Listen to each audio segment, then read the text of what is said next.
Used to keep it cool, used to be a fool, all about the bounce in my step. Watch it on the news, what you gonna do? I could hit refresh and forget. Used to keep it cool.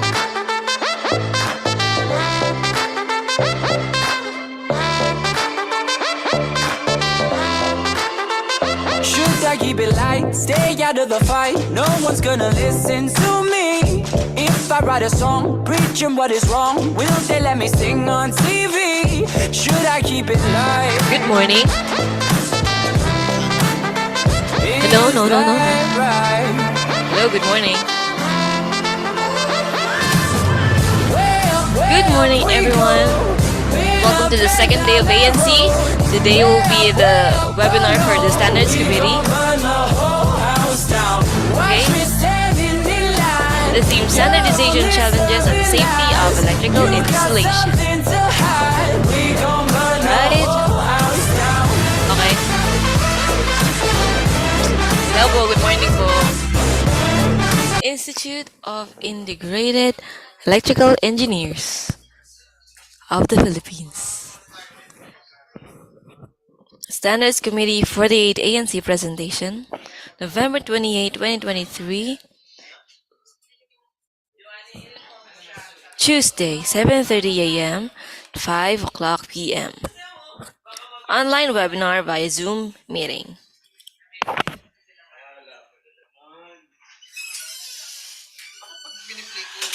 Try mo hinaan lang yung audio. Please settle down as we begin our program in 5 minutes. Yeah, used to let it go. Pang background eh.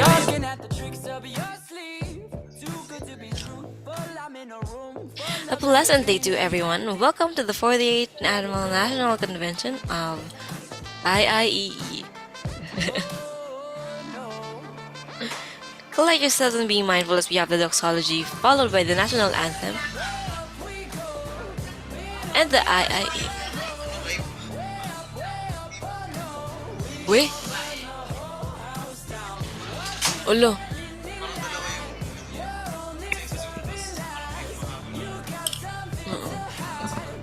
What's up? Hello?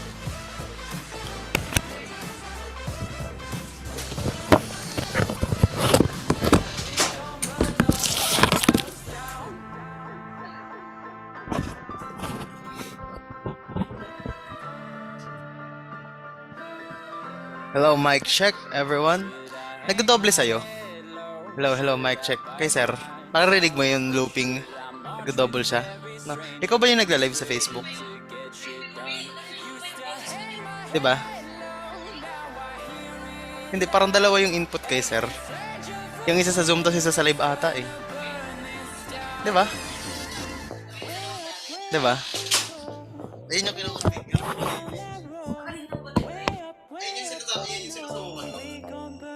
Hindi ngayon lang.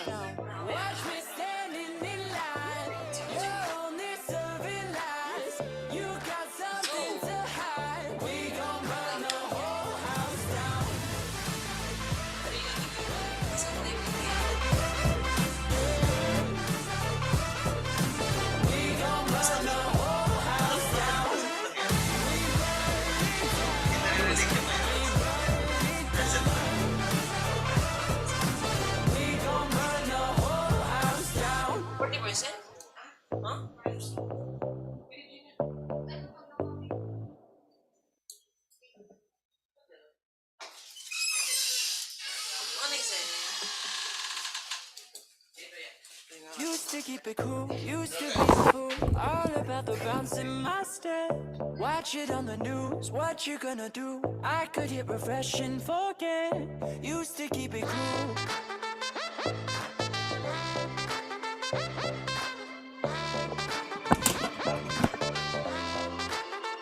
Should I keep it light, stay out of the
Sign ka sign. Paano liitan yung...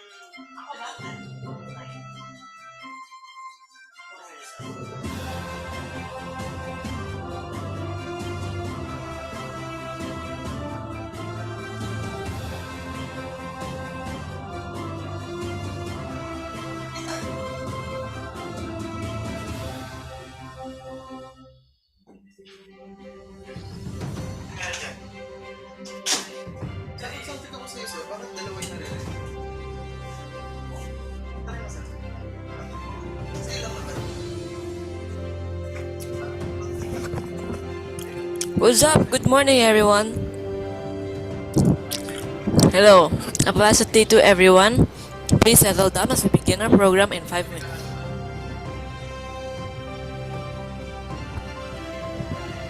Good morning. Standardized Committee for the ANC presentation, November 28, 2023, Tuesday, 7:30 a.m. to 5 p.m. Standardization challenges on safety of electrical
Okay, huwag yung kakalimutan yan, ha?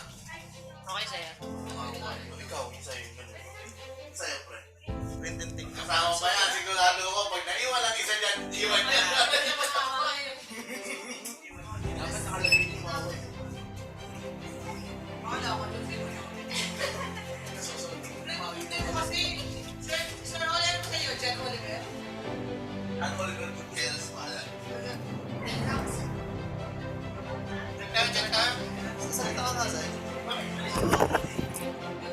Please hold down as we begin our program in 5 minutes. Sige nga, salita ka ngayon. A pleasant day to everyone. Welcome to the 48th Lapit ka, ito yung mic mo.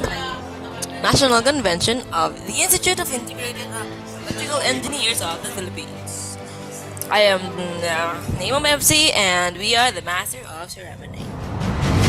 Salita ka ngayon dito. Oh my God! Oh my God! Good morning everyone and welcome to the webinar of the Standards Committee on its 48th Annual National Convention.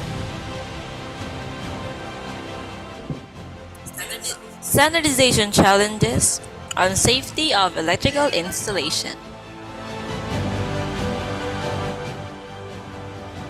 Salita ka ulit, Zay.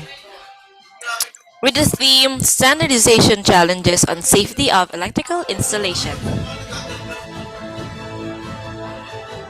Ito pa. Standardization challenges on safety of electrical installation. Let's welcome the External Affairs Overseer of the IAE Standards Committee, Engineer Esperanza Collado. Let's give her a round of applause. This certificate of appreciation is awarded to Mr. Darren J. Bador for his exemplary participation this year. Once again, thank you so much, Mr. Darren J. Bador.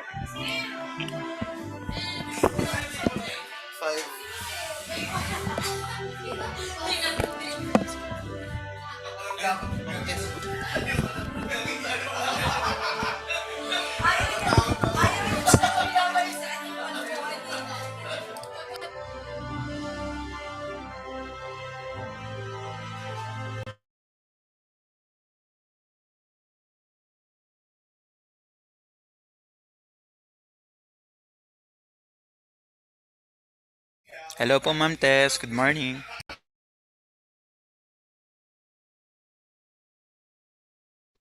Hi, good morning. Hello, can you hear me? Yes, ma'am. Loud and clear. Okay, very good. Thank you. We are Salamat. just going So, to conduct a short dry run before we start the webinar po. okay, sige, salamat. Anong oras na dyan? If you don't mind me asking. It's currently 7:08 Okay, a.m. po. oo. Tama. Okay, tama yung oras ko. That's good.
can walk straight through hell with a smile. You could be the do it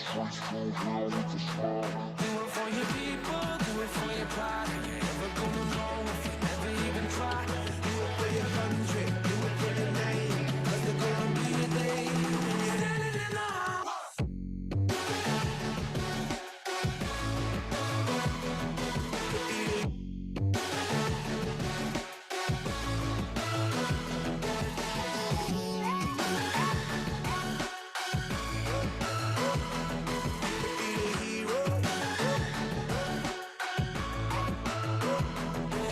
Be the greatest, you can be the best.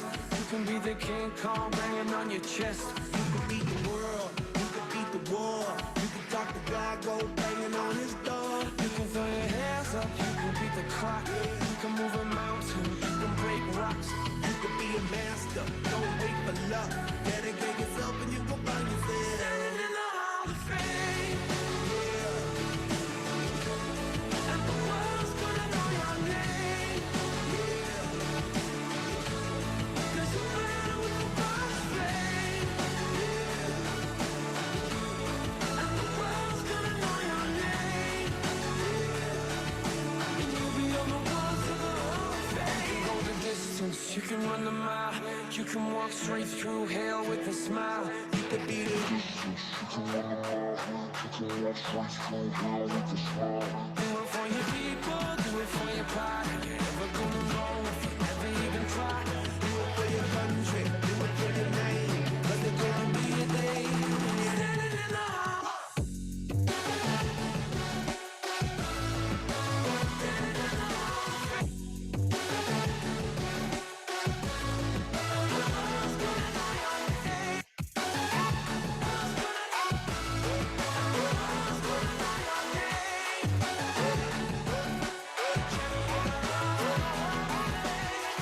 Be students, be teachers, be politicians, be preachers. Be believers, be leaders, be astronauts, be champions, be truth seekers. Be students, be teachers, be politicians, be preachers, preachers. Be believers, be leaders, be astronauts, be champions, be truth seekers.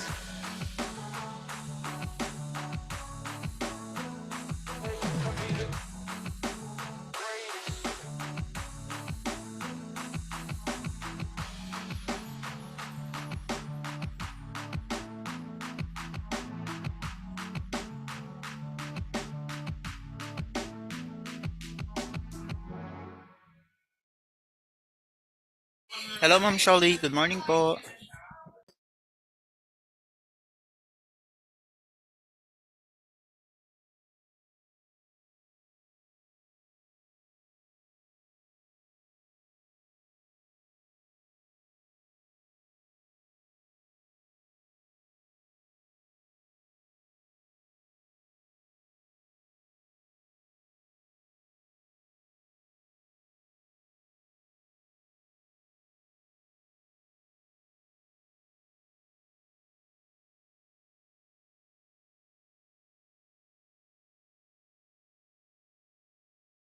Hello po, Ma'am Shelly.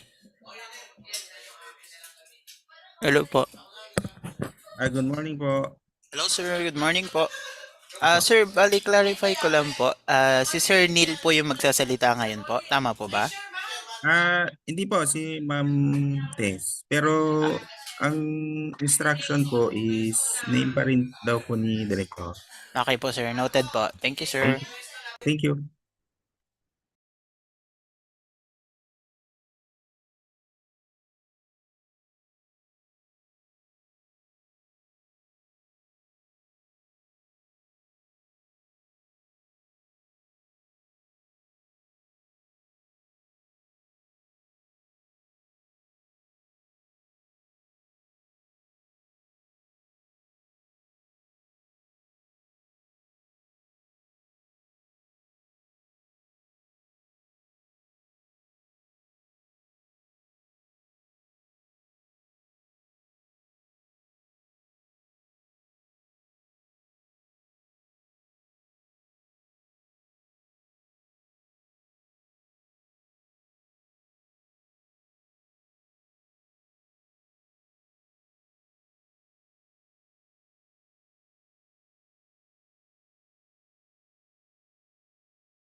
Soundtrack.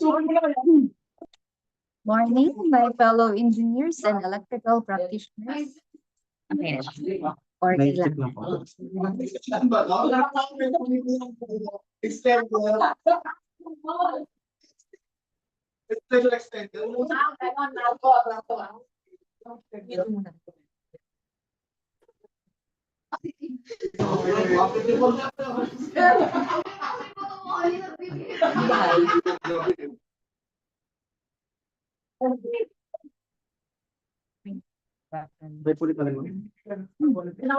Hello, good morning. Nawala, sir. Mas prefer niyo nung wala sa ano, na headset.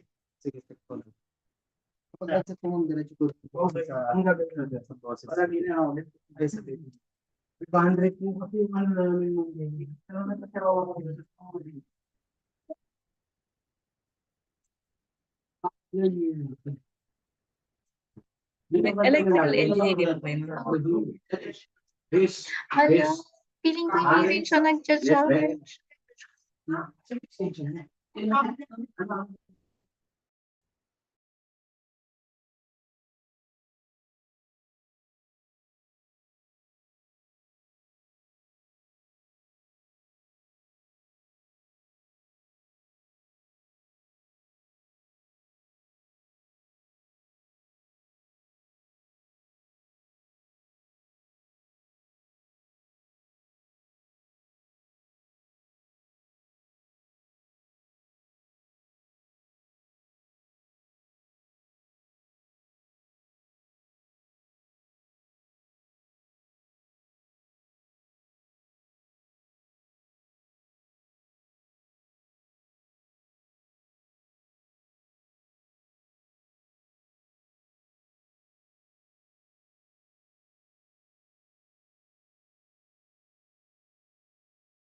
Good morning.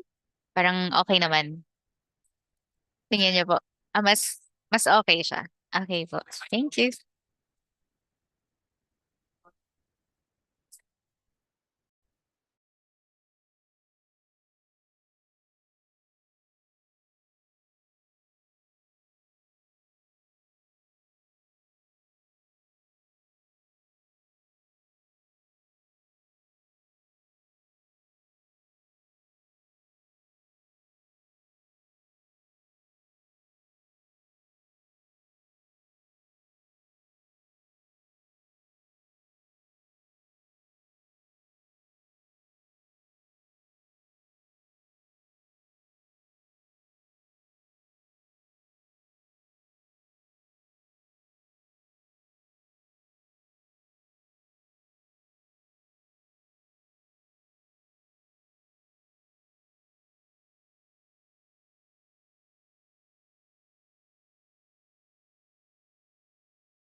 see you sober if I'm breathing.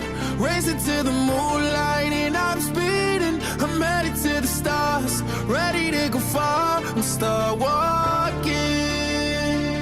Don't ever see you sober if I'm breathing.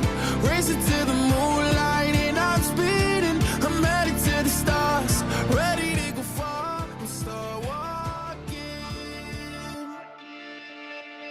On a mission and get high up. I know that I'ma die, reaching for a lot that I don't really need at all. Never listen to replies, learn the lesson from the wise. You should never take advice from somebody that ain't tried. They said I wouldn't make it out alive. They told me I would never see the rise. That's why I gotta get them every time. Gotta watch them bleed too. Don't ever see it sober if I'm breathing.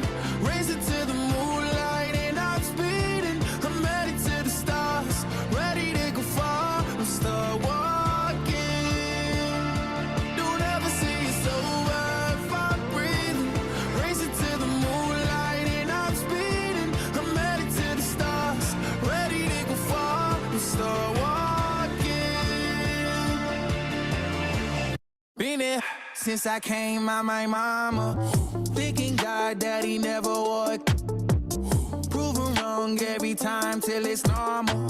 Why worship legends when you know that you can join? These demons don't like me, they don't like me. Likely they wanna fight me. Come on, try it out, try me. Good morning, everyone. So please stand by. We're about to allow the participants to enter our Zoom room in 5 minutes. Thank you. Well, hi, good morning, everyone. This is Colin. Thanks for inviting us. So just to check, is the sound check okay? And are we able to try sharing our screen?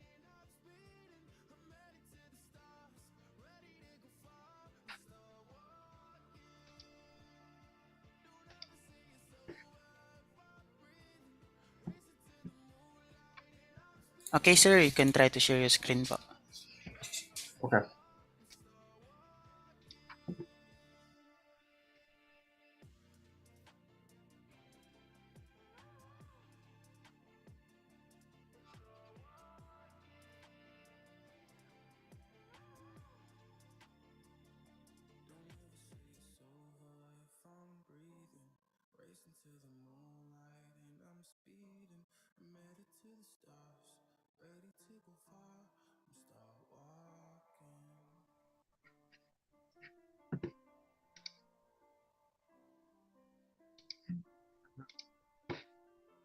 Okay, I was told that I couldn't share my screen because it was Oh, disabled. okay. Sorry, sir.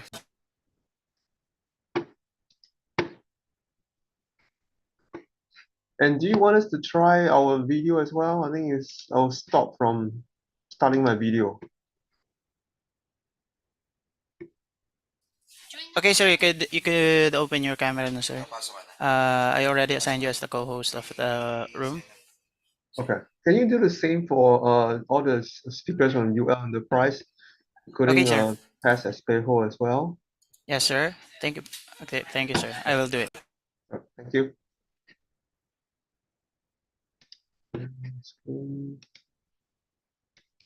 Okay, yeah. So can you see the screen I'm sharing? We can see it, Colin, Okay, perfect. Thank you. So let me just but I try. can't see your face. I'm trying to share my video, start my video. Okay. I hope you can see me. Oh, there you go. I can see you now. Okay, great, it works. Yep, so I think the slide works as well. Okay, then I'll stop the video and sharing my screen. Stop share. Okay. Can I also try it? I didn't get your name, yung nasa tech. I didn't get your name. Pwede ba ako mag-share din?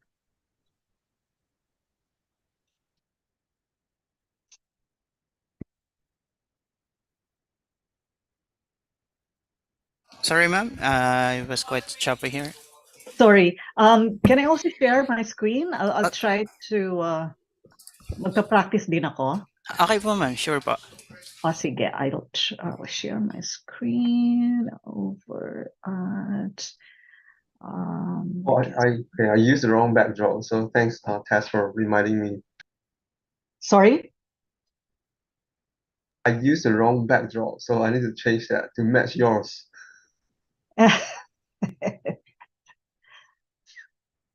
I couldn't even see myself. Oh, there you go. Okay. So can you see my screen? Yes, ma'am. We can see your screen po. Okay, perfect. And you can see my face as well, right? Yes, ma'am. We can see your beautiful face. Oh, salamat. Anong pangalan mo?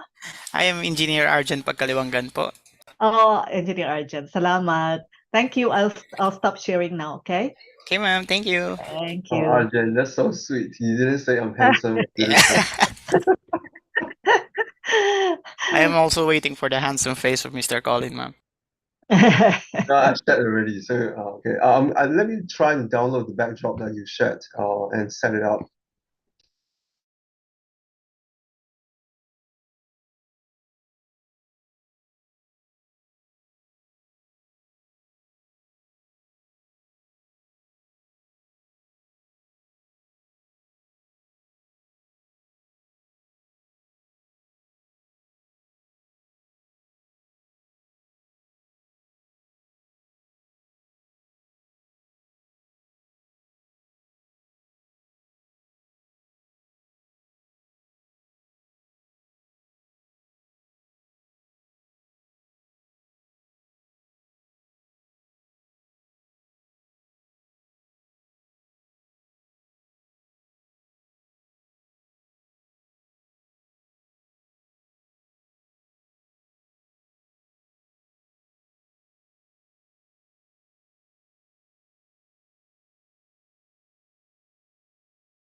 Hello po. Is BPS ready na po? We're about to let the participants enter the Zoom room na po. Hello sir. Sir, mukhang apologies po. Mukhang hindi makakabol si Ma'am Tess. Bali, ako na lang po magpe-present. Uh, how should we introduce you, sir? Name po. Should we use the same name po as Sir Neil po? In behalf na lang, sir, kay Sir Neil. Ako Okay po po, sir. yun, no? Hello? Yes, sir.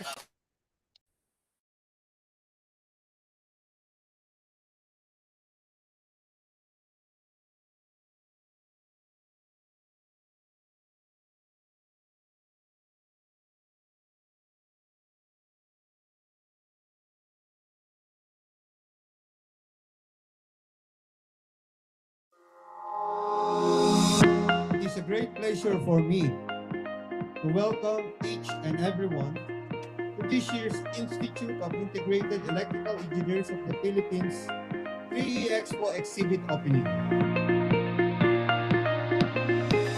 I am very glad acknowledge our high-level participants, exhibitors, and technical professionals being able to join us physically again for the first time in 2 years.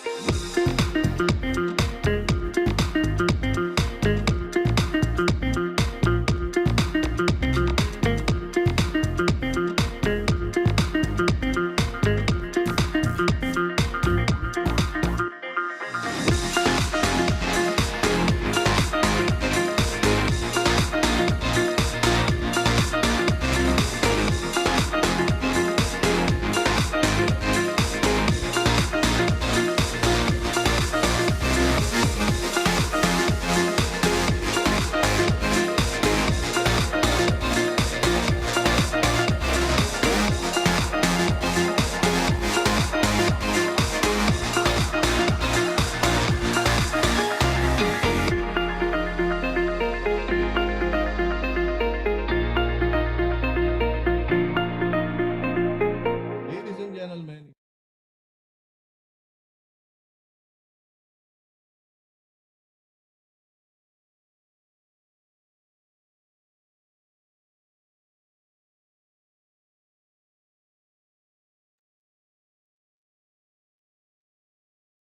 Please settle down as we begin our program in 5 minutes.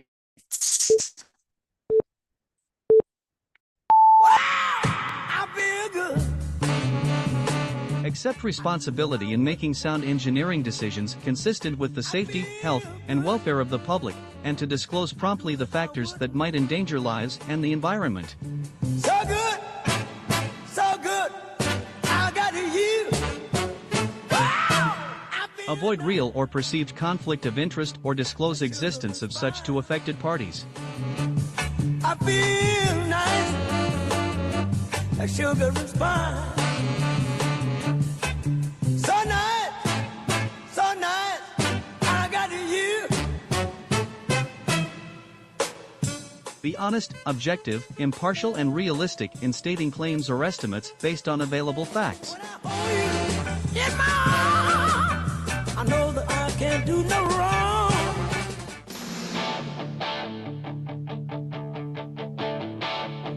I got my first real six string, bought it at the 5 and dime.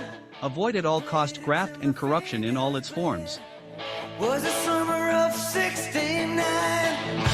Me and some guys from school had a band and we tried real hard. Jimmy quit, Jody got married. Improve the ethical understanding of technology and its appropriate application. Back now, the summer seemed to last forever. And if I had the choice, yeah, I always wanna be there.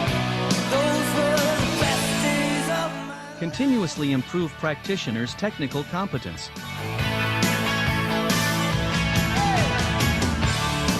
Ain't no use in complaining when you got a job to do.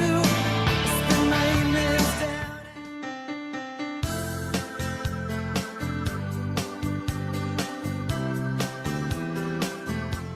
Disclose full pertinent professional and technical limitations.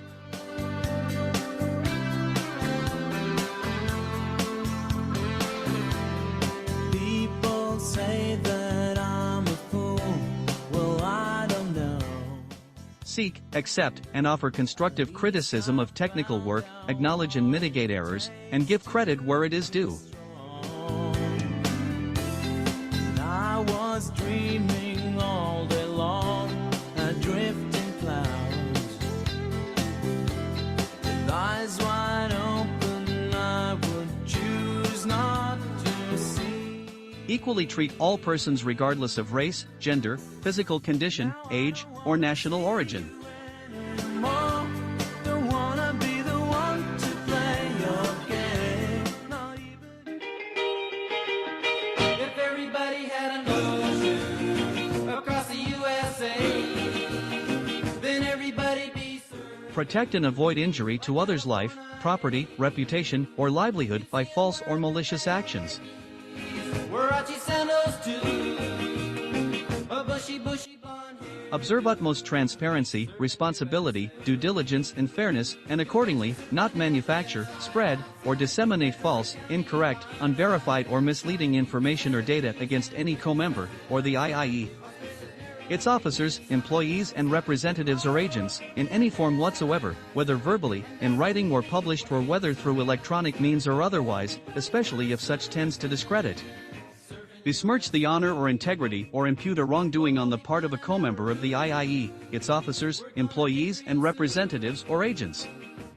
Support colleagues and co-workers in their professional and technical development and assist them in complying with this code of ethics. I want to break free. I want to break free. Timely and fully comply and abide with any and all of his obligations to a co-member of the IIE itself, or any third party. I've got to break free. God knows I want to break free. Does not engage in or commit anti-competitive, fraudulent, and deceitful practices in any form, and uphold free and fair competition. This time I know it's for real. I've fallen in love. Yeah. God knows I've fallen in love.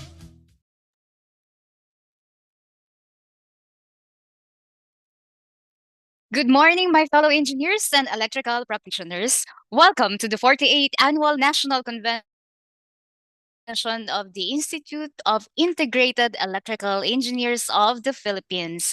I am Engineer Charlene Borja, and I am your Master of Ceremony for today. To start, collect yourselves and be mindful as we have the doxology, followed by the national anthem, and lastly, the IIE hymn.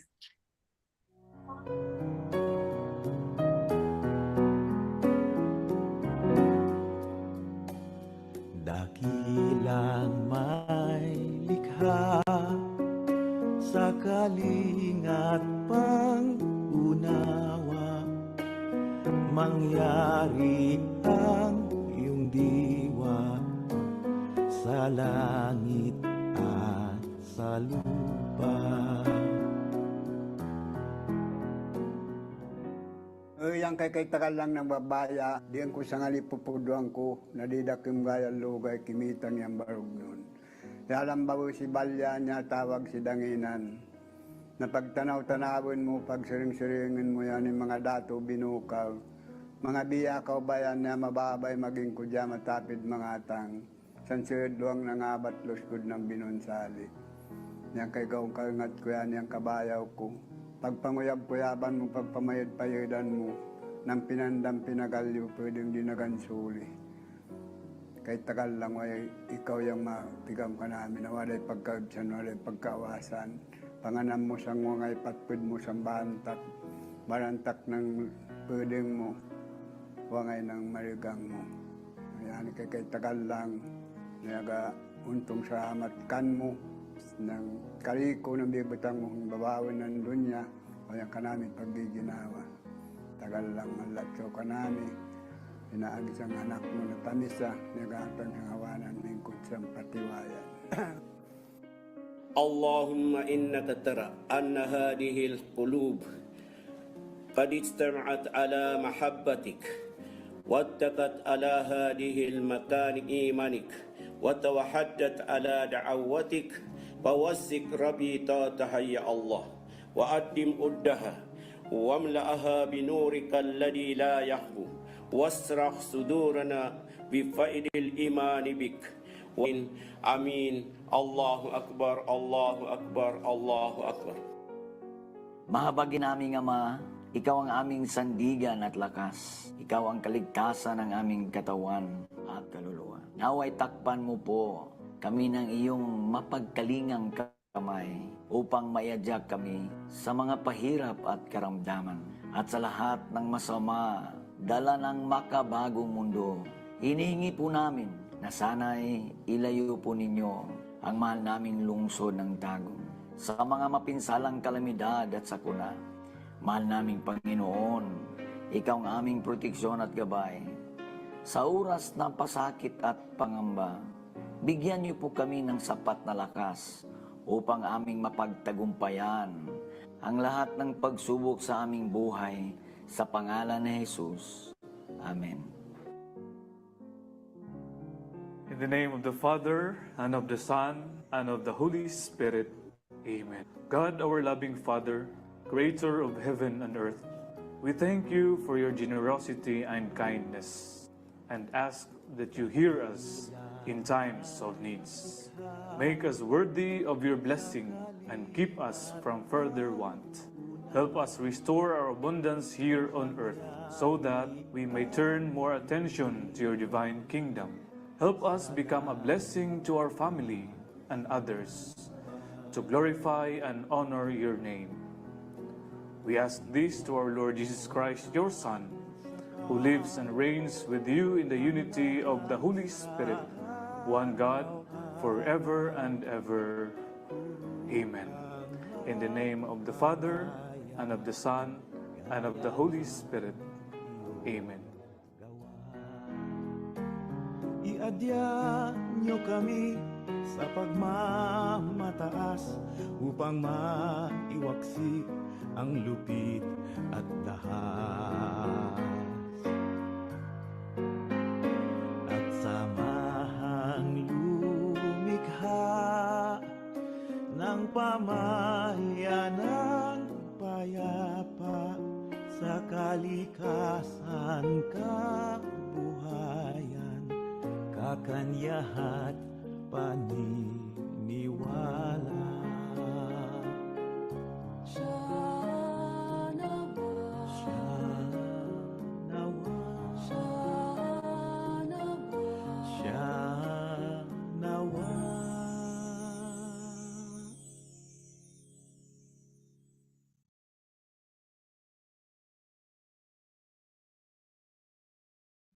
Mga kababayan, ang pambansang awit ng Pilipinas. Kayang mag-ibig, helas ng sinangalan, alam ng puso, sa titik mo'y buhay. Lupang hinirang, tuyag ka ng magiting, sa manlulupin, di ka pasisigil, sa nagatang tutok sa simoy at sa langit ng bangaw, ay hinagang tulad, awit sa pagkayang minamahal. Ang isang ng matawad mo'y tagumpay na nag-iingin, ang bituin at araw niya kailan ang may di matitingin. Luman ang araw ng walhagin pagsinta, buhay langit sa piling ko. Ang inigaya na pagkay mga amin, ang mamatay ng dahil sa'yo.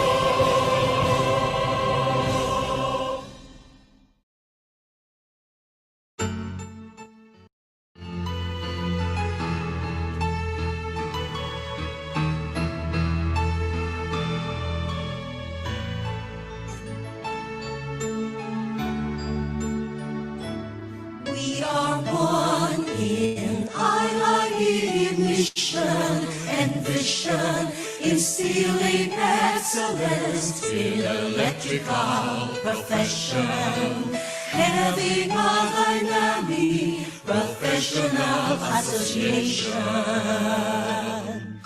making innovative contribution to our nation.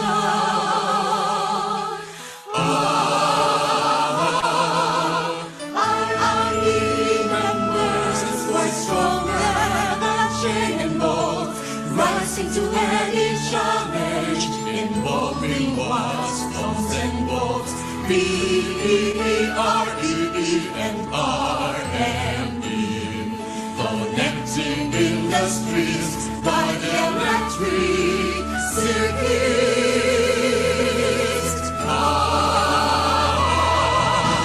Bind us together, IIE. Bind us forever, IIE. With power.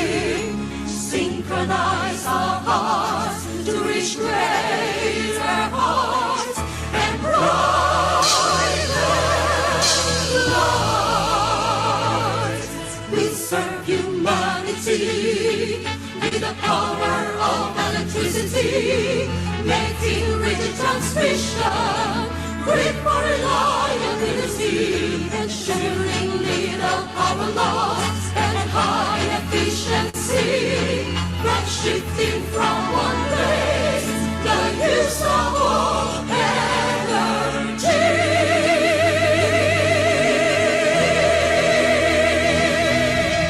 Bind us together, IIB. Bind us forever, IIB. With power cords cannot be broken. Bind us together, IIB. Bind us together, IIB. Bind us forever, IIB. Synchronize our hearts to reach greater hearts and brighter light. There's only one institute, no one else can substitute. There's only one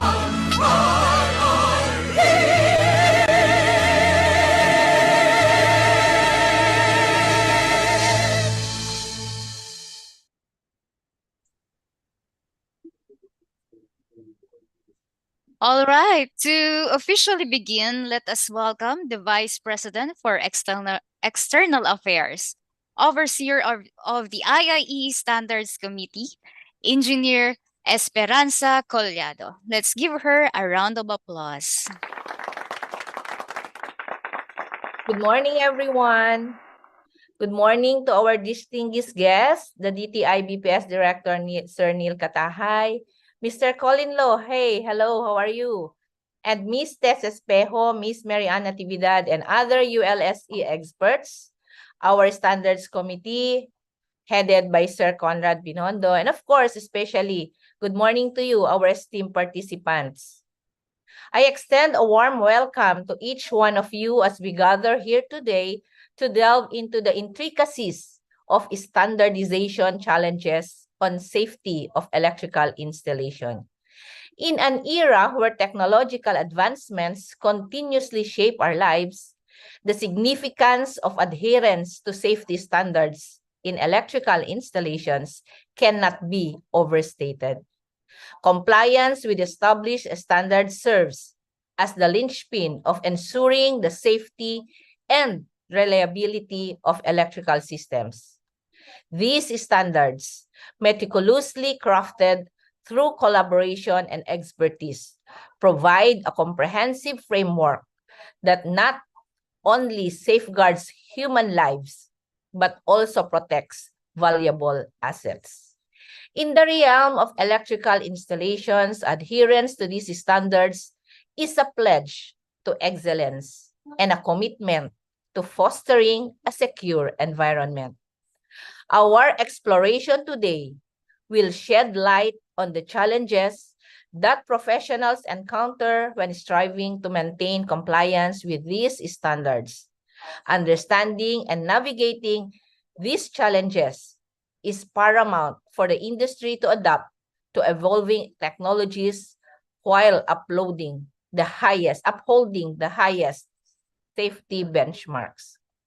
I appreciate your active participation in this webinar, and I am very confident that our collective insights will contribute to a deeper understanding of the standardization challenges and, of course, in ensuring the safety of electrical installations.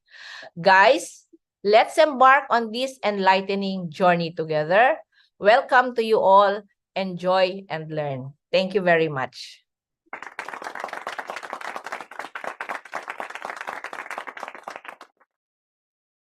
Thank you very much for that heartwarming opening remarks, Engineer Collado. Evidently, our constituents here are invested in the annual National Convention, and therefore, to electrify our dear constituents, we will be having a series of raffles for today's event. Winners will receive various prizes courtesy of IIE. We just have to remind that the prizes will only be given to those winners that are present during the raffle. So stay tuned up till to the end of this program for more updates. Now, to give us the introduction to the Bureau of Philippine Standards and Updates in its standardization activities, let us welcome our first speaker, the Director of Bureau of Philippine Standards, Director Neil P. Katahay. Let's give him a warm welcome and a warm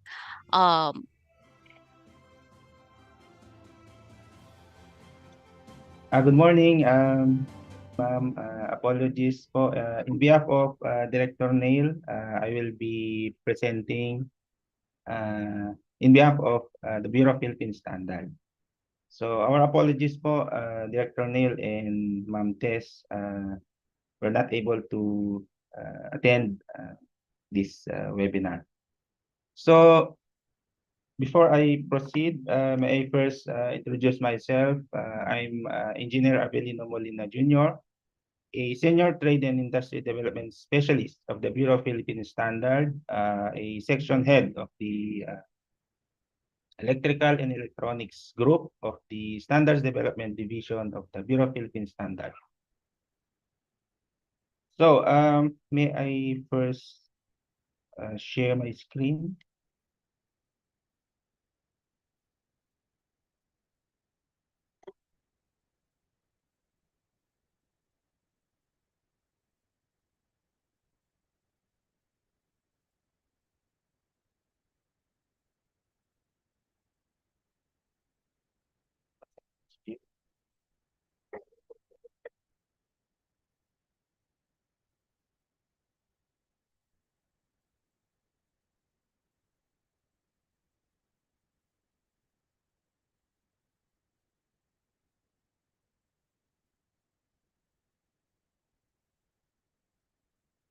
Anyway, while we are preparing this slide, I'll just give a short background about the Bureau of Philippine Standard. So the Bureau of Philippine Standard serves as the national standards body of the Philippines, and at present it is positioned in one of the functional groups of the Department of Trade and Industry, which is the Consumer Protection Group. So we are working alongside with the Consumer Protection and Advocacy Bureau, or CPAB, and the Fair Trade and Enforcement Bureau, or the FTEB. So the Bureau of Philippine Standard is mandated to develop standards and implement standards. And as you can see, right now, we have several standards we already published. For example, for 3D printing, ISO 9001, or the Quality Management System. We already have Philippine national standards for that. We also have national standards for nanotechnology, cybersecurity, home appliances, AI, as well as we already have published homegrown standards like the VCO, the modernized PUV, dried mango, and bamboo, as well as the Abel Iloco. So just a walkthrough about the BPS.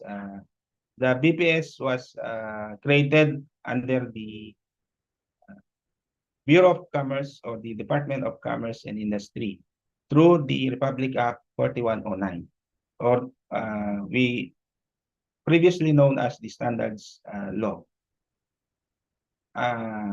Sorry, it was previously known as the Division of Standards and was converted to Bureau of Standards under the Department of Commerce and Industry. So right now, the office is already called the Bureau of Philippine Standard.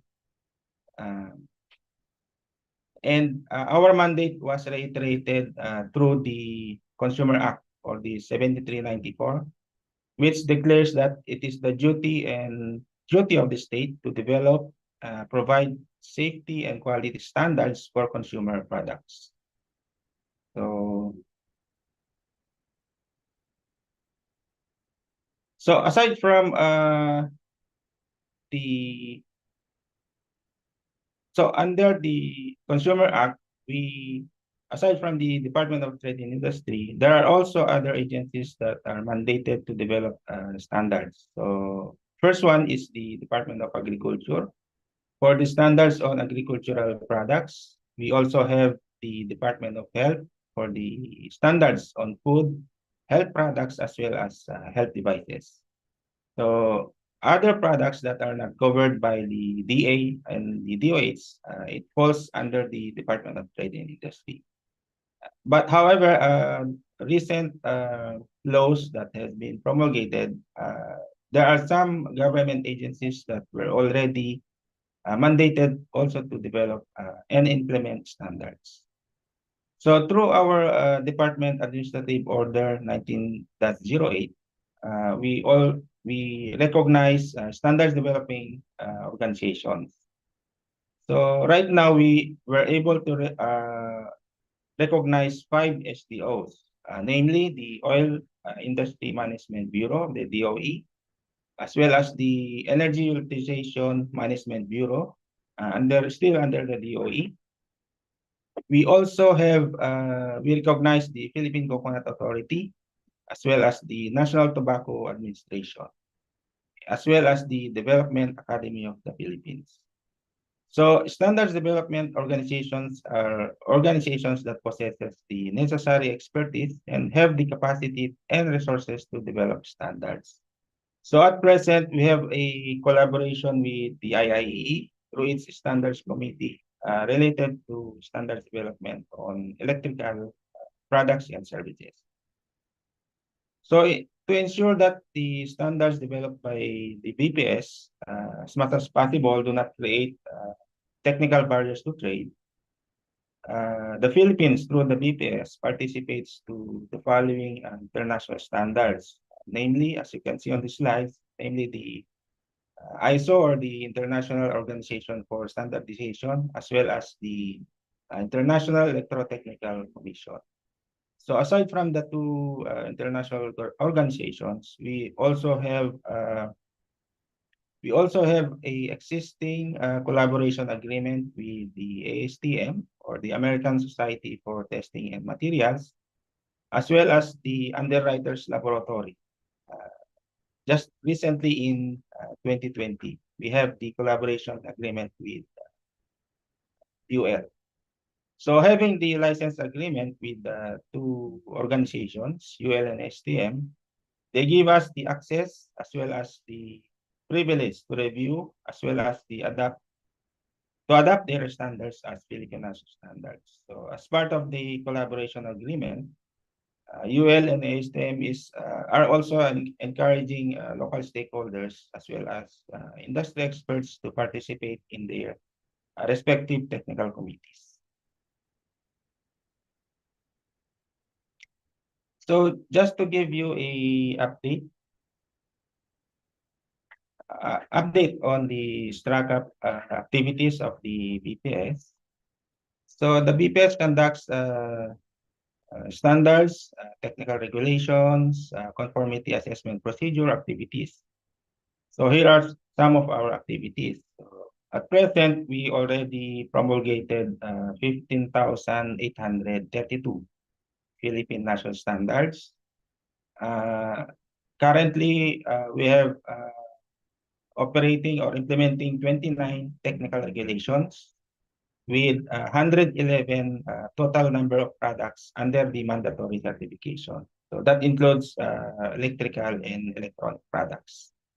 So the BPS also recognize conformity assessment bodies. So at present, there are 14 recognized auditing bodies, 20 recognized inspection bodies, as well as 79 recognized testing laboratory. So that includes the IIEE Foundation. So also the BPS recognize testing laboratories in the country. So the distribution per region, majority is in the National Capital Region. We have 25 testing lab. We also have 3 testing lab in Region 3, We have 5 in Calabarzon, 2 in Region 7, as well as 1 in Region 11.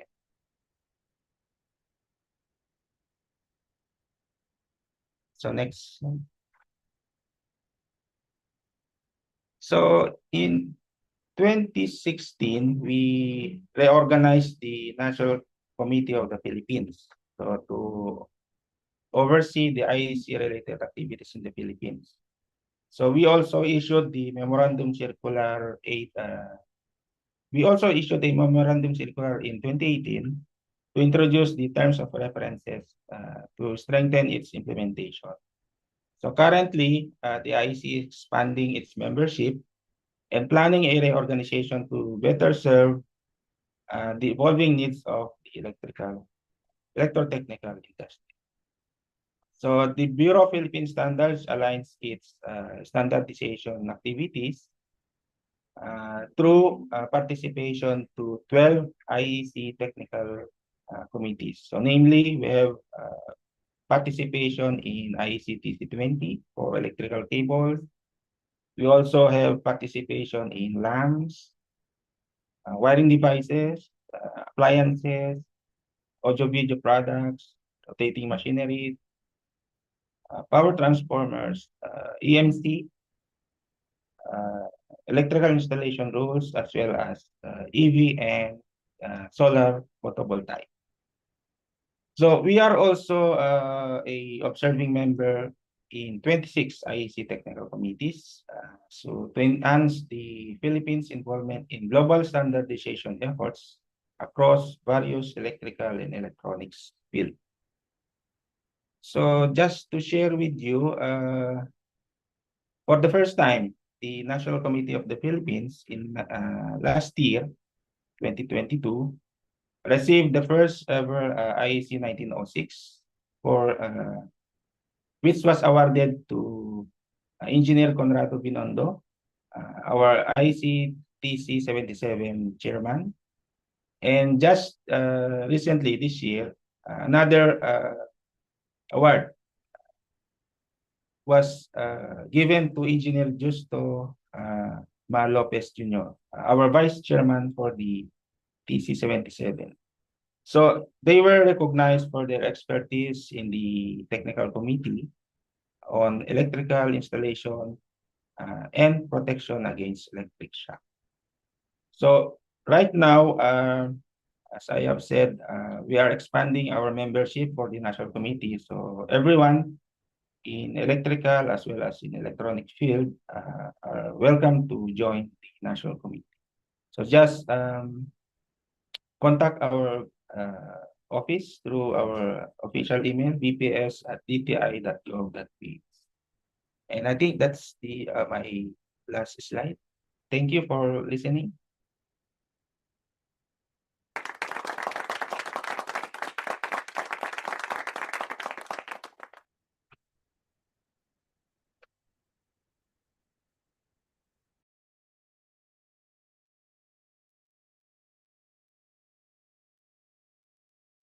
Thank you so much, Director Neil Katahay, for that introduction. In recognition of his valuable insights, the IIEE would like to present the Certificate of Appreciation to Director Neil Katahay as a technical resource speaker on the topic Introduction to the Bureau of Philippine Standards and Updates in its Standardization Activities, given this 28th of November 2023 during the Standardization Challenges on Safety of Electrical Installation webinar in conjunction to our 48th Annual National Convention, signed by our IIEE committees. Again, thank you so much, Director Neil Katahay. On behalf of Director Nico, thank you.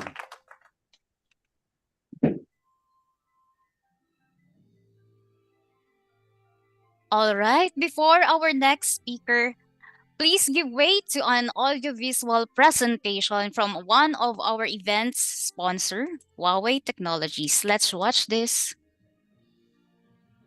How does Huawei build up its reliable high-power inverter? With the concept of integrated product development, IPD, in mind, Huawei builds up its inverter as a piece of art which starts as follows. For designing, family design language produced by global teams could be traced and tasted. Before it takes shape, we try with simulation designs. We perform thermal control analysis and design for commercial and industrial application scenarios. We optimize humidity and temperature control through simulating work changes for the main board. Huawei's unique condensation corrosion simulation design builds simulation models to evaluate condensation and evaporation risks and controls the risk from the source. Simulated vibration design to mimic transport vibrations, achieving utmost resilience for inverter through constant testing. For product development, 3,200 parts that make up the inverter must go through rigorous selection.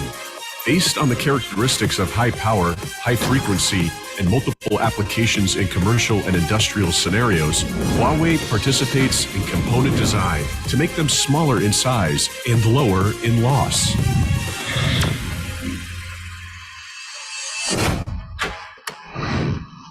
For product testing, we take on the extremely cold climate.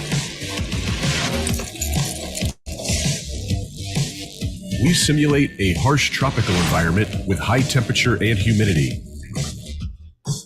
We simulate coastal corrosion, and luster of the inverter never fades. Even in the sandstorm, the inverter still works fine. We take lightning strike tests to ensure that high-power inverters could operate in thunderstorms.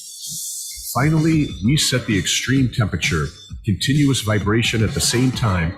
The inverter still operates smoothly. For product delivery, all inverters must go through aging tests before leaving factory. We make strict checks for delivery with our unique ORT enhanced test. We bring the ultimate experience to every customer. This is how we design, develop, test, and inspect our inverters.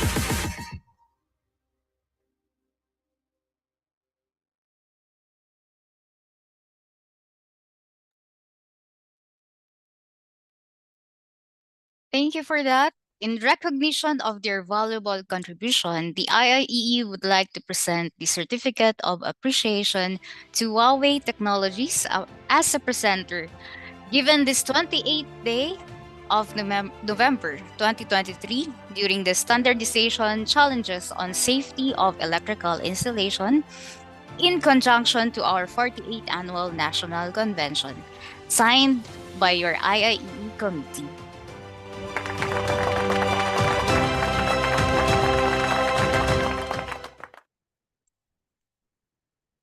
Now, brace yourselves as we are about to hear a series of talks from our notable speakers from Underwriters Laboratories, or UL Standards and Engagement, Mr. Colin Lowe, Ms. Tess Espejo, and Mr. Timothy Gonena. Firstly, Mr. Colin Lowe is the Regional Director of UL Standards and Engagement in Singapore, holding a successful career translating scientific findings into safety standards. With over 4 years as Regional Standards Manager at UL, a pivotal role in establishing ISO Singapore's branch. His expertise in stakeholders engagement and project management has made a lasting impact at Spring Singapore, Micron Technology, and Integrated Device Technology. Widely recognized for his commitment to excellence and professionalism. Once again, Mr. Colin Lowe, let's give him a round of applause.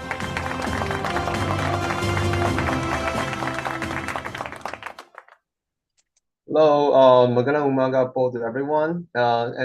So firstly, let me thank the organizer, especially Vice President Esperanza, and also the IE colleagues for inviting us to this very important meeting again for this year. So I would like to share my screen for my presentation.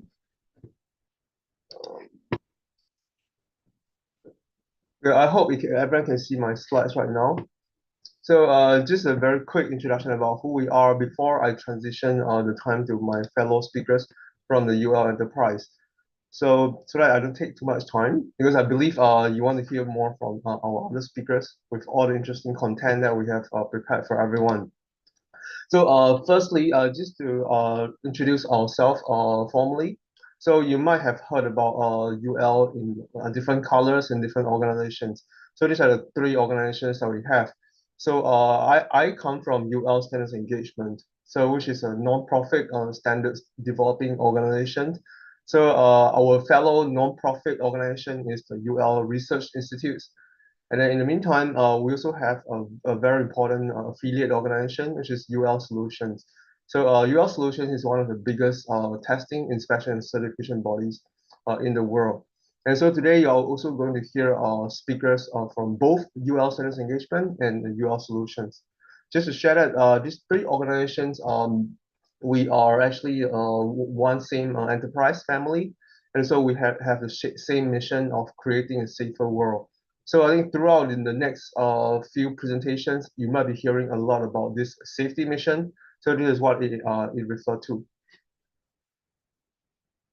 And next, so I just want to touch a little bit more about UL standards and engagement as a standards organization. So as I mentioned earlier, so we are a safety mission driven organization.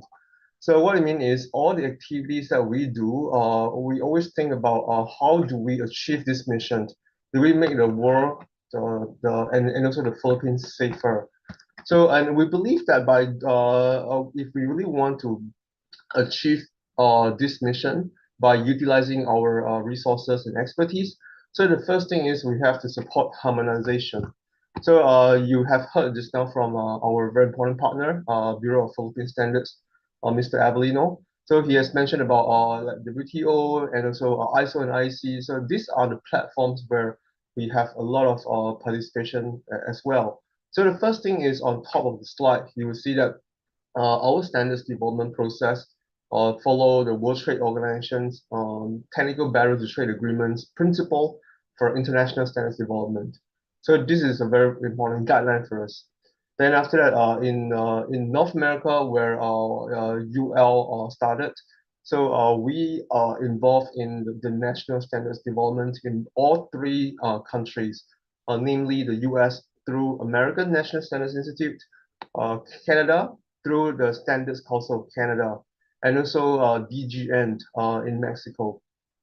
Then in IC, where the scope of the standards are more similar to UL standards, so we actually contribute not just at the technical level, but also at the technical committee leadership level, as well as at the advisory level as well. So you can see there's a long list of involvement from UL standards engagement and also the UL enterprise in total. So and also in ISO, we have a lot of experts participating in the technical committee to make sure that our standards are harmonized and contribute to international standards development. So and in the Philippines, so I just want to jump into the Philippines. So we recognize the importance of not just developing standards at the international level and in North America, because to really support the mission, we need to bring our expertise and our knowledge to share with important partners. So you can see that we enter into collaboration in several countries in ASEAN and in Asia. So particularly in the Philippines, where we really have done a lot of activities. So this photo down here is the event that just now BPS has actually mentioned earlier. So in September, it was just recent. So we did a big conference in Makati. So me and my team, we were personally in Makati to bring together experts to talk about how standards support solar energy, battery, electric vehicle, and also fire safety, and to help the Philippines to understand more about what the standard means, and also how to make the best user standards to support the Philippines safety system. Then, so in addition to BPS, which is where we have a collaboration agreement, where we not just provide capacity building, but also share our standards database for the Philippines to review our standards. We also recognize the importance to work with more industry influencing organizations, especially IIEE. So last September, so we made sure that we spent some time in Cuba in the IE office together with the IE leadership as well. And a bit more about who we are as well. So for the standard site, so I just want to, I wouldn't go through the details in the interest of time. So just to highlight that our standards are actually an open platform. So it's actually participated by voluntary experts around the world. So so far we have about 60 over countries represented on the UL standards technical committees, and also including experts from the Philippines. So for our standards, we focus more on fire safety and electrical products, including wires and cables, electrical wiring devices, and recently more into battery, electric vehicle, and solar energy, etc., etc. So there's still a lot of there are a lot of things that we are actually relevant to IE and where we want to contribute to IE as well.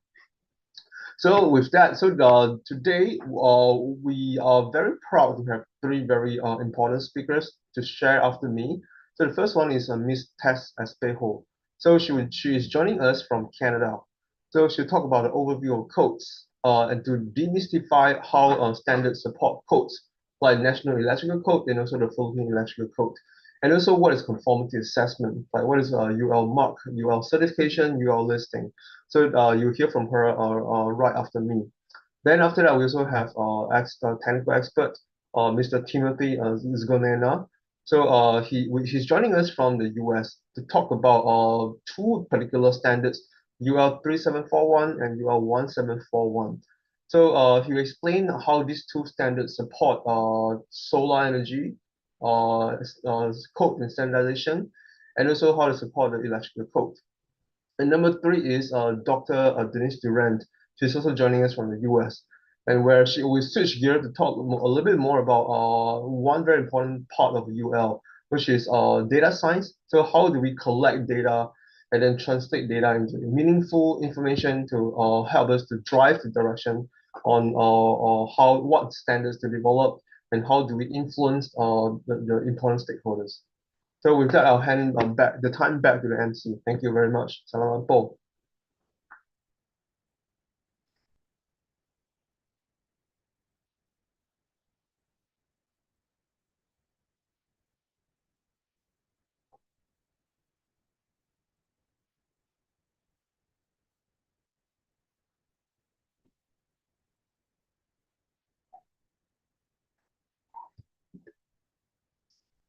Hello, hi MC. I'm handing the time back to you. Thank you so much, Mr. Colin Lowe. With over 20 years of management experience, Ms. Espejo is a leading figure in management of the development and implementation of standards, codes, regulations, and legislation. She has contributed significantly to the National Building and Fire Codes of Canada, serving on key committees. Ms. Espejo is also the project lead for the ISO International Workshop Agreement on Cannabis Facility Safety. Her extensive affiliations include honorary memberships in associations like the Canadian Fire Alarm Association, showcasing her expertise and influence in the field. In her earlier career during the pre-2000, she served as the Presidential Legislative Liaison Officer of the Office of the President of the Philippines. Let's give her a round of applause. Maraming salamat, Engineer Shay. Can you hear me okay? Are we good? Yes, loud and clear, ma'am. Okay, salamat po. Magandang umaga sa lahat, maayong buntag, and of course, good morning. First of all, I'd like to thank the IIEE General Secretariat and Engineer Esperanza Collado, as well as the BPS engineers, Avelino, I think that was his name. And I'm very happy to be here to be sharing with you our views about codes and standards as well. As a background, as Engineer Shea has said, I've been with UL for more than 21 years now, and majority of my experience, many of those years were with the standards organization. I managed technical committees, including actually live working for high voltage electrical work, as well as in many of those years in fire alarm, life safety, and burglar alarm and intrusion alarm and security. So and then I moved over to the Codes and Regulatory Services part of the UL organization, which is where I am now serving as program manager. So I will be sharing my screen to start my presentation. Okay, I will share. So my purpose today is to share with you all about codes and standards. The reason why I wanted to talk about this is because, as Colin has said earlier, we talked to this standards committee, your leadership, in August, I think, or was it in September? And many of you expressed some interest in codes and standards, as well as conformity assessment. So that is what I'm going to talk about, and how they all tie together to achieve the goals and standard, achieve the goals of the National Electrical Code of the Philippines. So this is my agenda. I'm going to talk about the National Electrical Code of the Philippines, which forms the basis of your goal and your mission for safety of lives and properties in the Philippines, right? And then how the code references many types of standards and uses language that some of which are causing confusion in the field. And then I would try to explain the typical framework that I have experienced and I have encountered in Canada and in the United States to enforce the codes and regulatory requirements. And then the common methods that we've seen to apply conformity assessment activities in order to enforce codes and regulatory requirements, as I said. Just also as a background, I have, since 2006, I've been involved with the National Building and Fire Codes of the Philippines as well, of Canada rather. Of Canada. So in that code development process, it was a very, I got a better view of how standards and codes and conformity assessment work together. So hopefully there will be some benefit to what I will be sharing this morning to all of you. So this slide is a compilation of what I've gathered from the Philippine Electrical Code. These objective statement about safeguarding of persons and property from electrical hazards is a very significant and lofty goal. And of course, this is what you all in the electrical engineering practice aspire, and you feel this as a burden of responsibility to safeguard lives and property. And then what does the code say in order to achieve that objective? Well, it provides the minimum requirements intended to address, number one, the hazards against fire, against the lives, against the properties, and then efficiency, convenience, good service, or future expansion of the electrical systems in those facilities. And how do you do this? Through the design and specifications, installation and operation and maintenance. That's the sort of the scope of your practice as electrical engineers. And how does the code address these design specification, installation, and operation and maintenance requirements? Well, it establishes the basic materials quality and electrical work standards for the safe use of electricity. And who does all of these? You. You guys who are the electrical practitioners are the ones who are implementing what you see in the electrical code. So all the requirements and the narrative and the statements in the electrical code are sort of your Bible, right? When you design and specify the products and materials that go into a system, when you install the equipments and devices in the system, and when you operate this system, as well as test and inspect them as you maintain that system or product or design in the course of its life. So that's what you do as electrical practitioner. So the code, just like the standards, typically provide the minimum requirements to achieve its goals. So anything above and beyond these minimum requirements are allowed and in fact desired for a higher level of safety of lives and properties.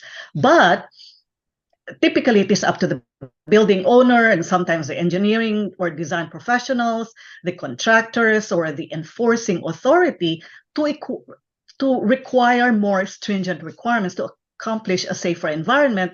But the code itself will only just provide the minimum requirements. Now, the code will also say a lot of words that sometimes will confuse the people in the field, the practitioners, or those who are implementing the requirements in the code. We see words like a certain product shall be listed or shall be shall need to comply with the requirements of certain product listings or certifications, listed equipment, approved system, it shall be rated, it shall be tested in accordance with, listed as being suitable for use, etc. So these have all created some confusion or some, as for at least for me, for many years, it has provided some confusion as to what are the differences and what do they all mean, right? So, and then there are FPNs, or those fine print notes. It says either see this, or refer to, or for further information, see this.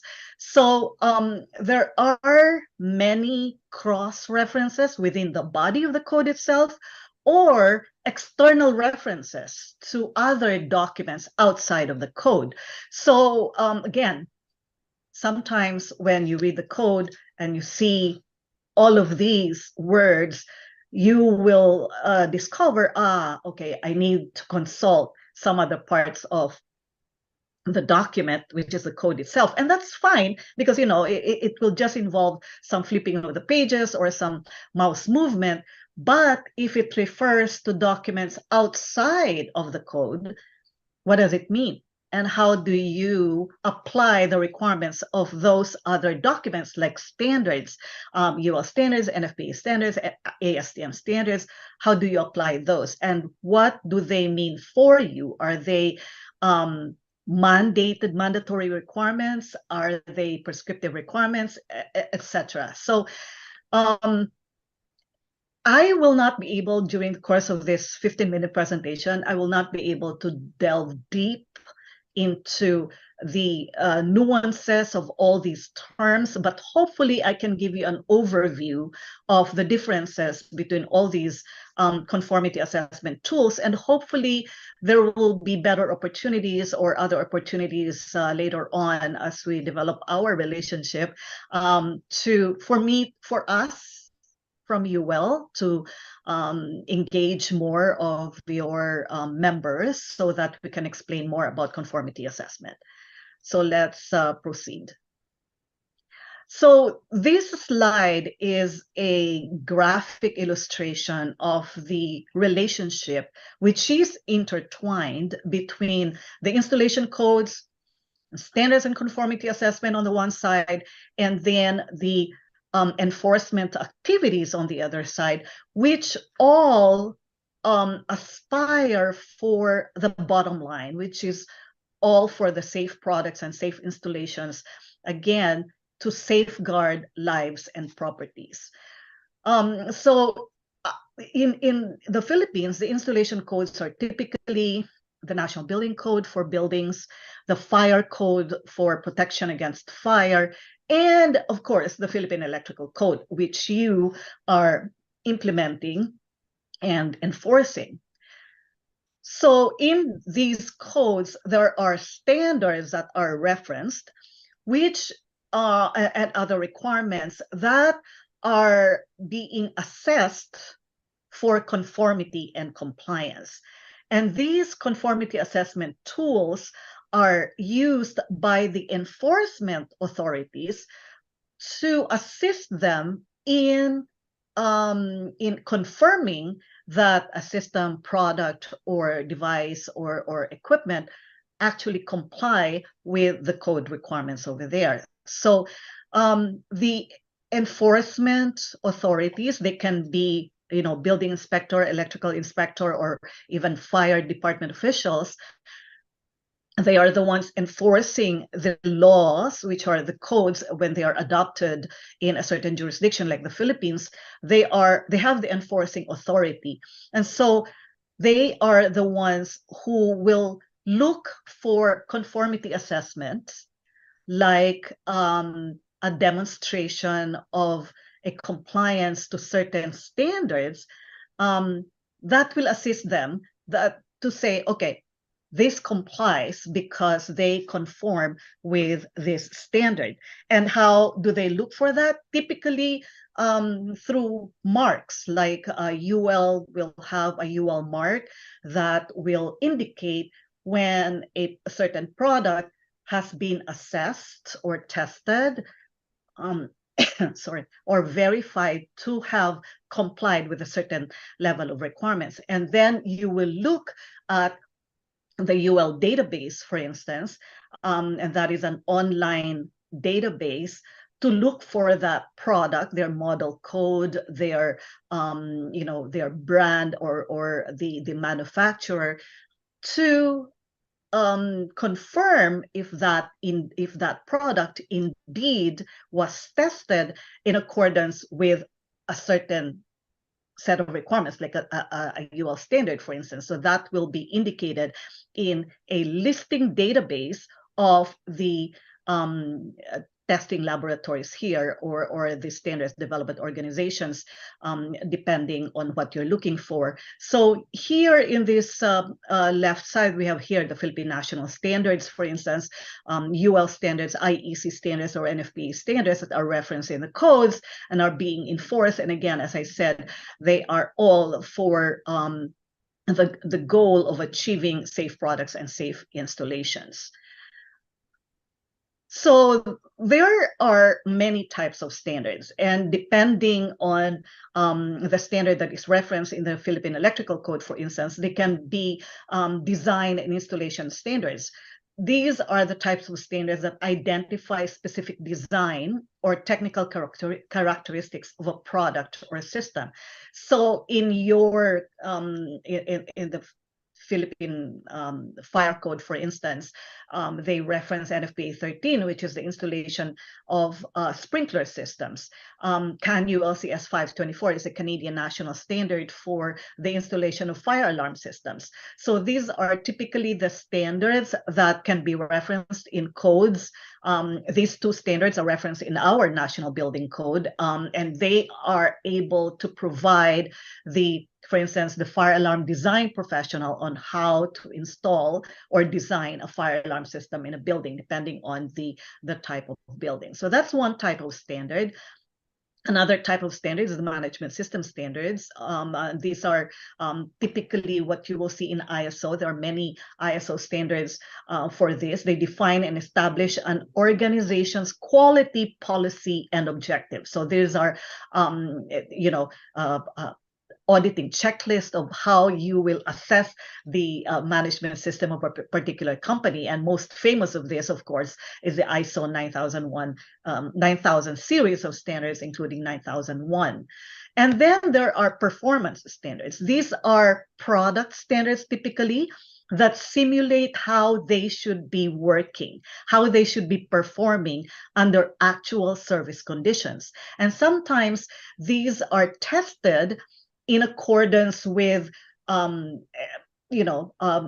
just where they are performing in a normal environment, but typically also in extreme conditions. Like they will have temperature tests in Canada, for instance. Performance standards will typically be tested to very, very cold environment because Canada is cold, typically to minus 20 degrees Celsius, as well as very hot environment because we can go as high as 40 degrees. So how can a product perform under those extreme conditions?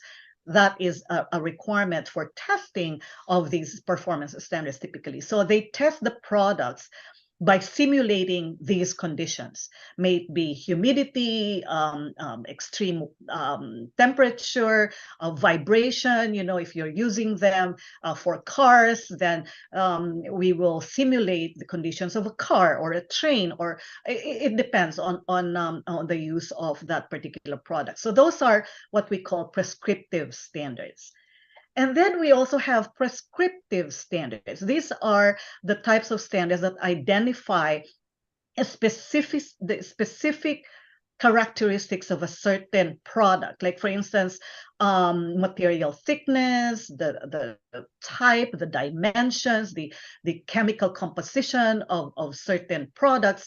For instance, in my experience, I also managed technical committee for fuel storage tanks, those ones that you see in gasoline stations, either above ground or underground. They are very specific about the thickness of the metal, and then that there should be either a leg and then there should be vents. These are the types of standards that are prescriptive. And we also see that in some of the types that, in some of the standards that are referenced in your codes. And then there are service and operations standards. These are the types of documents that specify the requirements that are to be fulfilled by a service and establish its fitness for purpose. So service standards may be prepared in fields such as laundry, hotel keeping, transportation, car servicing, telecommunications, for instance, or cybersecurity, trading, insurance, banking, etc.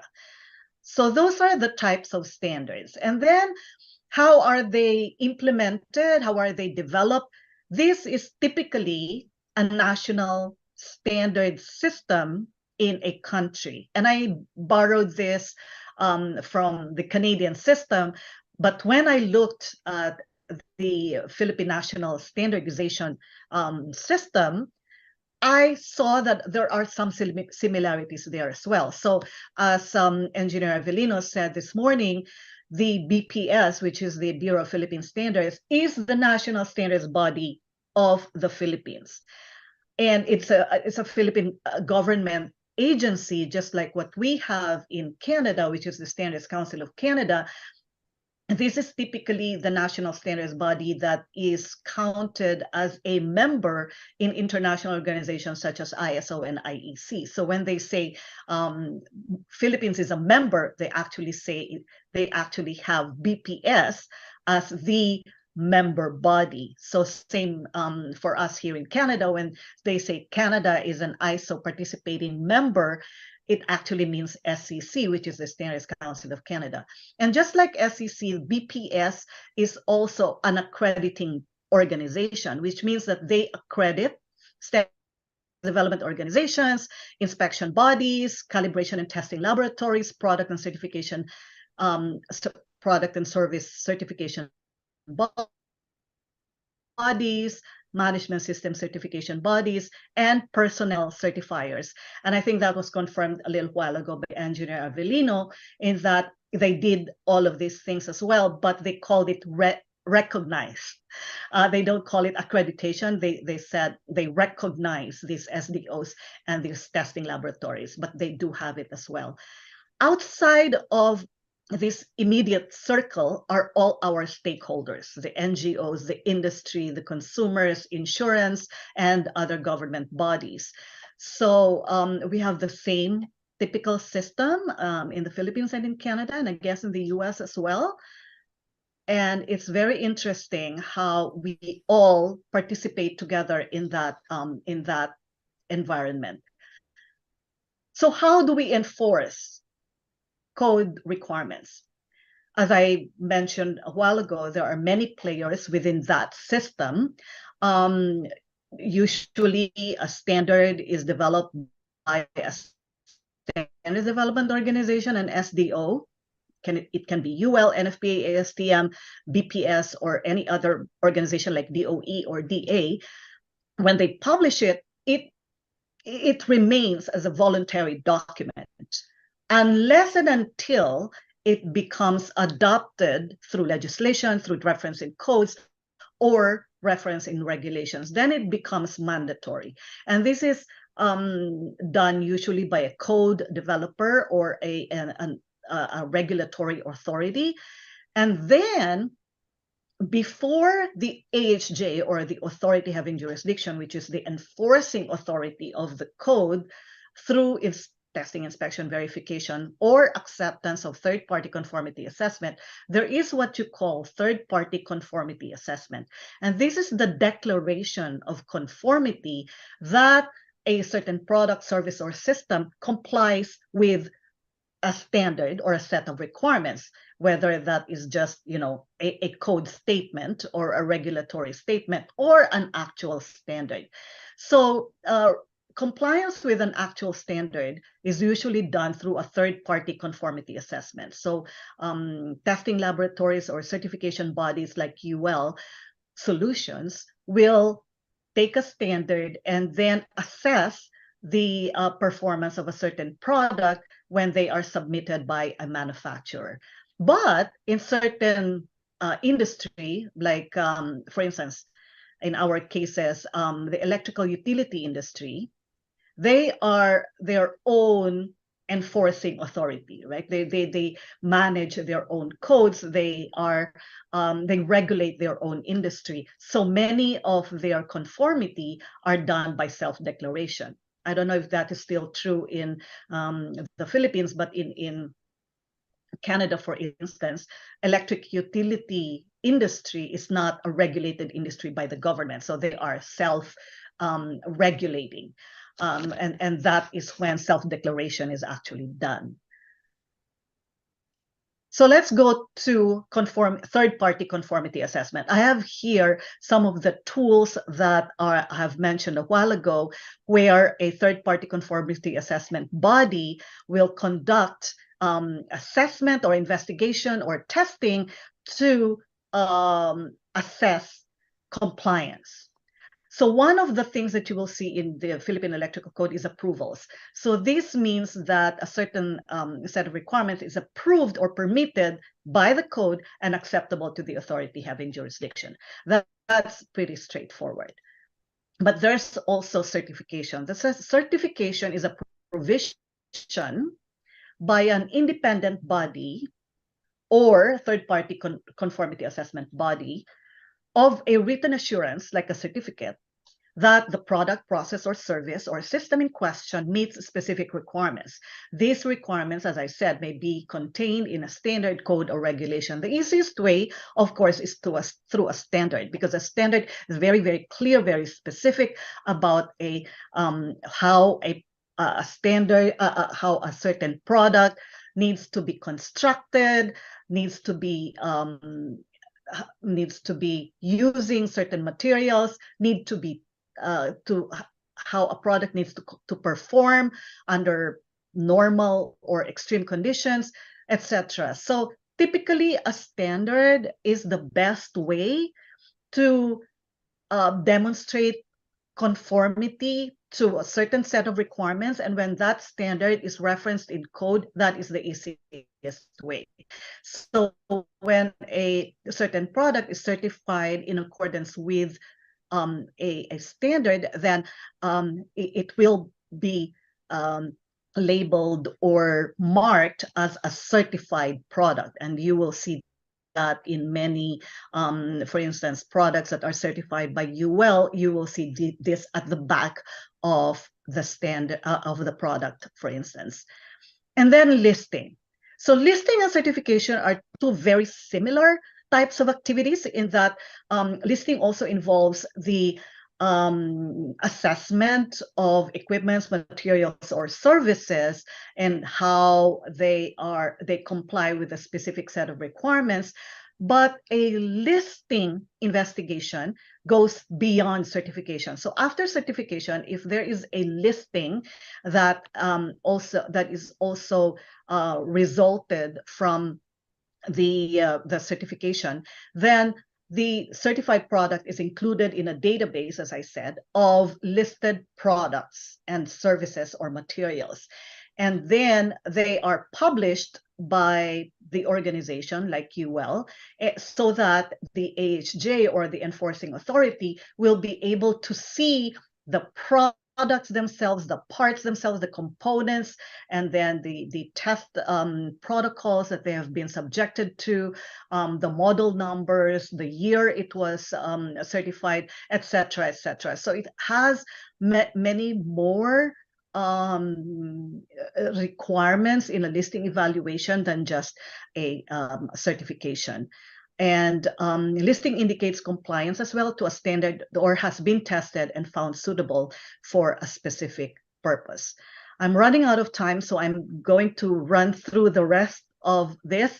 Recognition of components is components or materials evaluated for use in a complete product or a system.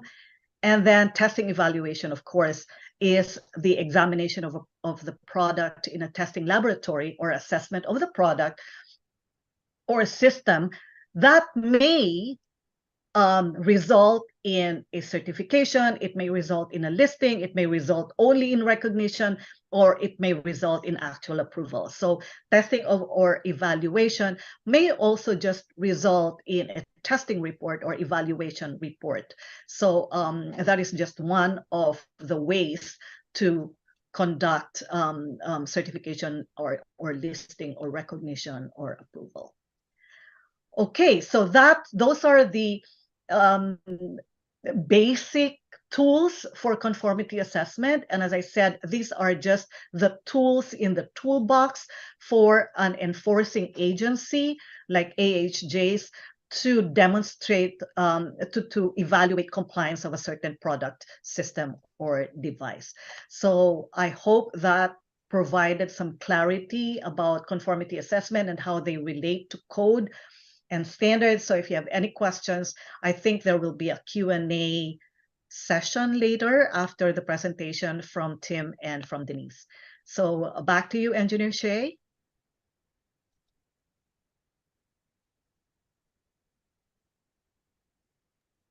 Thank you so much, ma'am, for that very informative talk. Thank you. Now for our next, Mr. Ganena is a principal engineer for distributed energy resources, equipment, and systems, and has worked for ULLC since 1990. His responsibilities include the development, maintenance, and application of UL certification requirements and delivery of UL conformity assessment services for the following: utility grid interconnection systems equipment, inverters and converters, EV vehicle to grid, PV balance of solar or BOS equipment, PV rapid shutdown, PV hazard control, wind turbines and wind turbine system components. Mr. Tim serves on several distributed generation IEEE, IEC, and ACP technical committees, and he is a member of NFPA 70, NEC code making panel 4, NFPA 37, and he is a 2012 IEC 1906 award recipient. So sorry. Let's give him a round of applause. Hello there. This is Tim Sganina. Thank you for the wonderful introduction and thank you for the ability for me to participate. I have a limited internet bandwidth, so I'm going to turn off my video once I start going, but I wanted to say hello and thank you for the opportunity. Let me switch off the video now.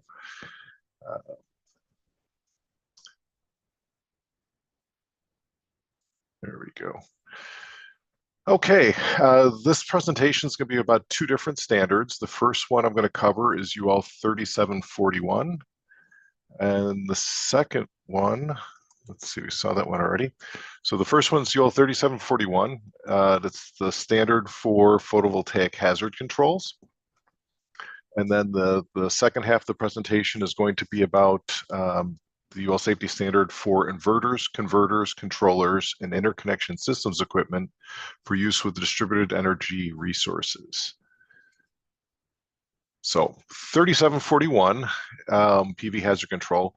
The whole concept of this standard was based upon trying to prevent hazards for firefighters who have to perform their job fighting fires on buildings with PV arrays.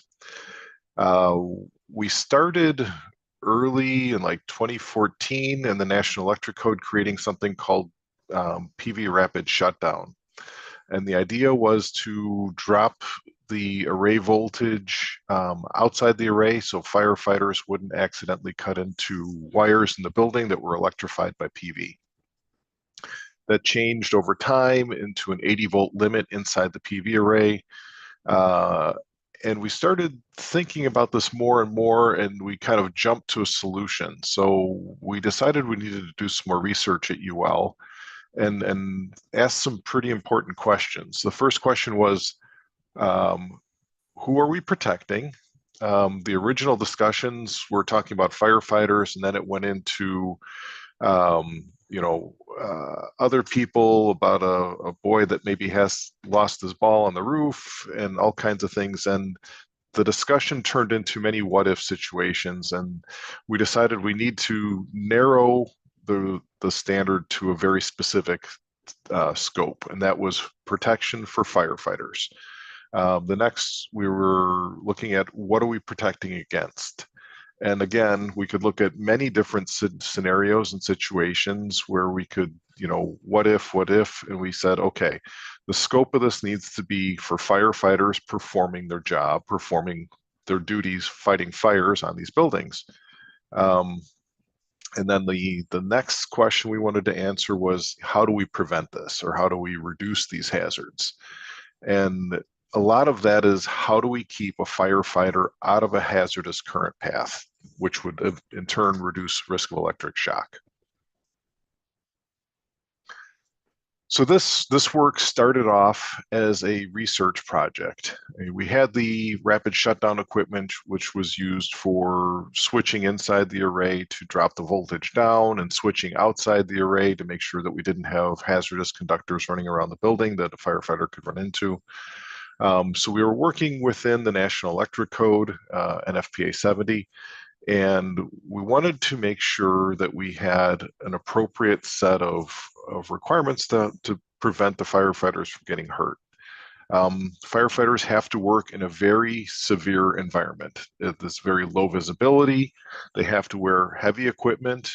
It can be slippery. The roofs can be on a big angle, so it makes it easy for them to fall. One additional thing is photovoltaic systems have got a very good safety history.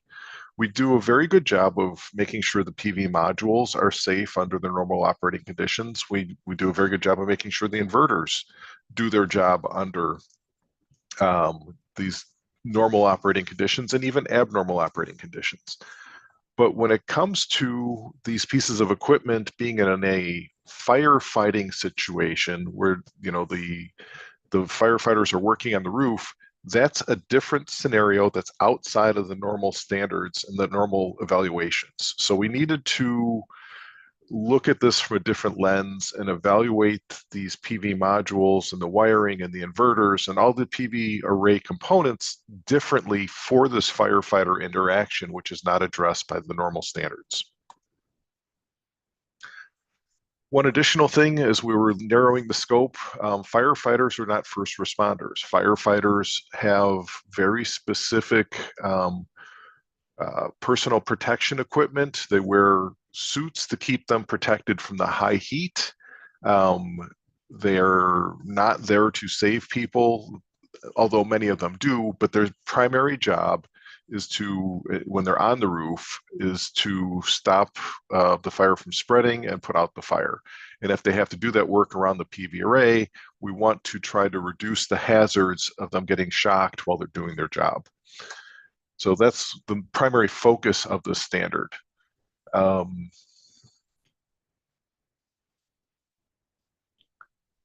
Electric shock is primarily a focus of current through a body. It's not just about a voltage. When we first started doing the rapid shutdown, everybody was like looking at this from the point of view, oh, there's a high voltage there, and we need to stop the high voltage so we prevent electric shock. Well, anybody who's seen a squirrel run across a power line or a bird sitting on a power line that's a high voltage knows that just because you've got access to a conductor doesn't necessarily mean you're going to have a risk of electric shock. You have a risk, but doesn't mean you're going to be shocked. You need to have a return path for the voltage. So if the bird or the squirrel was touching a grounded piece of metal and the high voltage line at the same time, you know, the bird or the squirrel would have a big problem.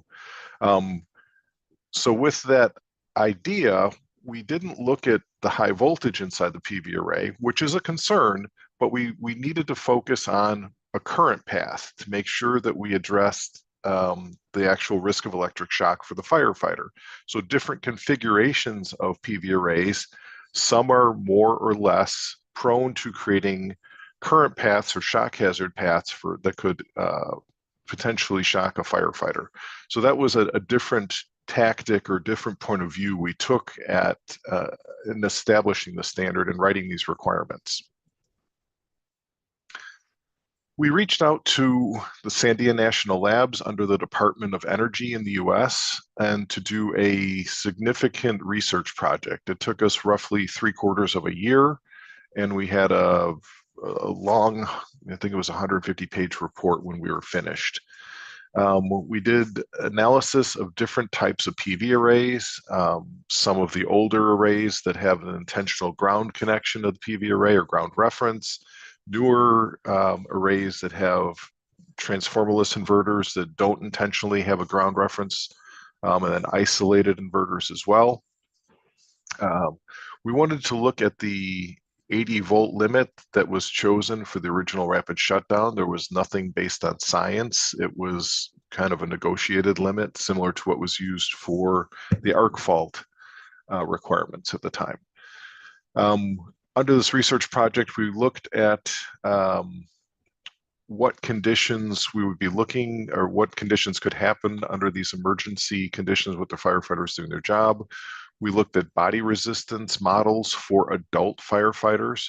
Most electric shock limits are based on children who have much lower body resistances. We also looked at all firefighters having to wear their personal protection equipment. So they're going to be dressed in large suits that, while they're not initially intended to provide protection from electrical hazards, they do provide some protection. And we went through and we started looking at the potential additional resistance that could be added to the body resistance of a firefighter with their personal protection equipment, the gloves, the boots, the firefighter turnout gear. We also needed to make sure that under these severe conditions, when the firefighters are soaked, you know, that's very hot, so they could be perspiring or sweating, and that could make their gloves wet or their clothes wet, but also the firefighting foam. That's a soap-based surfactant which also reduces the resistance of the conductive water, increases the conductivity. So we were doing these tests on the different pieces of equipment, the protection gear, the gloves, the boots, and the turnout gear, when it was soaked in this firefighting foam to see what type of resistance could be added to the body model. We also did some testing for enclosures with a firefighter hose spray, so the firefighting hose. Firefighters are not supposed to intentionally spray the roof unless it's on fire. If the roof's on fire, there's nothing we can do for this. There's no electrical equipment that's been evaluated for operation, safety, function when it's exposed to fire. So we decided that it's outside the scope of the standard. But it's possible that if a firefighter is spraying an adjacent building or adjacent area, because these hoses are very difficult to control, they might overspray and spray the building. So we wanted to make sure that if there was a overspray condition with a firefighter hose, that we might, that we need to have a better enclosure that would prevent water from getting inside. And then wherever possible, we wanted to harmonize with other safety standards. Let's see. We use the IEC 60479-1 limits and thresholds for currents on human beings. Some of the interesting things we looked at there, a lot of the electric shock limits are based on AC. In this case, with the PV array, not any inverters would be off, so we're primarily looking at a DC current throughout the array. Critical things, DC limits are higher than AC limits. Also, we don't have the lock-on condition for DC that we do with AC. You don't have, you can still use your muscles with the DC going through your body. So the focus on this 3741 standard, we started narrowing in. We needed to look at the body resistance models based on adult males and females. Normal shock limits, like I mentioned before, are based on children. We looked at the electrical resistance of the firefighter protection equipment, so the gloves, the boots, the turnout gear, the heavy suits they wear. We looked at the different current paths through the firefighter body, depending on the different situations they may get into, because it's limited visibility and it's slippery, a firefighter could easily fall onto the PV modules. The firefighters are trained to not interact with the PV modules, but when you're fighting a fire, you can't always avoid them. So a firefighter could trip, could fall, could step on the PV array. So we wanted to make sure the standard accounted for those different interactions. This was a very specialized group of people, this task group that developed the standard. It included the normal PV industry people, the PV module manufacturers, the PV inverter manufacturers, the combiner box manufacturers. But we also needed to bring in firefighters because those are the ones that have this expertise. And finding firefighters that have electrical experience and also have standards writing experience was rather challenging, but we were really lucky and we found multiple firefighter representatives from Canada and from the United States, and they helped participate to write this standard. We also talked to and had input from the national labs, Sandia National Lab, NREL, and other general interest personnel, so electrical inspectors for the National Electric Code also participated, as well as people from the functional safety standards. We gathered information from other existing standards wherever we could, but this was a very specialized situation that we were dealing with here. All right, so we decided that all of the equipment that was used, the electrical equipment for electrical protection, had to be certified to the published requirements in 1741.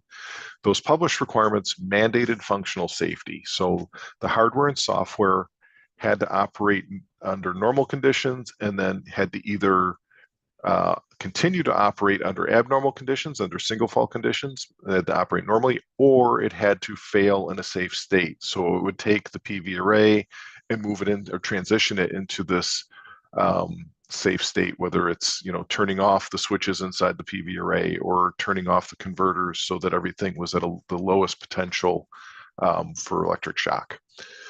So we looked at the different construction aspects.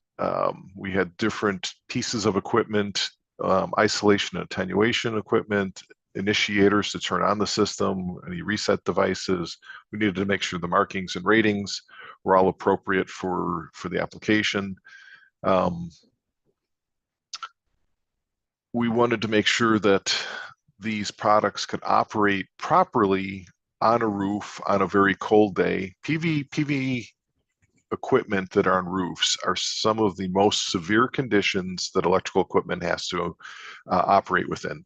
People from the automotive industry who have a very difficult job with high temperatures and moisture and everything else and vibration, they say that the PV module industry has a very severe condition to deal with too. So going from very high temperature, high humidity during the day to dropping to very cold temperatures at night, causing a humidity and freezing situation.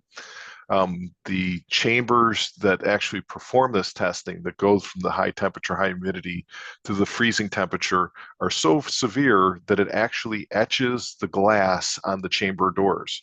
So it's a very severe environment. So we need to make sure that any electrical equipment can operate at these extreme temperatures, hot and cold at the same time, going through the same environmental conditions that the PV modules do throughout the day. We need to make sure that the equipment, if it's got a power supply in it, that it's going to be able to do ride-through events with high voltage and low voltage.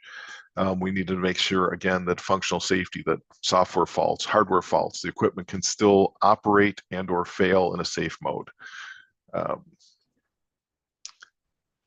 Here's a list of the different tests that the functional safety testing goes through for the rapid shutdown reliability testing. Some of the interesting ones, again, voltage surges, that's common. But firefighters, when they're working on the systems, they all have radios on them, and they're relatively high power radios. We need to make sure that those radios will not interfere with these systems as well. We wouldn't want the interference from the radio to jeopardize the system going into the safe state. Magnetic fields, electric fields, dust, vibration, multiple different applications. We've got different certification categories shown on the right for the different applications. We talk about a lot of the input from the firefighters. We were looking at how the firefighters interact with the PV array. That whole what if question kept rising, and we said, you know what, we can't protect everybody from everything all the time. So we said these are the most common interactions firefighters will have with the PV array, and that's what we wrote into the standard. So we view the PV array firefighter interactions through the lens of the standard that's defined. Some of the interactions we look at are firefighters may slip and fall with a tool in their hand. So we have a specific impact tool that could potentially cut through the PV modules or the enclosures on the inverters or rapid shutdown devices. We have to look at firefighters potentially falling on the PV array. And firefighters that might not be able to see where they're going may have to step on the PV module. So we need to make sure that under those conditions, we don't create this risk of electric shock, or if they do damage the PV modules through these interactions, we account for that in the calculations that we make for the hazard control system. This is the impact tool. Normally this looks kind of like a axe, but using the axe configuration didn't work well for creating the impact force we needed. So we turned this into more of a impact wedge, similar to a impact ball, but it's got the chisel point like the firefighter tool would have. So that will get dropped on the module or onto the enclosures for the inverters, etc. This was a punching bag, but we increased the weight to simulate a heavy a heavy firefighter wearing his turnout gear or her turnout gear. Males and females are firefighters.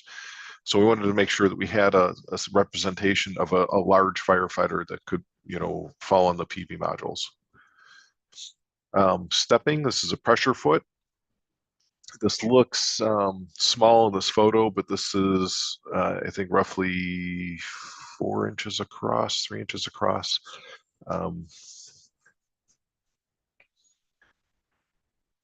In the US, and we're using the National Electric Code to align with the safety standards. In this case, it was felt that the firefighter protection was so serious that we started with the requirements in the National Electric Code and the standards caught up.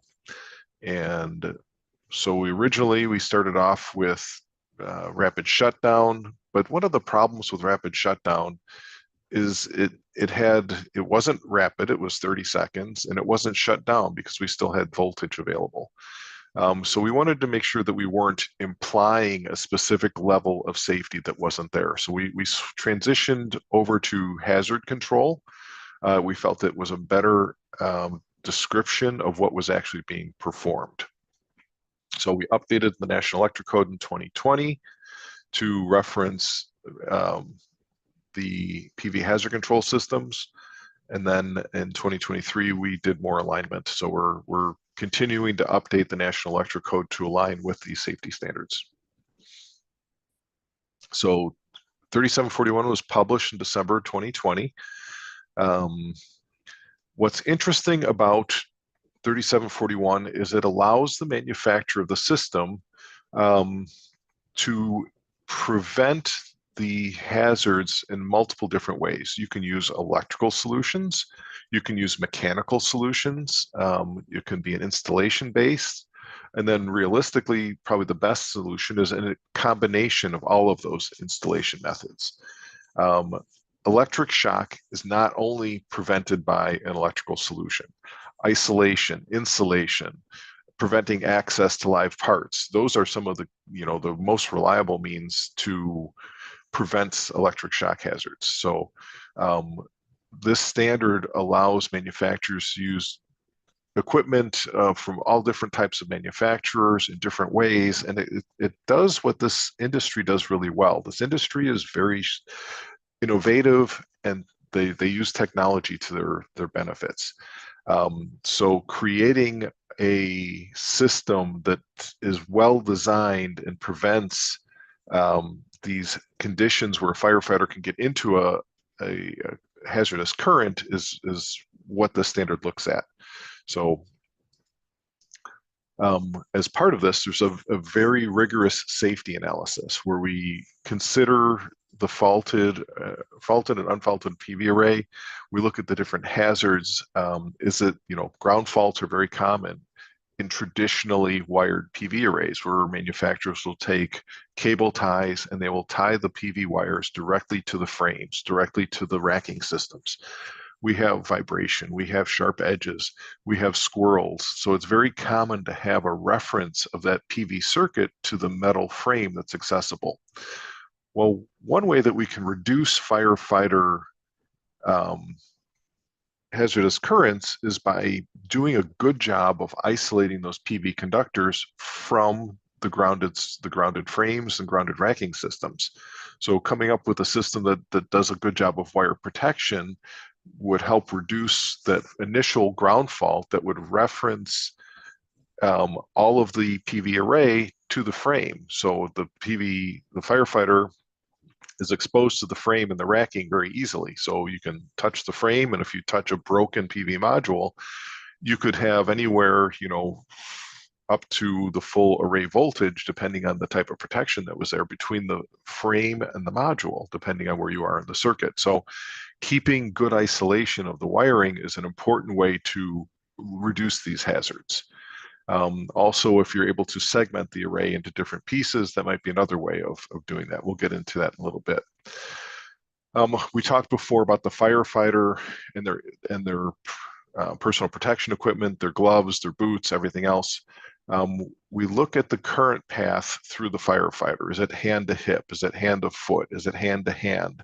What is the interaction that we had in that earlier list of the firefighter And then what is the exposure voltage which drives the current through? So we account for the resistance of the body through the specific current path.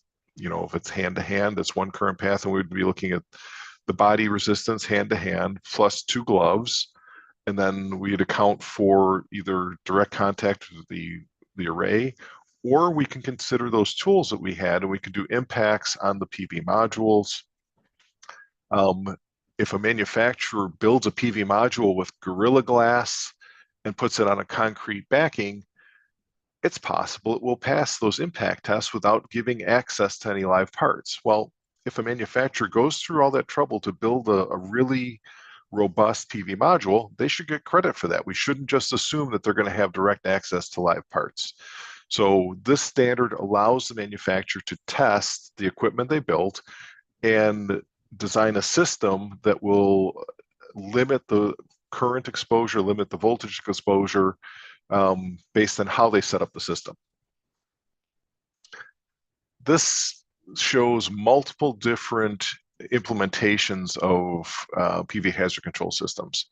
On the top left, item number 5, that shows a switch that would disconnect a single string.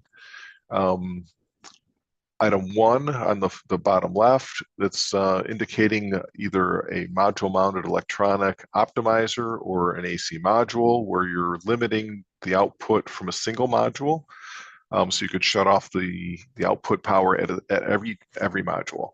Oh geez, we got multiple item 5s. We've got another mid-string interrupter in the middle of the screen. So a very popular way of doing this right now is having multiple mid-string interrupters throughout the PV array. So you're able to break the array into lower voltage sections. Based on some calculations that are shown in the standard and some examples, 165 volts direct exposure is one way to do this without doing any testing. There's some other examples that could show up to 400 volts, or some people might even be able to go higher depending on the combinations and the different protection that they have. But overall, the idea here is that we evaluate the array, accounting for the different pieces of equipment that are there and the way it's set up, protection from ground faults, etc. So it's a very quick overview of the standard, but if we have more questions, we can deal with this another time and get in more detail. But essentially, that's a high overview of UL 3741. Now we're going to transition into UL 1741. And this is, again, the inverters, converters, controllers, interconnection systems equipment for use with distributed energy resources. This standard has been around since the late 90s. It's been growing year after year, and I think it's the second or third most purchased standard at UL. It's got a very broad scope. Common products that we deal with here are utility interactive inverters, grid support inverters. You can do standalone inverters, multiple mode inverters that do both grid tied applications and standalone when the utility grid goes down. Interconnection systems equipment is kind of protection relay functions. AC modules are PV modules with small inverters in the back. Charge controllers are PV devices that charge batteries. We've got other balance of systems equipment such as combiner boxes, ground fault detection equipment. Again, the rapid shutdown equipment is covered under the standard.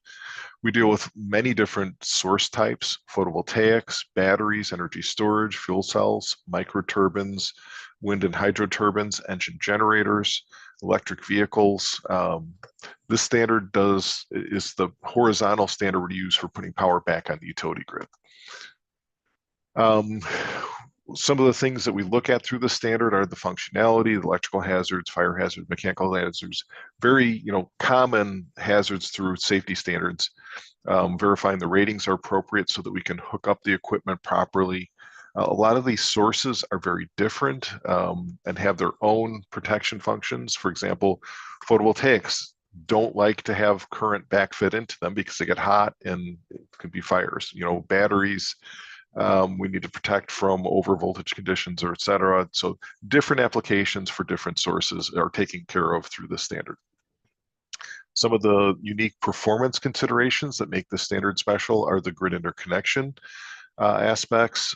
Something else that's new is power control system equipment. It's an electronic overload protection, as well as protection from either import or export control from the utility. Some utilities have very specific requirements for when they want power coming into their system or being consumed from their system to charge energy storage. Regulation, electrical parameters, and then communications are something else that we're dealing with on a regular basis now. This standard was very unique from the standpoint that it addresses both the needs of traditional electrical inspectors through the National Electric Code and also deals with the requirements and the needs of the electric utilities. Normally, we look at the bottom left, at the bottom portion of this triangle, where we would have the manufacturer in the middle would produce a product to comply with the safety standard through somebody like UL and to address the needs of the electrical inspectors. This is up to the point and common coupling, which is typically your electric meter in your house. These products that put power back on the utility grid also deal with the electric utilities who are very concerned about having power that goes back on the utility grid, has to do it per their rules and the requirements. This standard does a combination of a traditional electric safety and also grid interconnection. And it does a very good job of this. And we've got a single certification to this one standard that does this, meets the needs of both sets of authorities having jurisdiction. So the HJs from the utilities and also the electrical inspectors. Grid interconnection has been done in 1741 since the beginning. This is our horizontal standard. So we have many US utilities and some Canadian utilities participating in the development of the standard. It's written into multiple state law in the US that it has to be a UL listed inverter, UL 1741 listed inverter, for being able to put power on their utility grid. In the US, we have roughly 3,300 different utilities, and they all accept the 1741 certified inverters, as far as I'm aware. And we have some special certification options for different applications that are special locations. Let's see. So there's different ways to have utility interactive products. The original IEEE 1547 in 2003 and 2005 were very simplistic requirements by today's point of view. It was an over-under voltage, over-under frequency limits, where if the voltage or frequency of the utility grid went too high or too low, the inverter would have to shut down.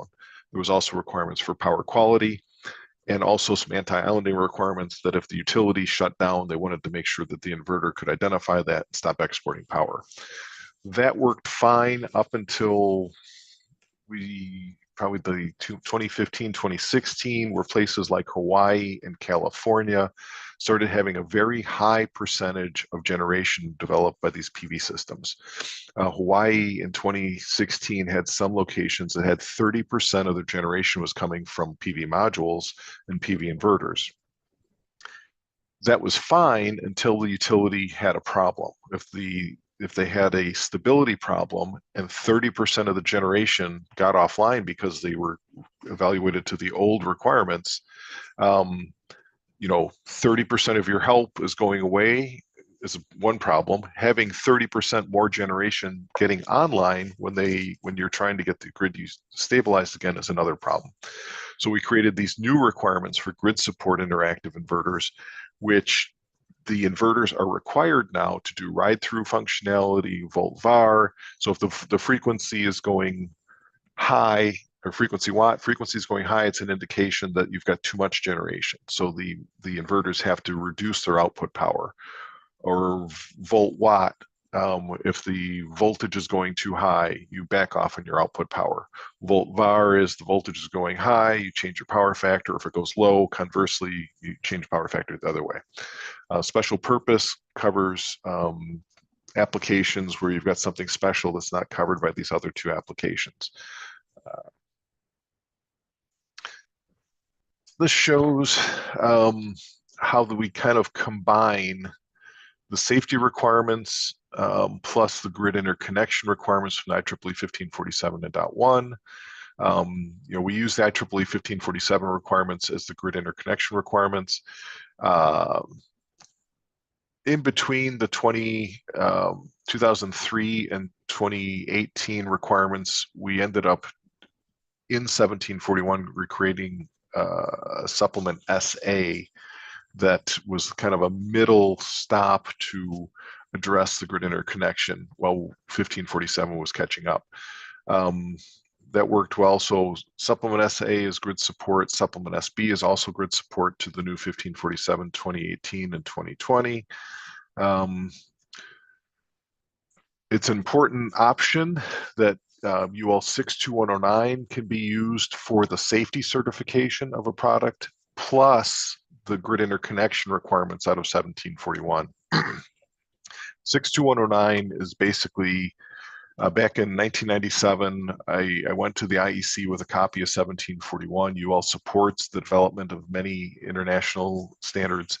So we converted 1741 into 62109. And then later UL adopted 62109 as a US national standard, creating a few national differences to account for the National Electric Code. So we had the option to either use 62109 plus 1741 for the grid interconnection, or just use 1741 by itself because it includes both safety and grid interconnection. Let's see. This slide shows that in 1741, we're addressing the needs of the electrical inspectors and also the utility engineers through 1741. And it's making use of the 1547 test standard, 1547.1 test standard that allows us to evaluate to the IEEE 1547 2018 grid interconnection requirements. So these standards work really well together, and IEEE standards 1547, 1547.1 are performance standards and conformance standards. 1741 is a certification standard. And it allows you to account for those things and put a safety mark on the product or a performance mark on the product. As I mentioned before, 62109 was developed out of 1741 as a very thorough standard. It's been adopted pretty much internationally for PV inverters one way or another. Also PV charge controllers and module mounted electronics. It's an excellent standard, does a very good job, and we use it quite often. IEC 62109 was developed out of several different standards, 1741. When we developed that standard, we wanted to have the safety similar to what we have for information technology equipment. Little kids, if you have a monitor for your PV inverter inside your house, we need to make sure it's touch safe, even though you've got 600 to 1,000 volts on your roof. So we needed to have the level of safety that we called out in 60950, but 60950 is an indoor piece of equipment that didn't account for the overvoltage categories and the severe environmental conditions. So that's why we kind of went to 61010 as well. At the same time, Preben Home was developing 62477. So there's very many similarities between 62477 and 62109. So lots of standards numbers here, but it's important to note that we were very cautious and we tried to make sure we were as well harmonized as we could be when we developed 62109. When it came back to the US, international standards are great, but if the individual nations that adopt the standard add many national differences, it kind of reduces the importance or the effectiveness of the international standard. So when we brought it back to the United States, we tried very hard to minimize any national differences wherever possible and only added the ones that were truly necessary to align with the National Electric Code and also the other US national standards that we had. So it's in use today and it's been working well. So the US accepts both UL 1741 for PV inverters or other PV equipment, and also UL 62109. Important to note that 1741 is the only standard that we have for the rapid shutdown equipment. And then for the grid interconnection, we use the grid interconnection requirements out of 1741. All right, so we're wrapping up. The ultimate goal here is to come up with requirements that are published that increase the safety of these different applications, whether it's the grid interconnection or the safety for the firefighters. By developing these thorough standards and providing a good path forward, manufacturers can use them to design equipment, build equipment, certify equipment, and then use that certified equipment and get it installed in the field where it's aligned with the codes. This facilitates a very streamlined national process, and it's tries to do so in a manner that's smooth and agreeable to all the involved parties. And so we've been one thing out of all the industries I work with, I've got to say the renewable energy industry really does, especially the PV industry, really does a fantastic job of putting their individual company biases aside and working closely together to develop these codes and standards. It's a pleasure to work with these industries. So, and that is it. Thank you very much.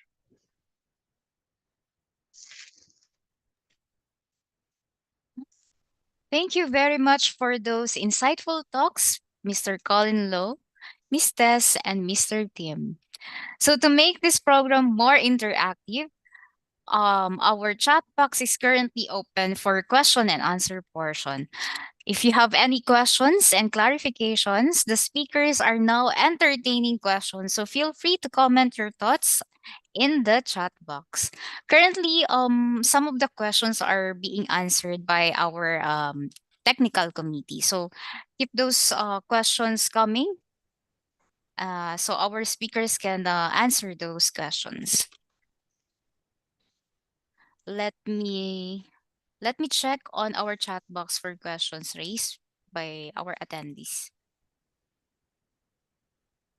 I think every question has been answered by our technical team and our speakers. But for the sake of for the sake of informing everyone about the questions, let me read those questions. First, from Sir Edmond Espinosa. In terms of design, most of FDA system are designed by electrical engineers, but now most new plants are being designed by ECEs. So who will govern in codes when both engineers have conflict in electrical codes versus ECE codes? I believe this question is for Ma'am Tess. Yeah, but it was answered by Engineer Egbert Sales. So according to him, codes across fields are usually sourced to international standards for harmonization. If there are design conflict, these are discussed among designers and may be elevated to the respective code making panels. Next is from Sir Matthews Dayag. Since nowadays, a lot of fabricator of panel boards, panel boards and switch gears are around in the market. Now, how can we enforce or encourage those panel board switch gears builders to join in the conformity assessment in compliance to standards with listed mark? So according to Engineer Sales, this is a whole professional or a whole new professional approach by initially specifying listed equipment ensures it meets the minimum standard for such equipment and application.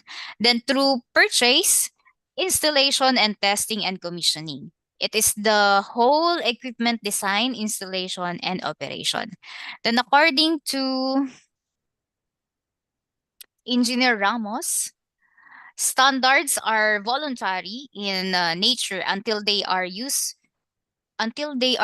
for regulation. A government authority is needed to develop those regulations and compel all the stakeholders to comply. Lastly is from Ma'am Tess Espejo.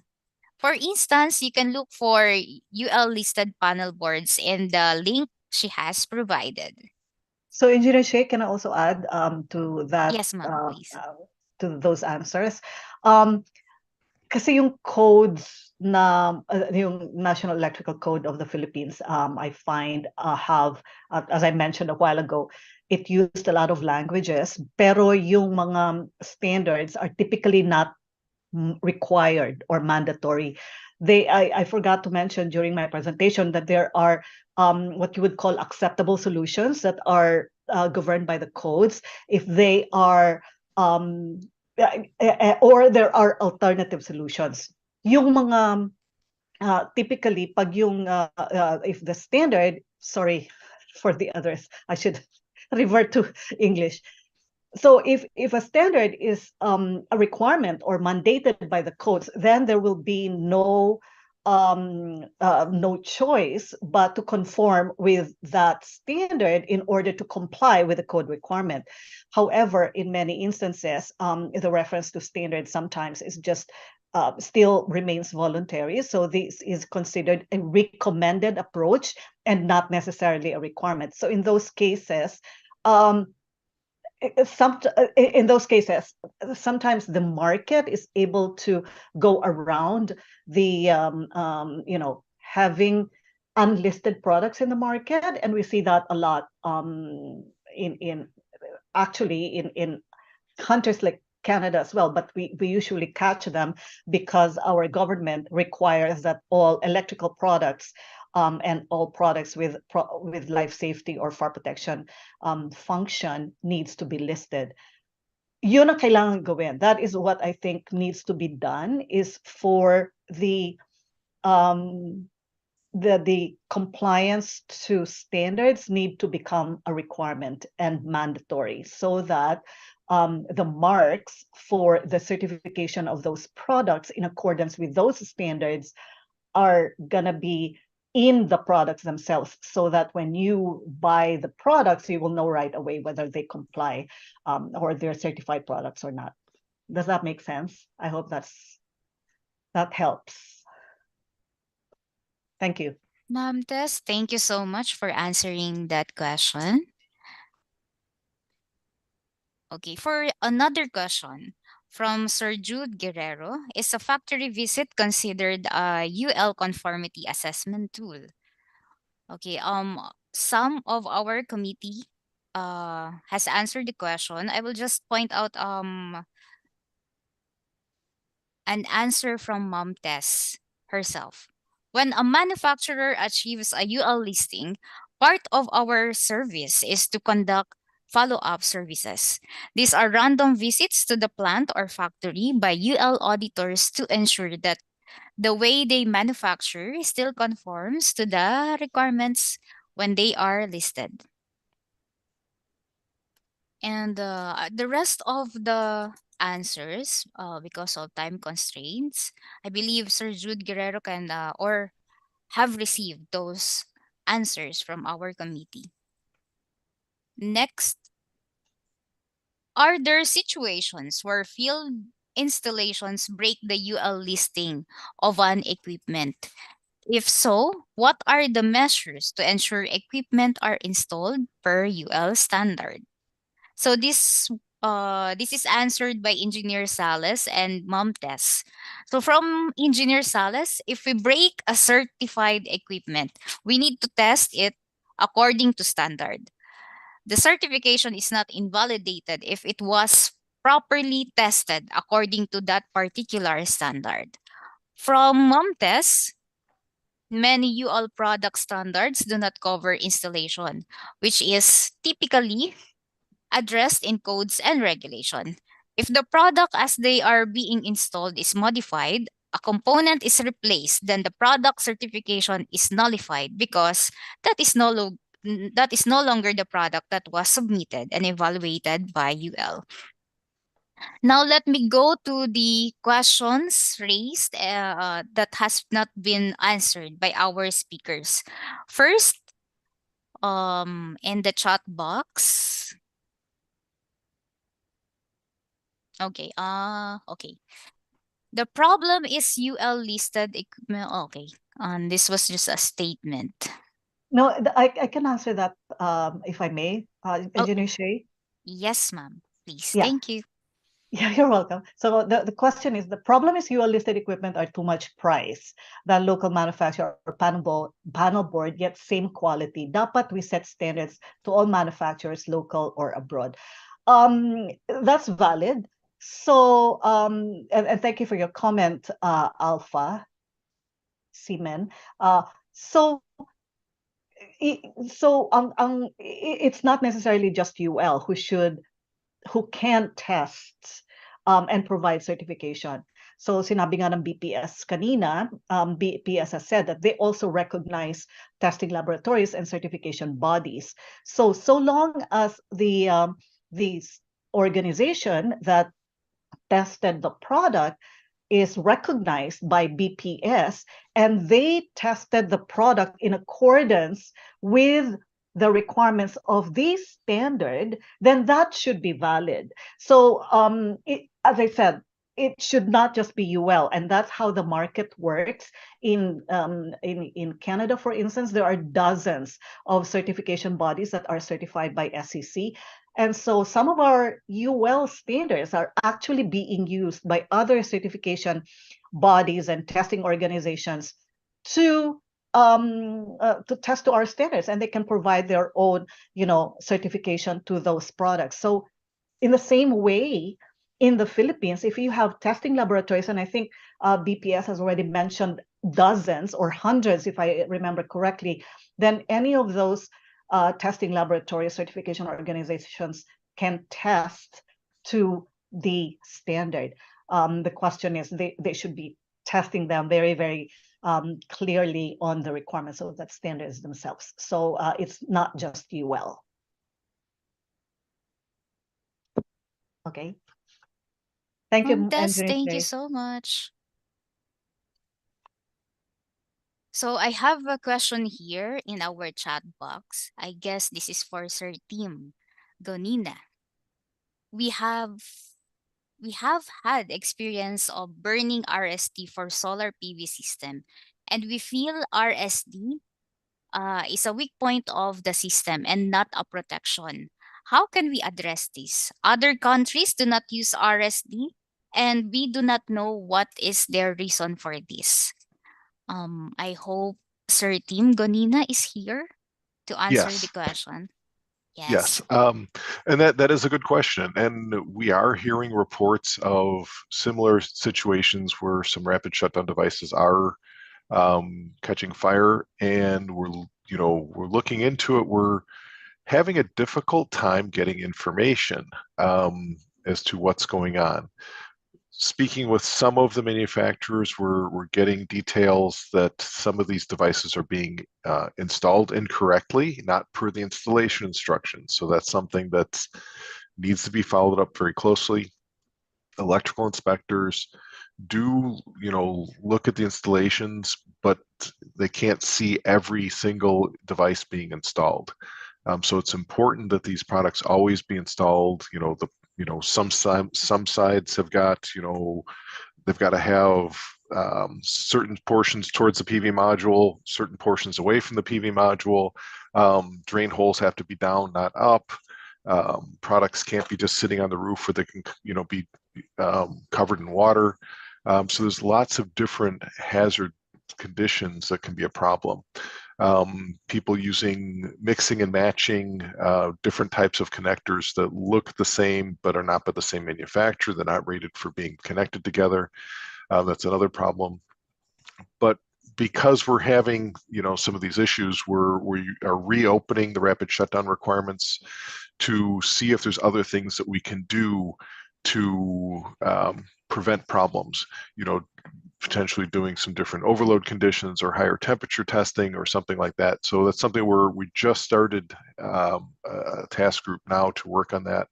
So, standards need to be revised periodically. So having input and looking into what's potentially going wrong is a good way to make sure that we can update the standards to address those things. Thank you, Mr. Tim, for that answer. Due to time constraints, I will be entertaining our last question from our Q&A chat box. And for the rest, rest assured that our committee and our speakers will be typing their answers to those questions that you raise in our chat box. Our last question.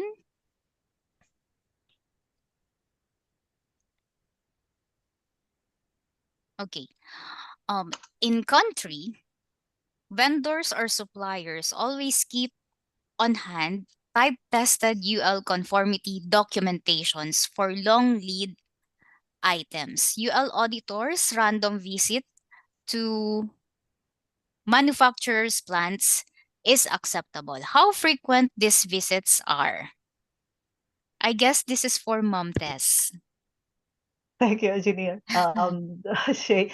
But medyo confused ako dito sa question na to, so I would defer to our local guy, not local, in the ASEAN, Engineer Aryan Basas is there. Aryan, do you mind answering this question? Kasi hindi ko alam kung ano yung medyo confused Hello? ako doon sa ano. Hello, can you hear me? Yes, we can hear you. Yes, we can hear you Yeah, po. okay. Typically, it's 4 times a year, but depends on the product. But typically, yeah, it's 4 times a year, quarterly, basically, for UL inspections. All Is that okay? right. Yes. Okay. Thank you so much for that. Thank you. All right. Sir Benji, Sir Benji Capistrano, Sir Carl Cuesta, Sir Tomateus Dayag, and Sir Charge Opigan. I believe your questions will be answered by our speakers and the committee on the chat box. Due to time constraints, we shall proceed to our next activities or our next speakers. Thank you everyone for that very interactive question and answer portion. And lastly, thank you to our speakers, Ma'am Tess, Mr. Colin Lowe, and Mr. Tim. Thank you very much. Maraming Thank you. salamat. Okay, so let's proceed to Thank the you. awarding of certificates.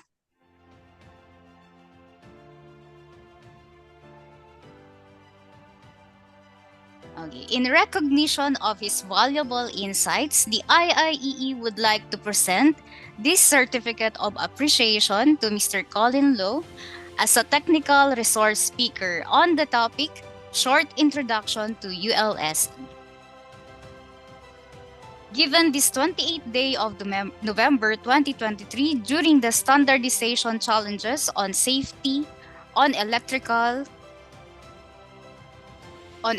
Installation webinar in conjunction with the 48th Annual National Convention and 3E Expo 2023 with the theme IIEE at 48, moving forward collectively as we pave the way to the world of opportunities and digital innovations.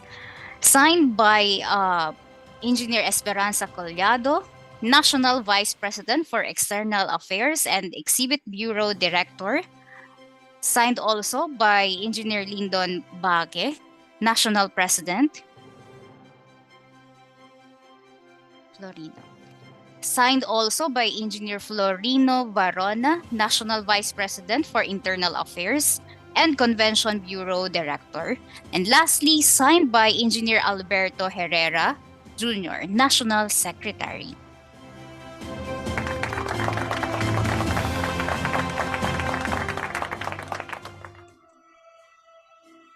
Okay, next is the IIEE would like to present this certificate of appreciation. All right, so sorry.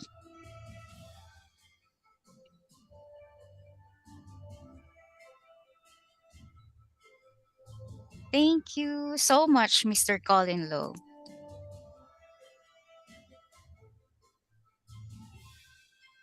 For our next certificate, IIEE would like to present the certificate of appreciation to Ma'am Tess Espejo.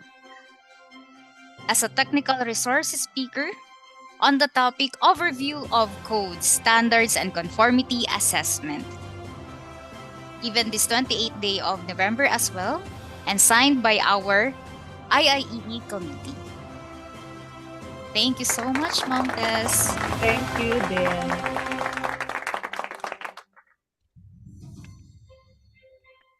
Lastly, for our certificate, presentation of certificate, IIE would like to present the certificate of appreciation to Mr. Timothy Gonina for imparting, as a technical resource speaker on the topic Introduction of UL 3741 and UL 1741 and how it supports electrical code.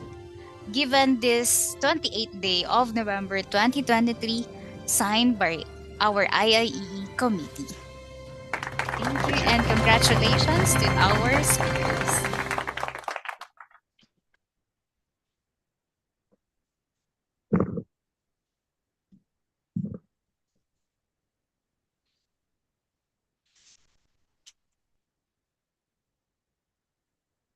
So before our next speaker, please give way to an audiovisual presentation from one of our event sponsor, the NPOP 4.0. Now let's watch this.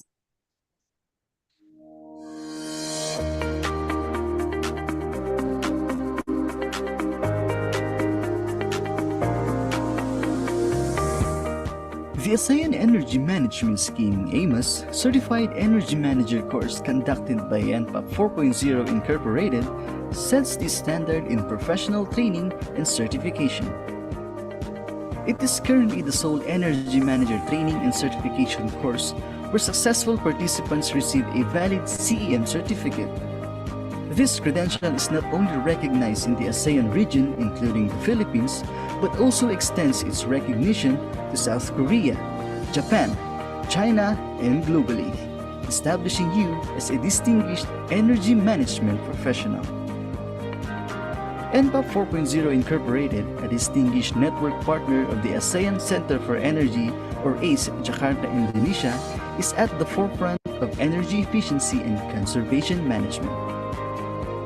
Our Certified Energy Manager CEM training course, conducted under the ASEAN Energy Management Scheme AMAS in the Philippines, empowers you to lead in the field. With the Energy Efficiency and Conservation Act in play, establishments with an average of annual energy consumption of more than 4 million kilowatt-hour seeks the expertise of a certified energy manager. Are you a qualified practitioner ready to make a difference? If you hold a bachelor's degree in engineering, holder of a valid Professional Regulations Commission ID based on his or her engineering course, has a minimum of 5 years of continuous hands-on experience in the installation, operation, and maintenance of energy-consuming machines and equipment, has a minimum of 2 years of supervisory or managerial experience related to energy management, and a professional demonstrating a high level of experience, competency, proficiency, and ethical fitness in the energy management profession. You are invited to become an ASEAN Certified Energy Manager. Elevate your career, contribute to sustainability, and become a certified leader in energy management. For inquiries and registration, contact us at npop4.0training@gmail.com or visit www.npop4.org. Join us in shaping a sustainable future.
All right. In recognition of their valuable contribution, the IIEE would like to present the Certificate of Appreciation to NPOP 4.0 as a presenter given this 28th day of November 2023 during the Standardization Challenges on Safety of Electrical Installation webinar in conjunction to our 48th Annual National Convention as signed by our IIEE committee.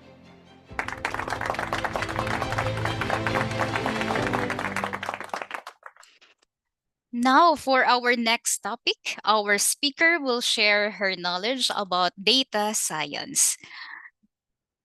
Ms. Denise Durant is the Director of Data Science and Standards Engineering at UL Standards and Engagement, or ULSE. Leading a diverse team, she focuses on advancing scientific and engineering topics, particularly in emerging technologies. With engineering degrees from North Carolina State University and a doctorate from George Washington University, focusing on utilizing systems, engineering approaches, and risk science. Her research spans electrospinning for regenerative medicine and systems engineering approaches. Actively involved in technical committees for organizations such as AATCC, NFPA, SWE, and NSBE. Dr. Durant has a rich background, including research engineering roles at Intel Corporation and the Goodyear Tire and Rubber Company. Now, let's give her a warm virtual applause.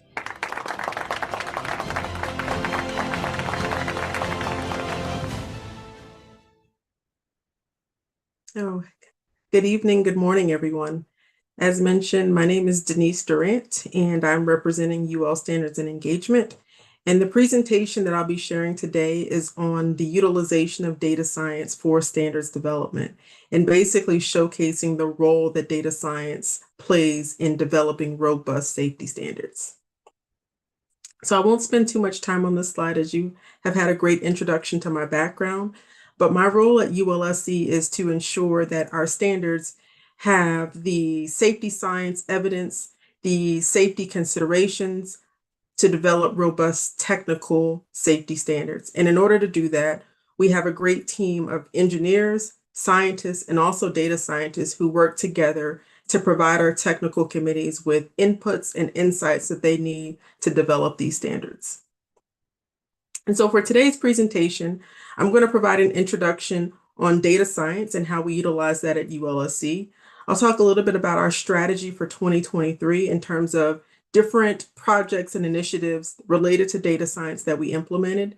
I'll spend a little bit of time providing some case studies in terms of how we've utilized data science for ULSC standards.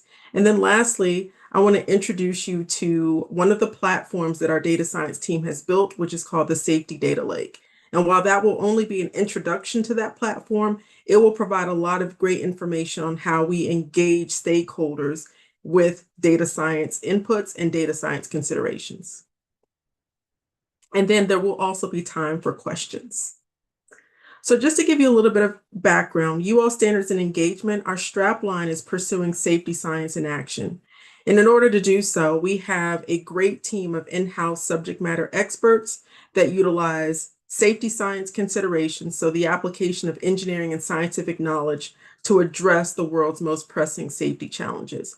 And we do that by partnering and collaborating with other stakeholders and other experts in the field to advance our engineered solutions and our safety science knowledge, because all of those things are utilized to build robust and technically rigorous standards.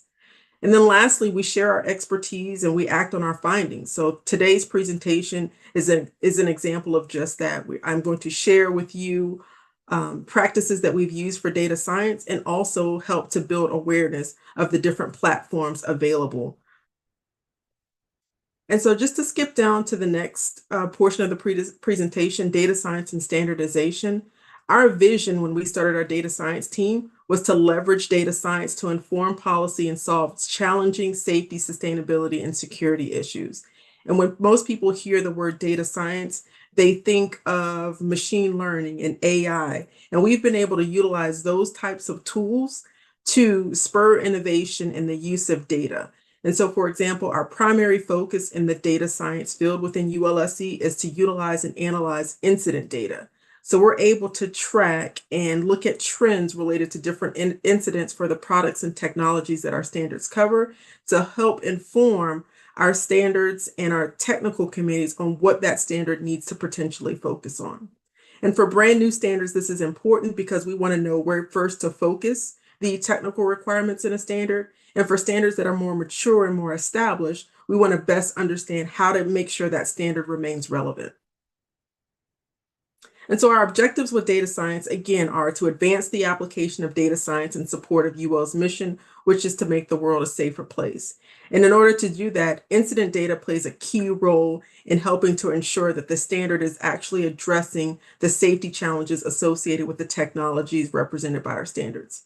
We also collaborate with data owners, and the goal with that is to unlock hidden or underused data. There are opportunities for us to look at incident narratives within different data pools so that we understand the different types of hazards associated with an incident so that we can then trace that back to trends and also understand where our standards need to focus.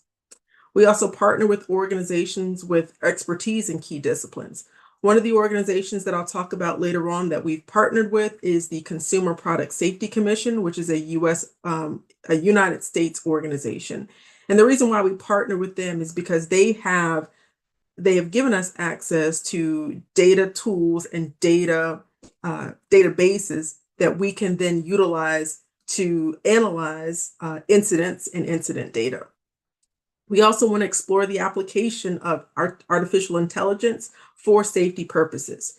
So when you think of artificial intelligence, most people think of robots, for example. We utilize artificial intelligence in a couple of different ways, which I'll showcase here.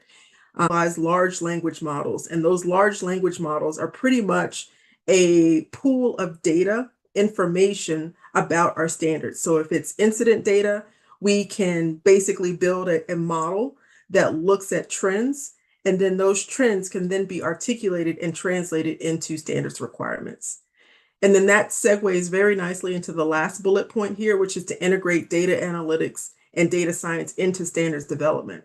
So our technical committees are always wanting to know what are the causes of a fire hazard, for example. And we've been able to use some of the incidents that have happened in the US to understand what has triggered those events. And then that information can then be translated into standards requirements. And so with our data science team, I wanted to highlight some of the services that we provide internally and externally within ULSC and to our external stakeholders.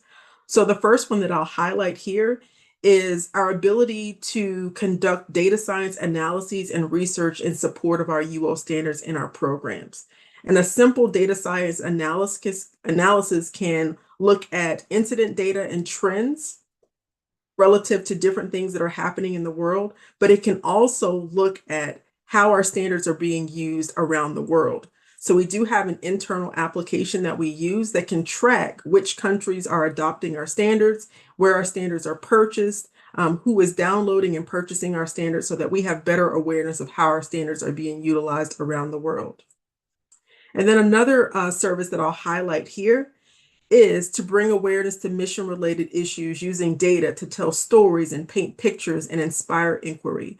And this is important because as we begin to attract stakeholders who are interested in data analytics and data about our standards, it's important to tell the full picture of how that data was collected, how that data was analyzed, and then ultimately how that information was translated for the purposes of being used for standards requirements.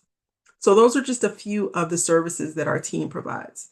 And on this slide, you can see our data science team. So this team makes up the data science and engineering team that I lead. Dr. Andrew Kapp is the manager, and then we have 5 data scientists with robust backgrounds in data science that you see here.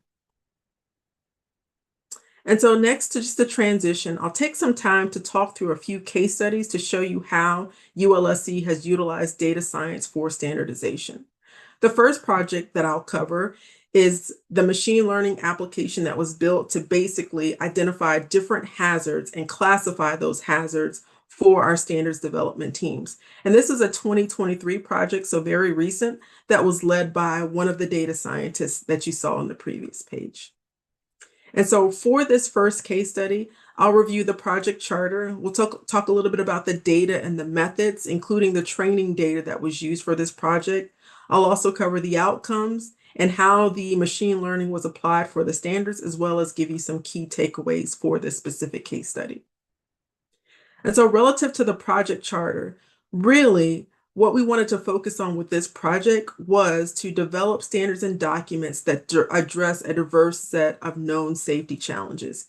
And in order to do that, we utilized a system where we were able to proactively monitor public safety risks so that we knew exactly what our standards need to focus on to make sure that they were relevant and to ensure that they had the proper risk reduction approaches. And the reason why we wanted to take this project on is because we know that as a standards development organization, it is challenging for us to keep up with new technology advancements in a growing economy. So with that, and with the expertise that we have in-house, we wanted to determine how we can leverage machine learning to help us solve these challenges. So the first thing that we did was we identified a data source. And the CPSC stands for the Consumer Product Safety Commission. They have an open source data database that's available for us to use and for you to use as well. That's information that we will be able to share after this call, and hopefully you'll be able to access the system in your country. But the CPSC has what's called a clearinghouse database. And that database provides hundreds of thousands of records, 258,000 to be exact, that have incident descriptions and hazard identifications within that database. And so within that database, there are also 34 different types of hazards that are noted in the data. And we're actually able to utilize that information to not only tie a hazard to a specific incident, but to look at different trends as well. And so the methods that we typically use when utilizing a data set like this one is to look at ways where we can split the incidents related to these consumer products into training data as well as testing data. And the training data really just gives us the opportunity to build models, and then the testing data gives us the opportunity to test and validate those models to ensure that our accuracy is on target. We utilize something called multi-classification models, which is basically able to utilize multiple incident descriptions to help us identify what a specific hazard is and how that's associated to that incident. And then lastly, we've applied best performing models to UL standard scopes and titles. And this has helped us really identify, when we develop a standard, if that scope is aligned with a specific hazard. So it's helpful for us to be able to understand not only what the scope is for that standard and what are the appropriate, risk mitigation strategies by way of the test methods and the glossary terms, construction requirements and design requirements that are in the standard. But it's also helpful for us, as you'll see in the next couple slides, to understand the hazards that need to be addressed within the scope and to ensure that that matches the risk mitigation strategies that are incorporated within the standard. So this slide here is just designed to give you a little bit of background on how we have approached data analysis as a data science team. So the next thing that you'll see here is this is a snapshot of the data that we've pulled from the CPSC clearinghouse.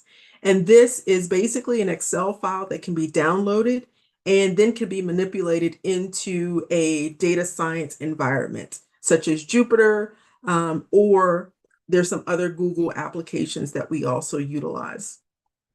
And so what you'll see here is on the far left, you'll see something called a product hazard 1. That product hazard 1 basically identifies the CPSC's hazard taxonomy. They have, as I mentioned, 34 hazards listed in their database. And so you'll see that the majority of the hazards, or all of the hazards that are listed on this screen, are related to electrical hazards by way of an electrical malfunction. And then within the incident description for each of these different hazards, these are things that consumers have actually reported. So the data that we utilize is not necessarily numbers, but this is text. And this narrative text, we're able to make, conclusions about the incident itself.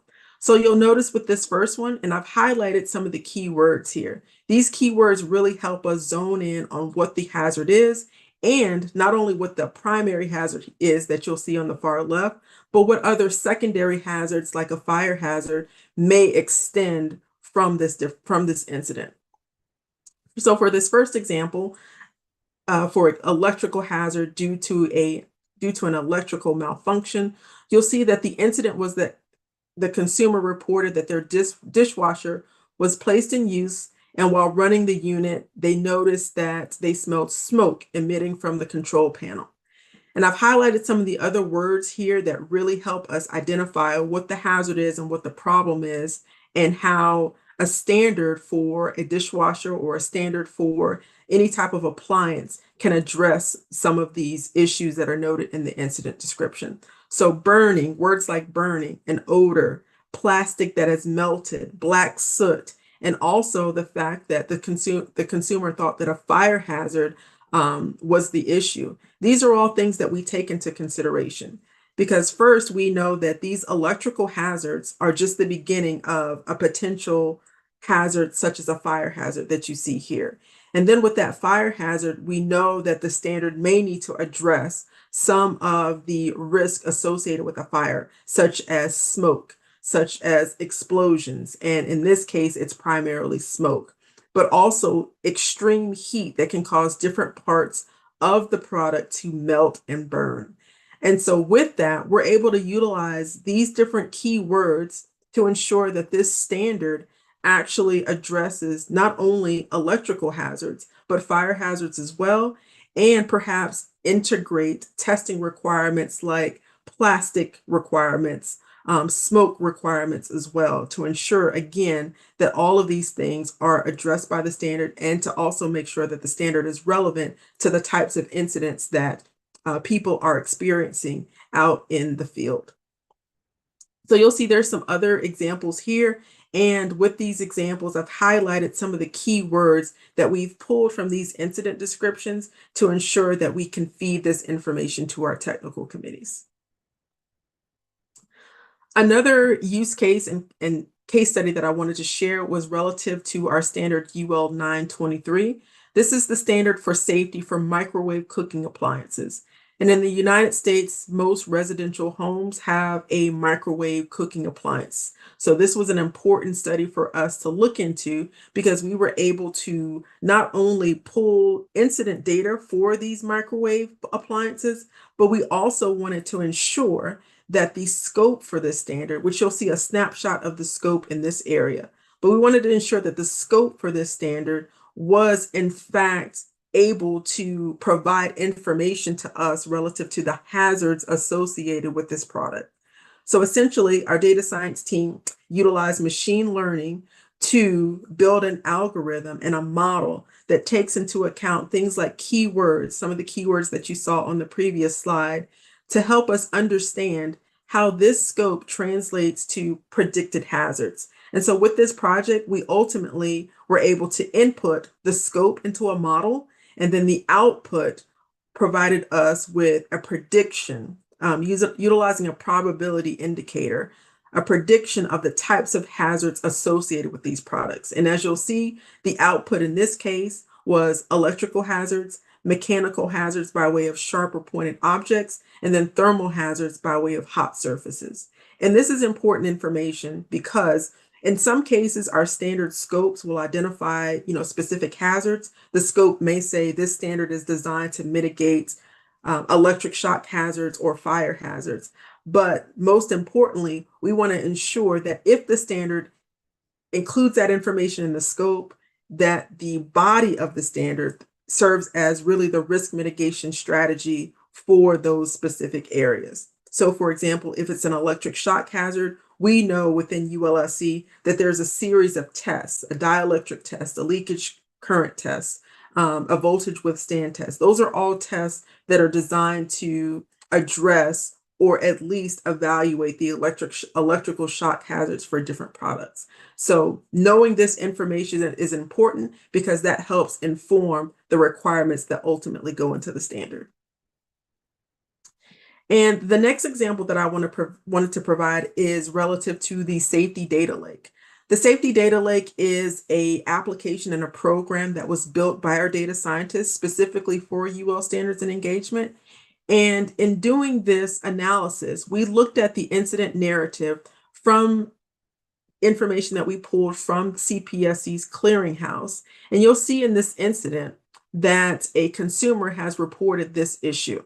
And this is relative to a stroller. So not anything that's related to a standard, but I wanted to give you this example because what we were able to do was do the reverse of what I showed on the previous slide. Instead of utilizing the scope, we utilized this incident narrative to build a model where we could then identify what the predicted hazards should be that a standard of this type could address.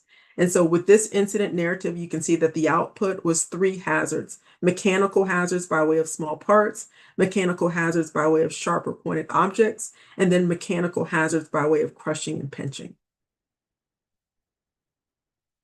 And so the key takeaways that I wanted to point out here is that utilizing machine learning models really helps us as a standards development organization identify the hazards associated with our standards and documents that are ultimately relevant to the different products and technologies that our standards cover. So it's important that our standards address these hazards because, again, that standard really serves as the risk mitigation strategy that's utilized to ensure the safety of that product or that technology. And that approach helps us maintain our standards portfolios and stay relevant with new technology advancement. As technology is advancing, we want to make sure that the standard stays relevant by way of ensuring that the requirements actually match the incidents and the trends associated with those products. And then lastly, the application of machine learning really reduces the time and human efforts in manually identifying hazards associated with our standard contents. So before we had a data science team, we really had to utilize and do a lot of manual analysis of what is going on in the world, utilizing news feeds and media feeds to help us understand how products were failing in the field. And now we're able to build models utilizing incident data from databases like CPSC's clearinghouse to help us speed up the analysis for those products. And so I'm going to transition into another case study that we recently completed. This was actually completed in August of 2023. And the reason why we engaged in this case study is that UL Standards and Engagement, we have worked with our stakeholders to address the potential hazards and the associated hazards with electrical systems for e-mobility products such as e-bikes and electric scooters. And our goal is to learn more about the work that's needed to mitigate the risk in these devices and other new technology, because in the United States, we know that there has been an upward trend in the incidents associated with e-bikes and electric scooters. So we wanted to better understand this phenomenon. And so right now within our portfolio of standards, we have a couple of standards related to these products. We have UL 2271, which is the standard for batteries for use in light electric vehicle applications. We have UL 2272, which is the standard for electrical systems for personal e-mobility devices. And then we have UL 2596, which is not necessarily a standard. This is a test method that covers the thermal and mechanical performance of the battery enclosure materials. So this evaluates those enclosure materials for their thermal and mechanical properties. And then we also have UL 2849, which covers the electrical systems for e-bikes.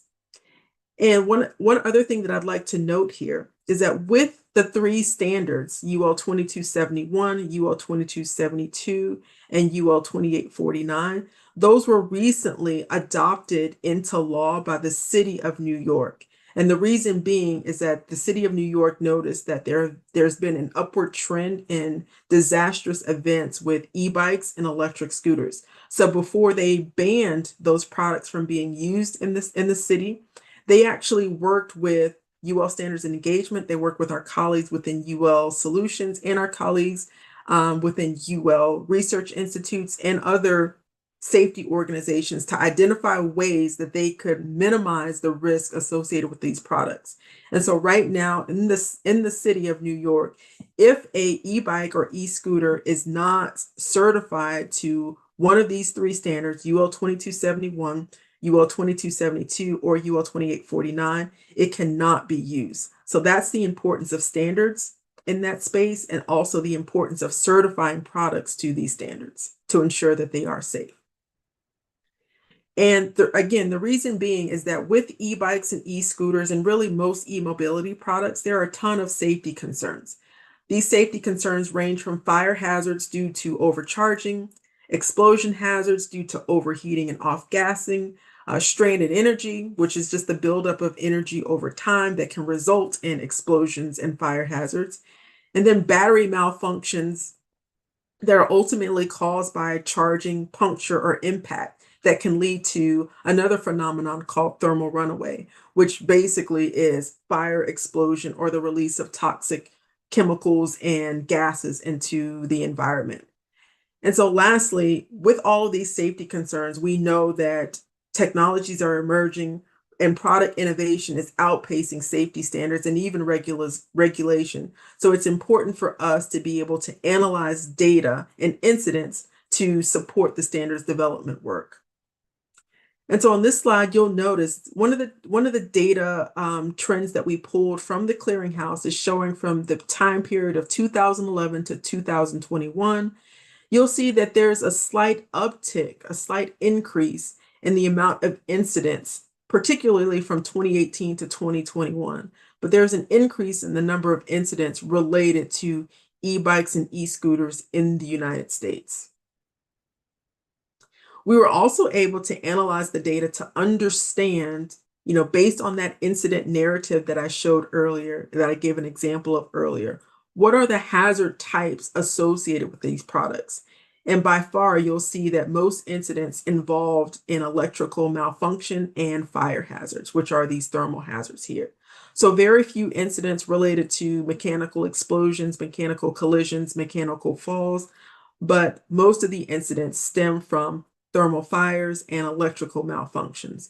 And again, this information is important because as we continue to ensure that the standard evolves to the technology innovation, but also evolves to address the incidents happening in the world, it's important to know what the hazards are so that the standard can actually mitigate against those.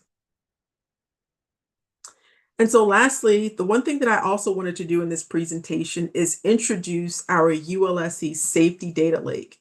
And there's a link that we can put in the chat, but it's also included in the presentation that I believe you all will have access to, where you can take a look at this open data resource.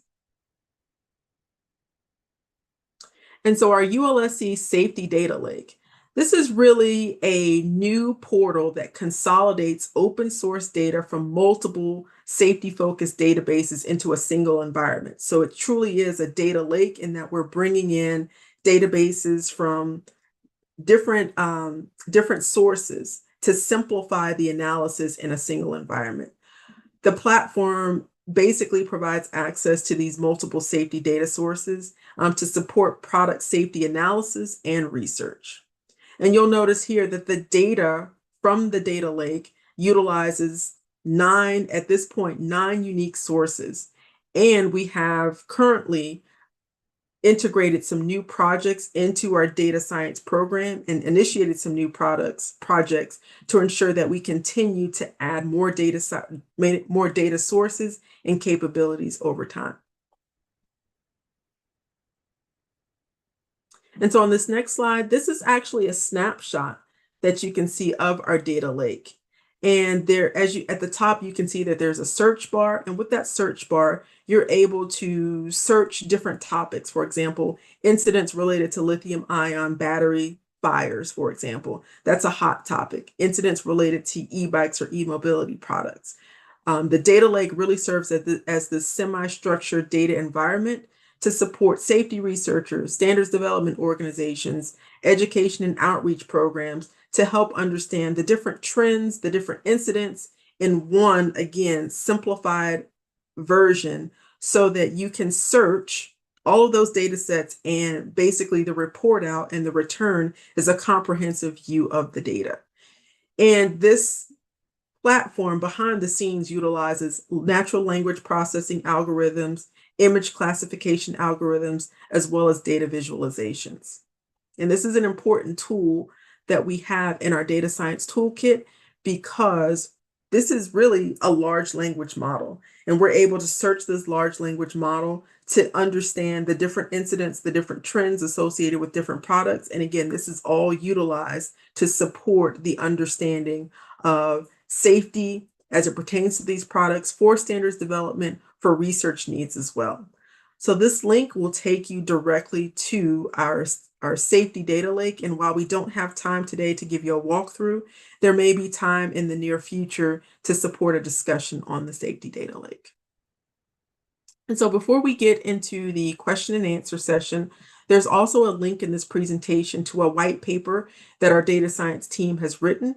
And this is an important white paper because it gives you more in-depth knowledge on how data science algorithms and data science models have been utilized specifically for standards development purposes, but also for different case studies like furniture tip over. So that presentation is also, or I'm sorry, that paper is also linked here for you today.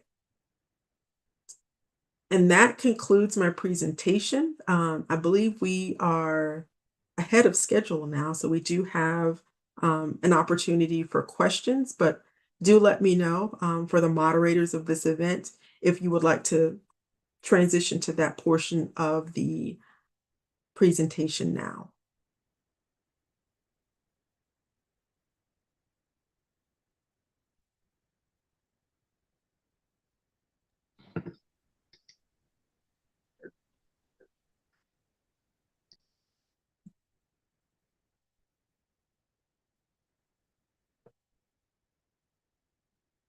Thank you so much, Miss Denise Duran, for that informative talk. Thank you. Thank you. All right. I just have a clarification during our Q&A earlier.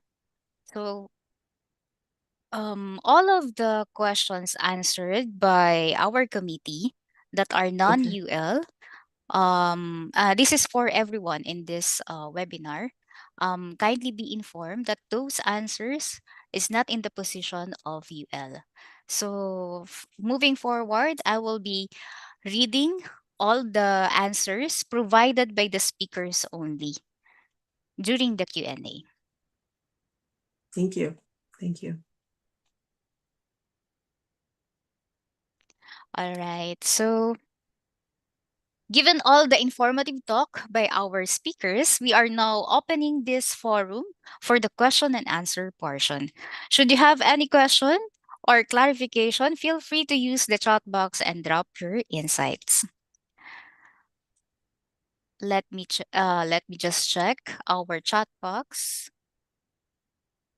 So a lot of questions are already answered in our chat box, but as I've mentioned earlier, I will read those questions and answer them based on the responses by our speakers only.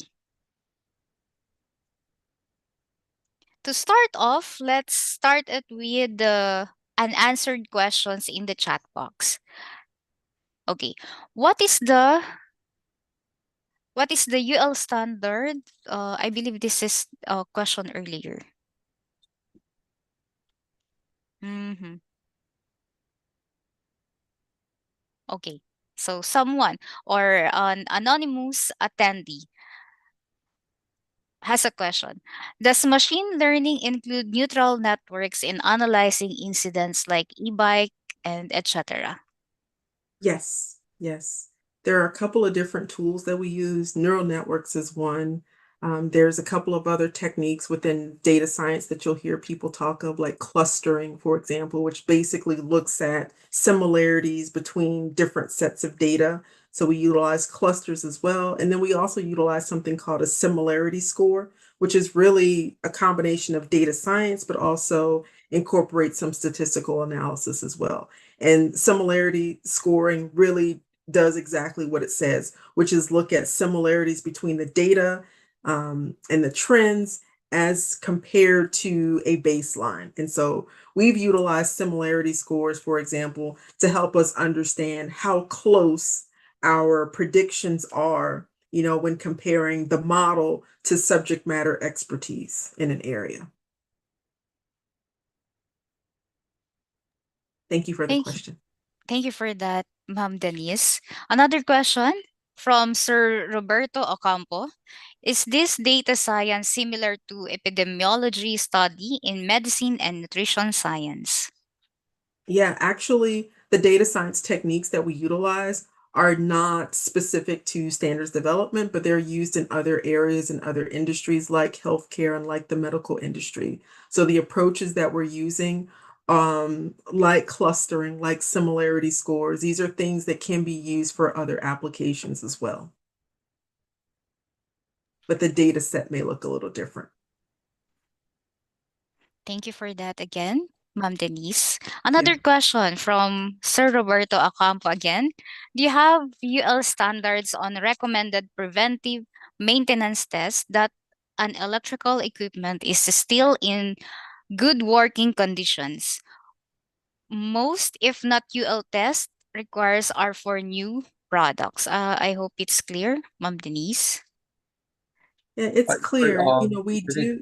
can I jump in here? So, if possible, can we focus this on the data science, because some of the questions are really for different speakers.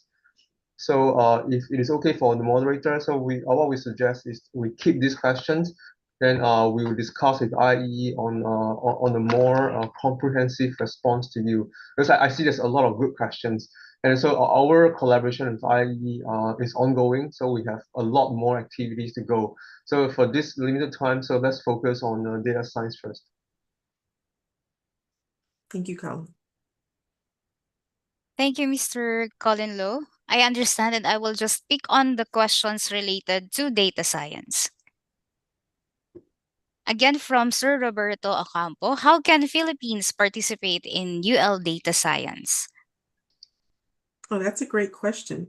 I think the first thing that we could consider is providing you with more information about our data collection methods, our data analysis methods, and help to identify opportunities where, your specific region, country can find data sources that are suitable for use, because that is the hardest part within a data science program, is to find good data, and to ensure that data is properly cleansed so that it can be properly analyzed. It would be great if we could find a data source and take that data and move it straight into a training environment. But unfortunately, that's not always the case. We do have to cleanse the data, which ultimately means ensuring that the right attributes are in the data set so that it can be properly analyzed. And that basically is how we build our training data. So, basically information sharing to showcase how we've utilized data science, I think would be a great next step. And then supporting you in identifying data sources that you could use and identifying ways that you could then manipulate that data for analysis, I think would be a helpful next step. And so I'm sure Mr. Colin Lowe would be very happy to support future conversations in that area. Yeah, sure, yes. Yeah, I'm here to stay for long term, sure, yes. Thank you for that. Another question. I guess this is also a good question from Sir Arger Bondok. Is there an assurance that the data used for the analysis are unique and based on real world experiences and are not manufactured by bots? Maybe. I think if the data is biased, it will affect the analysis. Yes, absolutely. And so we do ensure that our data sources are solid. And so for the CPSC clearinghouse, and also another database that we use is the CPSC National Electronic Injury Surveillance System. But those databases, those data sources are from strong government agencies. And we trust those databases because they actually pull incidents and pull injury data directly from medical systems in the US. So a doctor may input, an injury that someone has when they come to a hospital. That goes straight into a database. And then CPSC does their due diligence to make sure that the database is pulling that information properly into the environment. So when we utilize sources like, open sources like looking at news media, looking at social media, that's a new area for us because we have to make sure that we trust the data. So the first step in this process is to identify solid data sources that can be used so that we can ensure that the analysis is accurate. But that is an excellent question. Thank you again for that answer. I guess this will be our last question for our Q&A portion. From an anonymous attendee, the CPSC dataset provides injuries and deaths. How does it affect the model and probability indicator? And so that's a great question as well. We use the probability indicator for a separate analysis, so that's a little bit different. For the probability indicator, we are basically building a model that, inputs a narrative text and then identifies the hazards associated with that text. And with the incident data itself, we're not necessarily predicting injuries or fatalities. We're predicting the hazards associated with that. And so with all of our data science programs and all of our data science projects, one of the things that we also do is to ensure that we have 50-50 buy-in from not only the model itself, but also from subject matter expertise. And that's what we use our engineers for that are in-house. And so we pair those together to, again, ensure that the prediction actually coincides with the subject matter expertise and vice versa. But I will say, to ensure that the incidents are properly evaluated, we do ensure that the data is cleansed in a way that things like keywords can be highlighted for specific hazards. And then that way we can better trace and track what those hazards are and ultimately what the associated risk with those hazards are. Is another excellent question. And so, hi, moderator. If possible, I would like to take the question, the last one from Mr. Roberto Ocampo about training for the Philippine electrical engineers on how to report incidents. So I think this is exactly why we have this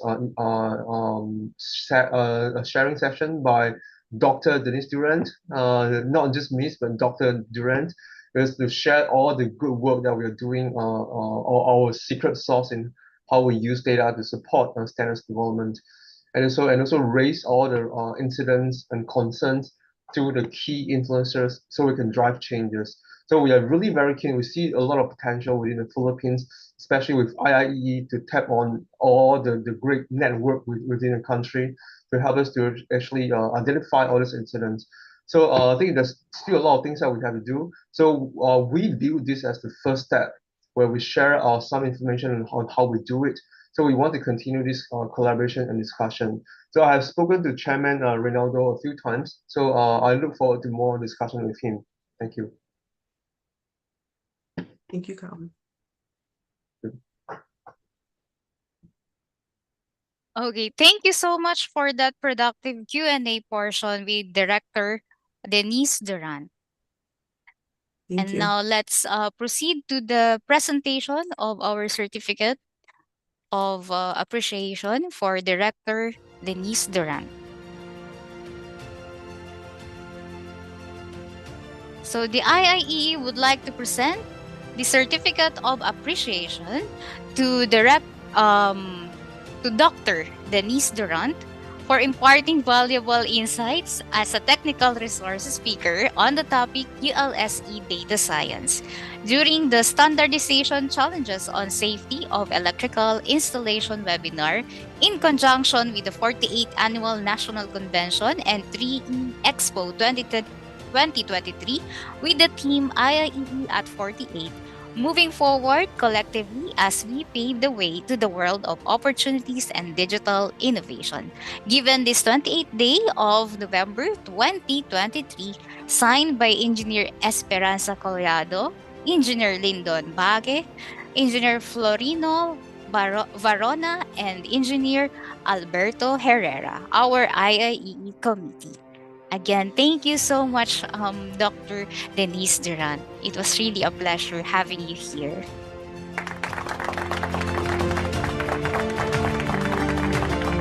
And thank you, moderator. So I just want to add that we see a lot of questions, so we don't have time to address all the questions. So I think moving forward, we will talk to IE to collect all this useful data since we're just finishing a data science session. So we want to look at the data and analyze. We pass to Dr. Duran to help us to run some data science analysis and then identify what should be the next course of action for our collaboration. So we're coming back to the Philippines. Thank you very much.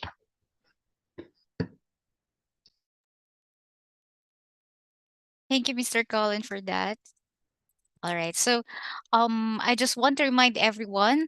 So, our question and answer portion, regarding those questions or the answers provided by our committee, does not reflect the stand or position of UL. So, everything that is provided by the committee, is based on their expertise and knowledge.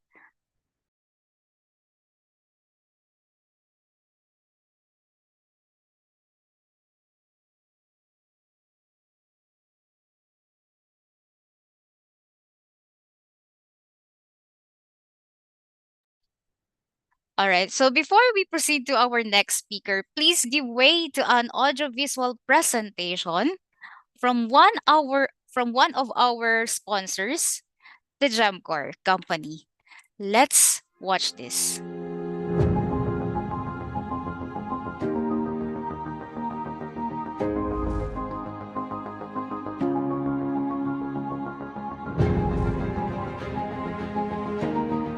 I am Engineer Jeremiah B. Garlit, and together with my wife, Day, we founded Green Metal Electric Manufacturing Corporation, more commonly known as GEMCOR, on January 12, 2011 to support the growing number of clients in need of fabricated equipment.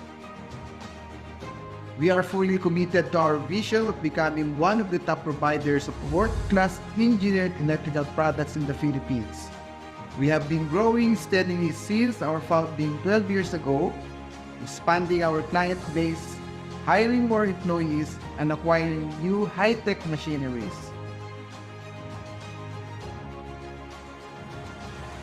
Our mission is to give extra mile in contributing to the advancement and welfare of humanity by, first, satisfying our customers' needs, because sales is the lifeblood of any business. Second, we take care of our employees. They are our number one asset. Third, partnering with suppliers for growth and development. We treat them as important as clients. Fourth, making good returns for our shareholders. Fifth, caring for the environment and community. And sixth, seeking to improve quality and productivity in all we do. I am Melanie Simenjola, the finance manager of GEMCOR. I've been with GEMCOR since its establishment in 2011. GEMCOR's mission, which is to provide equal opportunities for all and promote continuous learning, has been a guiding force. The management tirelessly supports and guides us, helping us achieve significant milestones not only in our professional but also in our personal goals. GEMCOR has been a blessing, serving as an instrument of God to provide grace to the employees and their families. I feel an incredible happiness and pride in GEMCOR's achievements, of which I have been a part. Having that holistic, inclusive approach, GEMCOR is proud to be one of the top providers of quality products, electrical equipment, metal fabrication, and reliable electrical service solutions in the Philippines. We are committed to providing our customers with the best possible products and services, and we are always looking for new ways to improve. We aim to develop creative solutions to societal problems, drive progress, and foster innovation. We believe that this can be achieved through collaboration, which will empower us with greater purpose and elevate each other to new heights. Together, let us unleash our collective potential. With that, we invite you to join us.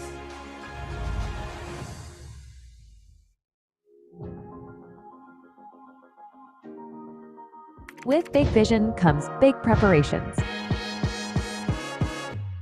As GEMCOR embarks on its new journey of going into greater heights, GEMCOR aims to be known not only as Greenlight's sister company, but as top provider of world-class engineered electrical products in the Philippines. This can be achieved through organizational development, product development, and business development. And this is a mark of GEMCOR's commitment for continuous improvement. But it does not end there. With positive organizational culture and with our culture of going for an extra mile, we are set to focus on improved customer experience. And GEMCOR is set to embark into greater heights with this new branding. Likened to the symbol yin-yang, GEMCOR commits to working in synergy and in harmony with all of its stakeholders in a win-win approach. Simple and clear, light and easy, friendly and professional. These are the characteristics you can associate with GEMCOR.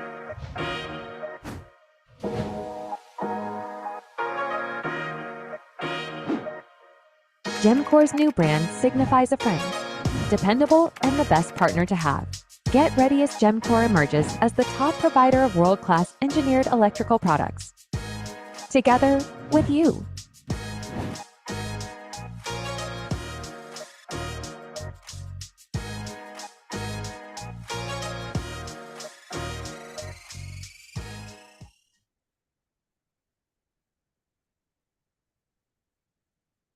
In recognition of their valuable contribution, the IIEE would like to present the Certificate of Appreciation to GEMCOR.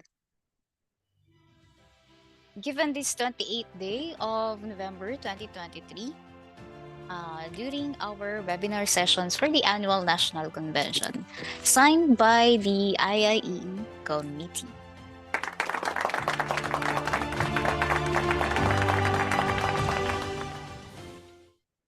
Now for our next topic, our speaker will give us an introduction to the Manual of Low Voltage Installation Coordination.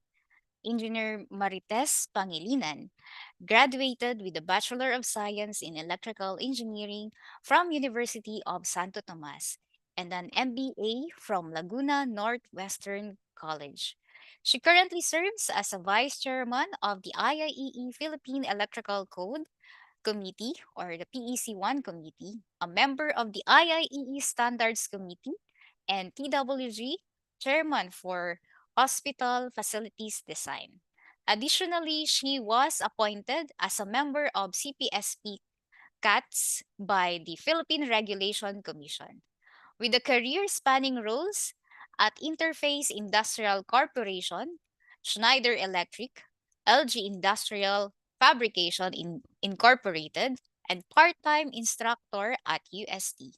She was a senior and fellow awardee from the IIEE, recognizing her significant contribution to the field.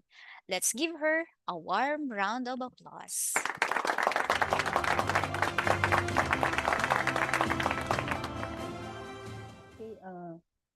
Good morning, everyone. Can you hear me? Am I audible?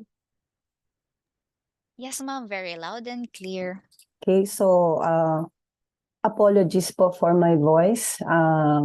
Basically, let me go through dun sa ating presentation for today. So let me share my screen.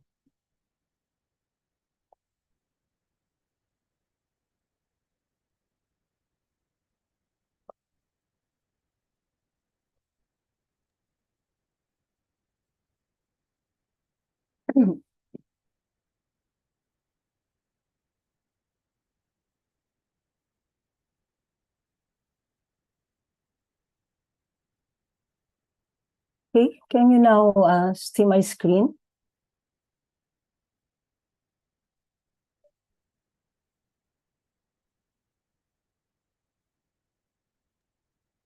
Okay, so Yes, ma'am, Marites. again, Your screen good is, morning, colleagues.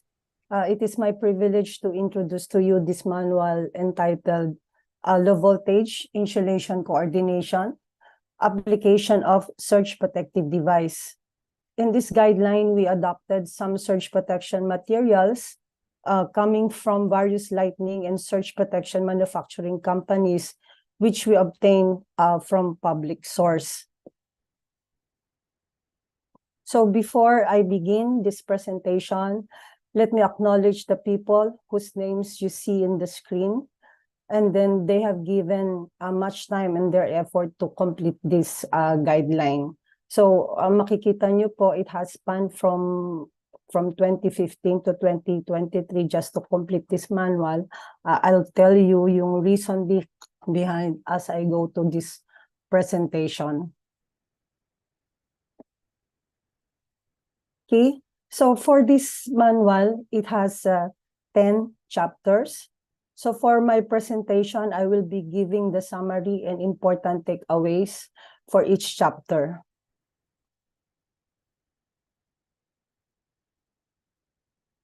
So for chapter 1 summary, this chapter discusses the scope, the purpose of the guidelines contained in this manual, and the function of surge protection device. Definitions which are critical and relevant in the correct specification of SPDs are also included.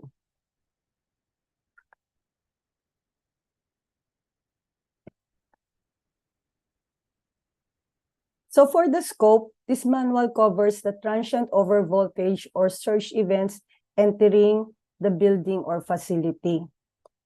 Let me pointer, please.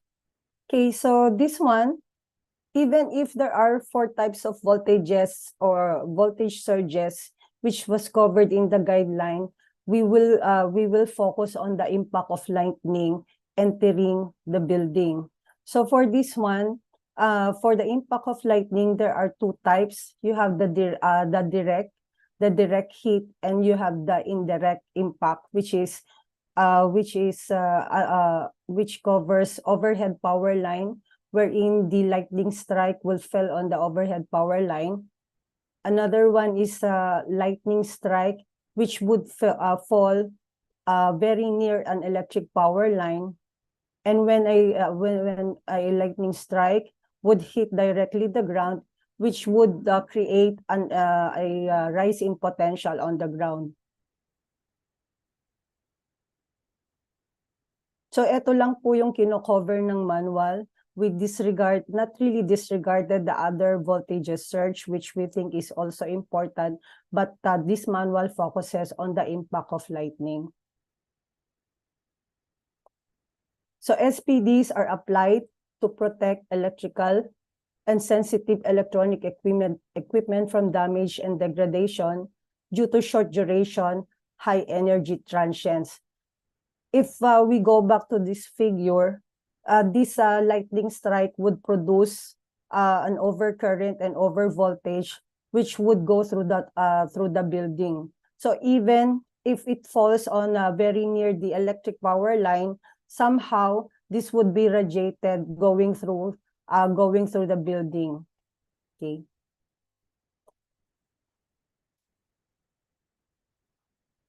So the purpose of this manual is to inform the electrical practitioners of the importance of SPDs. So throughout this presentation, we will use SPDs as an acronym for surge protection device. And then number 2 is to address the subject of how to properly apply SPDs. And number 3, avoid common pitfalls associated with the application of SPDs. So if you could see here, let's say we have a hit on the incoming circuit breaker, but instead this one would produce a surge current, but instead of going through the sensitive loads, the SPD will be conducting, and it will be divert the surge current to the ground. So the primary function of an SPD is to protect the insulation level of the electrical and sensitive electronic equipment, employing the following. So divert the surge current into the earth, reduce surge voltage to level that the SPDs can tolerate, and then dissipate surge energy. So we would say that by design, an SPD is often acts as a self-sacrificing device. In other words, its main purpose is to remove harmful voltage spikes from the electrical system, even under potentially fatal SPD fatal conditions.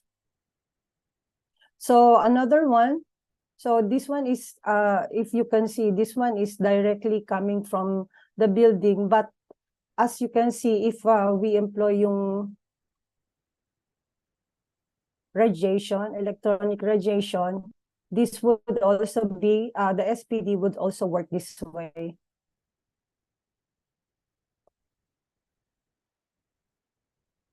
For the summary, there are a lot of definitions that were covered in the manual, but I opted to have a comparison between the UL standard and IEC standard, because in the Philippines, most of the surge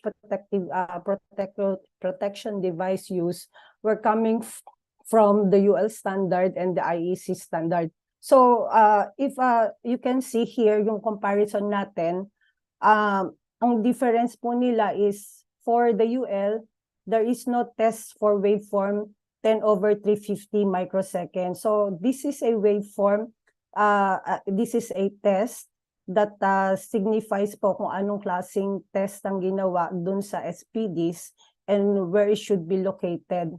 But for IEC, the impulse discharge current, there is a test for 10/350 microseconds. So mamaya po I will explain what this means. So another comparison is for surge current capacity. So for this one, for UL, ito po yung maximum surge current that the SPD can handle one time only. So ito po yung maximum surge current that it could handle one time only. But for nominal discharge current, as you can see, pareho po yung kanilang parameter na ginamit, and even yung representation IN. This means that the discharge current, the SPD can handle the discharge current for 20 times without being damaged or destroyed. Okay, so for the maximum continuous operating voltage, pareho po sila, but yung representation is different. For UL, it is known as MCOV.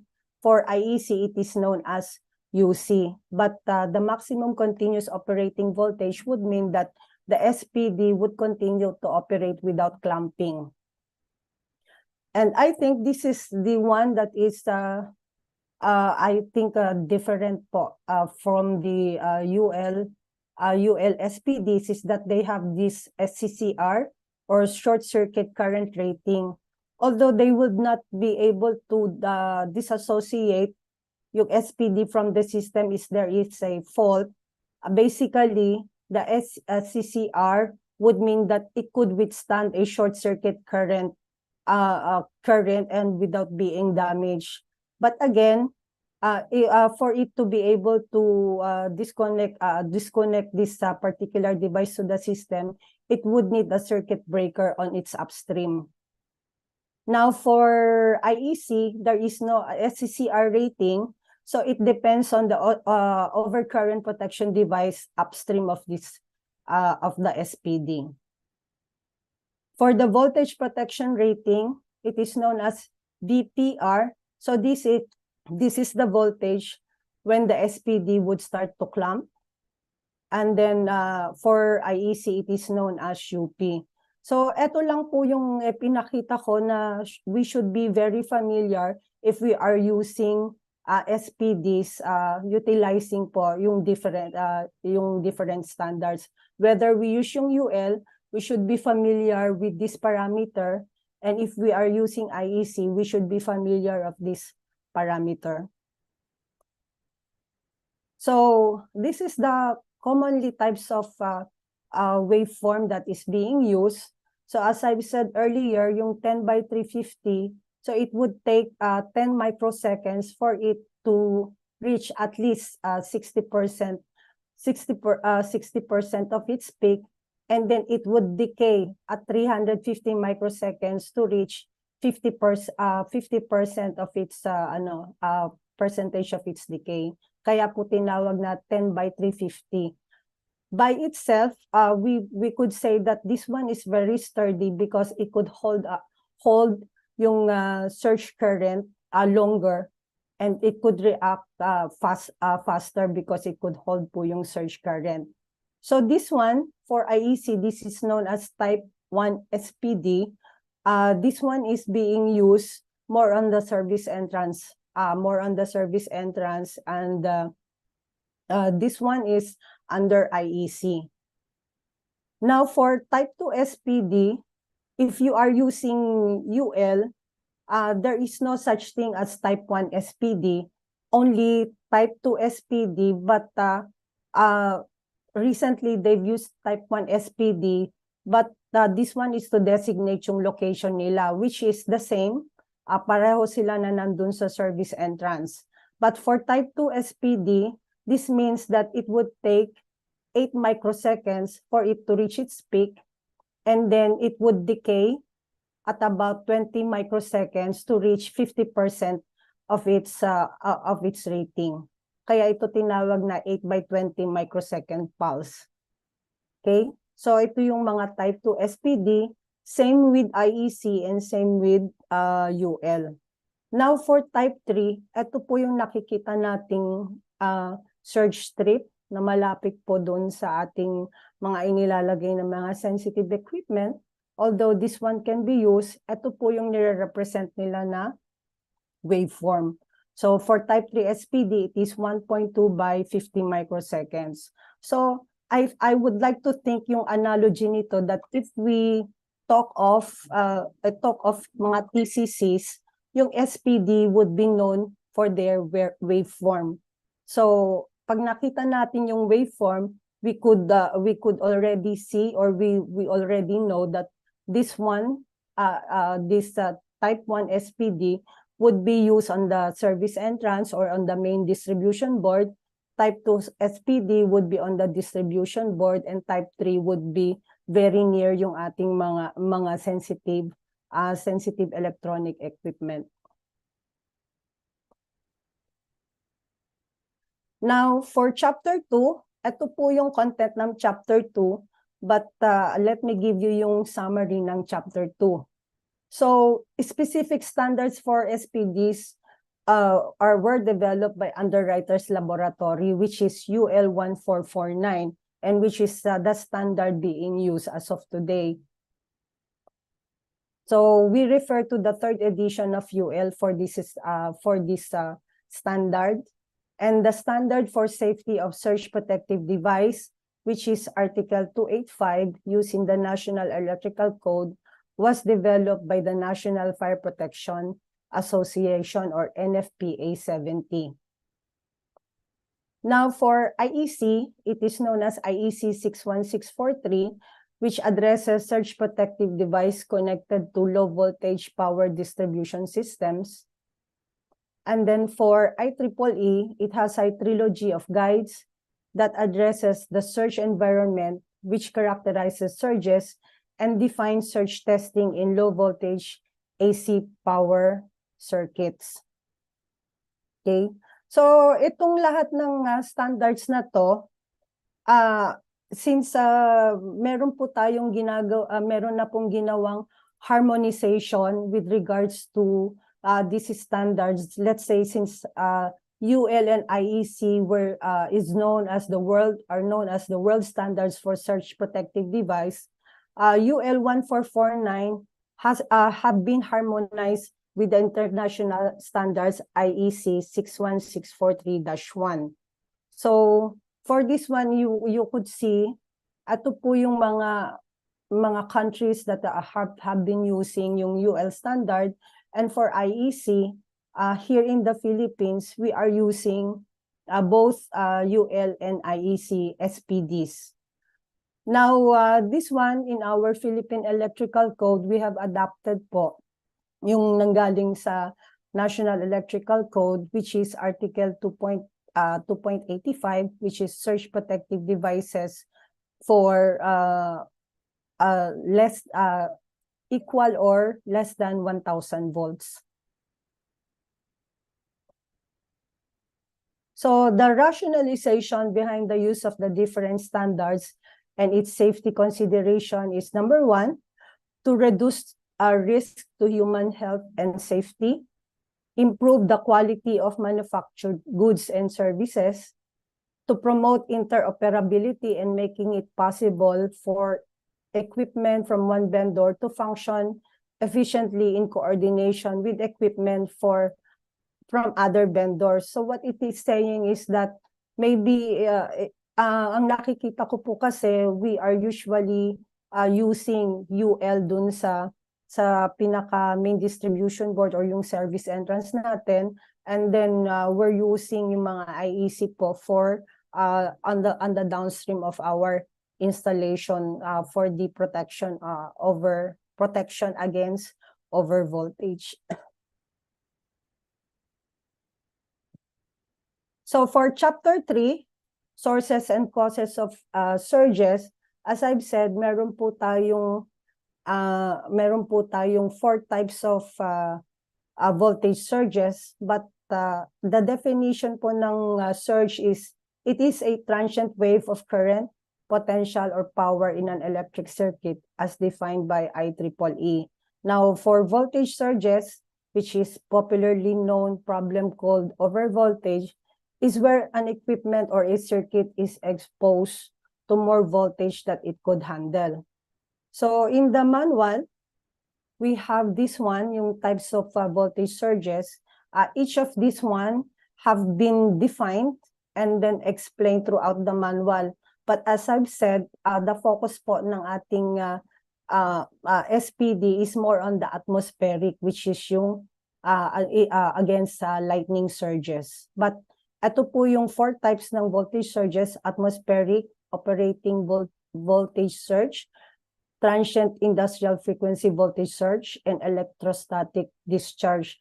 It doesn't mean that yung lightning is much more important than the other 3 types of voltage surges, or it is more damaging. It's just that most of the protection that we are doing right now is mostly for lightning surges. It is a protection of our sensitive equipment against lightning surges.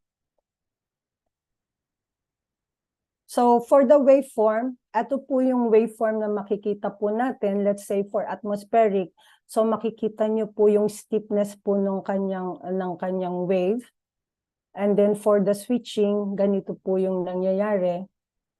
For the temporary overvoltage, normal yung wave, and then suddenly is magkakaroon po ng deviation dun sa wave, and then it goes back. Yun yung temporary overvoltage.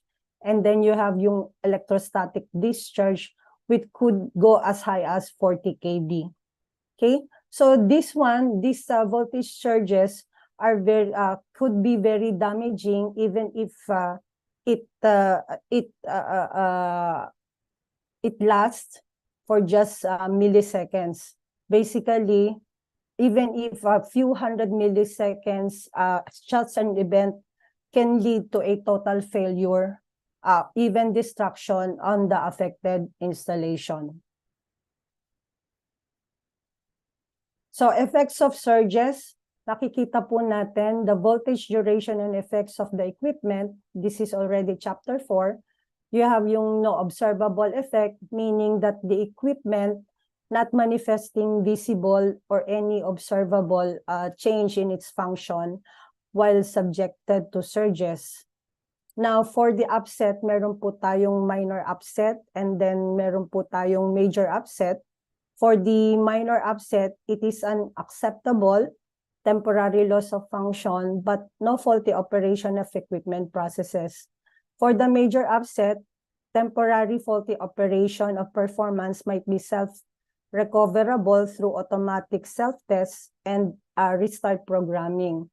Now, yung pinaka-ano po natin is very very visible po is yung ating damage, which is most common failure of all types. So it leads to shortened electrical life and equipment life, and worse, it shows catastrophic failure. Now, consequential damages, since this one have been brought upon yung damage by the over voltage, and then subsequently na damage po yung ating mga equipment, it could have a consequence on the surroundings. The damage of the surroundings will be well beyond importance kasi po it could cause an ignition of fire or explosion could occur kapag po na-damage itong mga equipment na to. So these are the effects of surges. Okay? Now, for Chapter 5, Insulation Coordination, meron po tayong tinatawag na risk assessment. So, as per IEEE, insulation coordination is the selection of insulation strength consistent with expected overvoltages to obtain an acceptable risk of failure. So, makikita po natin, if we are doing risk analysis, there are loss that we have to consider. It could be loss of human life, loss of service to the public, loss of cultural heritage, and loss of economic values. So ang question po kasi natin is what do we consider in order for us to have an SPD in place? No, ano ba yung kino-consider natin? Now, first and foremost, we have to estimate the value of the equipment to be protected. The value is estimated by considering the financial cost of the equipment and the economic impact of equipment downtime. Number 2 is determine the type of building. Identify the type of power distribution depending on the size of building and the extent of its electrical system. One or more surge arresters must be used in various switchboard in the installation. So, ang nagiging practice po kasi is, usually isa lang yung inalalagay and then dun sa downstream hindi na po naglalagay. But owing to the fact that maybe yung ating pong mga sensitive equipment will not be protected if we do not put a two SPDs in place or coordinated SPDs in place. Ito po yung ating dapat na i-consider when we do yung risk analysis po natin. Electric strength of equipment insulation. So, ito po is isa sa mga nakita po natin na by far po, yung ating mga equipment po has an impulse voltage withstand. So let us remember that if it is placed on the main distribution board, it should have an impulse withstand of 6 kV as per standard po. And then if it is on the sub-distribution board, it should have an impulse withstand of 4 kV. And for the electrical devices or for the termination devices, it should have a 2 kV impulse withstand. And for the sensitive or termination device, it should have an 1.5 kV withstand. So, kumbaga yung mga devices po natin should have been manufactured with these parameters in mind, and dapat po is it could withstand as per designated by the standard. So this one, the table, you would see that for a particular voltage, nandito po panapakita yung with impulse withstand voltage po nila. Let's say for 400, 690, for conductor to neutral, the voltage would be 600. For over voltage category 1, it should be 2.5. For number 2, it should be 4 kV. For 3 is 6 kV. And for category 4, category over voltage 4 would be 8 kV. So this over voltage category was based on the nominal voltage, and this is existing, and we should know about this the electric strength of the equipment insulation. So how is surge presented to the equipment? Modes of operation. So how do I protect yung aking sensitive electronic equipment and even yung electrical system ko? Should I protect just one phase or one mode? So we hear most of the time yung modes of protection, but we also hear yung phase for the protection. So yung modes of protection po natin, you have yung common mode, which is line to ground, and then neutral to ground. Yung line to ground dito would mean yung 3 active or any active line going to the ground. And for the normal mode, you have the line to neutral. But in IEC, they have 2 modes of protection. One is the same with the UL, which is yung common mode. Ganun din po, you have yung line to neutral, but they have one which is yung differential mode. Yung differential mode, they are considering to yung face-to-face protection. Kasi for the face-to-face protection, if there is an surge over current, there would be an instance po na nagkakaroon ng flashover between the phases going to the neutral and then going to the ground. So basically, what we're saying is that if we want to protect yung ating mga equipment, then we have to consider yung modes of protection natin. So yung phase, either we want to do yung most of the all of the modes plus yung phase and etc. Okay, so knowing this one, we have to ask our supplier, ano po bang klaseng modes of protection to? Does it cover differential or does it cover just common mode? So again, yung common mode po natin is for line to ground, and then yung neutral to ground. So yung differential is face to face.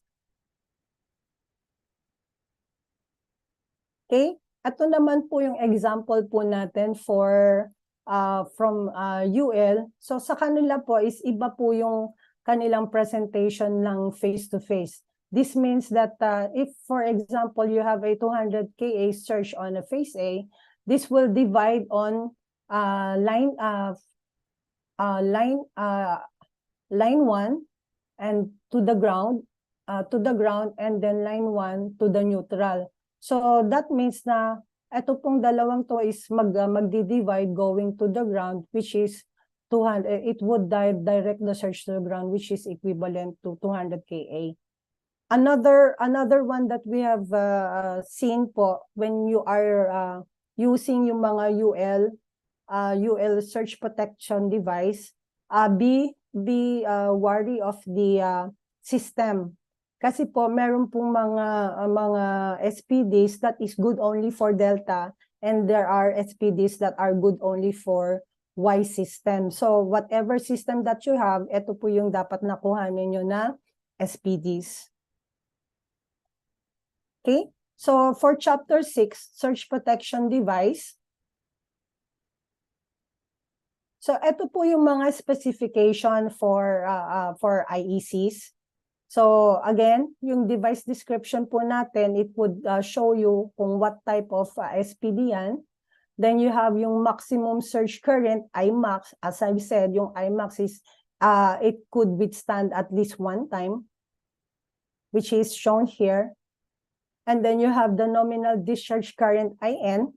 It could withstand 20 times. So yung sa IEC, it could withstand 20 times, but sa UL po, it's just shows 15 times.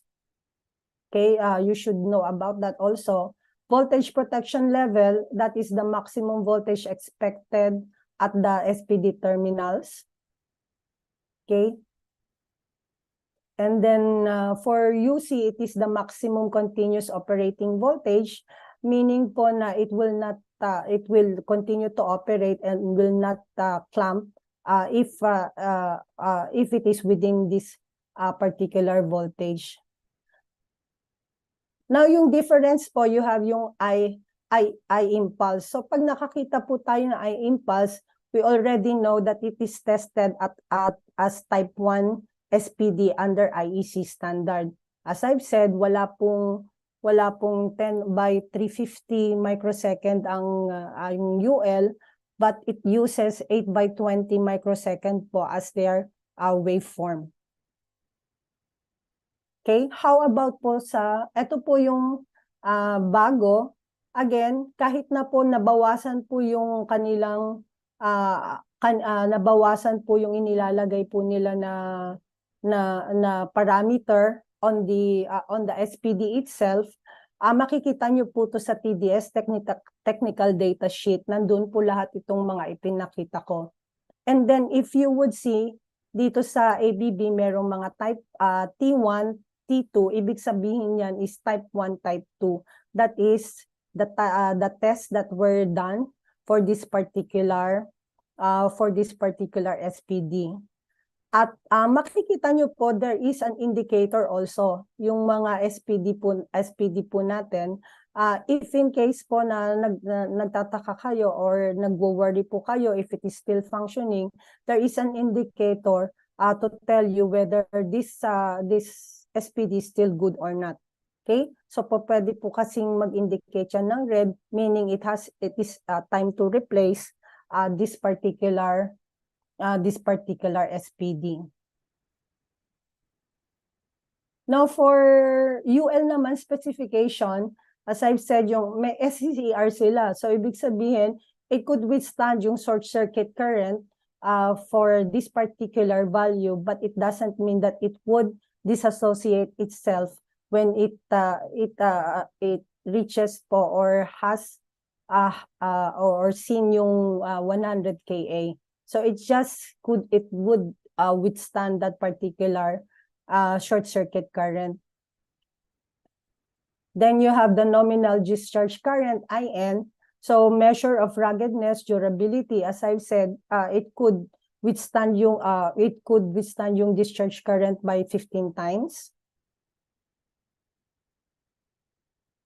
And then you have the maximum continuous operating voltage, maximum RMS voltage, which may be continuously applied to the SPD's mode of protection without it conducting.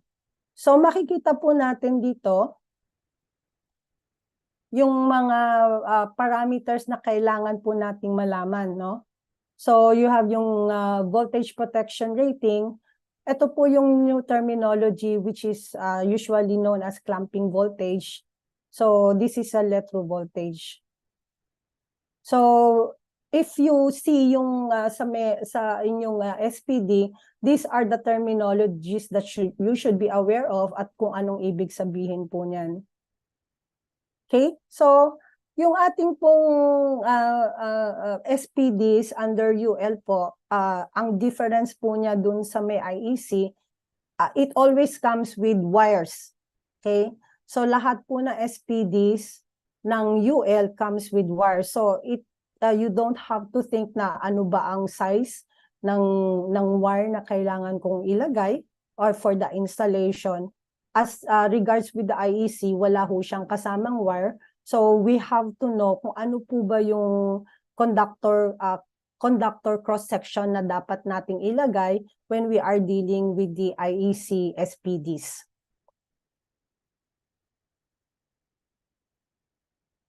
Now for the location, IEEE describes yung location, location categories. IEEE also describes current and voltage levels that might be typical in these areas. So if you are using po or have been going through the standard of IEEE for the SPD, ang makikita nyo, you will not be seeing type 1, type 2, type 3. Ang makikita nyo po is A, B, C. So basically, yung C po is ito pong on the service entrance. B po is yung sa sub-distribution, and A po is more of the very near yung ating sensitive electronic equipment. So in ano po, you have to just to take note po na pag IEEE, para na rin po siyang type 1, type 2, type 3, pero kabaliktaran, C is for type 1, B is for type 2, A is for type 3. For the protection distributed levels, okay, so ito po yung usual na kailangan po nating malaman na when we place yung mga type 1 na SPDs, it should, if it does its function, it should be able to divert po yung surge current to the ground by about 90%. And if we have yung sub-distribution board, meron pa po tayong SPD, 9% of that would be diverted to the ground and so on. Okay, it would seem that we are really protecting po yung ating load for this matter.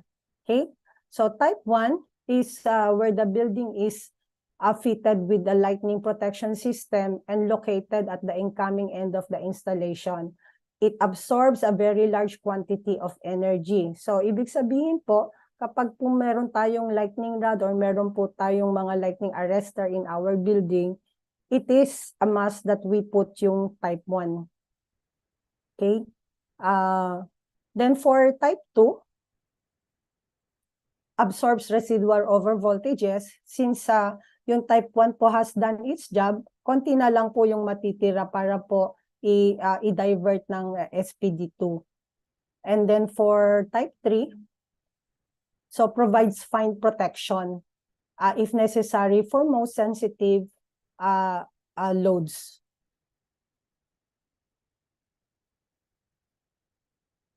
So ito naman po, parating ginagawa namin is differences, no, para po maintindihan natin. Kasi nga po, ito parati yung dalawang standard na ginagamit natin for SPD. Again, for the short circuit rating, UL meron po nito, yung IEC is wala. Wala po kayong makikita dun sa SPD. Now for IMAX, wala po kayong makikita sa UL, meron po kayong makikita sa IEC. For I-nominal, both UL 1449 and IEC 61643 has IN. And again, for UL 1449, usually it says 15 times po na withstand niya yung discharge current. But for IEC, it says 20 times. Now for class versus category, UL type designation is a location designator with a difference to the way I-nominal is tested. While for IEC 61643, designates certain tests as class 1, 2, or 3. And then last, yung waveform. Sa UL po natin, there is no 10/350, while yung IEC po 61643 has two recognized waveform. yung 10 by 350 and then 8 by 20 microsecond. So for chapter 7, list of parameters, selection of IEC flowchart. Okay. So ito po pinapakita lang dun sa manual namin how you would choose a good SPD for your installation. So now, since nga po meron po tayong ginagawa na how to choose, marami po kasing tanong, saan po kasi nanggaling yung bakit kailangan natin ng 200 kA for the incomer or dun sa incomer po natin, usually yung inilalagay or ang pinipili po is 200 kA. So, let me explain po na that in accordance with IEC 63205-1, yung standard po, the surge current can never go more than 200 kA. But since ito po yung pinakamataas na surge current, some of it, 50%, will be diverted to the ground, which is equivalent to 100 kA, and then half of it would be diverted dun sa building. Okay? So, naghati na po siya, 100 kA papunta sa building, 100 kA papunta sa ground. Now, yung sa normal scenario na meron po tayong installation na marami pong metallic conductors, yung 50% na po na to, mahahati pa po siya dun sa mga SPDs na inilagay po natin. Sa line 1, 12.5 kA, line 2, 12.5, line 3, 12.5, and then sa neutral would be 2.5. Total of 50 kA, and the rest po, since marami na pong mga impedances doon sa building and then or metallic conductors. So dito po nahahati po yung ating 50 kA. Now for worst scenario naman, ang pinaka tinitignan po natin is walang mga electrical or metallic conduction. 100 kA will be divided in line 1, 25 kA line 2, 25 kA, line 3, 25 kA, and then neutral, 25 kA. So what does this mean? Ibig sabihin po nun, pag pumili po kasi tayo ng SPD, if we say that 25 kA per mode, ang total po niya is 100 kA. So pag pinili po natin is, pag sinabi po natin 200 kA per mode, so ibig sabihin po niyan, multiply po natin siya ng 4. So that is way beyond po nung pinaka surge current that should be that is expected po dun sa system natin. Again, we are just referring to the IEC standard that 200 kA is the highest surge current brought about by the overvoltage. So what does this mean? So if we are talking of worst scenario, yung 100 kA po would be divided among dun sa ating modes, line 1, line 2, line 3, and neutral. So how do you know if you should use a 50 kA, 100 kA, or 200 kA SPD? So as discussed by the IEEE standard, a building's wiring adds impedance that will limit the surge current. The standard also states that 10 kA devices have been adequately limiting surge current at the service entrance for several years. So you might think if 200 kA is good, then 600 kA must be 3 times better. Not necessarily, because at some point, the rating diminishes its return, only adding extra cost and no substantial benefit. So why would you ever need an SPD rated for 200 kA? Again, yung 200 kA should be the total, no? Total of the the 4 modes that you are protecting. So basically, that is for longevity. So ang pinaka-resource natin dyan is si David Combe of CENM. Again, even for other UL suppliers, this is what they are telling. It is just for longevity. So if you do not want to visit or check yung inyong mga SPDs, for longer time, then might as well you get the 200 kA. But as I've said, meron naman po tayong mga indicator. Let's say even for the other brands, meron po silang indicator if nagkakaroon na ng malfunction yung ating pong mga SPD. It shows even yung line 1, line 2, line 3, or ABC, or even N, no? Kapag Y system po tayo, it would indicate po if there is a problem with that particular SPD. So, mas maganda po kung makikita ninyo is dapat meron din po tayong checking for the SPD. It's not just that parang plug and play na nandyan na yan, iwan mo na yan. But the story is different siguro for telecoms, wherein if you put an SPD po dun sa mga malalayong lugar, that there would be no chance for you to be able to observe or see yung SPDs, then might as well po yung get yung highest rating po ng SPD. Okay, so technologies used in SPD, marami po tayong technology, but the most popular is the metal oxide varistor, yung MOV, because of its ruggedness and then fast response. So most of the SPD suppliers now are using yung MOV, but some would have a combination of MOV plus spark gap. So yung iba po, pag they would want to protect yung neutral, they would use MOV plus spark gap sa kanilang SPDs. Okay, for chapter 8, so you have yung coordinated SPD system. Ang objective po natin is to lessen po yung ating incoming surge, and then papunta po dun sa ating mga sensitive electronic equipment.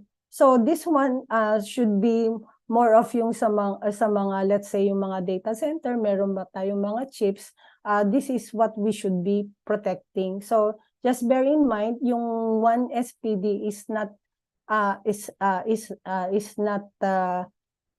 just one protection. We have to consider po na meron pa rin pong mga excess surge current po na napupunta dun sa along the line, which we could still protect po yung ating electronic equipment by using po yung either two or three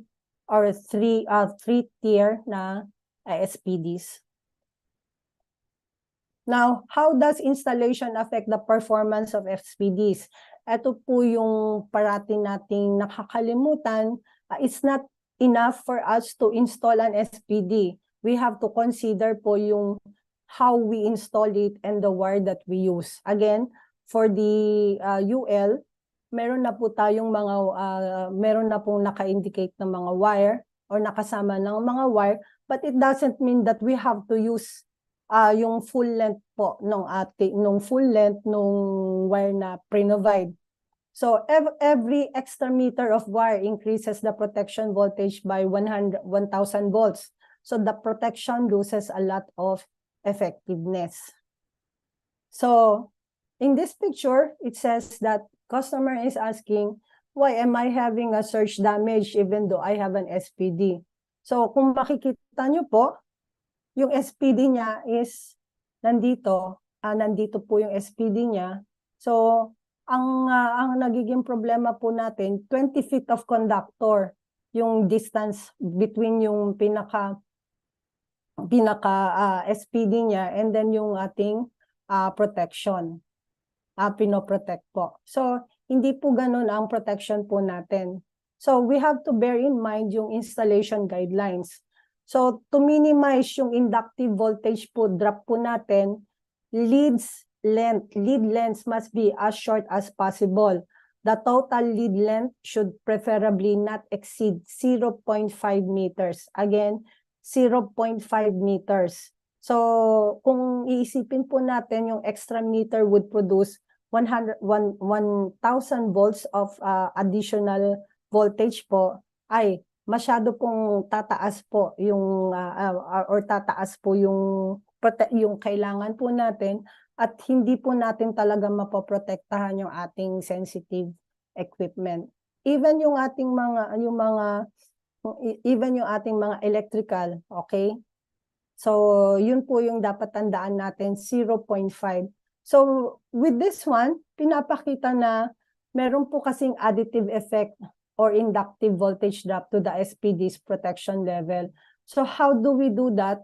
Yung 0.5 po natin, it has to be considered from the breaker, yung protective device, to the SPDs and to the ground. So dapat yan, it would not be more than 0.5 meters. 0.5 meters.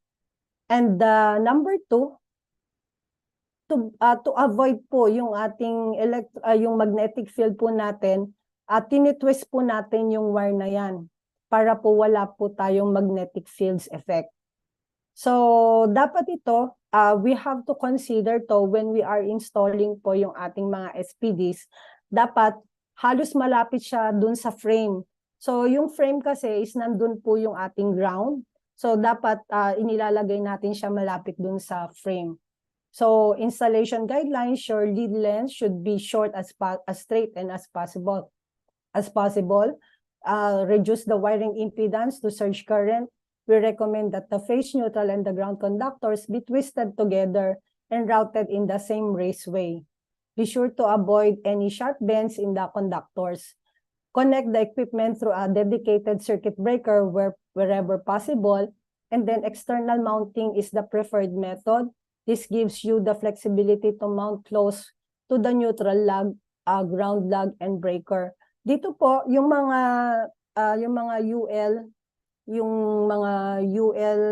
UL SPDs, marami po kaming nakikita na sa labas po siya inilalagay, but very very close po doon sa ating mga panel boards, no? But just be sure po, sabi ko nga, from the circuit breaker to the SPDs at papunta doon sa ground, dapat po is 0.5 meters lang po. So another surge protection device coordination, hindi po ibig sabihin na naglagay po tayo ng SPD, okay, doon sa incomer, mas malapit, mas maganda. So another one that the standards recommends is that yung next SPD po natin should be at least, less than or equal to 10 meters, and then succeeding would be at about 30 meters. In UL, it says 30 feet and then 60 feet. So bakit po natin ginagawa yon? Kasi pag mas malapit po sila, there would be a tendency na mas mauna pang mag-react yung SPD2 kaysa dun sa SPD1. So pag nag-react po itong SPD2, mas malaking surge current po yung dadaling niya. And then if we follow po yung ating specifications for the SPD. So, ibig sabihin lang po is, it could not handle po yung that much surge current. Kasi nga po, dinesignate natin tong SPD1 to handle po yung malaking surge current. So, again, aside from the length of the cable, we should follow po yung distance po from one SPD to the other SPD. Again, kapag po mas lumalayo po tayo doon sa SPD, dinadagdagan po natin ng 1,000 volts po yung ating system pag nagkaroon ng surge current and over voltage. But at the same time po, we do not want SPD2 to react first than the SPD1. Now, for the cable length has a strong impact on the protection level of the surge protection device. So always remember to keep the cable as short as possible when installing surge protection device. Otherwise, your money investing on the surge protection is wasted and you only have a false sense of security. So yung sinasabing bakit may SPD naman ako, nasunog pa rin yung mga sensitive equipment ko. So do check on the installation that you have done, tsaka po yung kanilang separation ng SPD1 to SPD2. Now, as I've said, meron na po kasing wire na connected dun sa mga UL, but for your information, ito po yung recommended na wires po natin para po dun sa mga hindi naka-indicate po kung ano yung wire. So connection cross-section on active conductor, minimum. Minimum po ito It could be higher but minimum of 6 mm squared. Connection cross-section of active conductor type 2 SPDs, minimum 2.5 mm squared. Connection cross-section of the main grounding bus bar or the protection conductor type 1 SPDs, minimum 16 mm squared. And connection cross-section of the main grounding bus bar or the protective conductor for type 2 SPDs, minimum 6 mm squared. This is for those SPDs that does not come with wire connection po. Okay, so chapter 9, selecting surge protection device. Although in the manual po, we have put how to determine po yung type ng ating type of SPD that we would need. In our discussions today naman po is naipakita natin ano po yung parameters that we have to be familiar with, and na-discuss na po natin yung kung ano yung type, kung ano pong klase ng SPD yung kailangan natin, like MOV or spark gap. So lahat po yon makikita po natin doon sa ating sa ating manual.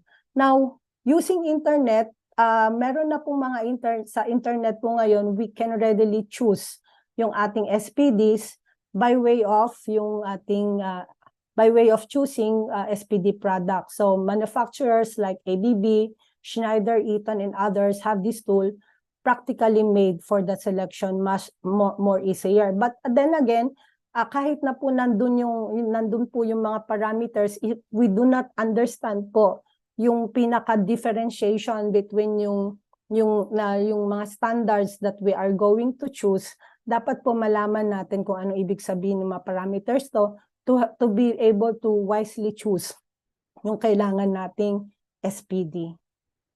And then for chapter 10, yung recommendation, the following considerations are necessary for surge immunity. Number 1, ano ba yung protection desired mo?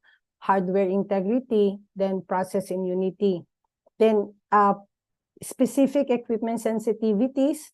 Number 3, yung power environment mo, surge characteristic, parati bang nagkakaroon ng overvoltage, tinatamaan ba kayo ng kidlat parate, surge characteristics, electrical system. Yung electrical system, usually nasa Y naman po tayo. Performance of surge protective device, is it just for protection o lifetime? Kukuha po ba tayo ng 200 kA? Nasa inyo po yun. That test environment, ano po ba yung kailangan natin na type ng SPD? Type 1, Type 2, Type 3, and then yung total and relative cost. Again, it boils down po dun sa ano po ba yung equivalence nung ating pinag-usapan na risk analysis as compared dun sa downtime na mangyayari if in case po we do not purchase or install an SPD. So with that, I would like to end po my presentation, and thank you very much po.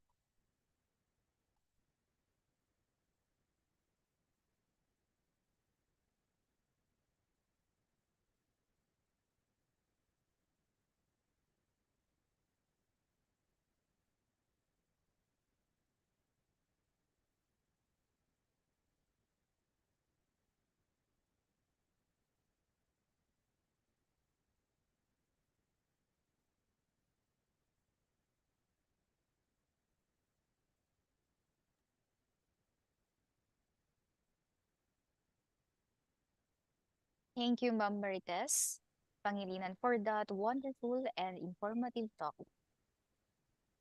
So we are now opening the forum for the question and answer portion. Should you have any question or clarification, feel free to use the chat box and drop your insights.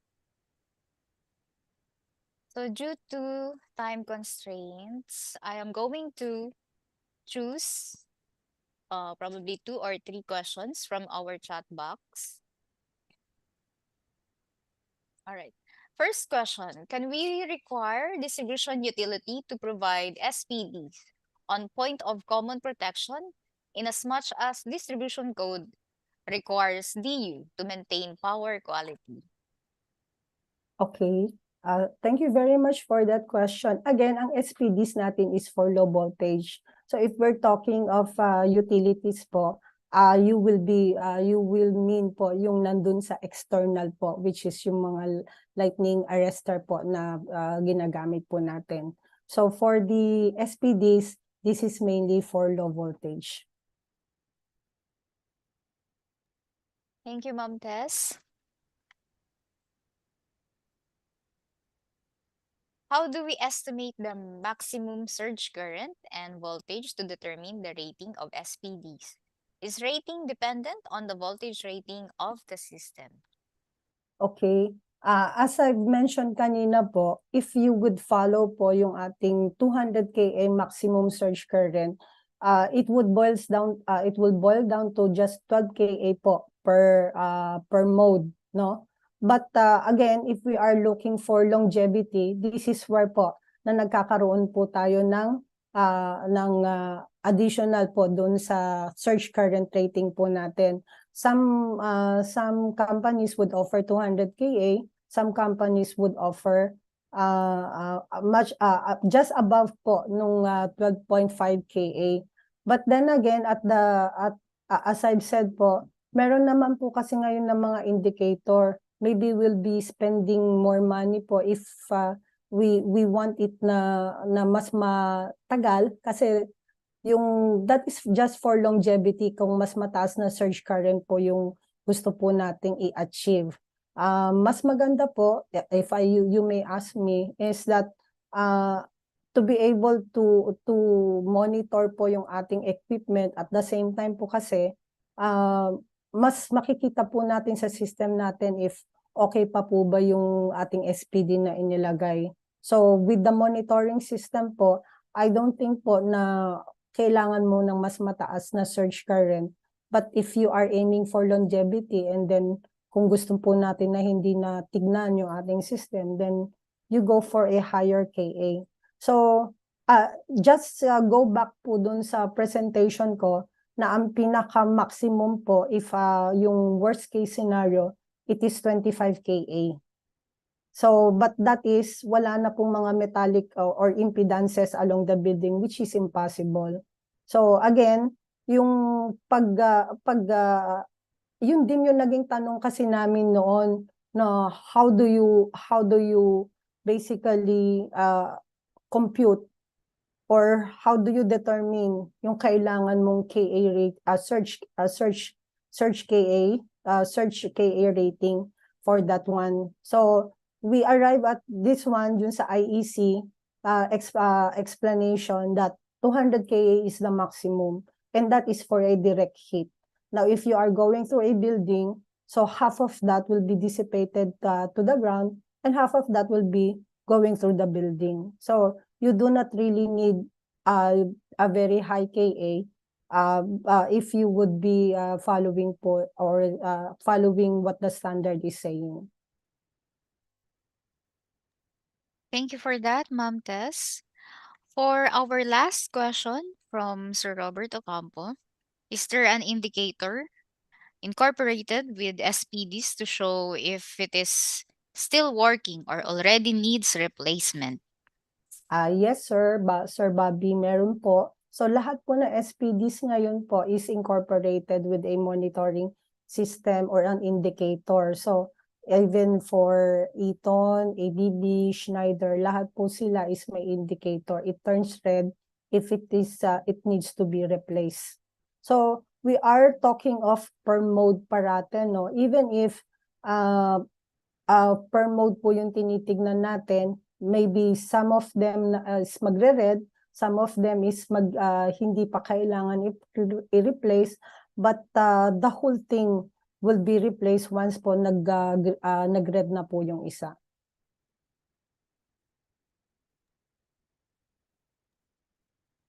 Thank you so much, Ma'am Tess. And that ends our question and answer portion for this topic. For any question that you may want to raise, kindly drop it in our chat box, and our committee and Mom Tess will still be providing answers to those questions. Now let's proceed to the awarding of Certificate of Appreciation.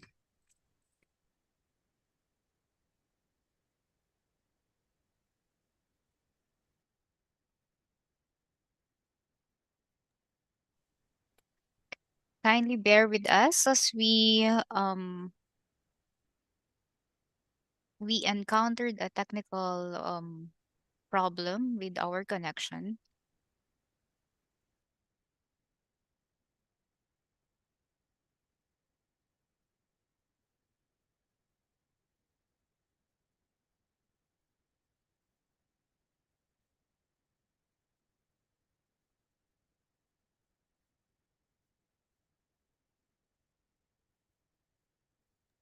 All right, so we are back.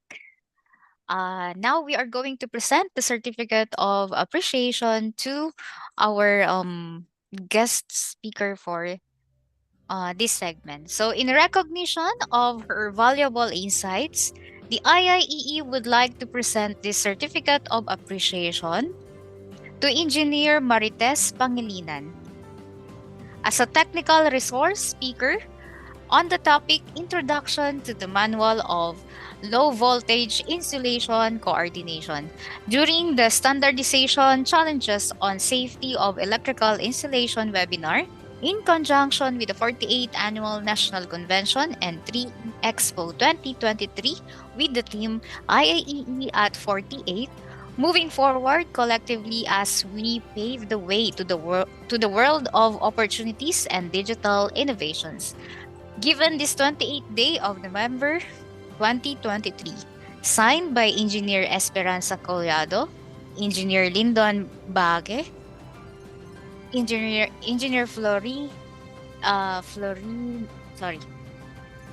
Varona, and Engineer Alberto Herrera. Thank you so much, Mom Tess, and congratulations. Thank you. Thank you very much.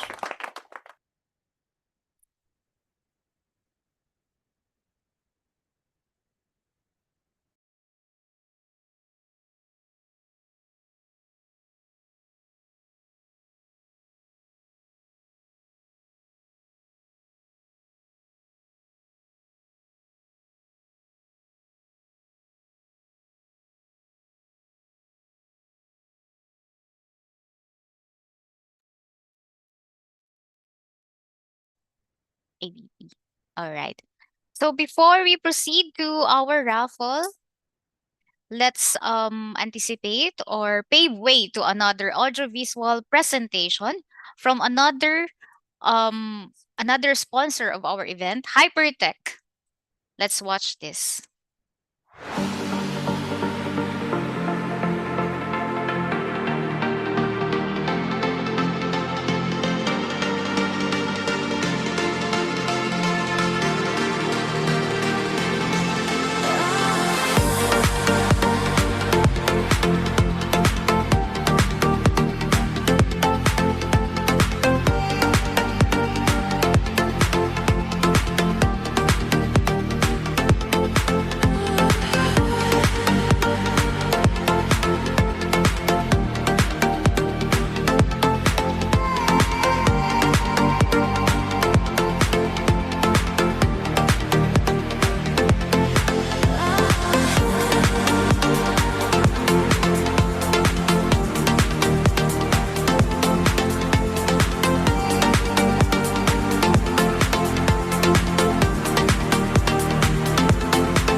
In recognition of their valuable contribution, the IIEE would like to present this certificate of appreciation to Hypertech for their grateful acknowledgement and sincere appreciation of its valuable contribution as our sponsor during our webinar sessions for the 48th Annual National Convention given this 28th day of November 2023, signed by our IIEE committee.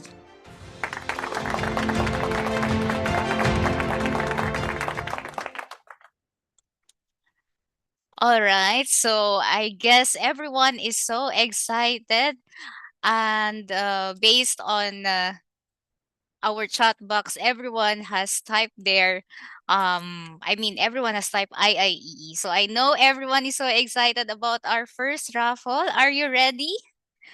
So for this raffle, the winner will receive dun dun dun dun IIEE jacket. So on your screen is our picker wheel, and the winner will be flashed once we spin the wheel.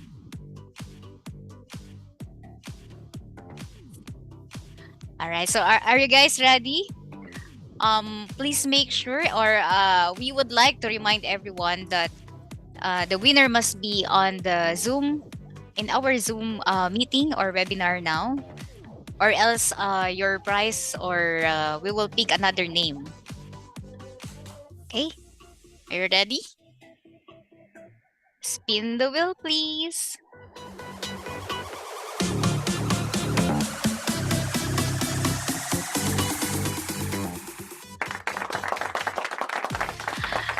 All right, congratulations, Engineer Darwin Gallo.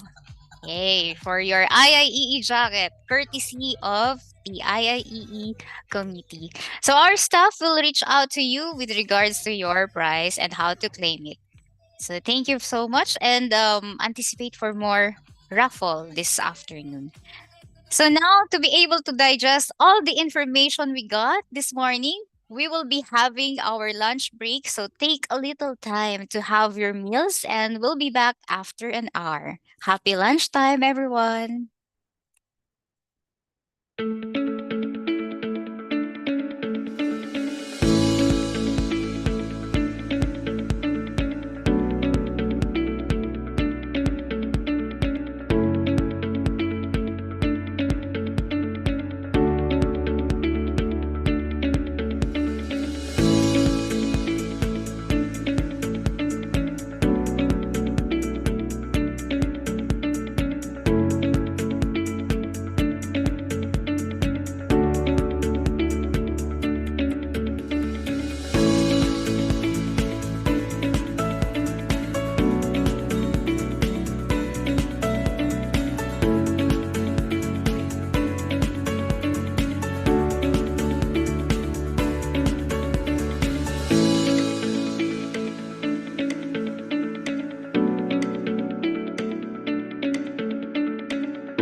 28 years, we have come a long way, and we have created a community preserving unity, good traditions, and best practices.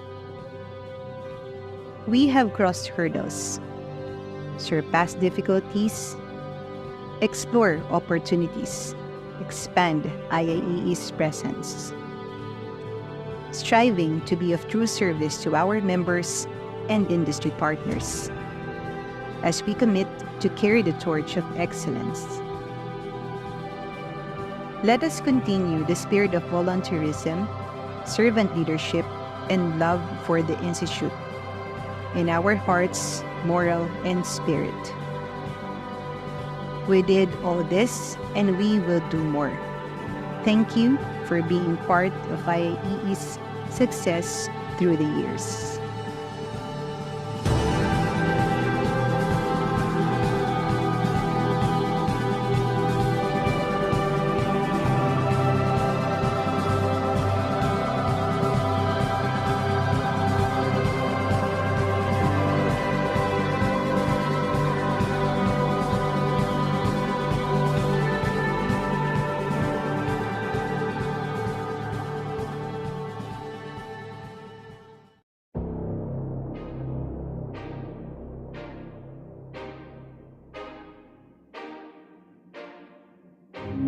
By the power vested upon me by the leadership and organization of the Institute of Integrated Electrical Engineers of the Philippines Incorporated, I now declare the IIEE 3E Expo 2022 open.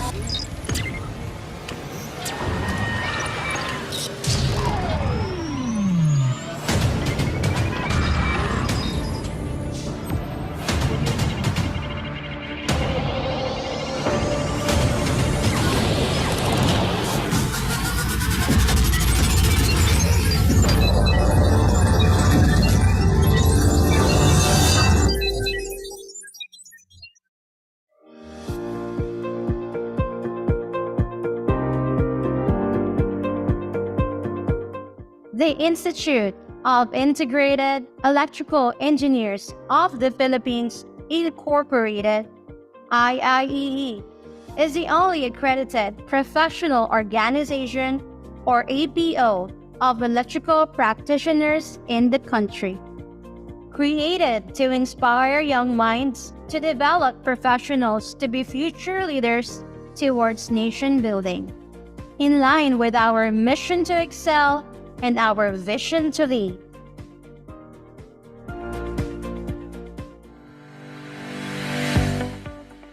Expo is IIEE's biggest product exhibition in the country, converging the electrical, electronics, and energy sectors in one grand venue. Participated by more than 300 leading companies in the electrical, electronics, and energy industries and allied fields. IIEE 3E Expo is the biggest gathering of electrical practitioners in one extraordinary exhibition.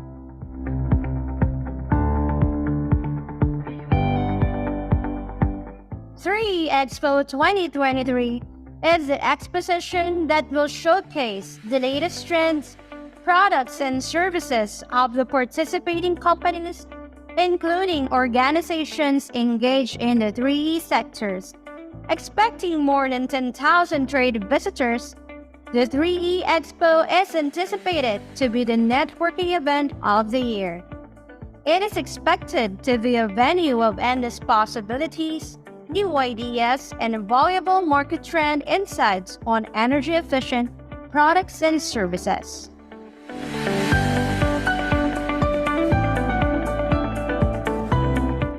Join us this year to set another milestone for the 3E Expo 2023, which will showcase technological solutions and revolutionary designs of innovative products to be showcased by the participating exhibitors.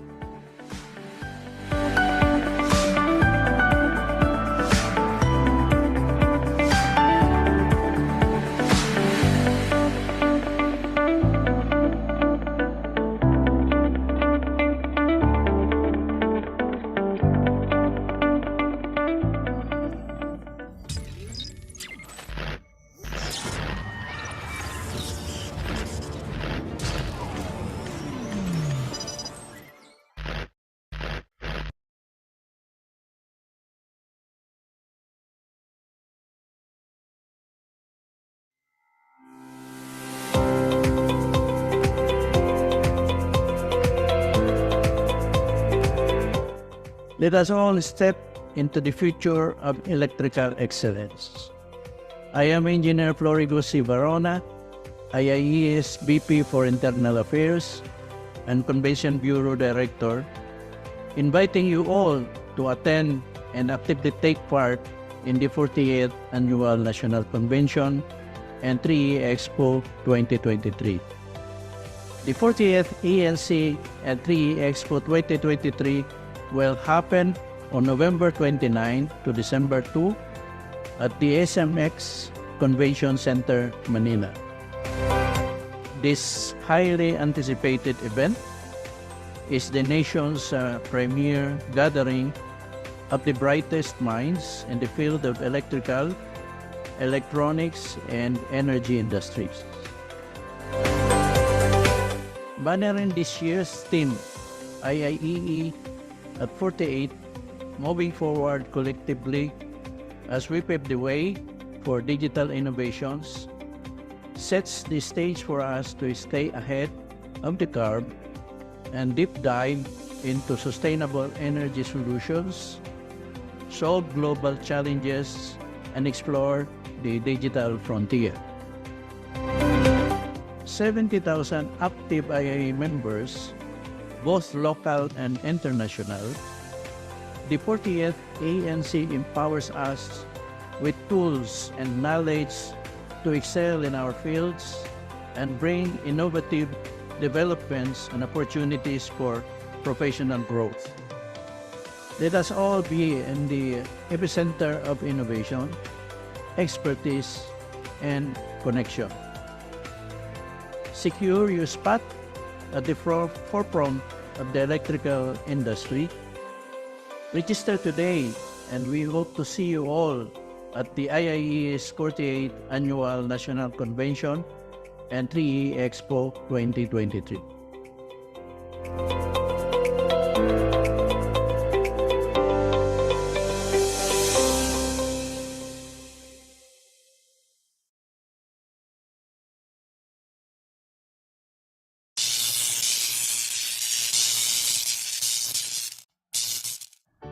Ladies and gentlemen, esteemed colleagues and fellow electrical practitioners, hello everyone. I am honored to invite you to an electrifying event of grand proportions, the 3E Expo and the 48th Annual National Convention of the Institute of Integrated Electrical Engineers of the Philippines. As the Vice President for External Affairs and the Exhibit Bureau Director, I am thrilled to give you a glimpse of what awaits. The 3E Expo is an extraordinary exhibition that will redefine how we think about energy, technology, and innovation. It is where the world's leading minds come together to shape our electrifying future. Prepare to immerse yourself in a world of cutting-edge advancements in the electrical industry, a showcase of renewable energy, electrical products, technologies, and the future of e-vehicles. It is a testament to our commitment to sustainability and progress.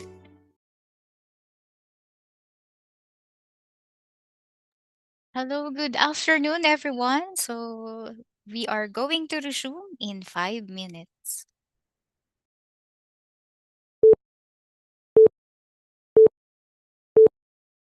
I feel good. Accept responsibility in making sound engineering decisions consistent with the safety, health, and welfare of the public, and to disclose promptly the factors that might endanger lives and the environment. So good, I got you. Avoid real or perceived conflict of interest or disclose existence of such to affected parties. I feel nice, like sugar and spice. So nice, I got you.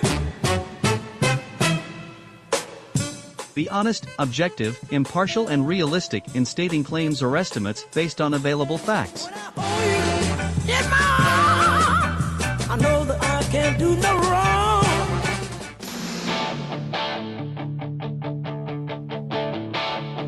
I got my first real 6-string, but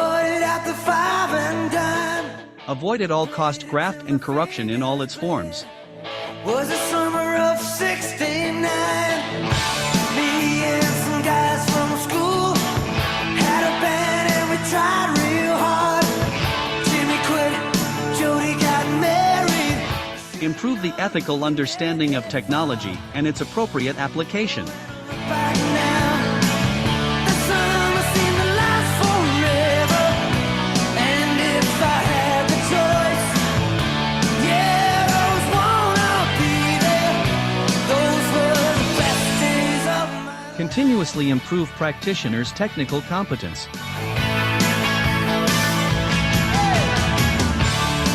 Ain't no use in complaining when you got a job to do. Spend my evenings down.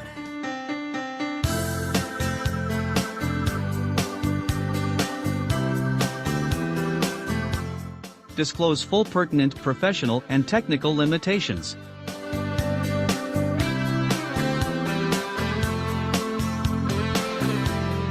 People say that I'm a fool. Well, I don't know. Seek, accept, and offer constructive criticism of technical work, acknowledge and mitigate errors, and give credit where it is due. I was dreaming all day long, adrift in clouds. With eyes wide open, I would choose not to see. Equally treat all persons regardless of race, gender, physical condition, age, or national origin. More, don't wanna be the one to play your game. Not even if everybody had an ocean across the USA, then everybody'd be served. Protect and avoid injury to others' life, property, reputation, or livelihood by false or malicious actions. Warachi sandals too, a bushy blonde hair. Observe utmost transparency, responsibility, due diligence, and fairness, and accordingly, not manufacture, spread, or disseminate false, incorrect, unverified, or misleading information or data against any co-member, or the IIE.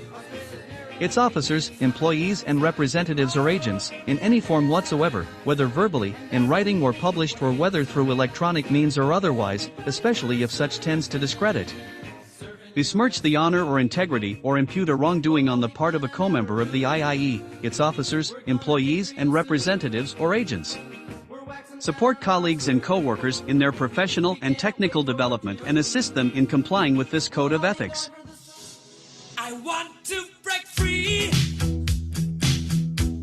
I want to break free.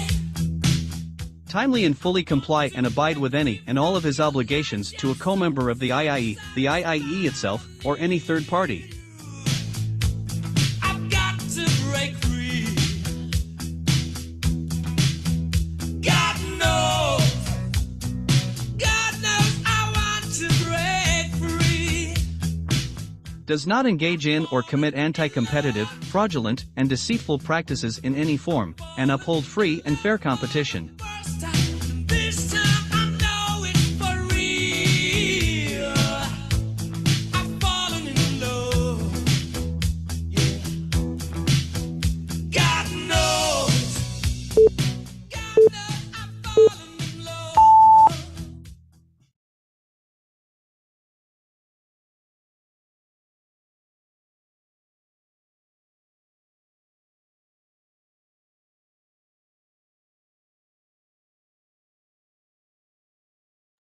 Good afternoon, everyone, and welcome back to our online webinar for our 48th Annual National Convention.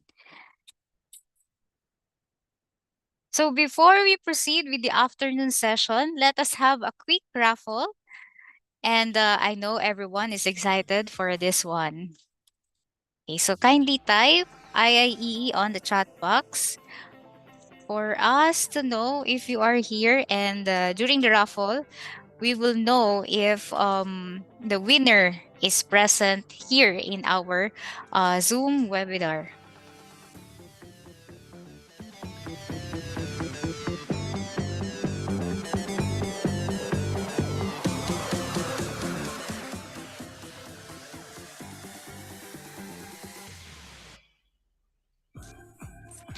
on your screen again our picker wheel. And once we are ready, we will rotate or spin the wheel for the winner of our the prize for this raffle is 2 IIEE metal stickers. So are you guys ready? Okay, in 3, 2, 1, spin the wheel.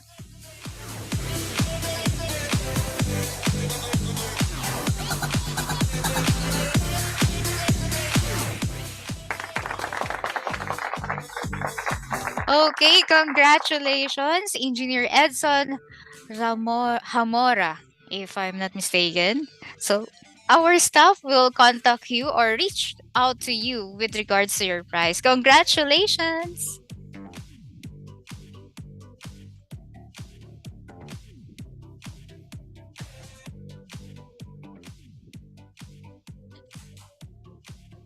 All right, sir. Our winner is present in our Zoom meeting. Now, to give us an introduction to the Manual of Protection Against Electric Shock, let us welcome Engineer Dionisio Bacudio, Professional Electrical Engineer Chairman, SC on Shock Protection. Let's give him a warm round of applause.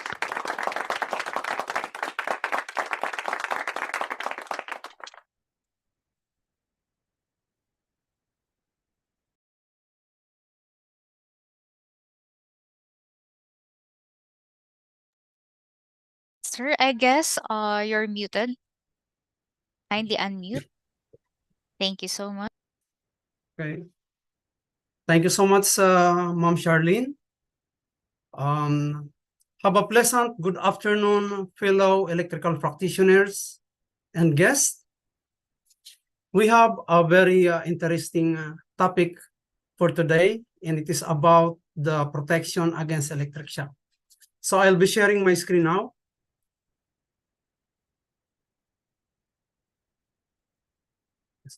Yes.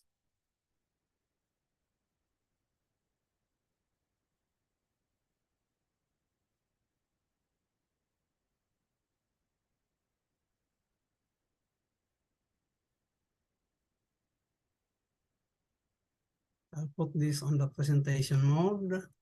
So kindly inform me if you are seeing my screen. Hello. Thank you so much.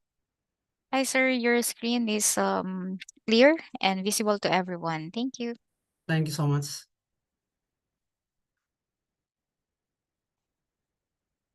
Okay, so I understand that I'm given around 35 minutes to present to you our prepared manual entitled Guideline for Protection Against Electric Shock. Also, in this case, I will be just selecting some of the slides that would be worthy for discussion in this short period of time. And therefore I will highlight the sections or part of the sections that would be interesting to discuss with our colleagues in IIEE. So once again, I'm Engineer Dionisio Bacudio Jr., and I am actually the chairman of the subcommittee on electric shock protection. And my vice chair for this committee is Engineer Egbert Sales, and our members and colleagues, Engineer Marlito de la Cruz, Engineer Conrado Binondo. We happen to be also supporting in this shock protection committee or electric shock protection committee, and that he is actually our standard committee chairman. And also we have Engineer Ace Bisnar, who prepared the section 7 of this manual. Of course, we have also Engineer Mario Morales, Eddie Feliciano, Engineer Botany Briones, and Engineer Arjen Pagkaliwangan. He is our secretariat. And as mentioned a while ago, our Standard Committee Chairman is Engineer Conrado Binondo, and the Standard Committee Vice Chairman is Engineer Jimmy Itaw, and we have our advisor, Engineer Jim Tan, who was also the he is a former Standard Committee Chairman during the start of the preparation of this manual. And of course, we have our mentor and also advisor, Engineer John Lopez.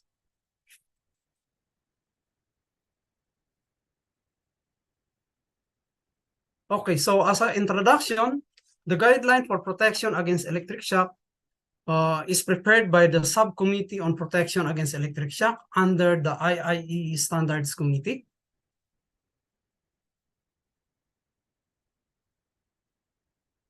This manual provides a deeper analysis on how electric shock or electrocution develops and how to prevent it by imparting practical methods and engineering controls for preventing and limiting the magnitude of current resulting from an electrical fault from passing through the human body, and of course with the consideration of time. As mentioned in IEC 60364-49, hazardous live parts must not be accessible, and accessible conductive parts must not be hazardous live, neither under normal conditions nor under single fault conditions. Electrical hazards must be first recognized in order to avoid or reduce the risk of accident. This manual will provide guidelines and guidance on how to comply with the requirements for protection against electric shock by correlating the codes and standards with the product standards to its application.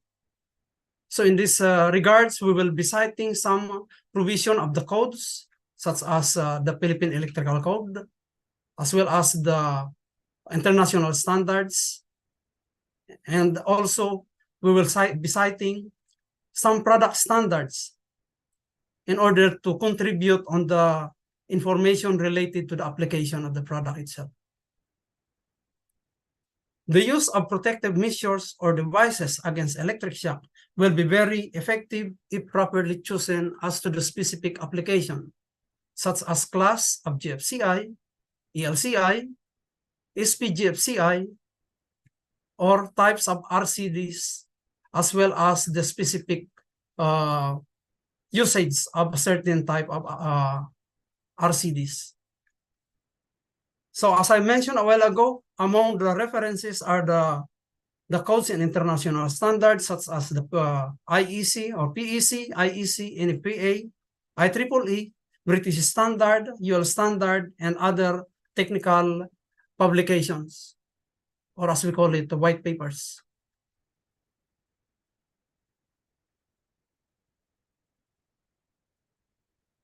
So just to give you highlights about these manuals, this manual is for the easy reference, as mentioned a while ago, and that it will be containing the practical and basic protection, the condition and location where these GFCIs, ELCI, SPGFCIs, or RCDs are required, and proper selection of SPGFCI with regards to the equipment grounding, provision, or the double insulation, as well as whether the consideration is on the word let go or the ventricular fibrillation. So these are the consideration in selecting the product for use against electric shock.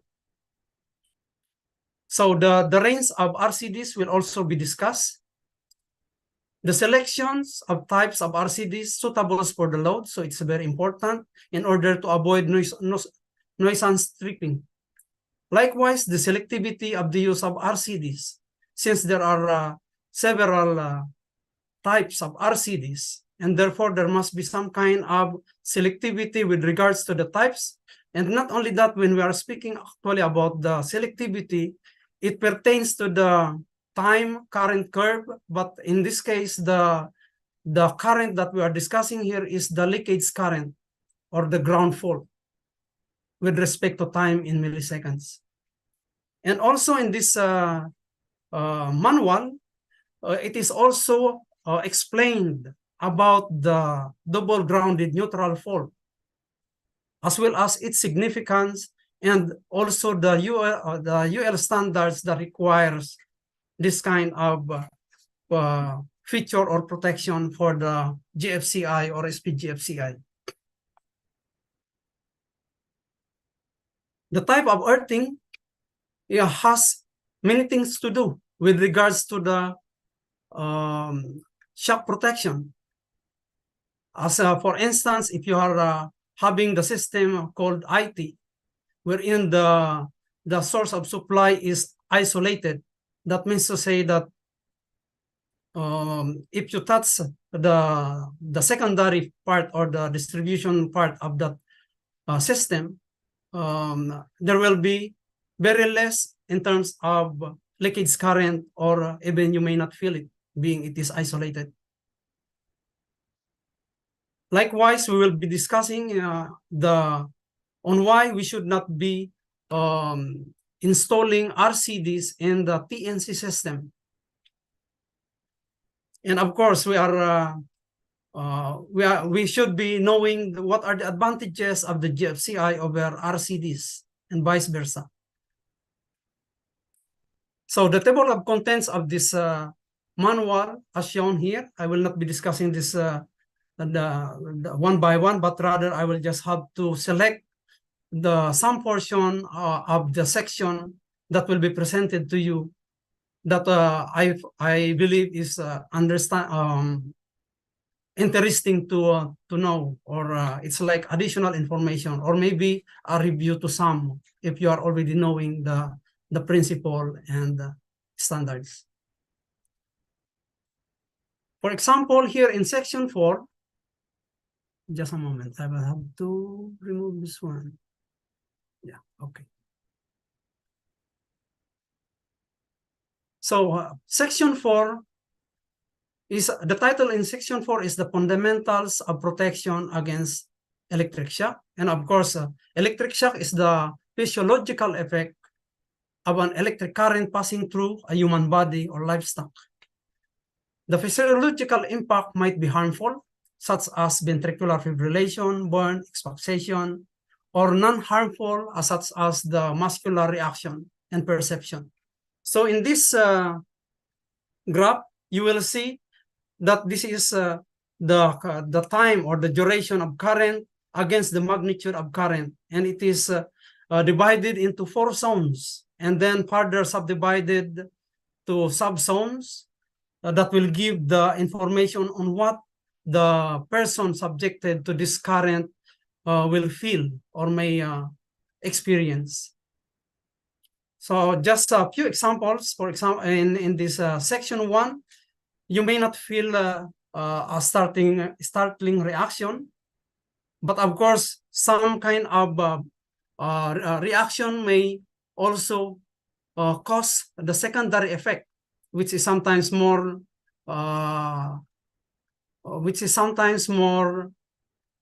dangerous. For example, if you are on the ladder and you are fixing something, and that because of that reaction due to, or a startling reaction, then you will feel, and therefore it will cause injury. So these are the things that we have also to consider, not only the effect itself of the current to the human body. So I will not be discussing all the sections as it's already here mentioned, but in this manual it will be provided, even the values will be provided, as well as the reaction of the body or the person to the magnitude of the current. And of course, we have to consider the duration of the exposure of such current to the human body.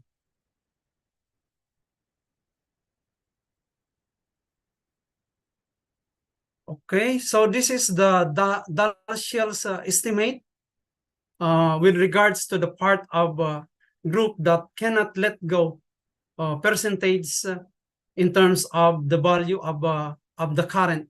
So why is let go is important? So let go is the capability of the person subjected to a certain value of current to think and do what he thinks. That means to say that if the value is above the let go parameters with regards to the value of the current, then therefore, even if you are able to think that I should I should give up touching a certain live conductor, but your body cannot react, because as you know, our body reacts on what our mind says. And as you know that our brain has a lot of electrical signals, that if such signals is interrupted because of the effect of outside the current, meaning the current that is passing through your body due to electrocution, then therefore such reaction of the body to follow your mind may not be there. So that is called the let go current. That is the value wherein you can still think and you can do of giving up if you are touching a certain live parts.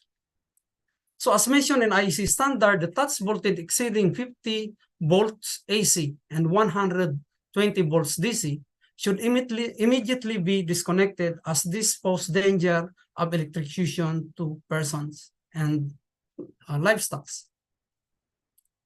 Maybe you will ask me why the touch voltage is limited to 50 volts and below as considered non-fatal, whereas for DC, it is 120 volts DC direct current.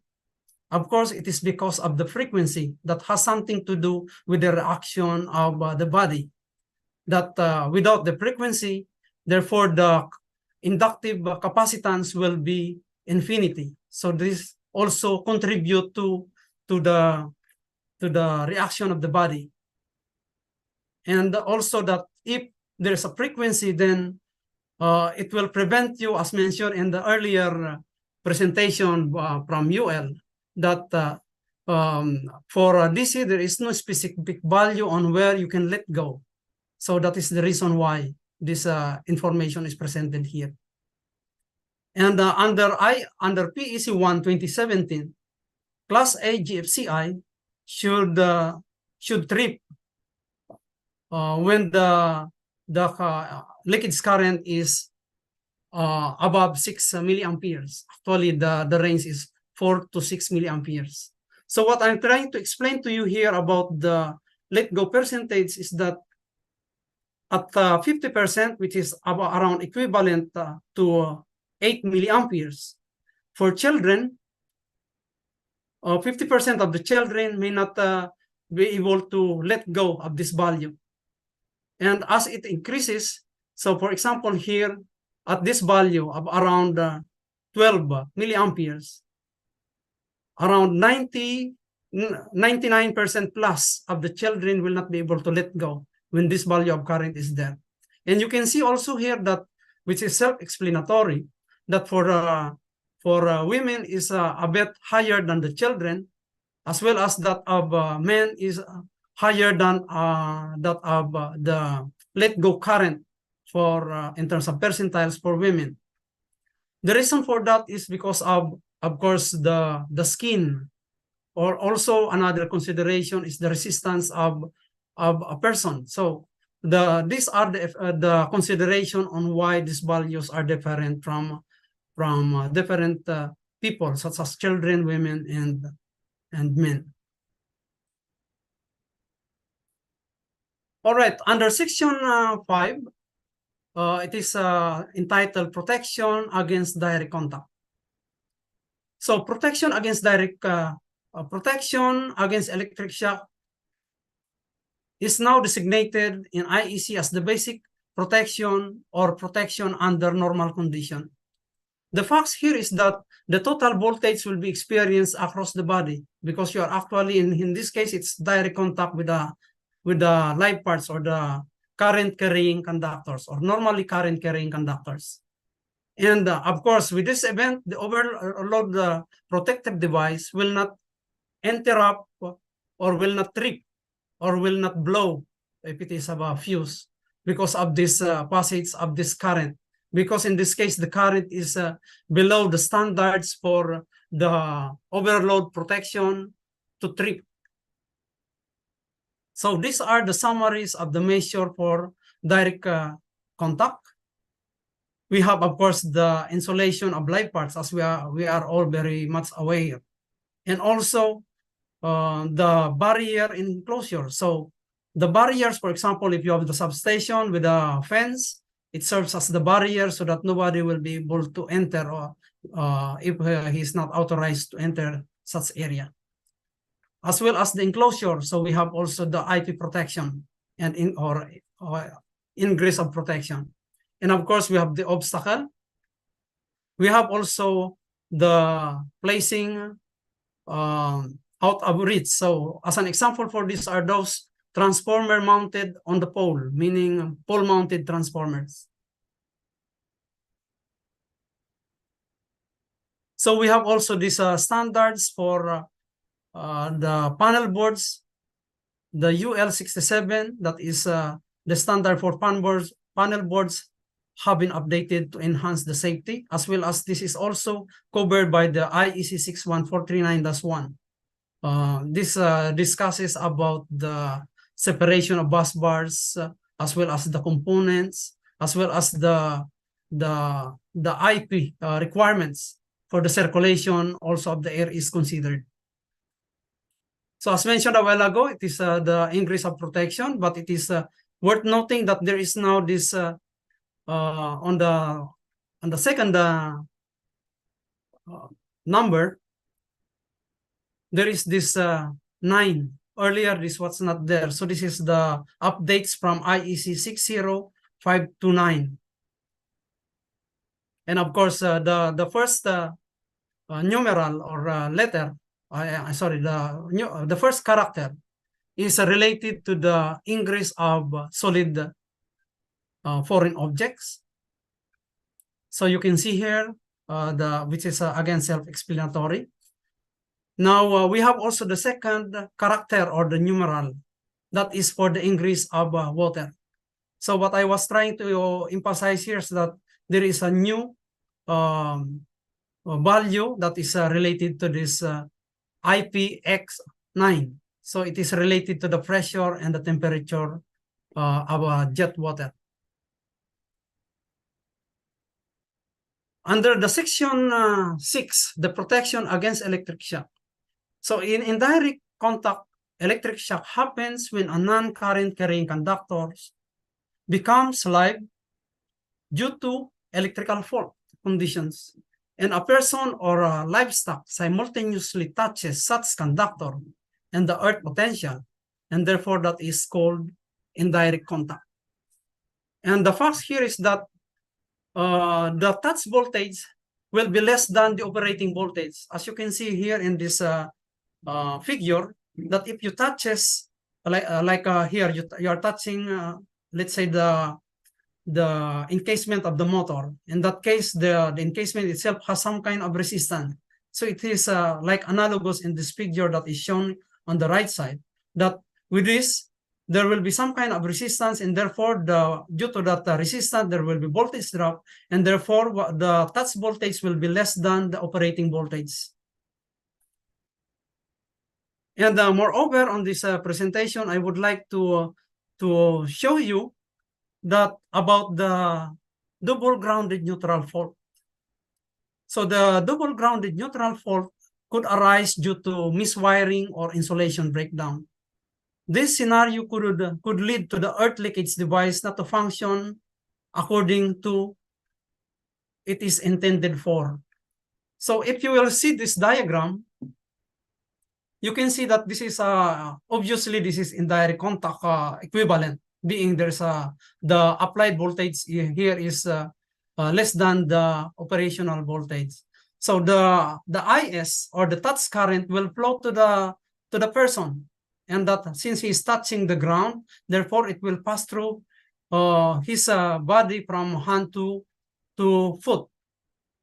Now, just imagine if, let's say you have here the RCD or GFCI that is rated to trip, let's say, 30 milliamperes as in the case of RCD. And if you are having this kind of scenario, that means to say that if this current or touch current is 30 milliamperes, then the device should trip, because actually the 30 milliamperes leakage current rating of an RCD, that means to say that it will trip from 15 milliamperes to 28 milliamperes. But if, let's say, the value here is 30 milliamperes, so the device should trip. But because of this double grounded neutral, as you can see here in this diagram, some of this IS current or touch current will go back to the neutral. So as we know that the RCD as well as GFCI works on the principle that the summation of current should be equals to 0, in that if the difference between the line or lines and neutral is greater than that value, then that device will trip. But imagine if this happens as shown in this figure, that you are actually, let's say, the current IS is 30 milliamperes. And therefore, if there is a double grounded neutral, by the way, I would like to clarify about the double grounded neutral. As you can see in this diagram, let's say this is the source, which is the secondary of the transformer. It is grounded already in the neutral with the earth.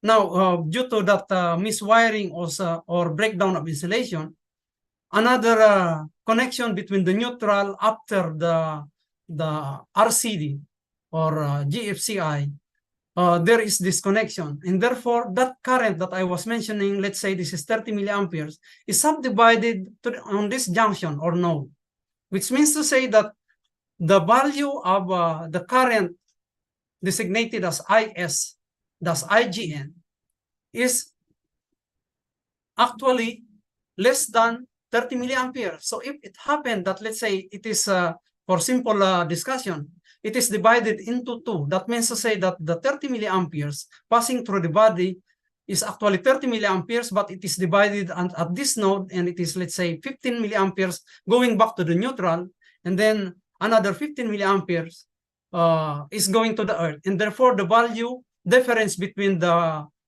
two conductors will be, let's say, 15 milliamperes. So in that case, the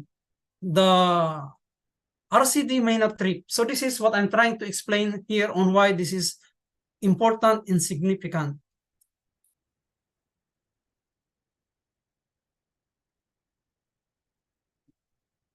I mentioned also a while ago that in TNS earthing system, RCD is not to be used, or it is actually prohibited to be used.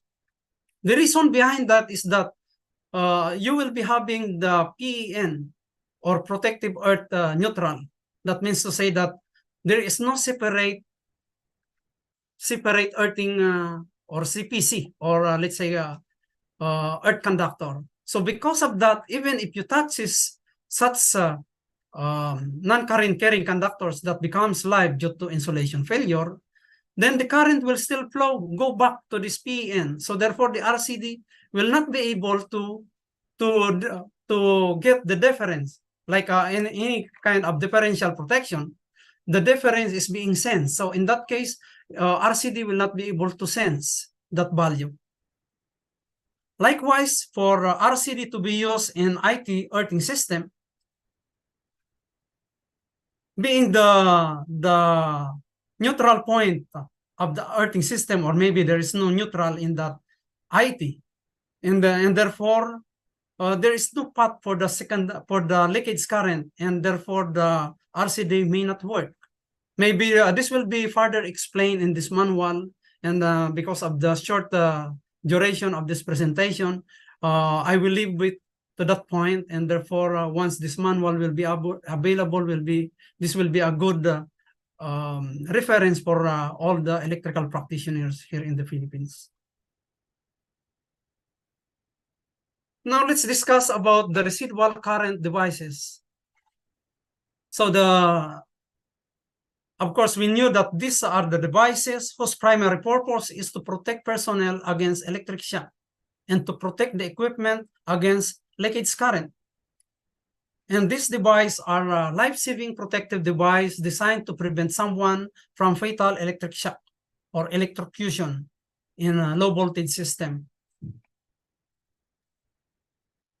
As you know that if you are again in IEC, it mentions that if you are entering a danger zone for high voltage system, then it is like you are already touching the live parts. So this is because of the electric field that you might get subjected if you will be entering. That's why we have this kind of protective barriers as well as the insulations. So these are the things that are practical approach. But here we are now discussing about the engineering control. So first of all, we need to understand what are the types of RCDs. Of course, you may be hearing about, or you are already familiar about the residual current circuit breaker, which is a combination of the circuit breaker that is with overload protection, as well as with leakage protection or leakage current protection. We have also the ELCV, we have the RCCV, and the like. So these are just the range of products that is available in the market. But moreover than that, I would like to discuss about the types of RCDs. When we say types of RCDs, this is to tackle the proper selection with respect to the load being served. The main purpose for this is to avoid nuisance tripping while functioning according to the intended function, that is to protect the person from electric shock. So we have here type AC. Type AC detects sinusoidal alternating current, suitable for general use and cover most of the application in practice. It trips on the residual AC sinusoidal pattern that is smooth, increasing, or suddenly applied. And for the type A, these are the RCDs that detects also the pulsating DC residual current, specifically intended to be used for single phase that trips on the residual alternating current of the sinusoidal pattern and the residual pulsating direct current. We have also this quite new type F, that is the RCD introduced under IEC 62423, and as well as it is also mentioned in IEC 60755. It is specifically designed for the circuit protection where single-phase variable speed drives could be used. Tripping is triggered by the detection of the residual current pulsating DC superimposed on the smooth direct current of up to 10 milliamperes. We have also the type B RCB, which can detect sinusoidal AC, pulsating DC, composite of multi-frequency, as well as the smooth DC residual current. Type B RCDs are intended to be used for loads such as the three-phase rectifier and variable speed drives. It is also suitable for the use of AV charging stations and medical equipment, and tripping is achieved by residual pulsating current with a smooth direct current up to 6 milliamperes. So you can see here that the pictures I'm showing here are actually the type of RCD. It is a miniature in terms of size, and we have also this insulation and insulation monitoring device that is also covered by the standard in IEC. So this figure shown here is showing that if you are actually using this kind of or types of RCD such as AC, A, F, and B, you should not be putting like the AC above the type A, because there are some pictures that might be hampered in terms of functionality. I will explain this a little bit in the next slide. So in the same case as for the F and B, what I'm trying to say here is that the upstream should be B and the downstream should be F. This is true if you are having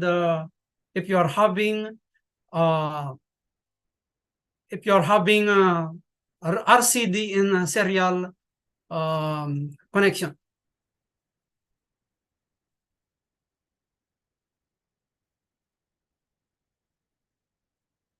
You can see here the simple presentation about selectivity of RCDs. So we are discussing here about the time and the leakage current. This is different from that of the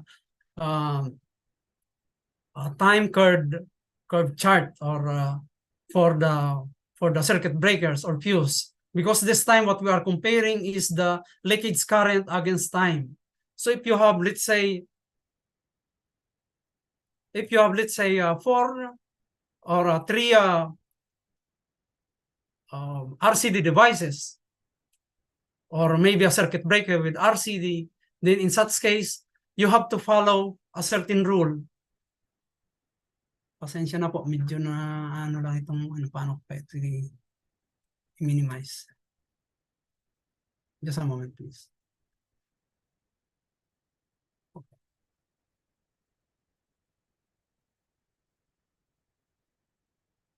So, as an example here is that in PEC Article 2.10.1.13, ground fault protection of equipment. Its branch circuit or the disconnect rated 1000 amperes and above should have this protection or ground fault protection. And it is actually required for the solidly grounded Y electrical system.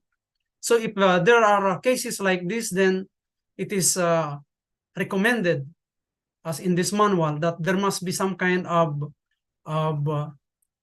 difference in terms of multiple of at least 2 with regards to the earth leakage current value. Let's say if you, in this case, you have this protective device in number 3 against number 2, then the difference should be at least 2.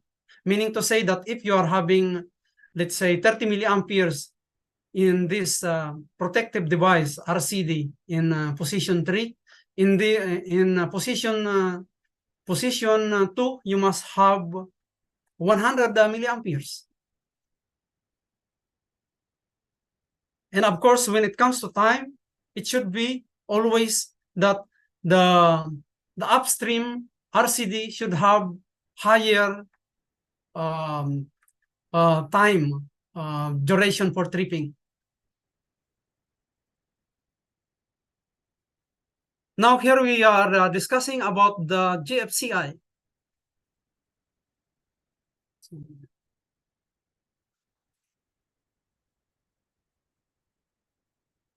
So under the UL standard 943 and 943 B as well as 943C, we have this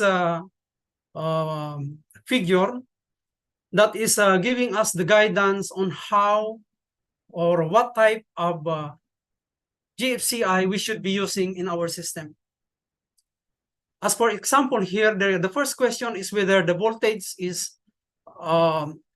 below or above 150 volts AC. So it is, again, it is quite simple to understand this chart, that if that is the case, if it is lower, then you have to go through here. And that if there is this equipment grounding or double insulation is provided, actually this is like not necessary or not compulsory. And therefore you must select class A. That means to say that class A is having a rating of ground fault of 5 milliamperes. Whereas if the voltage or if there is a provided equipment grounding or double insulation, then you have to select through this path, and therefore you will be going to that class C with a rating of 20 milliamperes ground fault current protection. And for that class D, there are considerations such as the voltage is, of course, it is more than 300 volts to ground, and that the device must be provided with protection against ventricular fibrillation, and that the earthing conductor should be oversized. And there is a formula that if there is still time, I will be able to show you on how to calculate the grounding conductors when using the class D GFCI. And the main consideration here is that the total resistance of that grounding conductor should be first determined in order to determine the size of the conductor. But if it is using the standard grounding conductors, then it could be this class E. So again, the classification here with regards to classes of the GFCI, this will be a guide for all of us on how to select the correct GFCI. And when it comes to this class C, class D, as well as class E, a purpose ground fault circuit interrupted. So with regards to the application, it is mentioned here. I think my time is quite limited, so I will have to shorten my presentation to give time for the question and answer. But for a few minutes more, I would like to discuss about where are the locations that that is mandatory for the requirements of the GFCI. So you can see here the bathroom, garage, outdoors, installation, crawl areas, unfinished basement, kitchen, etc. So it is mentioned here. It will be part of this manual. And what are the equipment that are required to have protection of GFCI?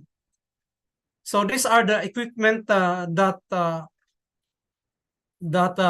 are having the possibility that would contribute to electrocution or electric shock.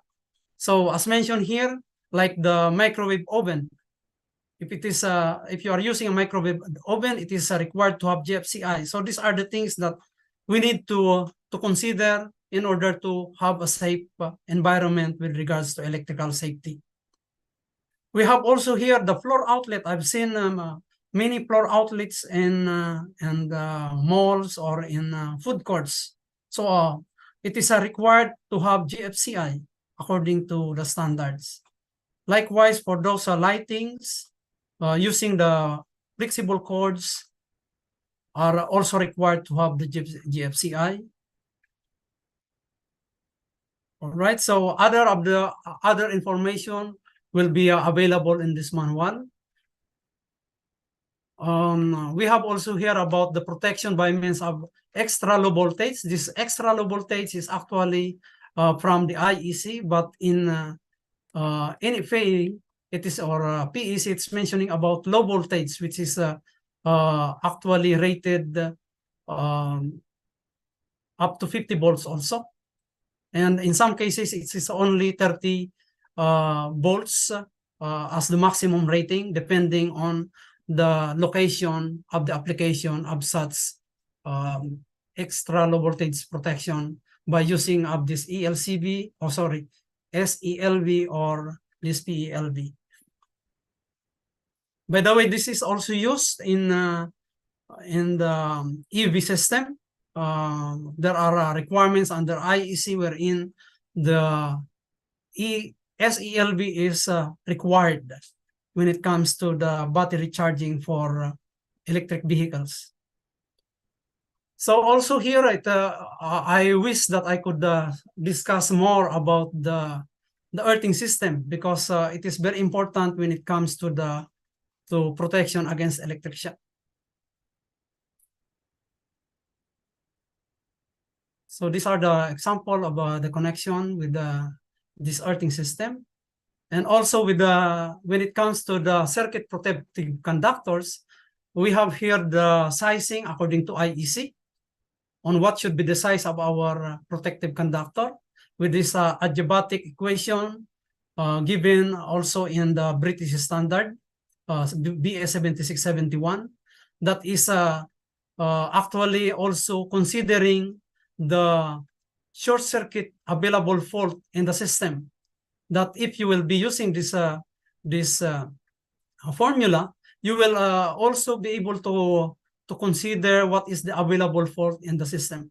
So with that, you will ensure that in case of short circuit also, the short circuit conductor will be able to protect, and meaning that conductor will not melt because it has a sufficient capacity against the short circuit current.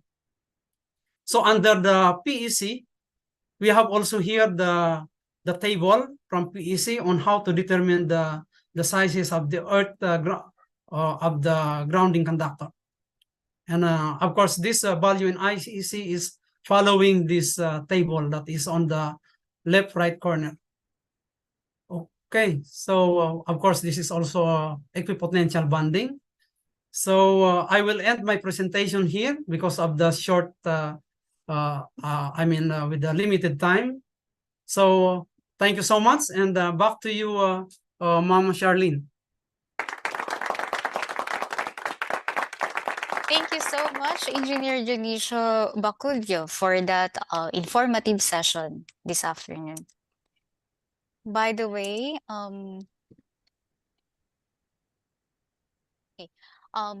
our resource speaker is the chairman of Subcommittee on Protection Against Electric Shock of IIEE Standards Committee. He is a professional electrical engineer, ASEAN engineer, and ASEAN Chartered Professional Engineer.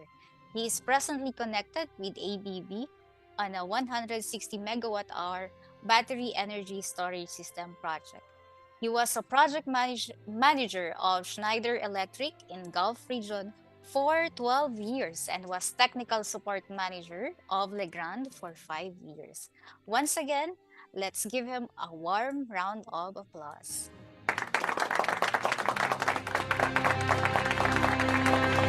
So we are now opening this forum for the question and answer portion. So do not hesitate to drop your questions, as Engineer Dionisio Baculio will be entertaining your insights relevant to his topic this afternoon.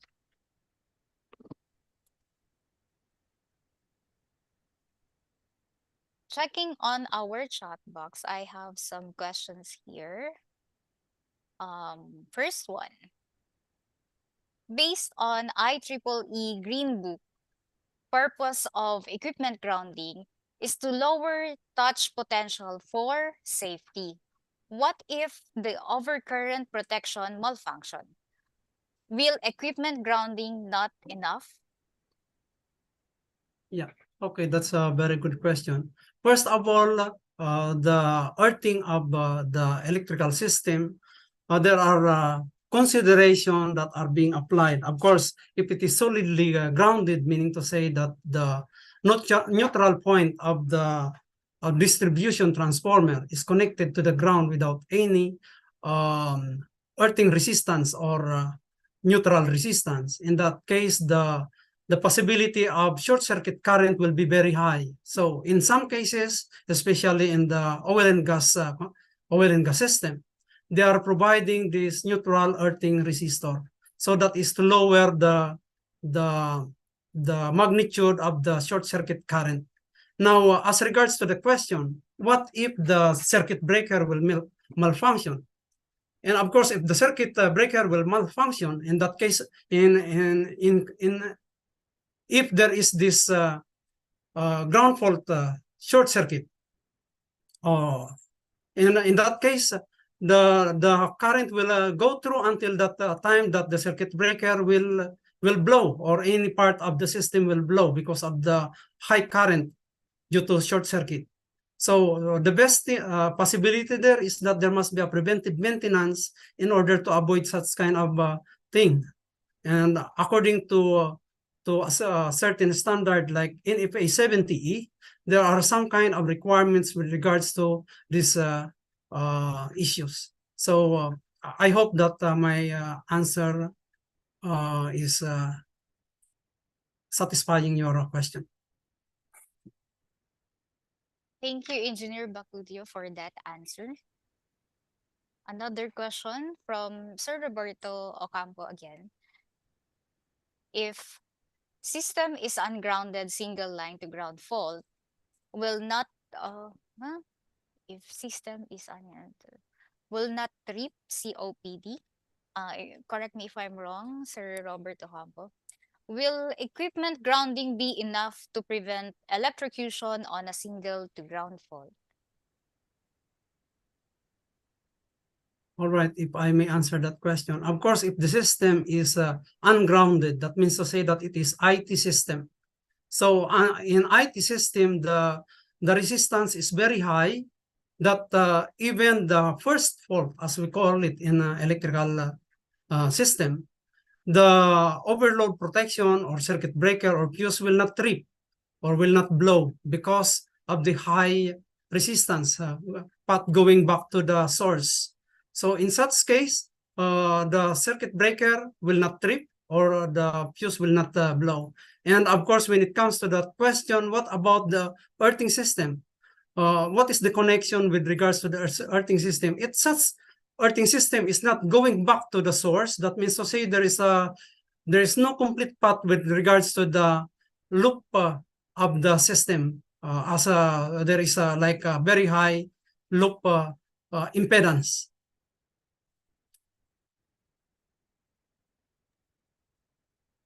Okay, thank you, Engineer Bacudio. Another question from our chat, webinar chat itself, from Sir Ricardo Quilio. What steps are we going to do if the client intended to use GFCI? However, the existing wiring don't have a grounding wire. All right. If first of all, if you are using a Class A GFCI, it is not mandatory to have the grounding wire. But if you are using the Class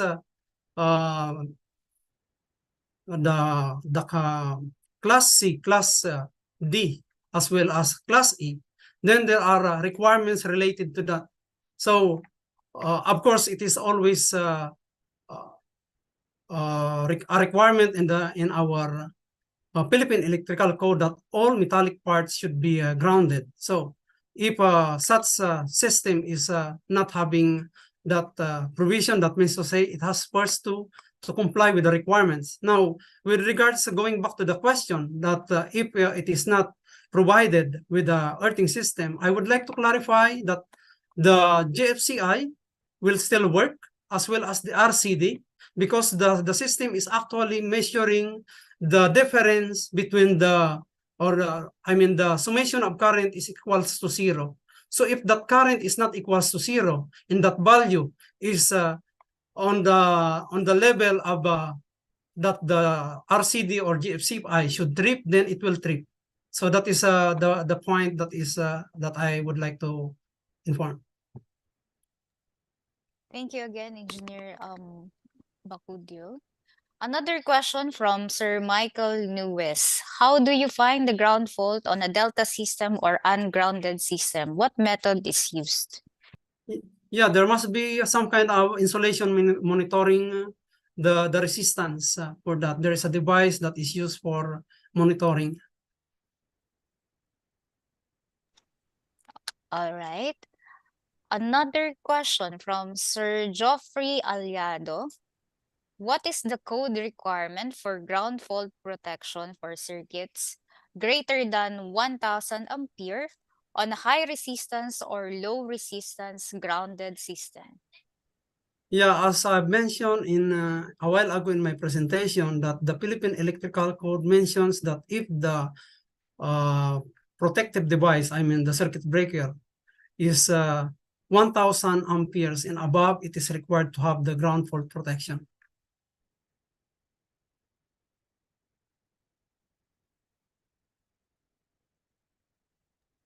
Thank you for that, sir. I'm just screening all the questions.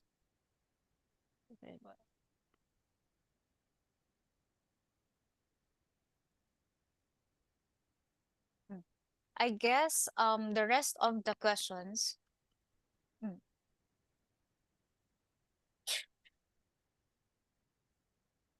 Okay. I guess the rest of the questions will be answered through the chat box. Kindly just drop all of your questions, and our guest speaker and our the IIEE committee will answer those questions for you. Now let's proceed to the awarding of a certificate of appreciation. In recognition of his valuable insights, the IIEE would like to present the Certificate of Appreciation to Engineer Dionisio Bacudio Jr. as a technical resource speaker on the topic Introduction to the Manual of Protection Against Electric Shock.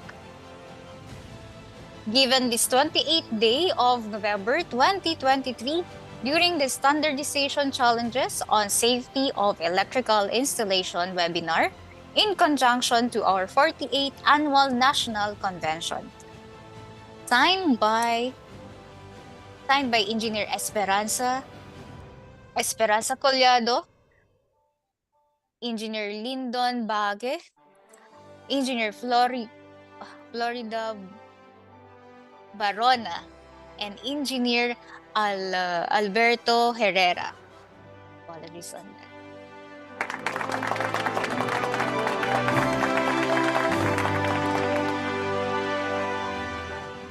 Once again, thank you so much, Engineer Dionisio Bacudio, for your valuable sharing of your knowledge during this webinar session.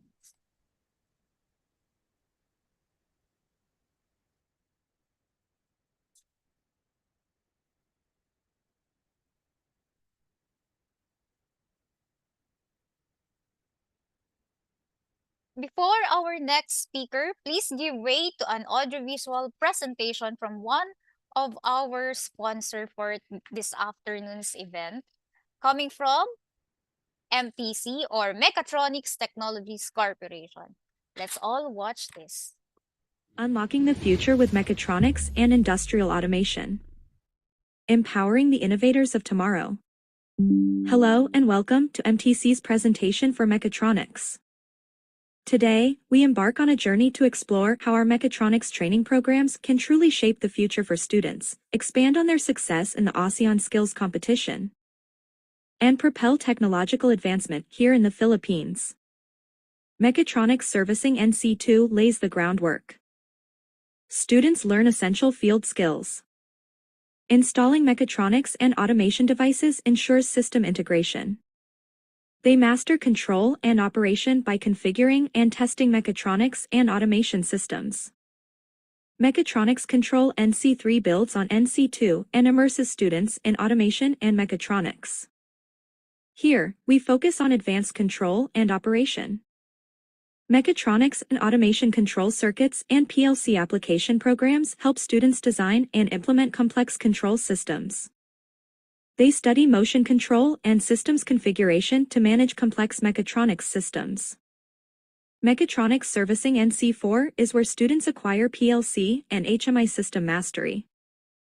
Students will become experts in developing advanced PLC and HMI application programs, enabling them to create customized and highly efficient control solutions for complex mechatronics and automation systems. They also learn to commission advanced PLC and HMI-based mechatronics and automation systems to ensure that these systems operate flawlessly in real-world applications. Students will get hands-on experience with state-of-the-art equipment to prepare students for mechatronics complexities in the future.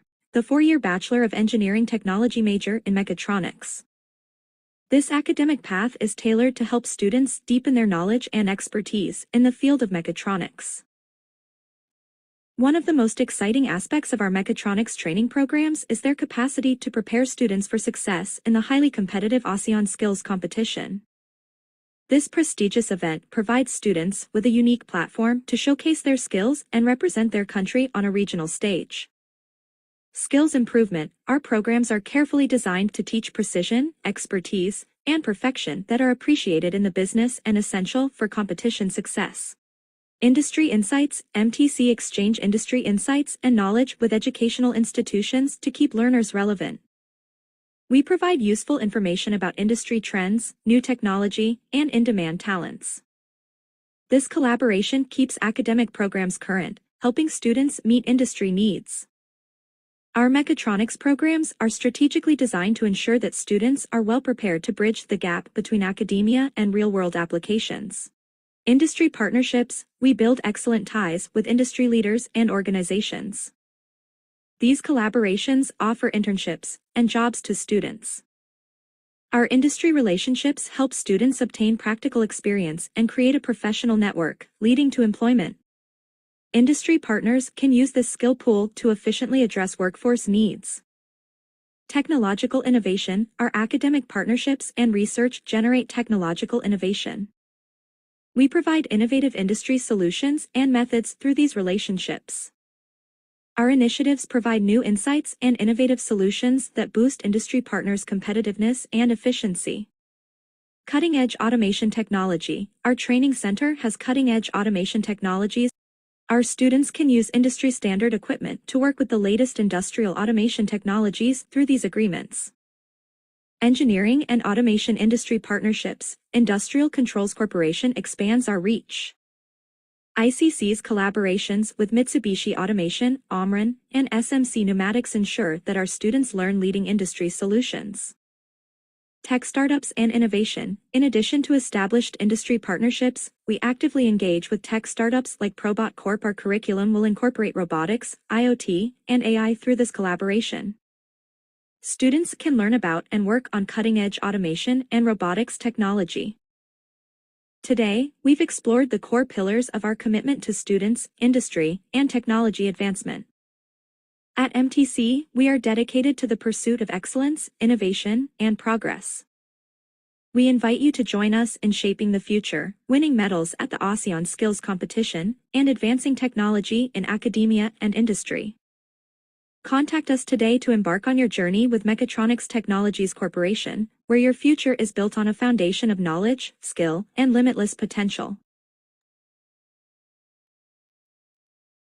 All right. In recognition of their valuable contribution, the IIEE would like to present the Certificate of Appreciation to Mechatronics Technologies Corporation as a presenter given this 28th day of November 2023 during our webinar session of our 48th Annual National Convention, signed by our IIE committee.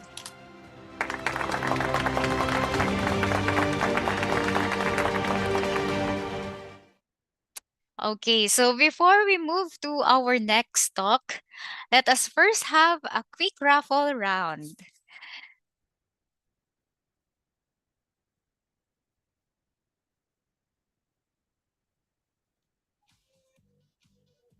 And so just be reminded that everyone should be here, and ayan, nagta-type na sila ng IIE. They're all excited for our raffle. Now for the prize, it will be the Philippine Electrical Code 1.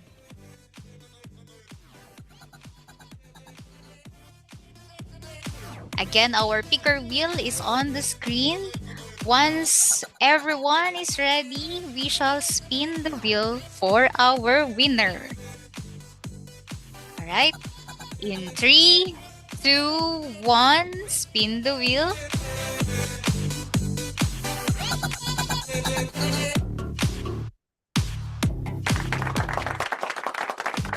Congratulations, Engineer Esperanza Chua, for winning PEC 1. We're just checking if Ma'am Esperanza Chua is here in our Zoom meeting. All right, confirmed she's here. Congratulations.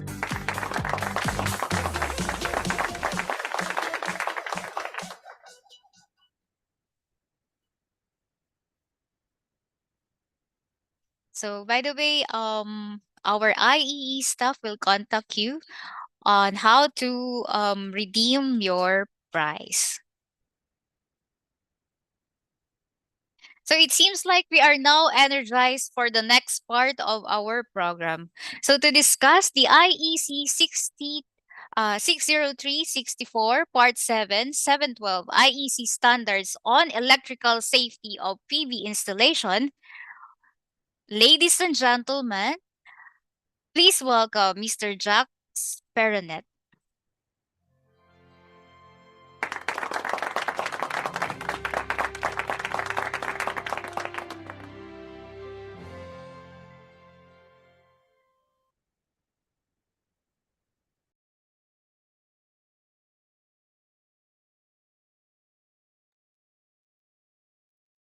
Sir Jax, I believe you're Yeah. muted. Yes. Yes. Loud and Okay. clear. Thank you. So I will introduce, let me share my screen first.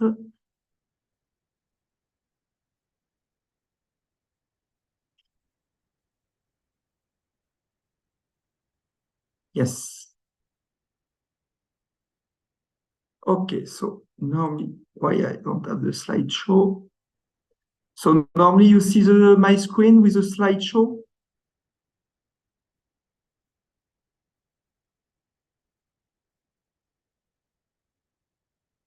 Hello? Yes, Sir Jax. Okay. Your screen is visible to everyone. Okay, thank you so much.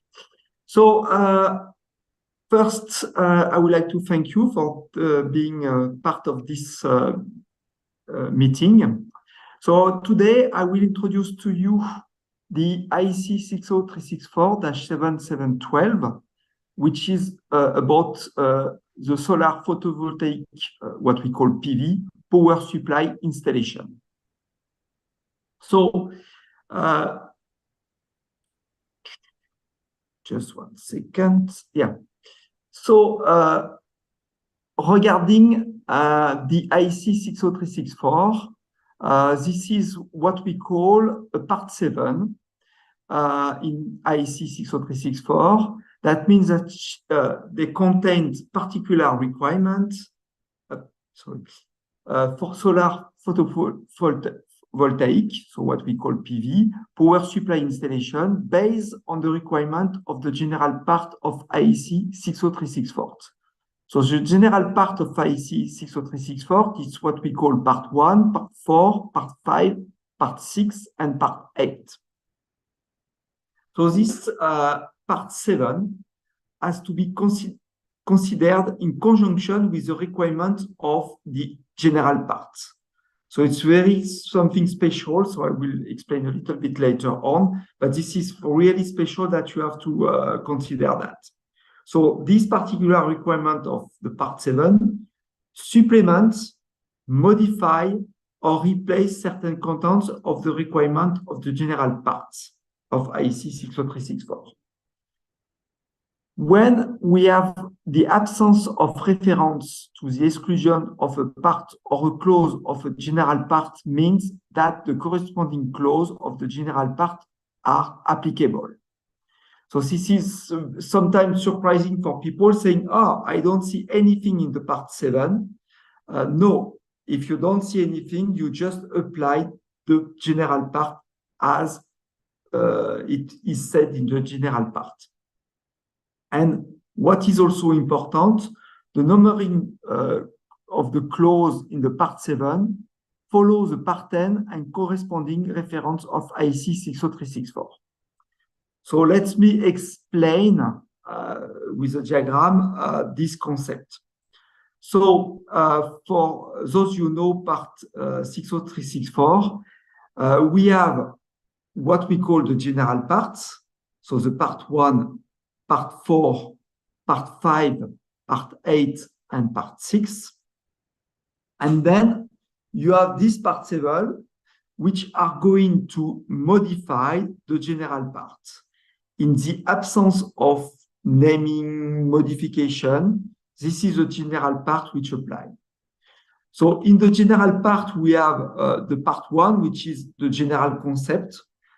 This is, for example, where it's described the different earthing systems, so TN, TT, and IT system.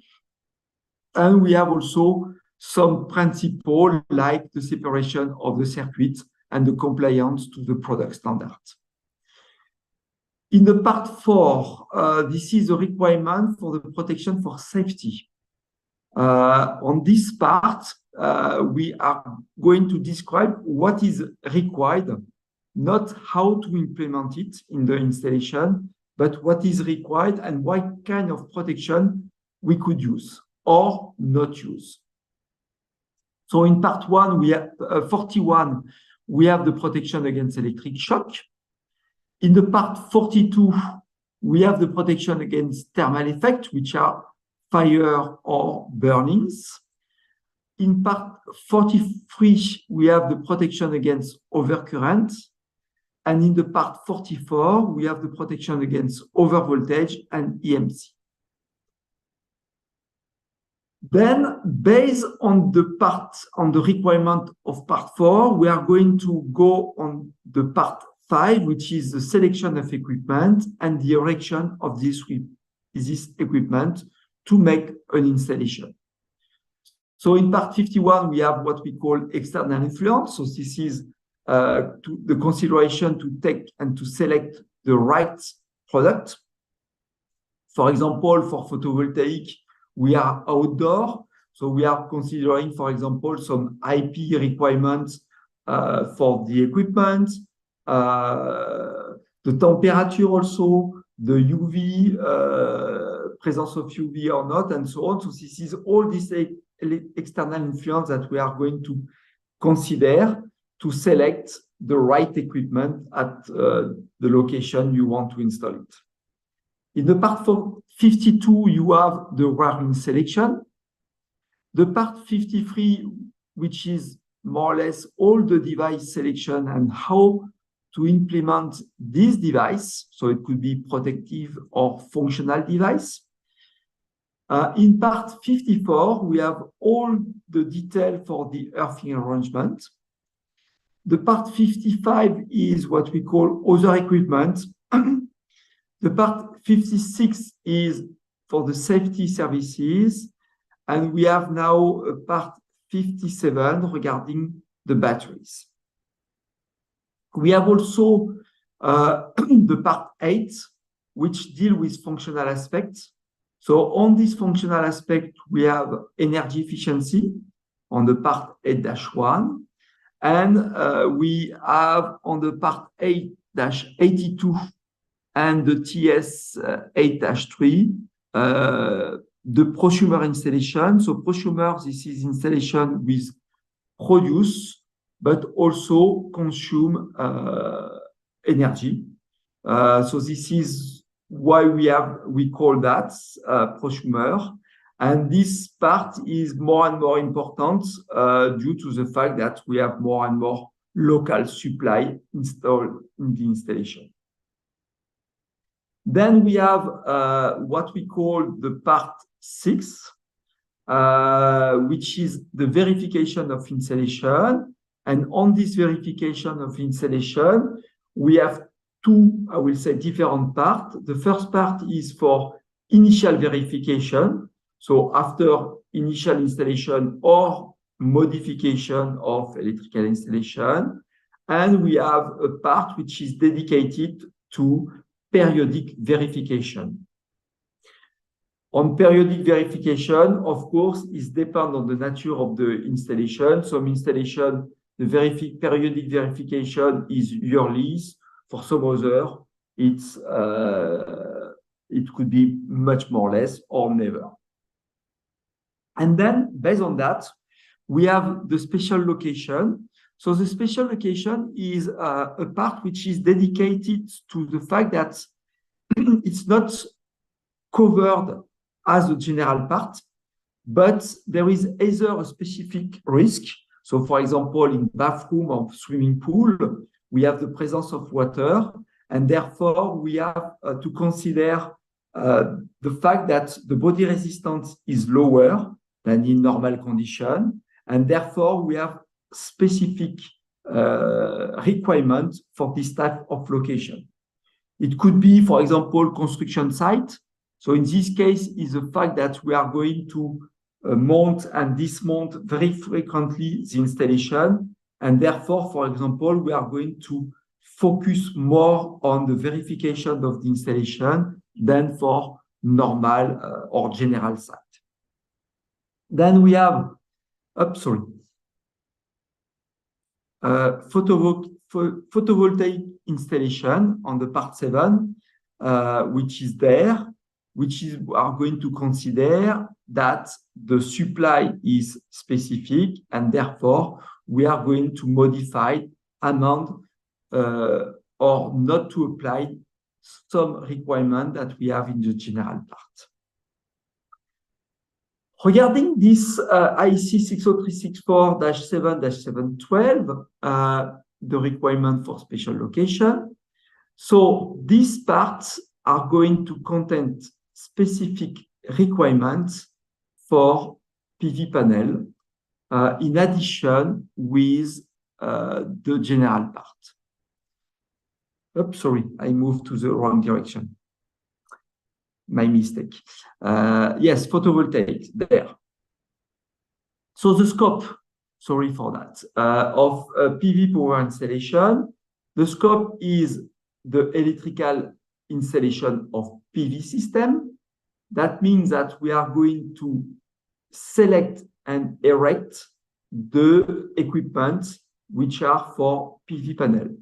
So the PV installation comprises all equipment from the PV modules up to the point of the connection to the other part of the installation.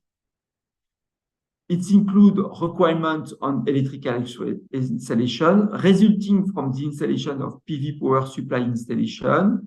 Of course, this installation of PV installation can impact the rest of the electrical installation, and we are also give some requirements regarding that a fault in the PV installation is not going to be propagated in the rest of the electrical installation.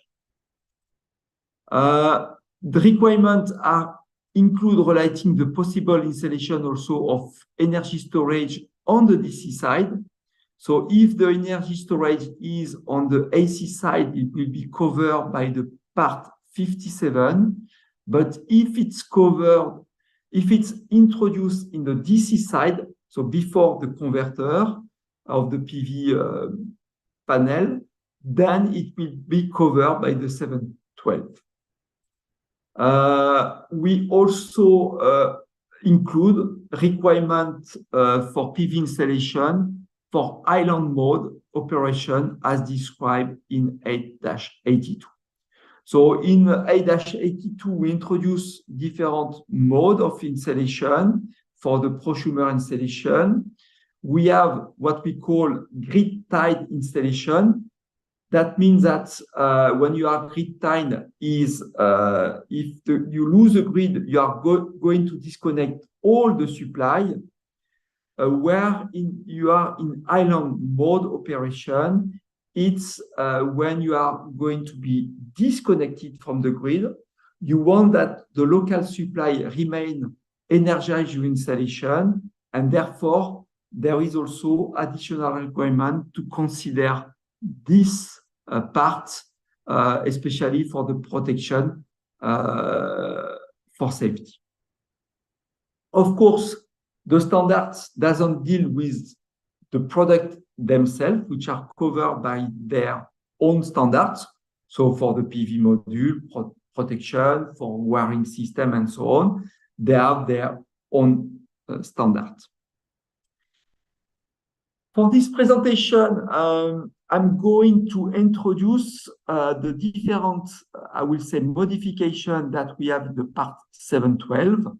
So this is why I classified as a part 1, but it will be what we call, and you see on the numbering, 712 plus point, and then the numbering what we use in the installation.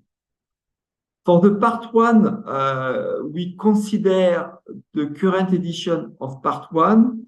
You have to know that we are in the way to maintain the part 1 currently in 60364. We are at what we call at the CDV stage. That means that we are at the final stage of the part 1. But normally, and we expect that 712 will be published before the modification of the new part 1. Depending on that, if it's before, no change on the numbering resulting of part 1. But if the part 1 is published before 712, then we have to consider that we have the numbering of the new part 1 which will be introduced in this 712, and therefore the modification, there will just a modification on the numbering, not really on the content. But it's something that it will be important because you will see that the new numbering will be 1 point something, and no longer with the strange numbering that we have in the part 1, which could be 1 or 11 or 3 something. So this will be modified with a new publication of the part 1. Before moving to these different part 1, in the part 1, we have, and we just introduced that we are going to use the terminology on Electropedia regarding the earthing system, so 195, and the electrical installation 826. So this is why when you use 60364, you use also the terminology which is defined in Electropedia. So it's accessible everywhere at electropedia.org. And therefore, if you go in Electropedia, you will see there is some classification. And on the classification of this terminology, we have 2 classifications, 895 or 826, that we are going to use in this document. If these terms are defined in this Electropedia, we don't copy and paste this term. We just say that we use it as it is in the definition of Electropedia. But this is also something important. In 7712, for sure, we don't have all defined in Electropedia. So we are going to add, and you will see a quite huge number of terms for photovoltaic. And I extract the most, I will say, useful term that we have at the definition of the standard. So the first thing is the PV panel that we don't have in other part of installation.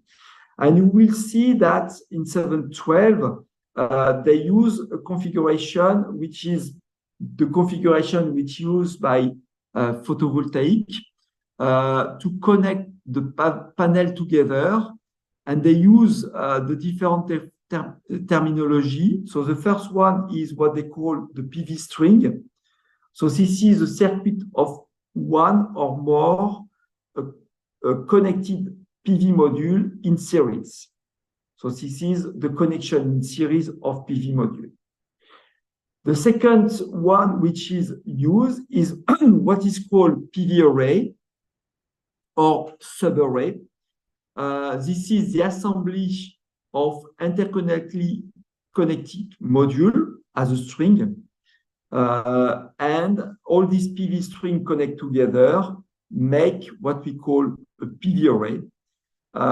This module could be connected, I will say, with the technology of PV module, or now we introduce also the technology you will see of DC unit, what is called DCU string.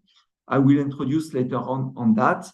This is a technology with some small converter after the PV module, but it is applied with the same way like PV string or PV array. So there is no big difference in the terminology regarding the technology of connection of the PV module, either directly or by a DCU. But in this case, we are not going to use PV string, we are going to use DCU string. This assembly of string will be at the end connecting to the final PCE or a DC load. We have also the terminology combiner box, which is an enclosure where the PV subarray, PV string or DC string are connected, which may also contain, I will say, protective device. So it could be, for example, overcurrent protective device and or switch disconnector. And you will see in some cases it is required to have overcurrent protective device in this combiner box. We have what we call power conversion unit equipment. So this is what we see as a PCE in the standard. So this is an electrical device converting one kind of electrical power from a voltage or a current source into another kind of electrical power with respect to the voltage, current, and frequency. So more or less, this is the electronic equipment between the PV array and is going to deliver to the electrical installation the current, usually in AC. Then we have also the DC conditioning unit, so DCU. So this is also a converter, but this converter is connecting at the output of one and more PV module, or generally one or two, to a different DC voltage and current. So this technology helps to stabilize, I will say, the voltage and the current in the string. And in this case, it's called DCU string, and no longer PV string. After you will see there is much more terminology, but this is an extract of the most used terminology that we have in the standard. So this is a representation of this terminology that we have in the standard. So we start from the PV module, which is, or it could be a PV module with a DCU, but exactly the same. So we have the PV module. When we connect this module in series, it's become a PV string. So this is one there, so the PV string. Then we will have a connection in parallel of this PV string, which are going to form a PV array. So this is finally everything except the PCE. In 7, we have representation of a PV string with a combiner box. So there, it's the combiner box. Then in 11, you will have the PV string OCPD if needed. So as we are more than 2 PV string, normally we require to have OCPD. So OCPD means overcurrent protective device. It could be a circuit breaker or a fuse. And in the standard of 60364, we let the designer to use which technology he wants, either a breaker or a fuse. And therefore, this we use the terminology OCPD for this reason. In 17, we have the PV array switch disconnector. So this is there. with the capability of isolation. And 14 also, we have the PV array OCPD. Once again, if it's needed, so depending on the type of PCE and the type of PV array you have. On the 18, we have the PV string disconnector. So there we have disconnector at the PV string. And then at the end, you have the PCE under the number 19 or the DC load. Regarding the PV array, this is today in the numbering 712.31. As I told you, we are at the CDV stage. So normally we have, I think we are going to keep this numbering, but it could be modified to have a 712.1 point something. But it will be exactly the equivalent of what we have today in the part 1. So once again, when we have this numbering, this means that this numbering will modify the part 31 of the general part 1. So what is important in there is that we don't allow any connection between the live conductor of the PV array and a protective earthing conductor or terminal. So live conductor is all the conductor excepting a PE, so the protective earthing conductor. So it could be the line conductor or a neutral conductor or midpoint conductor. So all are called live conductor. The functional earthing of a live conductor of the PV array is not allowed except if it's provided by the PC. So for some electronic, a functional earthing is needed to have a functional reference to the Earth. And therefore, the Earth is not used to make the protection, but is just used as a functionality of the power converter equipment. And therefore, we don't have to follow all the requirements of the protective earthing conductor. It is generally a very small conductor that you need to use. And the same thing, if you disconnect this conductor, you are not going to impair safety of the installation. So this is important to notice because sometimes people spoke about just earthing. In IEC 60364, we have two types of earthing: the protective earthing, which is needed for the protection for safety, and the functional earthing, which is not needed for the protection for safety. Also, where we have a galvanic separation between the DC and AC part, it can be provided by an external transformer or by the PCE itself. So also we give this possibility to have external or internal to the PC. Regarding the PV power generation plant, we have also a specific requirement which was added in the latest edition because finally, with this text, we cover, I will say, PV installation in dwellings, but we also cover PV farm with very big installation.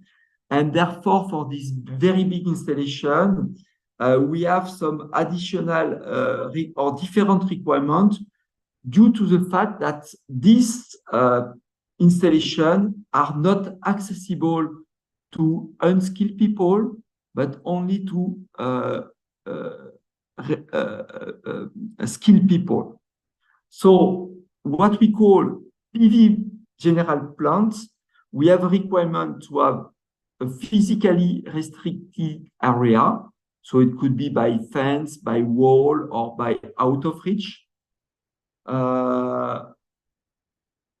But so this is important on one side. The second thing which is very important, this has to be accessible to skill or instruct people. So this is what we name in the part 51, you will see BA5 or BA4 persons.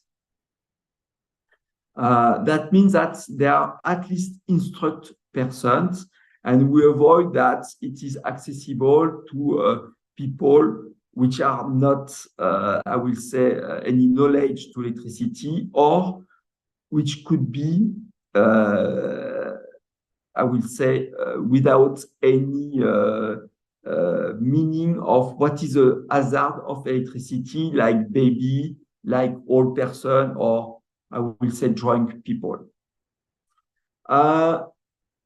Connected only to a HV network or an industrial DC circuit. So it's also very important that it's also high power installation. And it's not be connected to circuit supplying loads other than those needed for the operation of the plant. So it's really installation which are going to provide the energy directly to the network and not to electrical installation.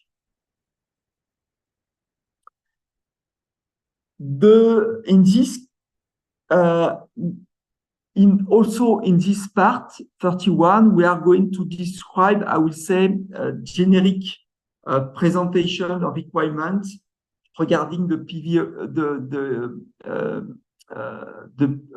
PV installation. So this is where we describe what we have shown in the figure, but in IC, all the figures are only informative, and it's very, very important to see that we have the text, which is normative. That we have really the normative text, and the figure is just there to help to understand the normative text. So this is where we define a PV array. So a PV array can have only one string, multiple single strings connecting in parallel in a PV string combiner box, or multiple single strings where the PV panel are individually connected to a DCE, or more than one subarray.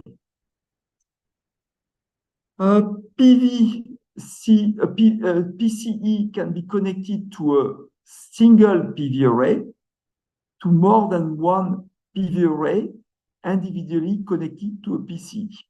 So it could be this different type of configuration that also we consider. Unless modules are being tracked by separate DCUs, all PV strings connected in parallel should be compatible technology with similar module characteristics and shall have similar rated electrical characteristics of open circuit voltage and maximum power voltage at standard technical condition, so STC, and temperature coefficient. So it's very important that as you add all this equipment in parallel and in series, that we have the same characteristic in order to have discrepancy between the string and therefore to have, I will say, current flowing in the different string instead of flowing directly to the PC. So this is also a big recommendation. The PV array shall be designed also to prevent circulating current within the array. So this is one of the possibilities, one of the requirements regarding the equipment, but also on the way we are going to design the PV array, you should design it to avoid this current within the array. So all the PV string shall have the same calculated open circuit voltage with a maximum of 5% of margin between this calculation. So it's really, really important to be on this, I will say, margin of 5%. If not, we are going to have so much important current, which is not really good for the efficiency of the installation. So it's very, very important to make correctly this calculation. It can be, of course, achieved by using the same type of PV module and having the same number of modules connected in series and in all the parallel string. So we indicate also the way to achieve this requirement. So it was for, I will say, the definition and the main requirement regarding the PV array. Also, an important information is that, as you know, PV cells behave like a constant curve source. So consequently, the fault current in the PV array cannot be much greater than the normal full load current, even under short circuit condition, and can be lower than the operating current of an overcurrent protected device. So this is something which is really, really important, because usually when you are connected to a grid or I will say a genset, the fault current is usually 5-10 times more than the full load current. And therefore, for the selection of overprotective current device, we consider that, especially for short circuit.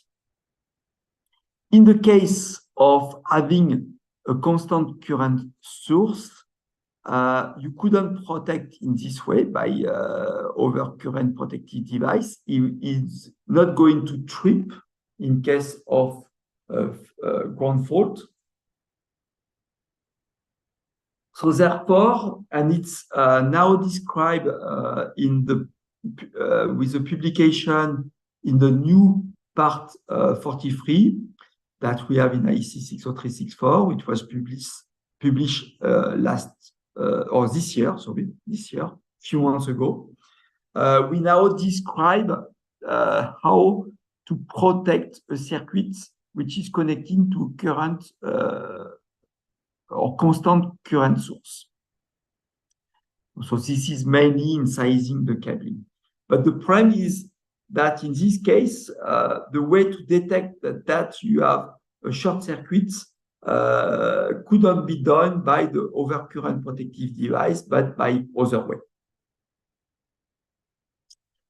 So this is what we have for the modification of the part 1. Now we are going to the modification of the part 4.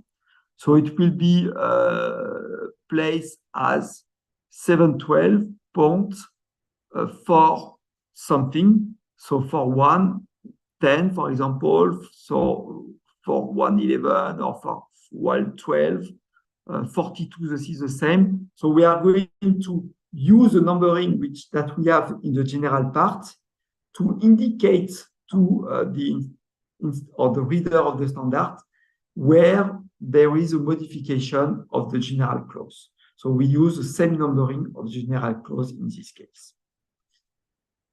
So regarding the part 4, this is the safety requirement. So we have 4 different types of protection. The protection against electric shock with what we call the basic and fault protection. The protection against thermal effect, fires and burns. The protection against overcurrent, overload and short circuits. And the protection against overvoltage at industrial and high frequency.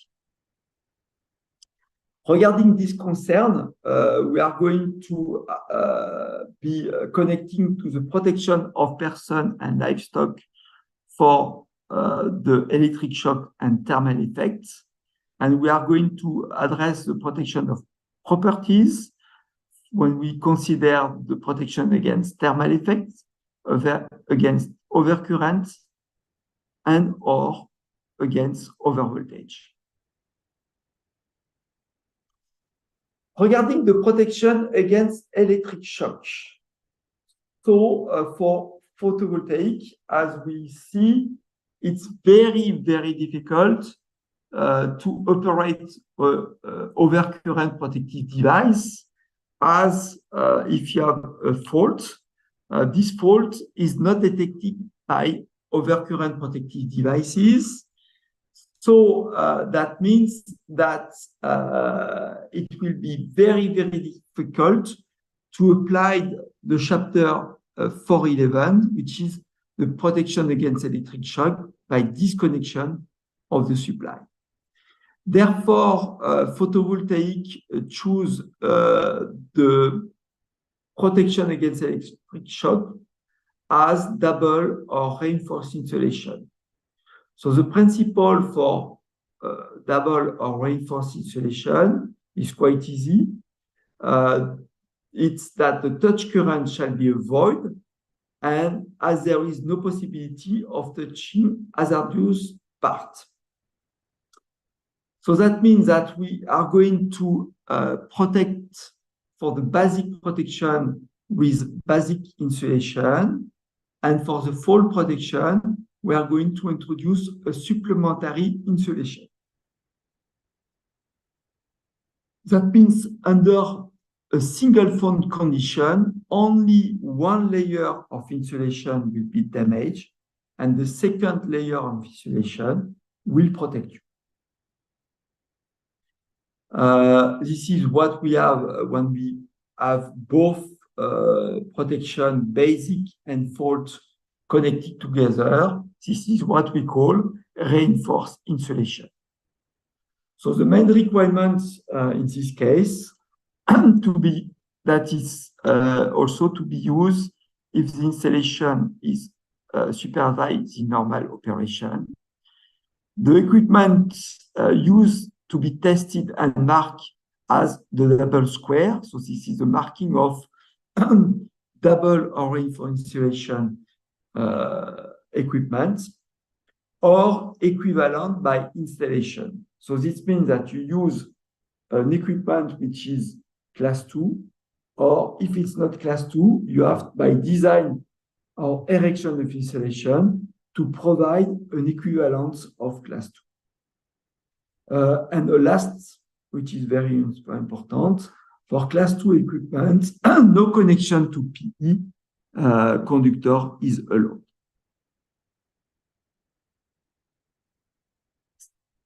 Another thing which is also important, so you will see the classification and the mooring is 0.4 and 101, so it's really a general case in addition to the general part.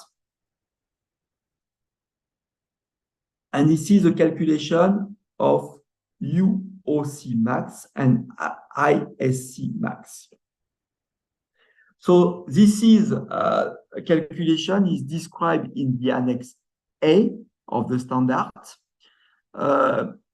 What is important of this is the value which corresponding to the condition used for testing and rating the PV module. So what we use that is the UOSTC and ISC-STC. This is the value given by the supplier or the manufacturer of the PV standards for a usage as 25 degrees with an irradiance from the sun of 1000 watts per square meter with a light spectrum of 1.5. So this is the condition of the test, and this is what they call the STC condition. standard test condition. When you go and erect your PV module in an installation, this is not, you won't be in the same condition than the lab, but in the condition of where you install. And really, the way you are going to install your PV module will impact hugely, I will say, the supply of current, but also the voltage which is delivered by the PV panel. So for that, we are going to make a calculation of a correction factor, which is a Ku factor, which is going to be used to determine the maximum current and the maximum voltage on the installation. So there is in Annex A calculation and the definition of the calculation of the Ku, which is 1 plus alpha UOC divided by 100, and also to consider the temperature, so temperature minimal minus 25, to consider this. So alpha UOC is a temperature variation coefficient of UOC module in module voltage in percentage by degree Celsius. And what we are going to consider is the minimal temperature, so T min, which is the lowest temperature of the PV installation on site. Of course, in Philippines, it will be much more easier than in Norway because you don't know, you don't have, for example, usually negative temperature.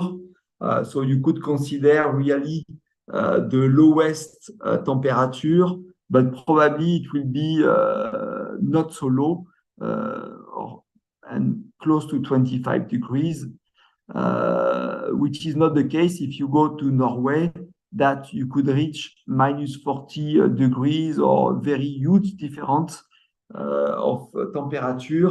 And therefore, the Ku, which we are going to calculate, could be totally much more bigger than the one we are going to calculate for the Philippine countries. And then, based on that, we are going to use the UOC max, which is the Ku multiplied by UOC STC, or if it's, once again, we have the same calculation if it's a DCU. So in this case, instead of using UOC max, we are going to use UDC max bus for the DCU strings. For the IC, for the current, we have the equivalent, which is KI. And for this, today we don't give indication of calculation in -12,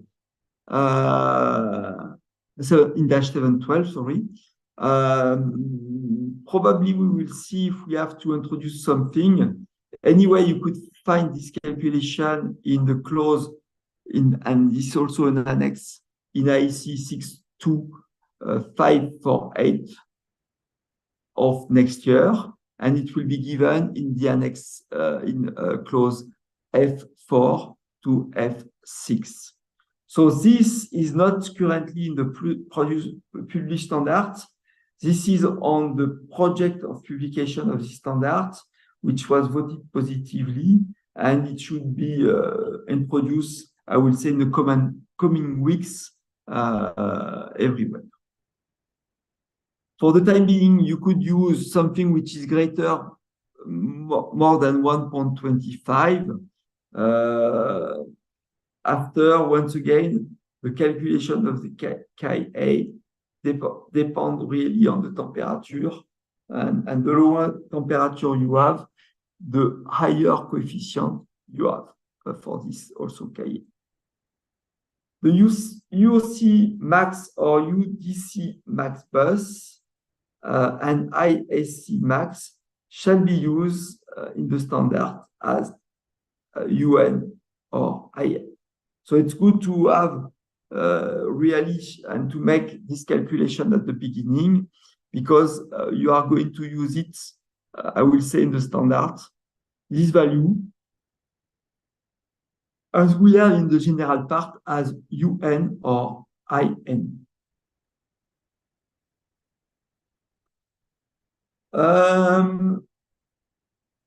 Also in Annex A, just to finish, also, you have to consider the way you install. So normally you are going to install the PV panel directly to contact with the sun.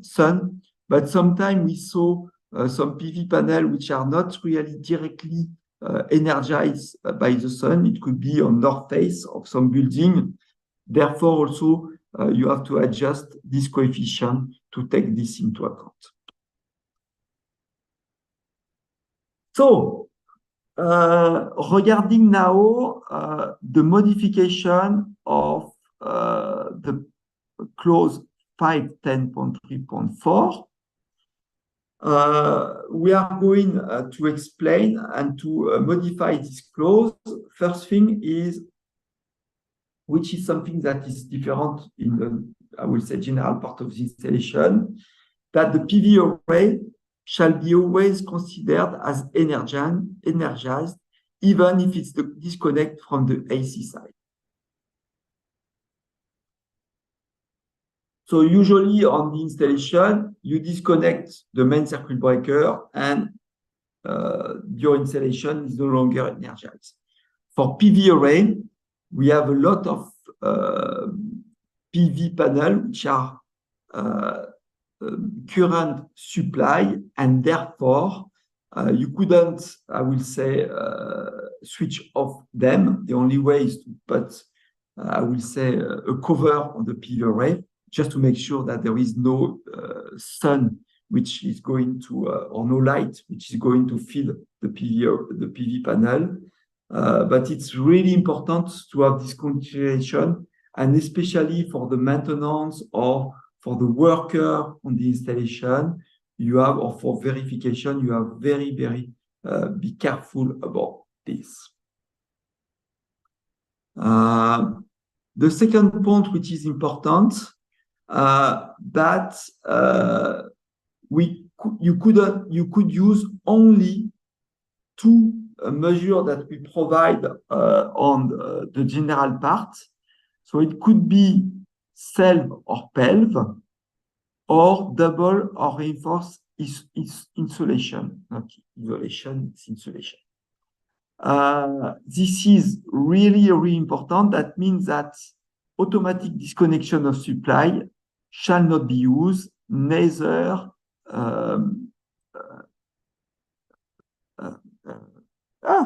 the one which is in 414, which is electrical separation. So these two could not be used for photovoltaic part.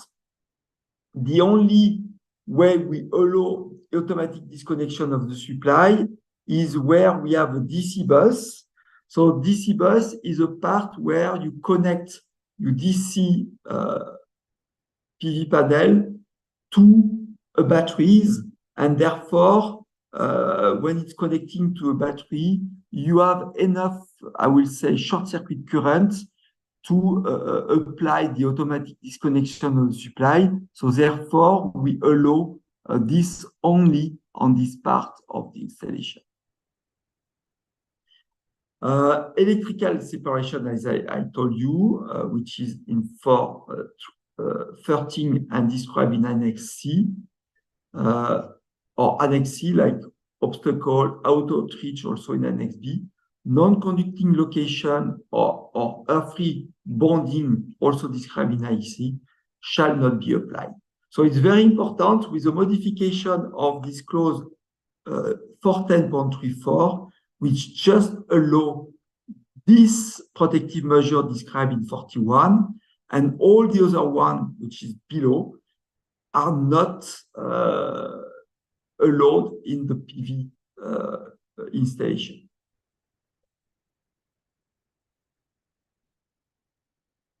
Now, when you apply 411, so automatic disconnection of the supply, once again, only on the DC bus, not inside the PV array.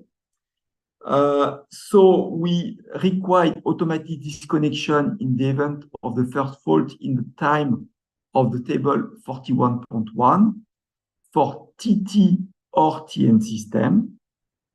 And for the IT electric system, the disconnection in the event of the first fault by a protective device where installation is not under, it's not only required when it's not under the supervision of skilled or untrained person, so BA5 or BA4.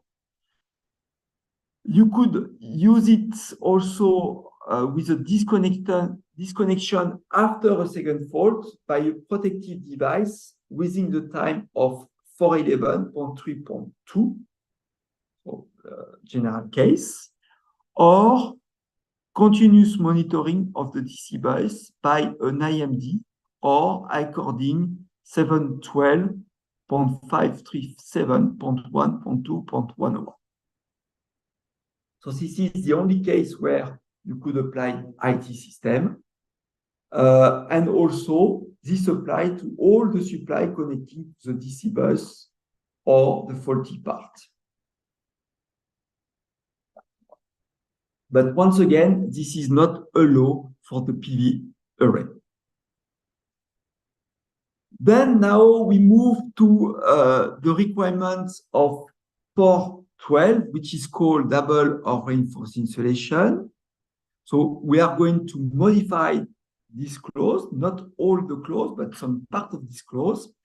So the first thing is all equipment on the DC side except the PCE shall be class 2 or provide equivalent insulation.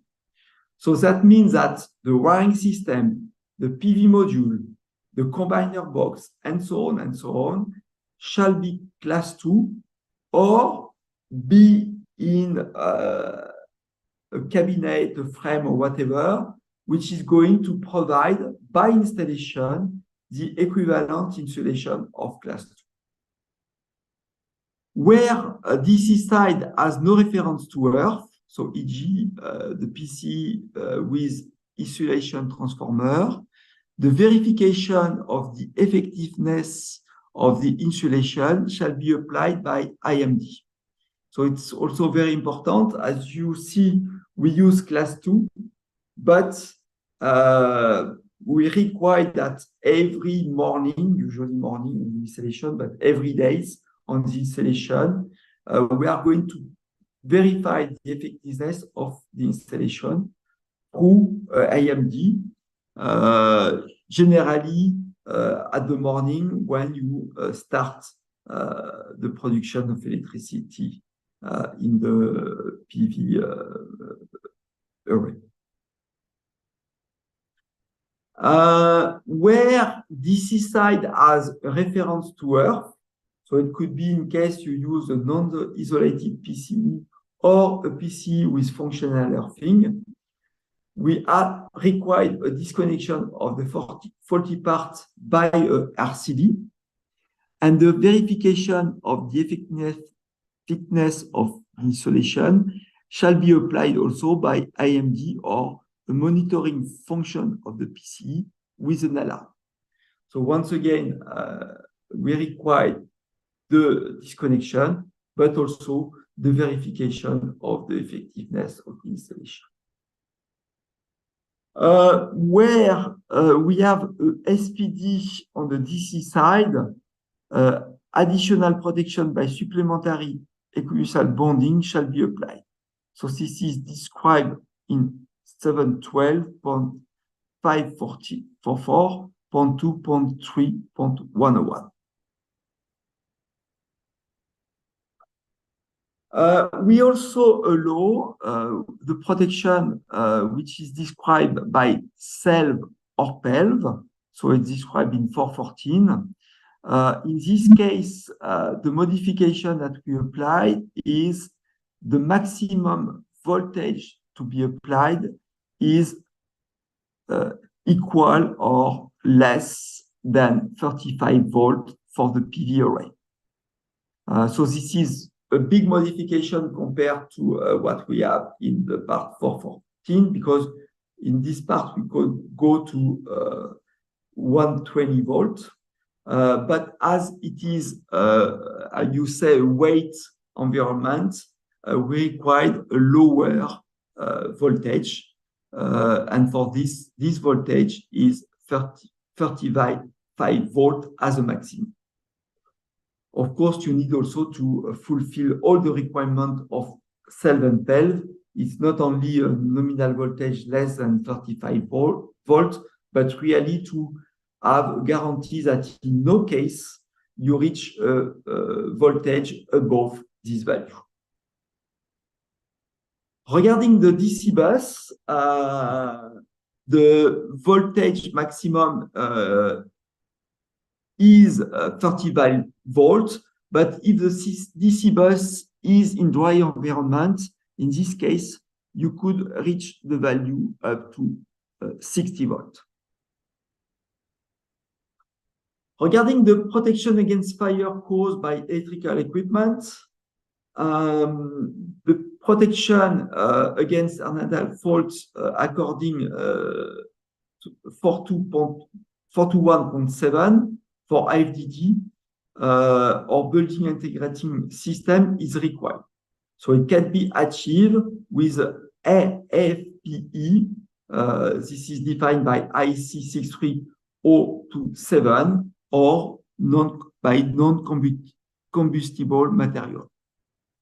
So except for small PV system, for UC max less than 60 volts and power less than 70 watts, DC site shall be protected by either a disconnection of the faulty part by a RCD, except where the DC site has no reference to earth, or a verification of effectiveness of the insulation, which shall be applied by AMD or a monitoring function of the PCB of an alarm. Regarding the protection against overcurrent, so by chance, it's something which is easier because PV modules are current limited source.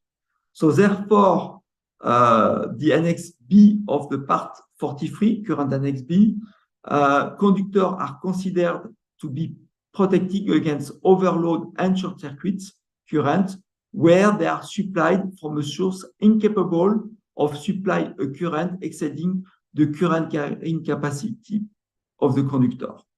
So if you have one string, this is what we applied. You have really to define correctly the OC max, the IOC max, of the string. But when it's defined, you select the connector with the correct current capacity, and you are protected against overvoltage, or I would say overcurrent in general. But when you connect the string in parallel, then you could have overcurrent inside the PV array, which can result from a fault in one array wiring or fault current due to short circuit in module, in combiner box or in the wiring module. And therefore, the overcurrent can be caused by the sum of current coming from multiple parallel adjacent strings, some type of PCE to which they are connected, so backfeed current or reverse current from parallel subarray, and or external source. And in this case, you have to make, I will say, a kite, not so complicated things, but more or less, you calculate the number of strings in parallel, so the NS minus 1, with a maximum high rated current that you have going to consider, and plus the current of the backfit current, and then you have the maximum current to be considered for the protection. The same if you use a DCU, and for each string, you need to select the other protective current device, which is between, for each string, between the high SC max of the string and the high mode max OCPR. And for the string group in parallel, you have also to apply this formula, which is given. And this is the same requirement for this DCU and the DCU with parameter. More or less, this is the current which flow, and it's, in this case, easy to select OCPD because you have enough, I will say, difference between the rated current and the fault current, and therefore, this OCPD will trip correctly. The same for the subarray. It is required if more than 2 subarrays are connected in parallel, so exactly the same calculation. When you have the conductor which are connected to a battery, they shall be protecting according to the battery characteristic. So therefore, you have also the same thing, the short circuit current is defined, and therefore it's easy to calculate the protective device you need to connect. The PV array cable overload protection is also only required for PV installation connecting to battery or where other source of current may be fed into the PV array under fault condition. So this is where IN is bigger or higher than IEC max of the array. So this is what we have for the protection against overcurrent. What we have also important is for the protection against overvoltage, 534. There is some mistake in the numbering, is 534, sorry. Where the protection against transient overvoltage is required by 443, such a protection shall also be applied to a DC side of the PV installation. So it's very important when you have protection required in AC side, you need to apply in the DC side of the installation. Then for that, you need to make a risk assessment to verify that the DC side is really subject to have the effect of the transient overvoltage or not. And this is based on the length of the cabling. So what we call antenna length in this case. And if the length of the maximum route between the PCE and the connecting point of the photovoltaic module of the different string, except those which are the part which are buried or having a metallic slave or enclosure, in this case, you have to consider this length. And the length we consider is with regard with what we call L crit emitter, which is this coefficient 115 divided by NG if the installation is attached to the building, or 200 divided by NG where the installation in other case. And the NG is the lighting ground flash density on the array. So if the L is above the L crit, then you need to protect on the DC side. If not, you don't need to protect on the DC side because the risk is considered low enough not to have protection. So it was all for the part 4. Now we move to the part 5 with a different part 5, and it's really now how to make the installation. So as I mentioned, it was for the common rules. So except the PCE, all the equipment are installed order, shall be IP44 and IK07. And also take into account the presence of UV, wind, water, snow, and heating. Of course, for you, snow, I'm not sure, but at least to consider water and heating and wind and UV for sure. This is also very important to select the correct equipment. Regarding the PV module, they shall comply with their standards, so IEC 61730 and big class 2, or for PELV and CELV class 3. The PCE shall comply with its standard, so this is the standard of PCE 62109. The combiner box shall comply with IEC 61439-2, or for dwelling with 60670, and big class 2, or for PEL and CELV class 3.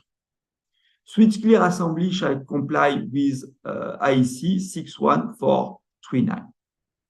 Battery charge controller shall comply with IEC 62509 and 62109-1.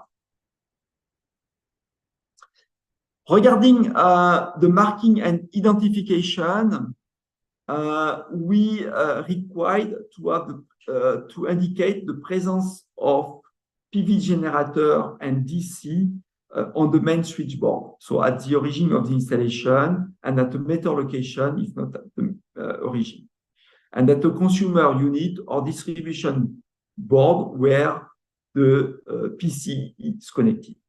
So it's really important to indicate the presence of photovoltaic generator, once again, because if you switch off the main circuit breaker, you still have some energy in the installation, and it's really, really important to indicate this. Each point of access to the live parts that remain energized after isolating AC source shall have a permanent marking indicating the presence of such a live part. And DC and AC wiring shall be clearly identified by color and label to avoid the mixture of this for the maintenance purpose. And the prevention of mutual detrimental influence, so thermal aspect, mechanic loads of PV structure, winds, material accumulation on PV array, in this case, it's water, corrosion shall be determined and considered for direction of the PV installation. So this is also something that we usually don't have so much in general parts, but there it's very well explained and very, very important to consider this. So it was for the part 51. So for the part 52, once also what we have to consider and keep in mind that we have two kinds of consideration, mainly the usage of this cable for DC, the fact that we are going to use class 2 cables, so make sure that they are class 2, and with a connection, which is also important, which shall remain class 2, and the fact that we are going, in some case, use this cable outdoor. So it's really important to consider that. So for this part, we are going to consider these points. This is why we consider that this cable shall be selected as follows. So for the PV string cable and the DCU string cable, they shall comply with IEC 62930. The same for the PV array and sub-array cable, or be suitable for DC application and meet the requirement for double or reinforced insulation, except where self and pale is applied. Important to be UV resistant and to be protective from UV direct light. And also have a voltage rating equal or greater than UOC max. The conductor of cable shall be strength according to class 2, so if no movement is expected, or flexible according to class 5 of IEC 60228. And for the class 2 cable, it should be the type 132 or type 134. And for the class 5 cable, it should be the type 531 or type 133. Sometimes you have part of the cable which could be submerged on the installation, and then you have really to consider that, and that should be qualified for that. Also, it's very, very important that you consider this point, because in some installation we see in some port that the evacuation in the water is not effective, and therefore the cable is submerged, and you have to make sure that the cable shall be qualified for this. When the cable are buried, they shall be either qualified for this application or be installed in a suitable conduit complying with IEC 61308-24 with an impact classification of 750 Newton. We also have recommendation for the correct erection. So minimize the loop. So this is for transient overvoltage and EMC. So it's really important, especially on the PV array, to make the wiring to minimize any loops. And if there is a usage of string harness, and also the external influence, once again, wind, water, UV, and so on. Current carrying capacity shall be determined according to the Annex E. So you have all this in the table E1 and E2 of the general part, considering the environmental temperature of the location. And be aware that when it's outdoor, it could be much more than indoor, especially behind the PV panel, where we could have very extreme temperature, because you have the heating, the outside temperature, but also the heating of the PV panel to consider. So be aware of this, especially behind the PV panel. Cross-section area of the conductor shall be determined with regard of overcurrent protective protection rating when it used. So the minimum rating current to refer to the table 2, the voltage drop, and then you refer to Annex T, and the protective fault current. So for sure, the largest cable size obtained from this criteria shall be applied. And the conductor shall comply with IEC 60852. Those accessible to unskilled people shall be only disconnected by means of a tool or a key. So this is very important, especially in dwellings, accessible to unskilled people, that you couldn't disconnect a connector without a means or a key or a tools. Or, of course, the enclosure if the connector is on the enclosure. Now we move to the part 53. So this is device for protection for safety, isolation, switching, control, and monitoring. Regarding the RCD, so we don't choose inside the PV array, but outside. So the RCD used for the protection on the AC side of the PV circuit or for the DC bus circuit shall be type B.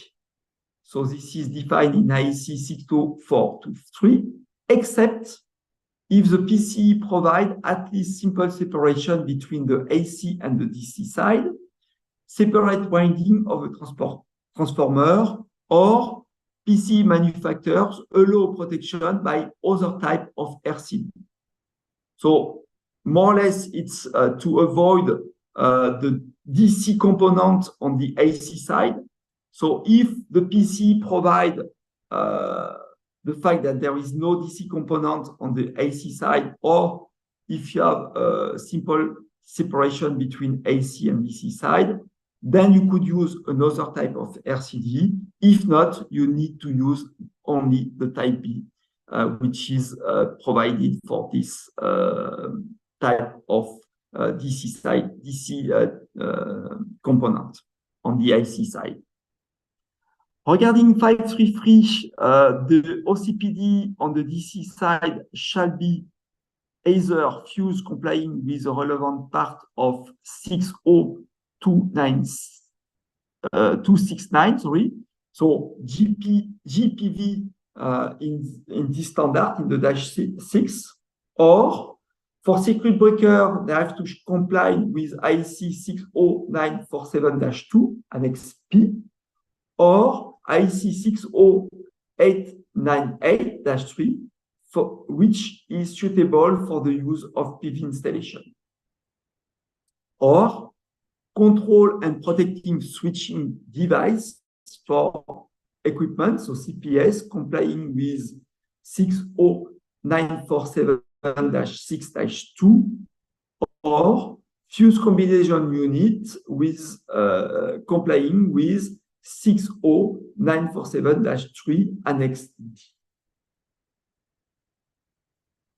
The SPD in the PV array shall comply with IC 61643-41 with a minimum value of the nominal discharge IN for the class 2 of 5 kA, or if it's class 1, EMP higher than 12.5 kA.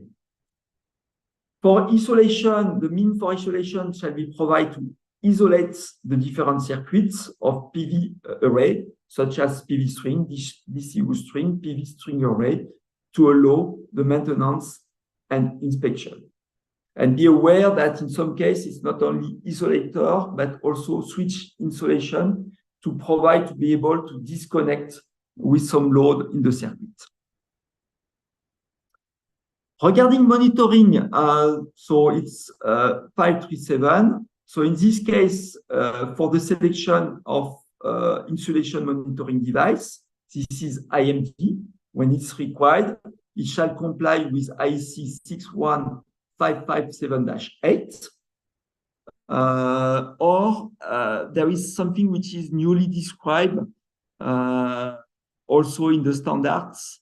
We still have really some discussion because some experts are not convinced with this other possibility, which is called PV earth pole protection equipment, with a standard which is IC 63112. Once again, this standard is brand new. The concept is quite difficult to be understood, clearly understood, and there is still a lot of discussion between the experts for the standard 63112.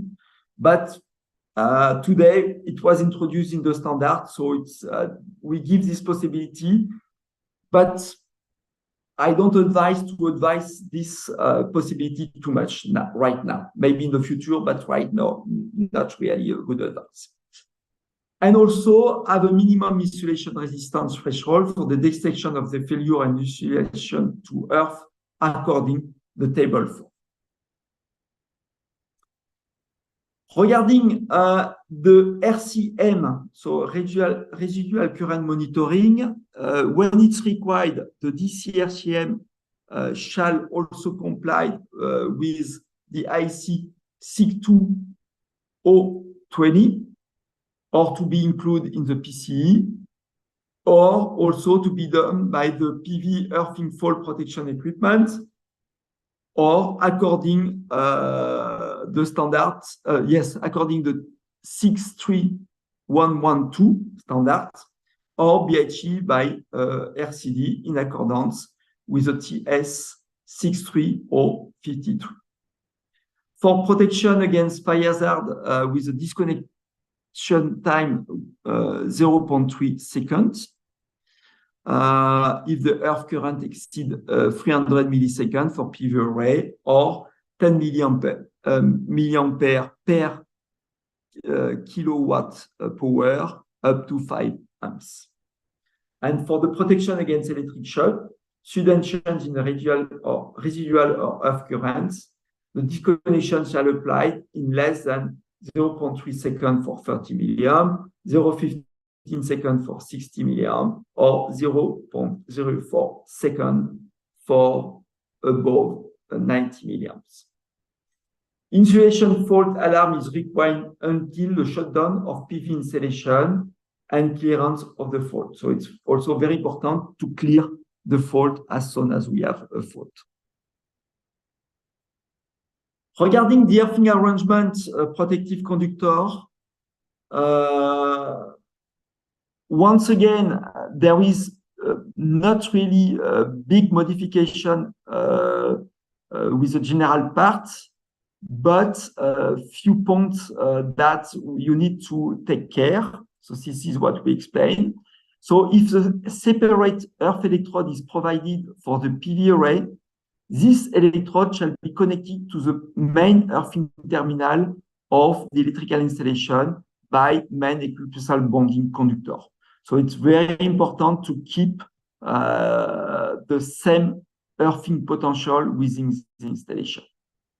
Where bonding of the PV structure is necessary.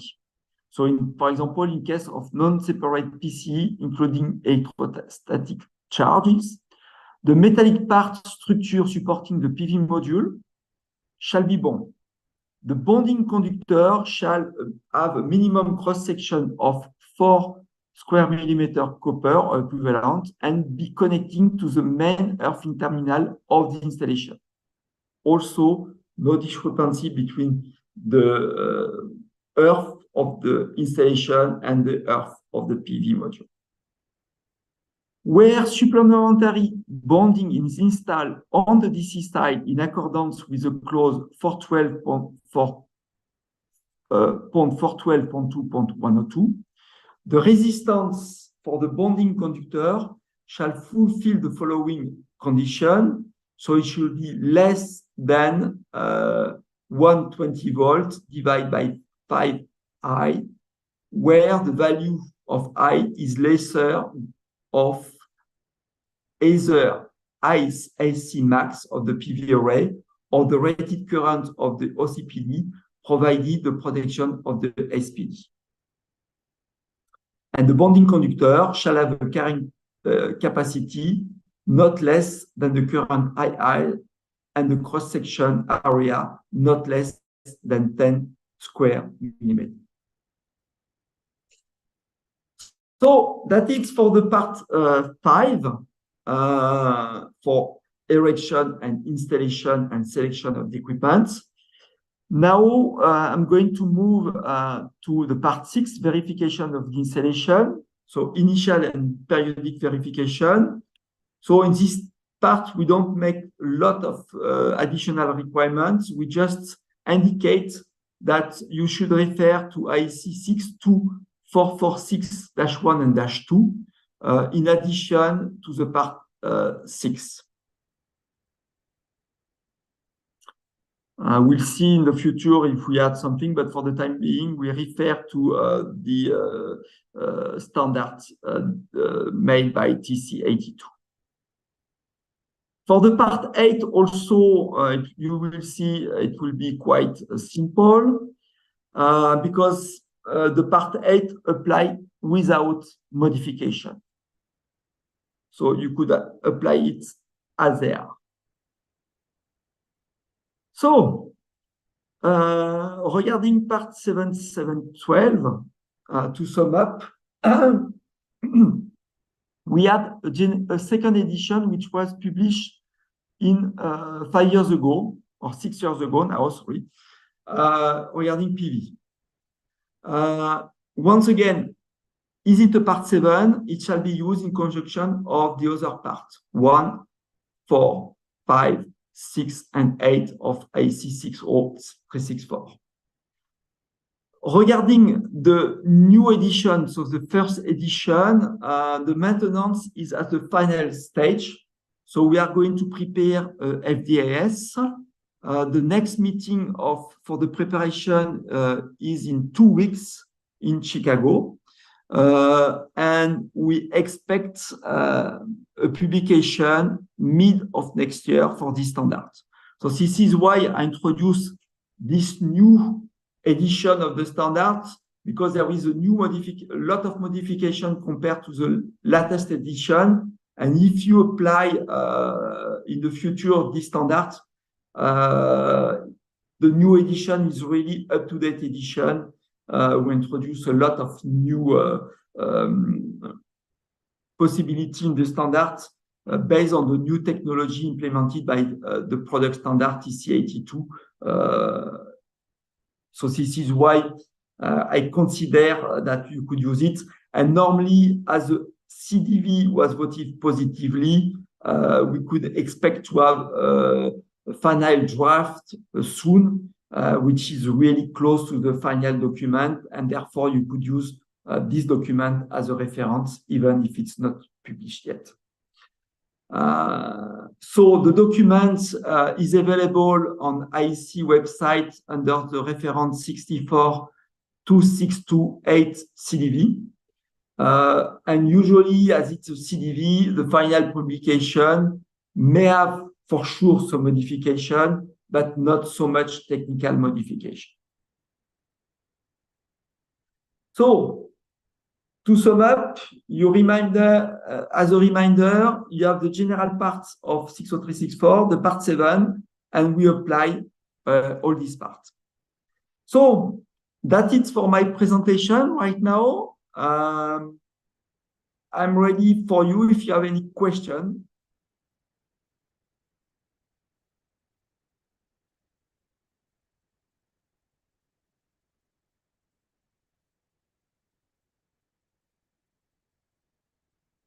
I don't have sound of the presentation.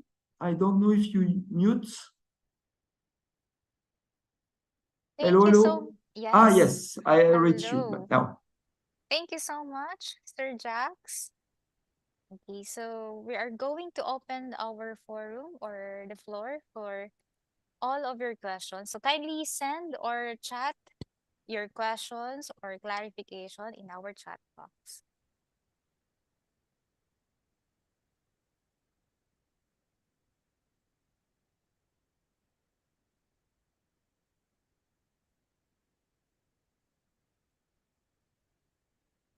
Checking on our chat box, there are some questions from our attendees.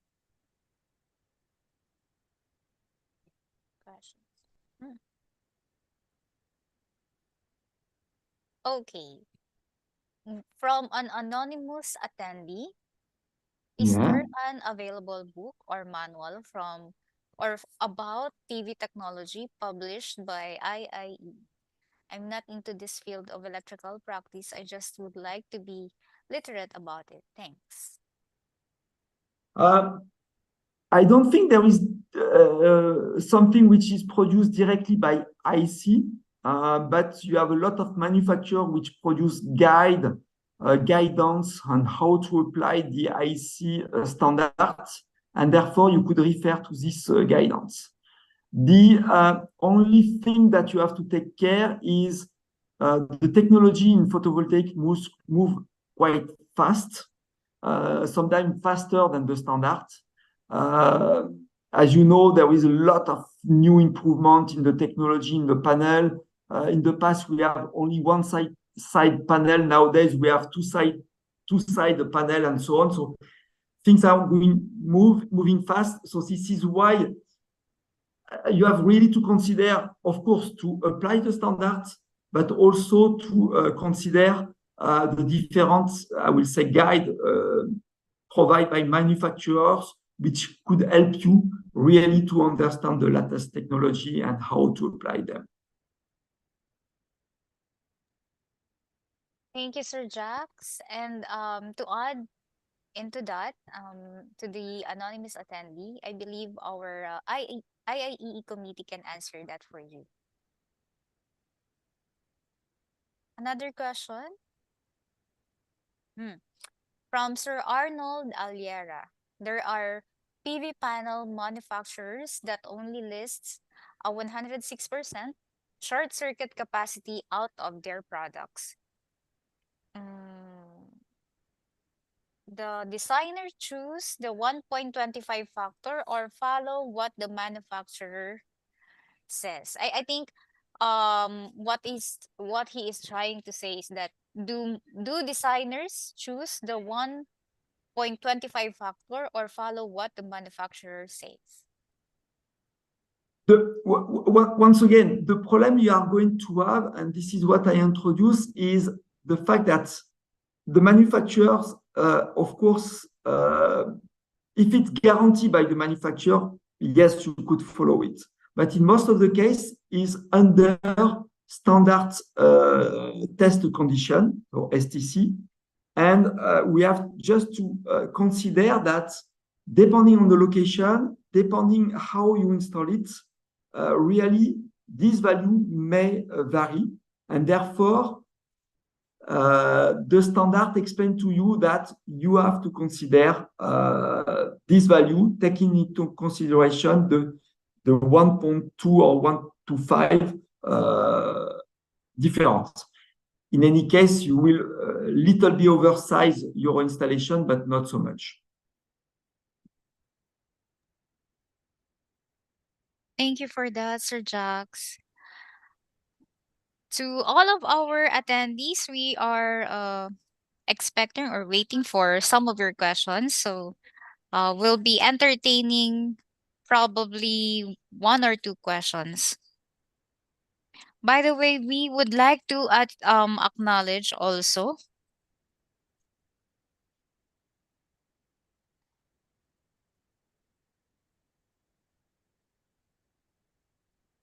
finally.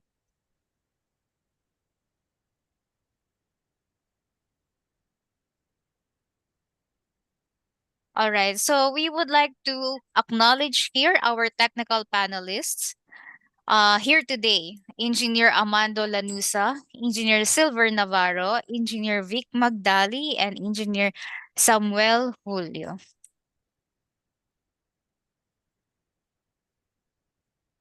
All right, for questions, we received another question. Okay, is earthing grid required in PV array side of solar farm? Is there a code or guide from IEC? I repeat, is earthing grid required in PV array side of solar farm? Is there a code or guide from IEC? I'm not sure to correctly understand the question. You want to, what I understand is you want to use the earthing system from the grid? Yes, I believe so. This anonymous attendee is trying to ask if the earthing grid is required in PV array in solar farm. If there is there a code or guide from IEC regarding earthing grid? Once again, we don't use protection against electric shock by automatic disconnection of the supply. So you need earthing, usually provided by the grid in TN system, only to apply automatic disconnection of supply. As I mentioned, the protection against electric shock, so except for small installation, which is provided in self and PELV, but in a big installation is provided by class 2.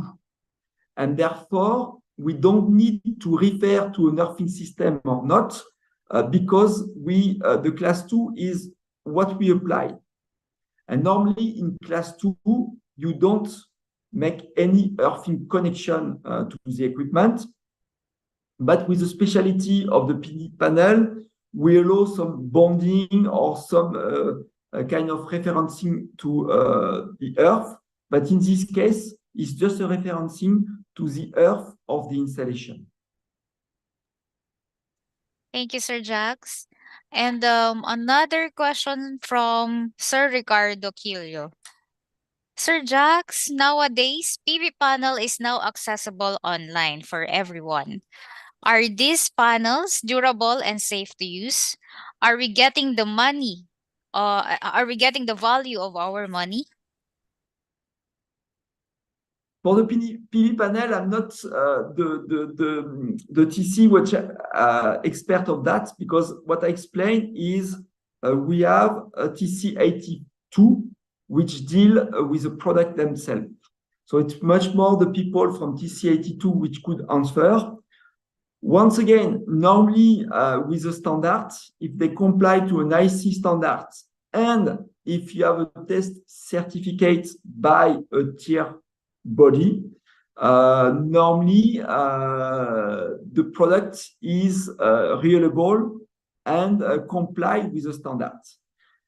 After, you could find some company claiming that they refer to a standard, but in this case, it could be, I will say, complicated to say if they're not complying with the standard, or if they provide a certificate which is not a real certificate. They make their own certification, and sometimes the certificate is not really the totally valid. So once again, use products which is referencing by IC.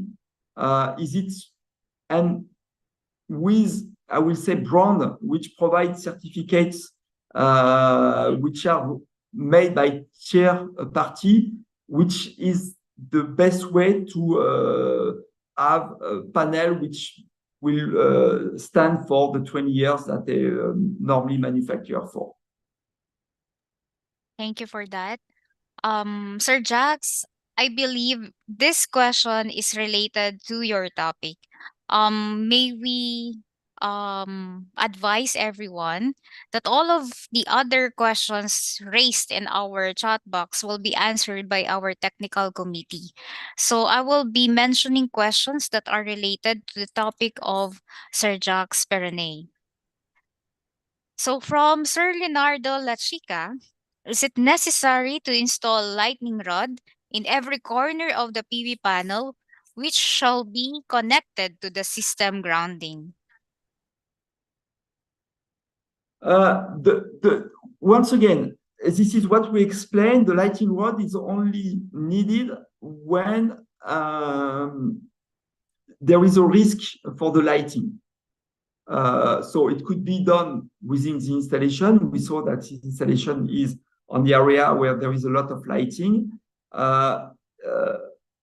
If not, then you don't need. But if you need the lighting, once again, the problem with the lighting, we split the protection for lighting between two technical committees.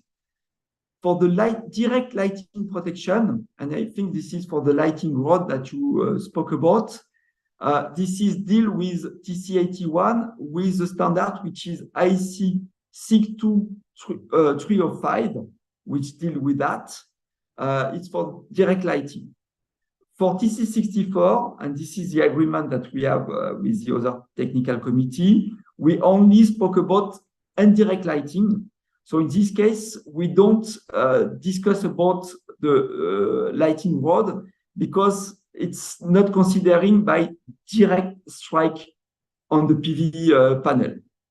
So if you want to be protected against direct lighting, then you need to use the standard 62305, which is published by TC81. I know that sometimes IC is complicated and not totally customer oriented, but this is as it is today.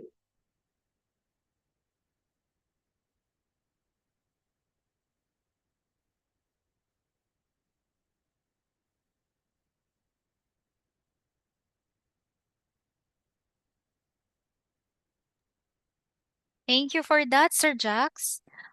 Another question, but we would like to request the assistance of our technical panelists to answer this one.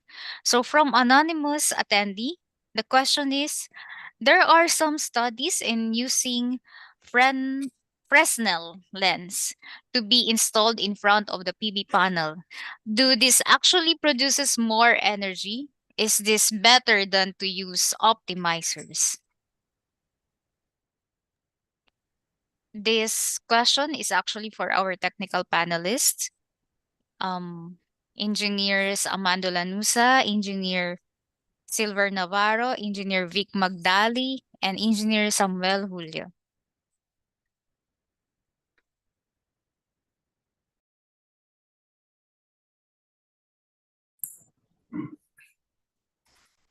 Could you repeat the question, please?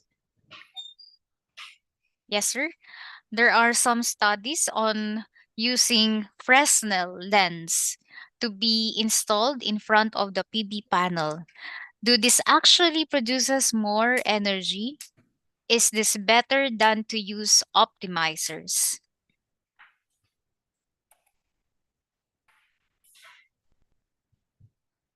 I think I can answer siguro based sa experience ko before as a designer.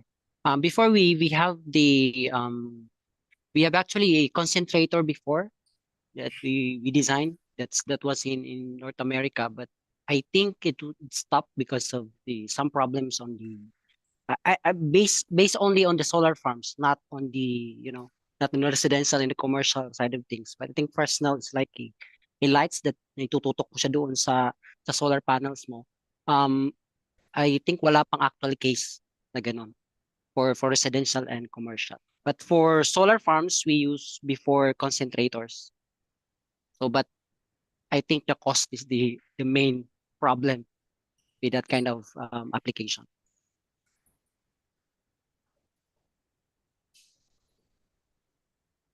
So I hope I shared some info there. Thank you, Engineer Vic Magdali.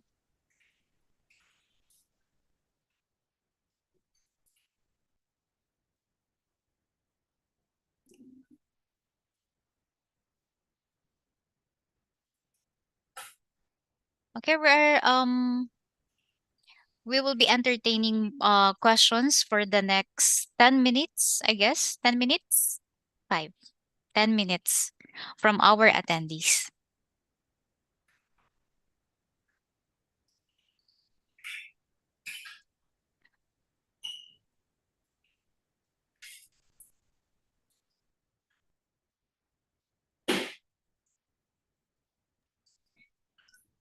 So there are some questions in our webinar chat. So we'll be scanning these questions. Okay. So from Engineer Visor Kirunay, we have an ongoing solar farm design from PV panel produces. I think this is 1,500 kilowatt peak. Then goes to the inverter, 800 volts AC output, then step up transformer of 800 volts to 13.2 kilovolts. My question is, do you have any idea on how to connect the 13.2 kV to the grid line, which is also 13.2 kV? Is there any parameters to consider? Let me rephrase the question of Servicer Sirunay. We have an ongoing solar farm design for a PV installation with a capacity of 1.5 kilowatt peak that goes to an inverter rated 800 volts AC with an output that 800 volts. I think this is not volts. This is actually 800 kilowatts, if I'm not mistaken. No, that is 800 volts talaga yan. 800 volts, tama po ba, sir? Tapos 1.5 megawatt peak. Tama po ba? 1,500 kilowatt DC. Yes. Okay, tama po, sir. Okay. Then step up transformer of 800 volts to 13.2 kV. The question is, do you have any idea on how to connect the 13.2 kV to the grid line, which is also 13.2 kV? Is there any parameters to consider? Okay, I I will think this answer is that. for the technical panelists. Okay, I will answer that in my own idea. So first of all, you have to match the tapping point of 13.2 kV with the output of the inverter, which is 800 volts. So you have to have a substation with a transformer to convert the 800 volts to 13.2 kV so that the voltage will match the output of the system. And the rating or size of the transformer should be capable to absorb the maximum power of the solar PV system. So that's it. A transformer to match the 13.2 kV tapping point.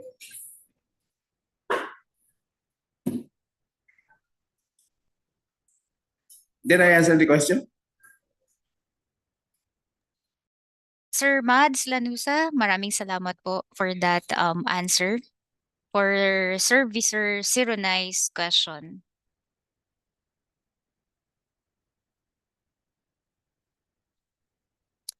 Our next question from Sir Patrick in the webinar chat. Are neutral wires from inverters to topping point required if the power output from the inverter is balanced three-phase? What are the standards for this? I repeat, are neutral wires from inverters to topping point required if the power output from the inverter is balanced three-phase? What are the standards for this? I believe this is for the technical panelists.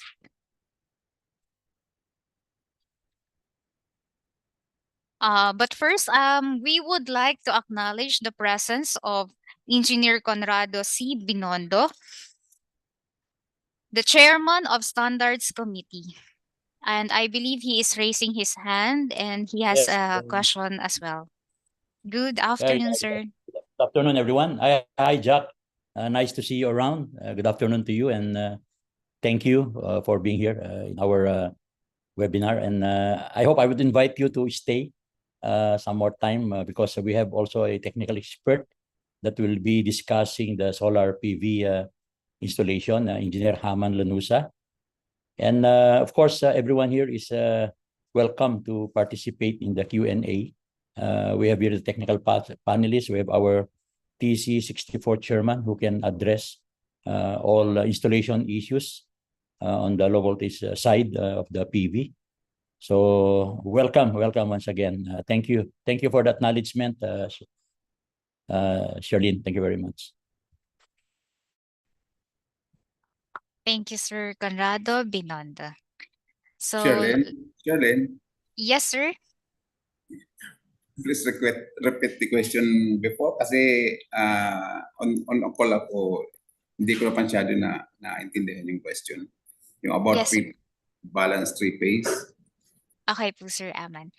Are neutral wires from inverters to topping point, if are this required daw?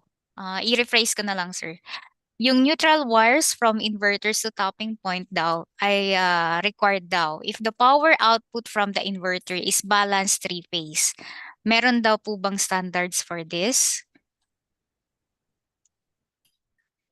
Okay. Actually, our inverters today can be tapped to a three-wire system or delta, and also can be tapped to a Y system. So it depends on the electrical system of the client or at the tapping point. If there is neutral, then the inverter should be the top also, or should be used also to tap to the tapping point, the neutral wire. But there are systems that are, which is IEC standard. Sometimes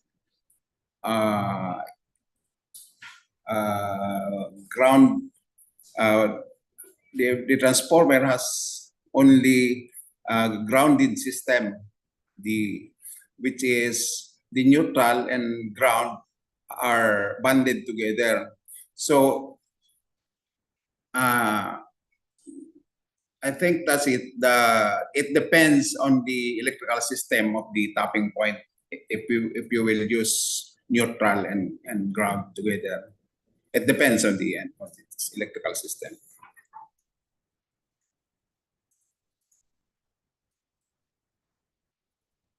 Thank you for that, Sir Aman. Another question from Sir Bobby Ocampo.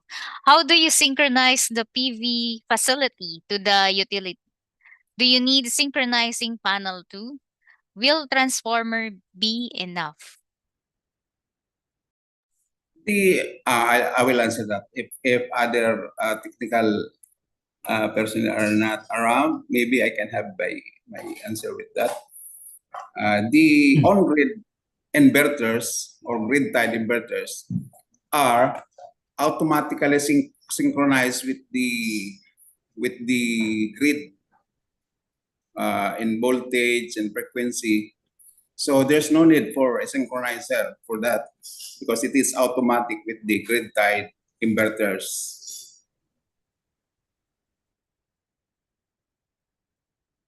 Can I reply to that for this question?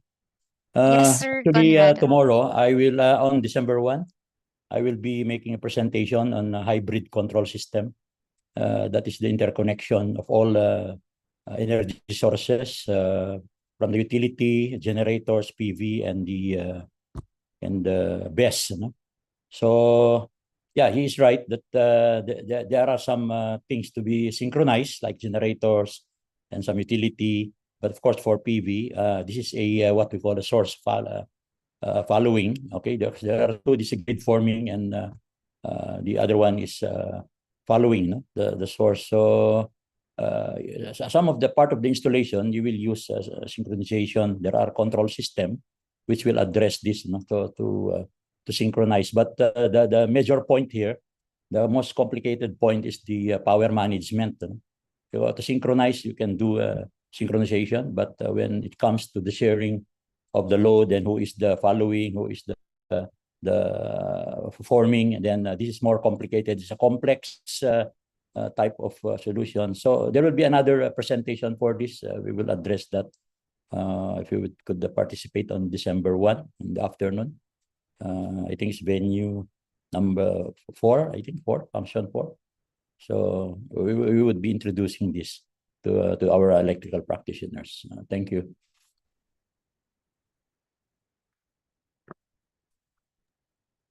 Thank you for that, technical panelists. Servicer, Sirenay, thank you for the clarification. I really thought we are talking about the power capacity rather than your question states the voltage output of the inverter. Okay, noted on that. And I believe nasagot naman po ng ating panelist ang inyong question earlier. So we will be raising our last question for this topic from Sir Patrick Gerald. Ano kaya yung complete name ni Sir Patrick? Yan. Bukirin. Yan. So is REC meter or renewable energy certificate meter required if the system has already a zero export device or HANITSA? I believe the HANITSA it's a power quality device. I believe the technical panelists will be answering this. Thank you. Okay, I will answer. First of all, REC meter is a requirement by ERC, by DOE, even any type of solar PV installation. Because the reason for that is that our government needs the total output production of the solar PV system in the facility of the qualified end users. And number two, according to them, RIC meter is needed because the DU, also DU requires it, the production of the solar PV system that the qualified end user can be used for the what you call that, the load that requires the DU, that part of their requirement of power should be coming from the renewable energy. That's why DU requires the RIC meter, the portfolio certificate. I think that's it, the load that requires them to purchase part of their power supply from the renewable energy source.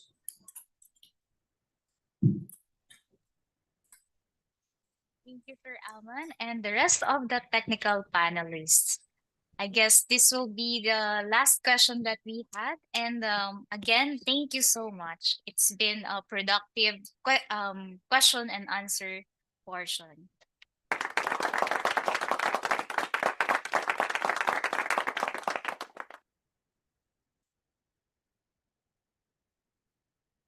Let's proceed to the award of the Certificate of Appreciation to our speaker for this segment.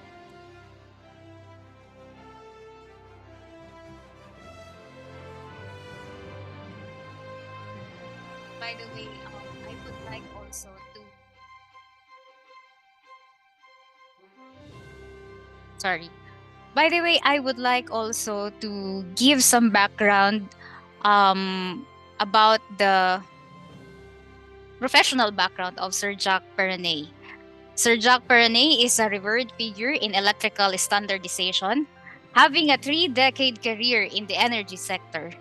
As Schneider Electric's Standardization Strategy Director, he currently spearheads the standardization of low-voltage installations, actively contributing to heightened safety and efficiency.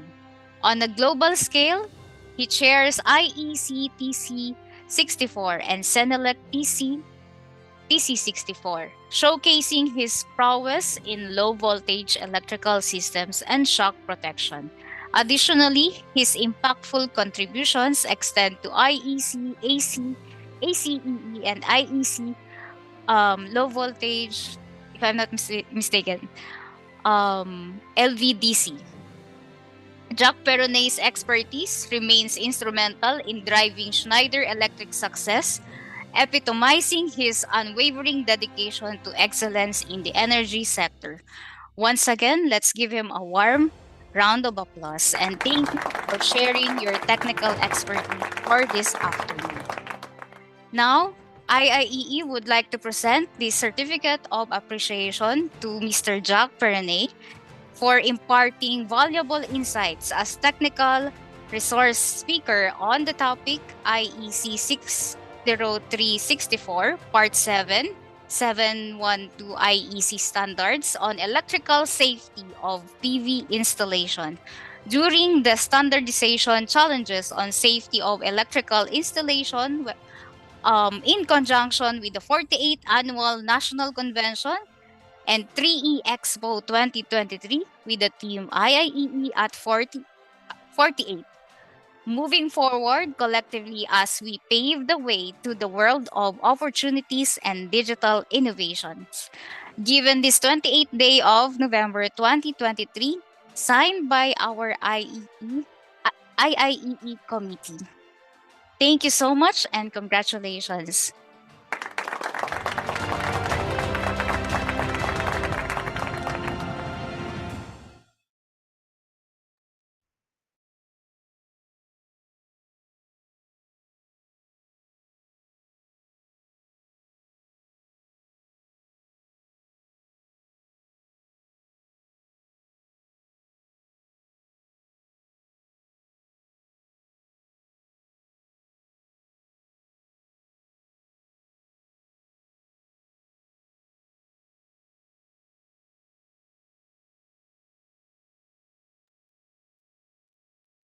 All right. So before we proceed to our next speaker, we shall play an audiovisual presentation from Industrial Controls Corporation or ICC. So it is one of our sponsors for today's event. So let's watch this.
In recognition of their valuable contribution, the IIE would like to present the Certificate of Appreciation to Industrial Controls Corporation As a presenter, given this 28th day of November 2023, during the Standardization Challenges on Safety of Electrical Installation webinar, in conjunction to our 48th Annual National Convention, signed by our IEE committee.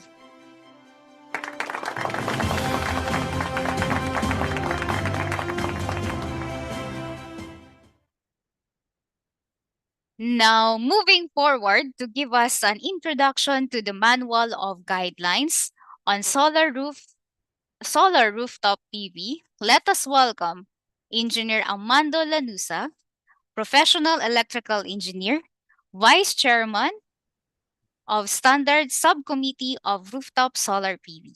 Let's give him a warm round of applause.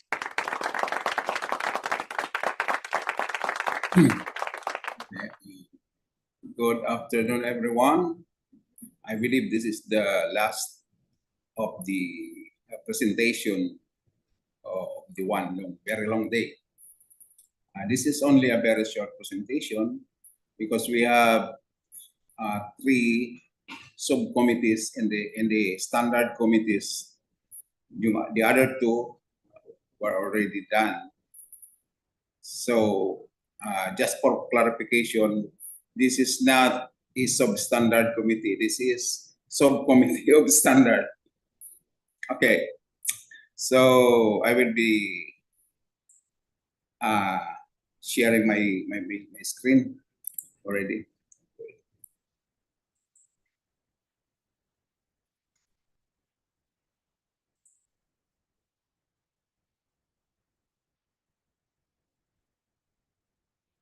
Oh.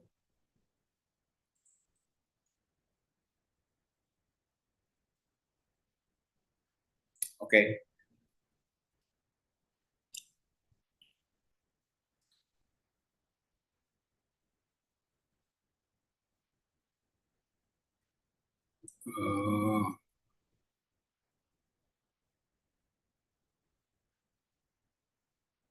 Wait.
Okay.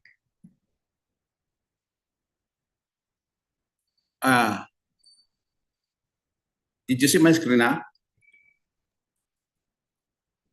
Sir Alman, not yet. Oh, wait.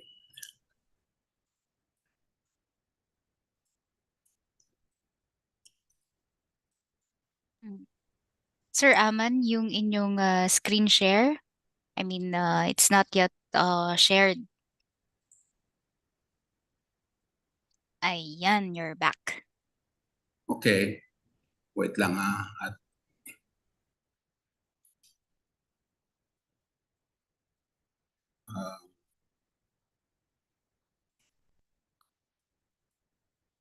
hindi ko makita yung Sir Aman, lower right, just beside the zoom. When you zoom in or you zoom no the right one. Ito po Sir Aman na parang prompter na icon. Sa lower right po. Taas pa po, sir. Katabi po siya ng slide This na one, pang-zoom. Katabi pa po. Move to the right pa po. Sige pa po. The other one. This one, okay. Yan.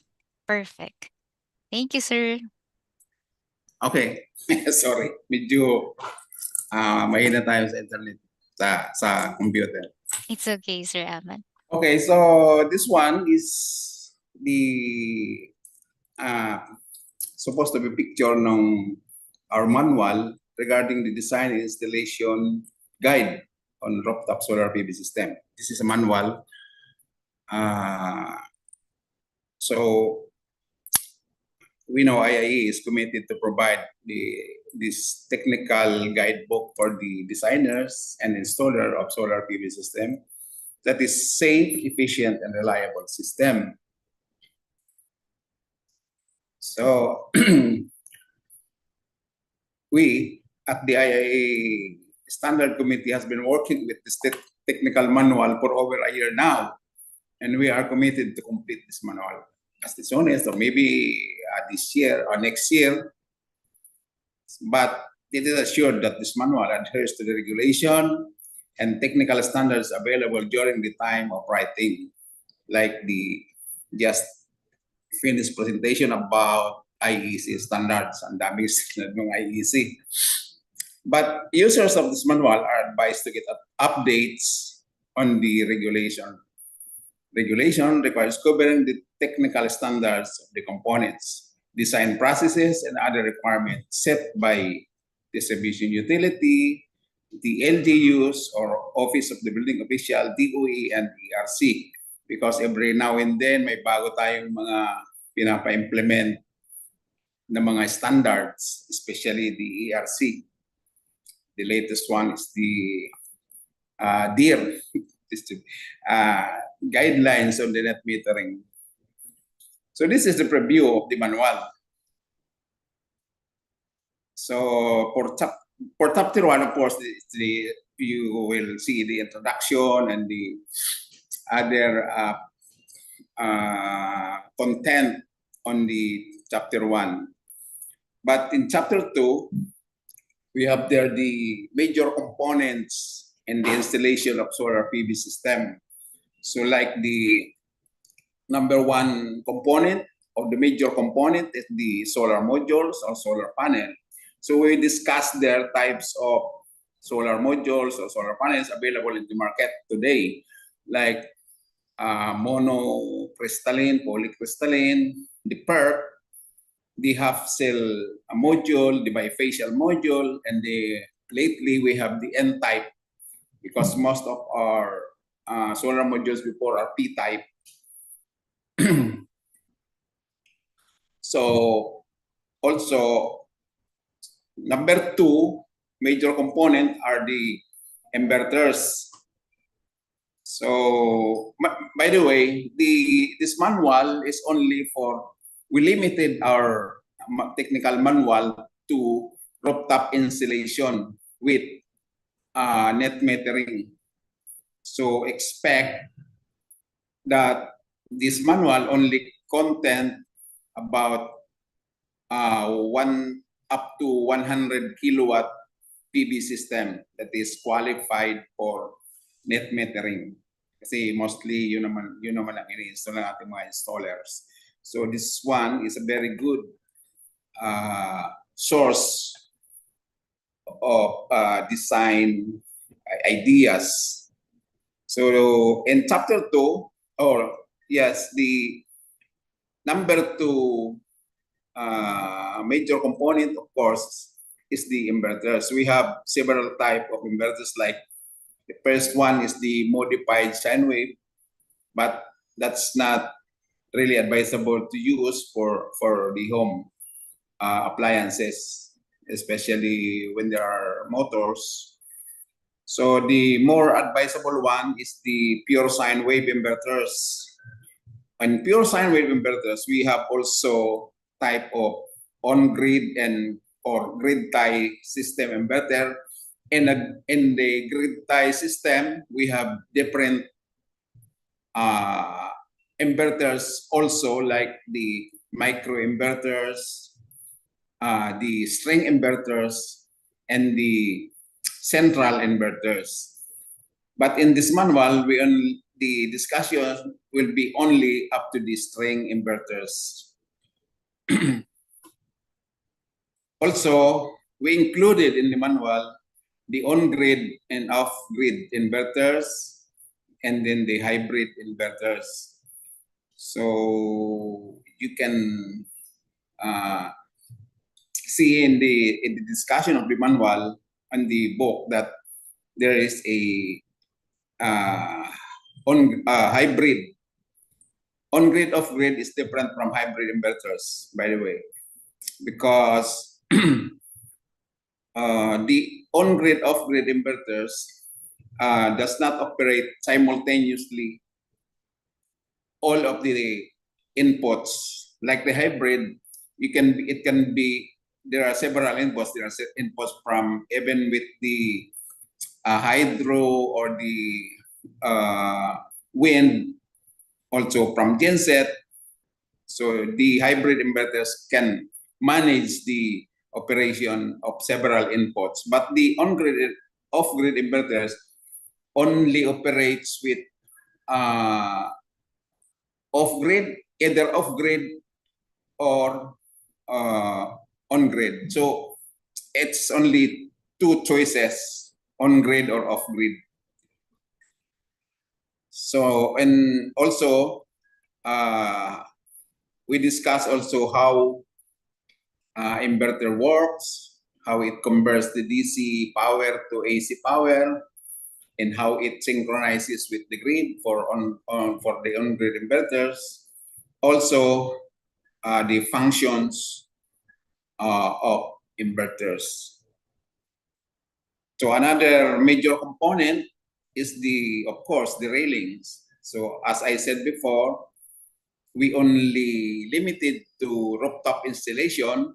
So these are the standard materials for rooftop installation, like the railings, the L-fit, the rope hook for, say, a tile rope, and then the brackets, mid clamps, end clamps, grounding lugs, and grounding clips. The use of grounding clips is also discussed in this manual.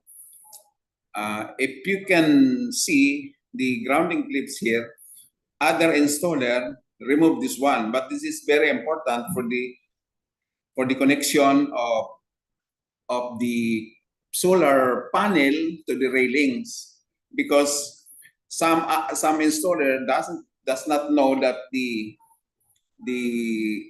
frame, the aluminum frame of the solar panel is insulated with a very thin. So if you install that and then remove the grounding clip, there will be no connection on the grounding between the solar panel and the railings. So even if you install a ground wire at the railings, the solar panel is still isolated because you don't have this grounding clip. Okay. Another major part also we include are the solar batteries used in solar PV installation, like the lead acid.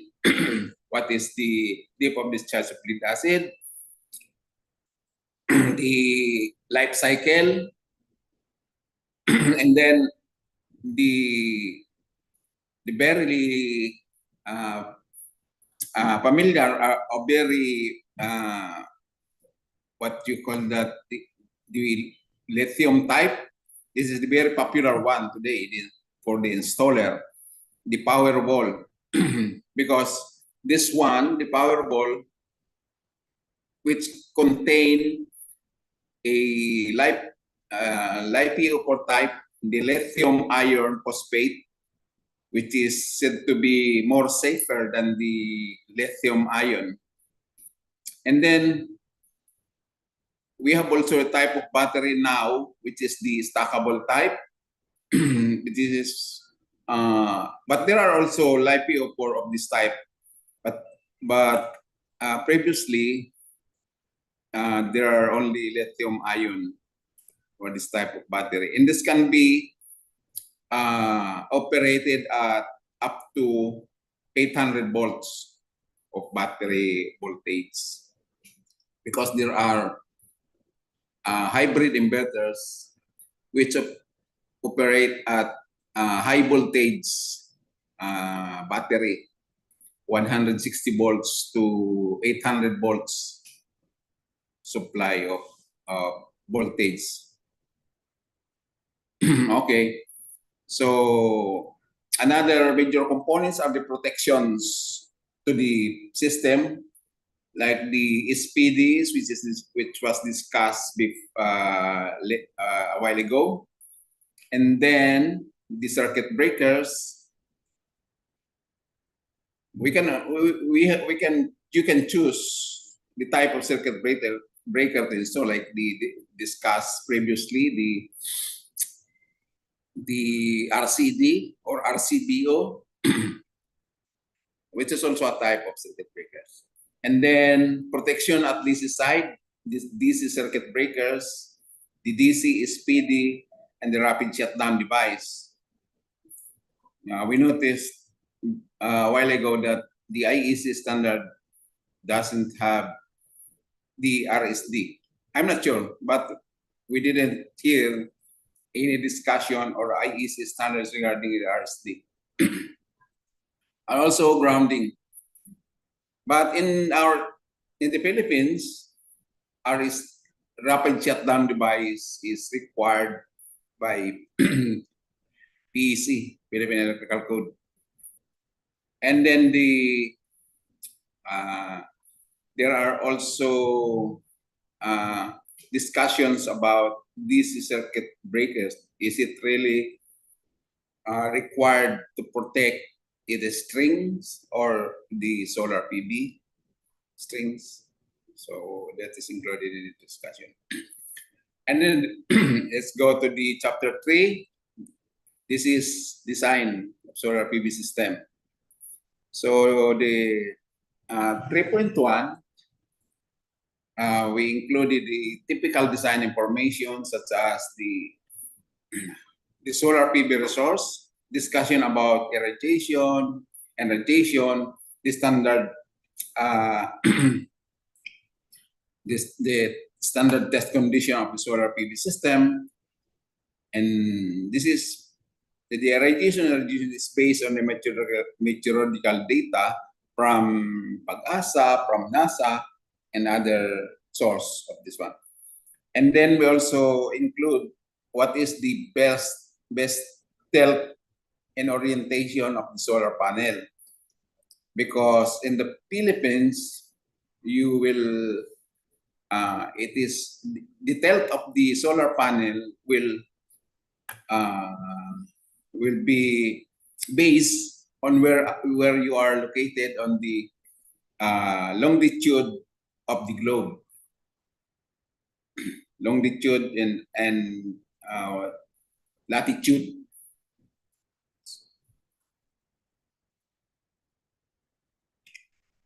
And then also included in the design, basic design, typical design information is we discuss a little of basic electricity, although our engineers already very well familiar with this one.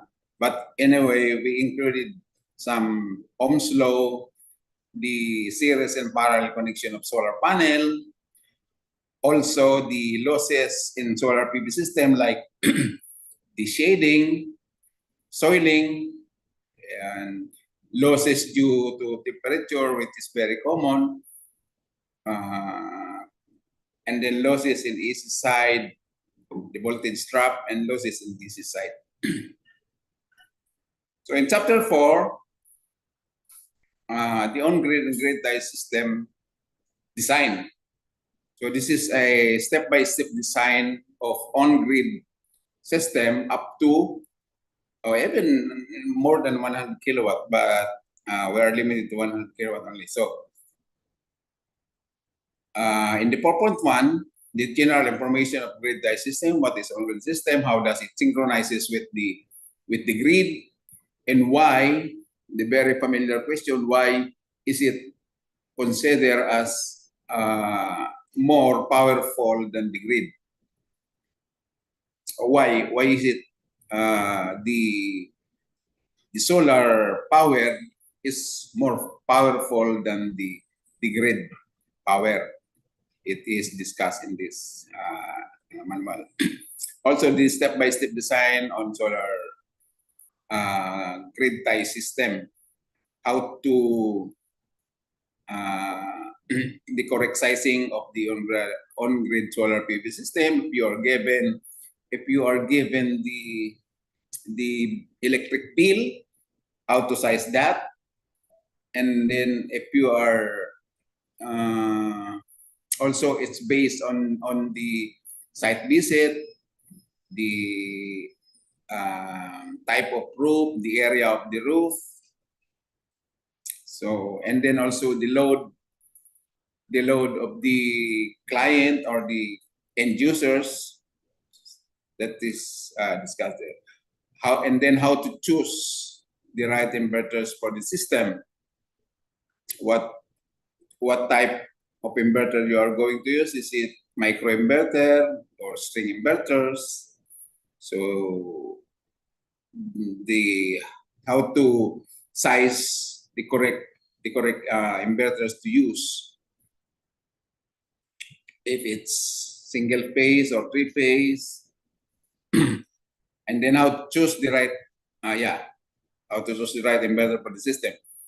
Consideration in choosing the location of inverters. Also, where to install the inverters. So based on the standards, where inverters should be placed, and then how to choose the solar panels to be used, because right now, as indicated in the first chapter, there's very many types of solar panels now, including the rating. You can choose now up to 600 or 650 watt peak of solar panel.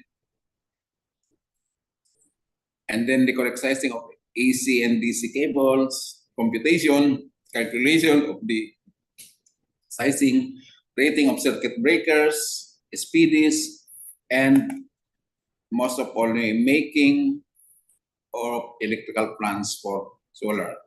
You can use the apps in designing electrical plans, such as the Helioscope or other providers.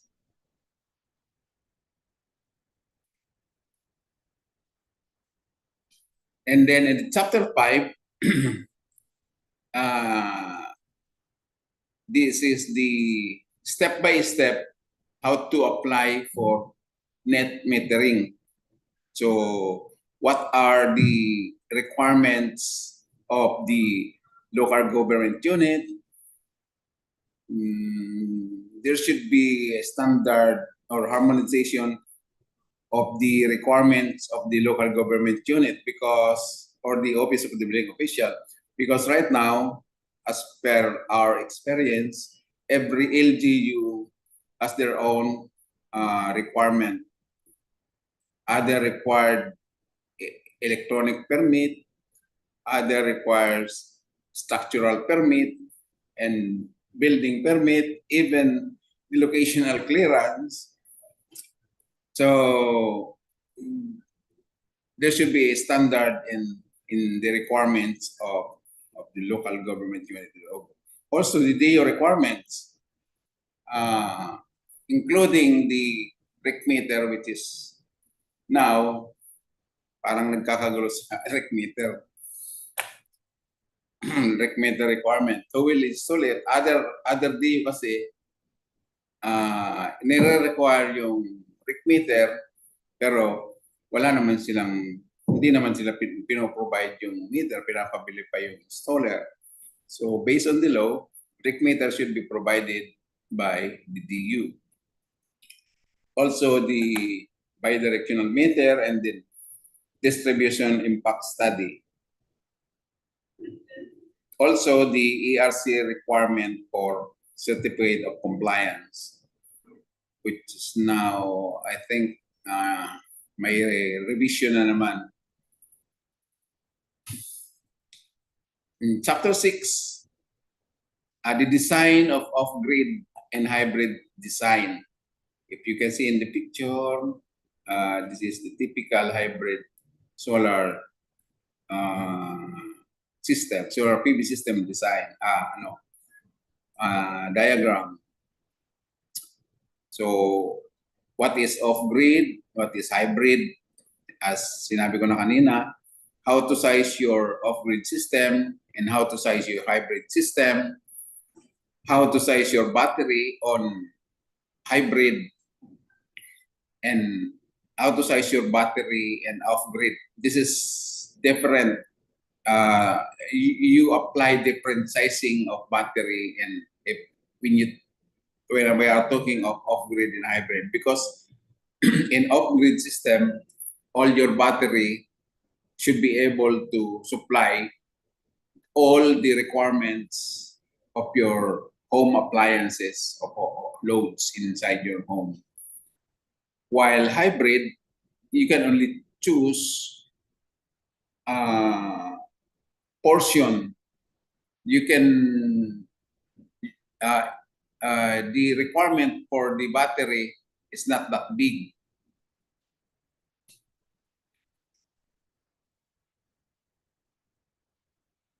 And then how to size the lead acid batteries, which is lead acid battery depth of discharge is only 50% of the total capacity of the battery, how to size that. And then the LiPo for Powerwall battery, how to size that. And lithium ion stackable battery. And then now, may mga bagong battery ngayon, which is the ASS, the energy storage system, which is already equipped with its own inverter in a package. So this is also discussed. How to size your off-grid inverter. And we know that inverter should be sized based on the maximum requirement, load requirement of your client. The inverter should be sized on the power requirement. And then how to configure the hybrid inverters. There are so many configuration of the hybrid inverters, like you can configure it, the time of use, when do you want your battery to dispatch the power, when do you want your battery to charge, and then what is the priority of your inverter, is it load priority or battery priority? So there are so many configurations of the hybrid inverter. And then also the online monitoring of the inverters. So installation of, this is already chapter 6. In chapter 7, the installation standard. This is chapter 7. How, based on the standard, how to install your solar panel, how to install your inverters, installation of circuit breakers and panel boards, and then what are the approved wiring method on the solar PV system, best practices for cable termination. So in our company, we avoid to use the compression type or the mechanical type terminal lugs, because occasionally it become loose. It will be the source of lost contact and then the overheating of the cable. So we recommend to use the crimp type terminal lugs for the solar PV system, because in my analysis, the wire of the that with a solar PV source, the current is intermittent. It changes every second. That's why the wire expand and compress because of the current, which is very intermittent. That's why the crimp type is advisable to use. And then the interconnection to the grid. Also the battery installation, where to install your battery, the best location, and then the discuss also is the how to connect the batteries in parallel or in series connection. So if you are using a lead acid battery, which is 12 volts normally, and then your inverter is normally 48 volts, so you will connect the battery in series, and then maybe in parallel if you need more storage. Also the battery protection, the of course the circuit breakers, how to install it. And chapter 7, standard installation guide. So based on the requirements of the occupational safety and health standards, we have that. Also the risk associated with PV installation, the use of when you are installing on the roof that is working on heights. So that is one risk in PV installation. How about the PPEs to use? So in the picture at the right, that is our one of our projects. You can see that we have a complete PPEs of the installers. Also safety procedures and PV installation, the proper tools and equipment needed. So like the crimper of the installation of the MC4 connectors, that is very critical one. If you do not use the proper tools in the crimping of the of the pins of the MC4 connectors, it will be a source of lost connection. Now, and chapter 8, the energization of the system, basic or the commissioning of the testing and commissioning of the system before you operate the system. What are the tests before initial energization needed?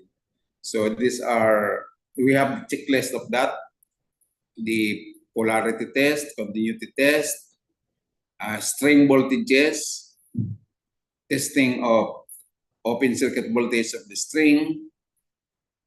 If you are using a optimizer, so you have the different result in testing the open circuit voltage. And then the very important one is the insulation test or insulation resistance test, IR. And then steps in the initialization of the system. You after the testing, before initialization, then the startup. how to switch on the DC switch, which one will be switched first, the AC or the DC, and then switching on the inverters, configuration of the inverters, and then the online monitoring. So I said that the presentation is only very short, just is only the preview of our technical manual. So that's all. Thank you very much. Thank you so much, Engineer Amando Lanusa. That was really informative session about PV solar installation. Now we are opening our Q&A session for everyone, for them to drop their questions or clarifications in our chat box. So we have some questions already in our chat box. First from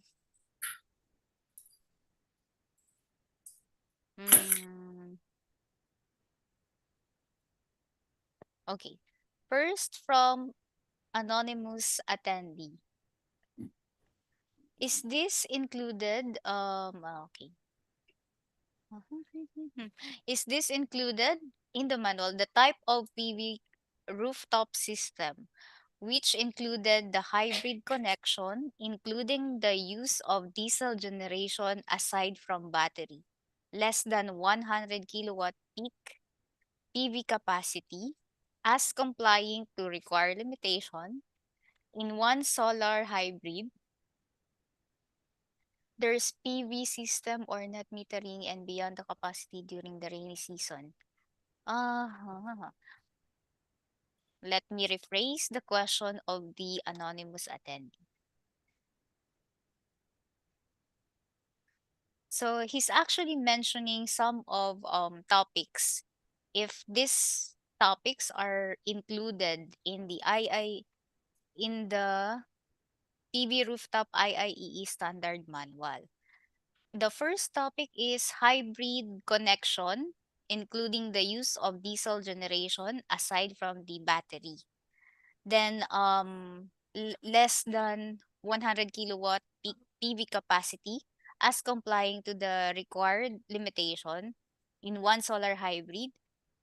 There's PV system or net metering and beyond that capacity during the rainy season. Sorry, it's been a long question and I believe the anonymous attendee can rephrase the question. Okay, I can answer that partially. Partially, sorry. First is the hybrid system, or the use of genset to be interconnected with the, I believe the hybrid system, the hybrid inverters. In some hybrid inverters, there's a terminal for the connection to the generator. So, but it's just in the manual, it's just discussed that the hybrid system can be interconnected with other source of energy or power. That's only it. And then the second question about the limitation of the net metering on 100 kilowatt peak only. But now, in the revised net metering rules, there's also, you can also apply for net metering, which they call it the distributed energy resource, the DER. But we rather not apply because the rules on that is that they will only purchase or pay 30% of your exported power. So if your exported power is 100 kilowatt hour, they will only pay you the 30% of that, and then the cost of the of the exported power as only 70% of the blended generation. So, halos wala rin. Kasi mas marami pang kita yung DU eh. Kasi halimbawa, nag-export ka ng 100 kilowatt hour, sabi ko na nga. And then 30% of that, 30 lang yung babayaran nila sa iyo. At the 70% of blended generation cost. And then, yung 70% nung in-export mo, sa kanila na yon. Gagamitin nyo ng iba o ipagbibili nila sa other clients at their standard rate. So, pastubo pa sila yung mga DU. That's it. Thank you, Sir Aman. So another question that I personally find it also a good question. Hi, Engineer Aman. Does power quality analysis, monitoring, or power quality monitoring included in the testing before and after? As we all know, there is harmonics contribution of inverters. If the harmonics exceeds the standards, how are we going to deal with the client? Okay. Number one, most of our inverters, the harmonic contribution to the system or to the grid is less. They claim it less than 4%. So most of the inverters, when you deal with DU, there's no question on the harmonics of the inverters. But in other areas where there are really very high harmonics, especially in the industrial areas, normally there's a even without the solar, there's already a very high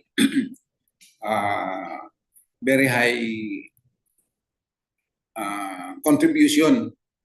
So when it comes to solar PVC, normally it is negligible or past the required standard for the harmonic contribution of the inverters.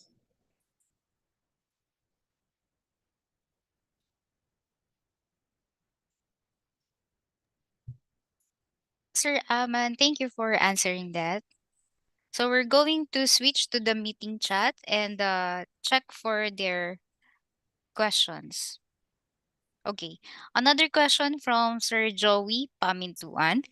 Protection of highly exposed solar panel against damages by foreign objects, especially during typhoon. I guess he's asking for any protection of highly exposed solar panel against damages by foreign objects, especially during typhoon. Oh, palagay ko kanya-kanyang discount na lang yan.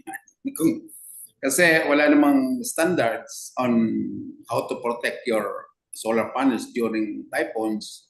In our company, we seek for a insurance company for the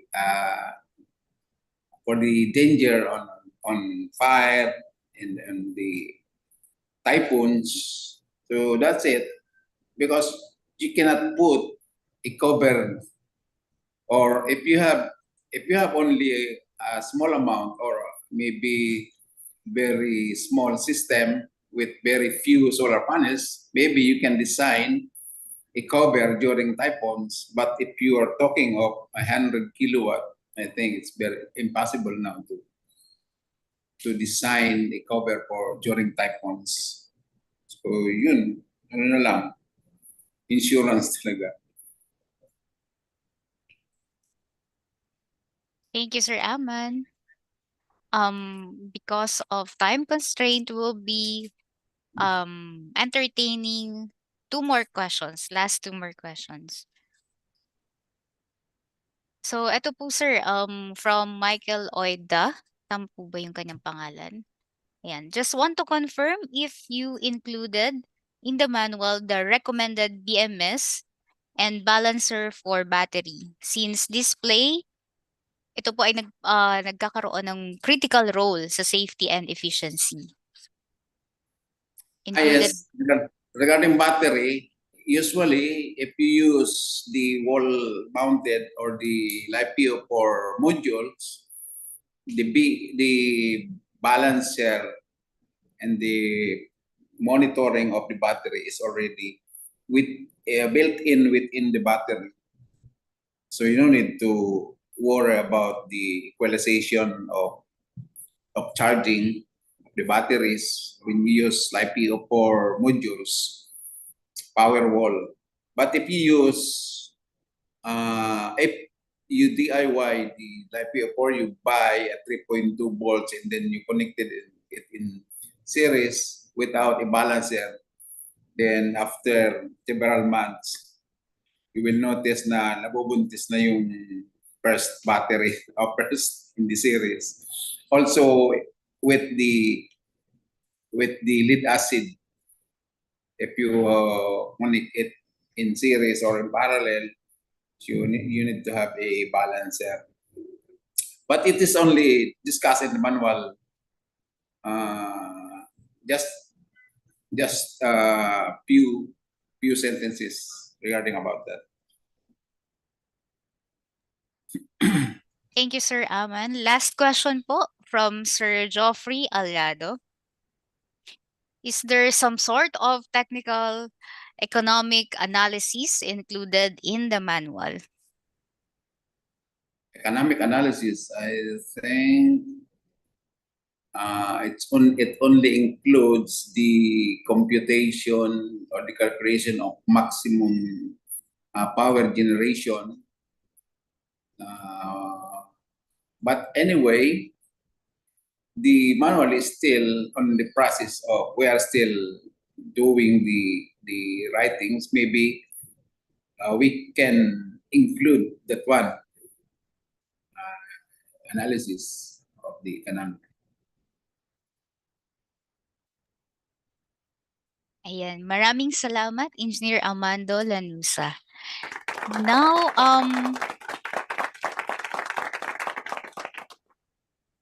let's now proceed to the presentation of Certificate of Appreciation to our guest speakers.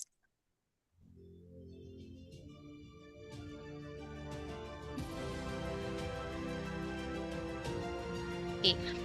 In recognition of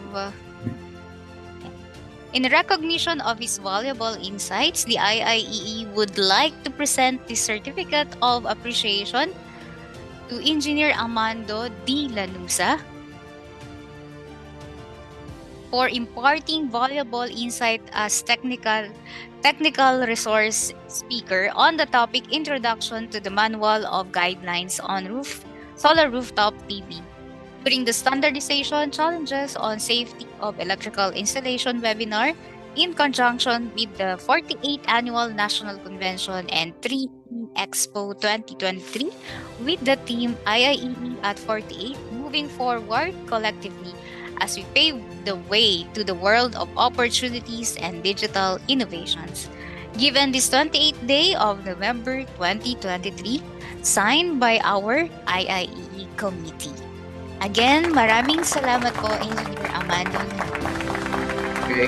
On behalf of Standard Committee, also we acknowledge the contribution of our chairman, Rodrigo Choa, and other members, which are also valuable. Thank you for their valuable contribution.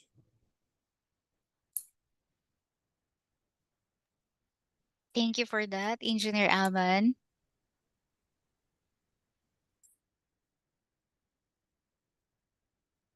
Okay, so to mark the end of this event, let us have Engineer Conrado C. Binondo professional electrical engineer, for the closing remarks. He is the chairman of the Standards Committee. Let's give him a very warm round of applause.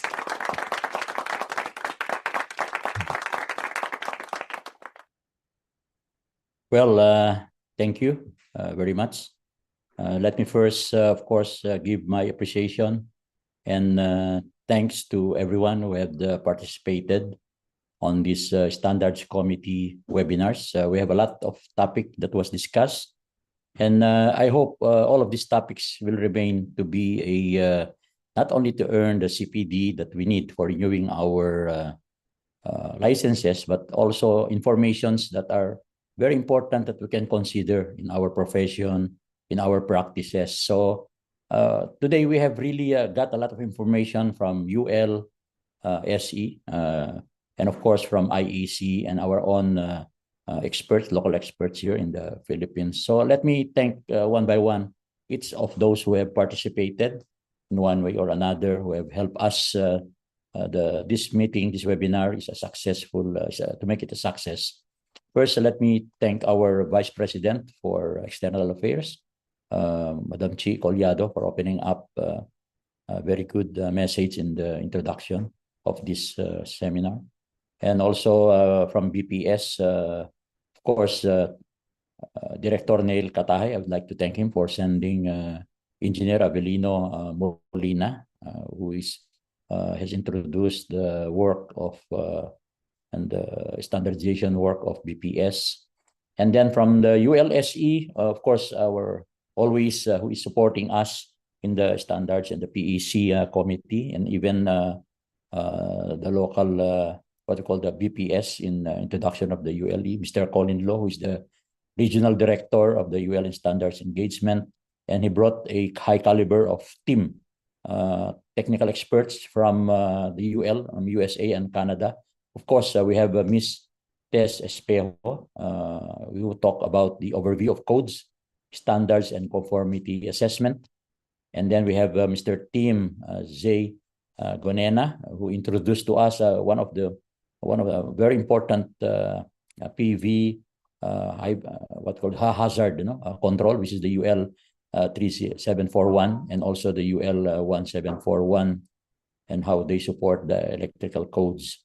Then we have Ms. Dennis Durant, who talk about data science. It's an important subject and topic, and how to gather data to support standardization works. Of course, in the US is the code making panel. They are using this as the basis of revision, and I hope that we can use this also in our in the revision of our codes, and of course in our standardization work in the standards committee. Then we have here from Europe, we brought Mr. Jacques Perronnet, who is the chairman of the IEC Technical Committee 64, talking about IEC 60364, the part 7712. This is the standards on electrical safety of PV installation. And from our very own experts here, we have Engineer Marites Arpangilinan, who has introduced our manual for the low voltage insulation coordination. We have Engineer Junicio Jun Bakujo, who have talked and introduced the manual on the protection against electrical shock.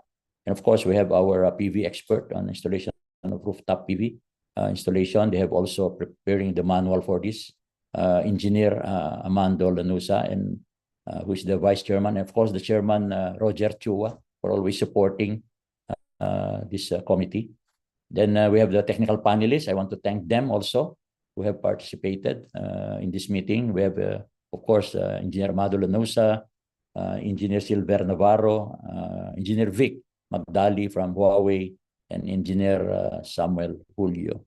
We will not forget our sponsors, who in one way or another have also supported us in this activity.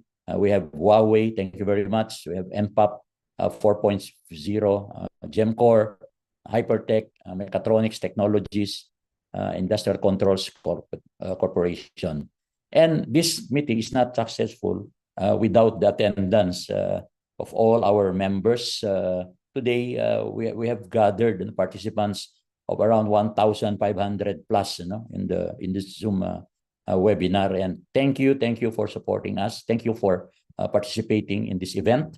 And I hope everyone will support also our programs and our technical seminars that will be presented on the succeeding days of our annual national convention. We will not forget, of course, the one and only the MC that have been moderating since this morning, hard worker. Ngayon pa lang natin siya nakilala. Engineer Charlene Borja, thank you very much, of course, for joining us, for supporting us. Truly, you have done well a lot. You are new in this committee, standards committee. And of course, I want to thank your colleague from Meralco, Engineer Casey Briones, who has brought you in this program. And we'll not also forget our IIEE training staffs, Engineer Argent Pangkaliwangan, and Warren Fajardo, and all the remaining technical staff.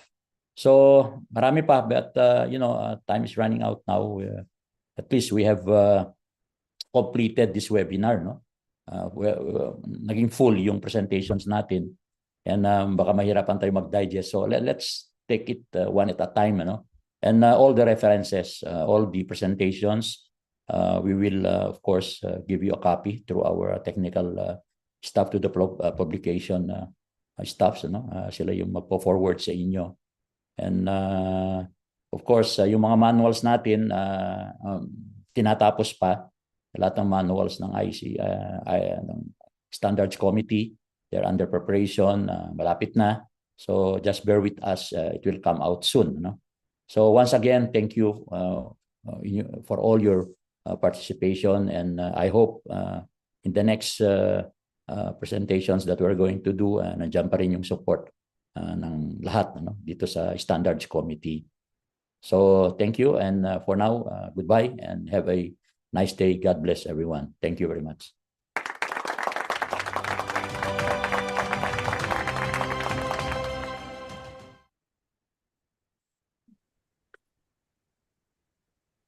Maraming salamat, Engineer Conrado Binondo.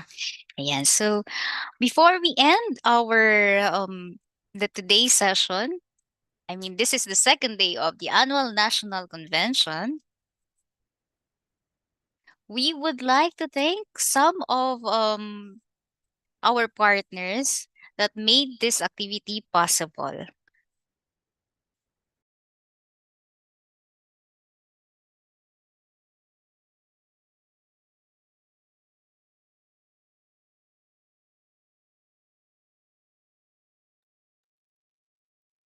Engineer Charlene?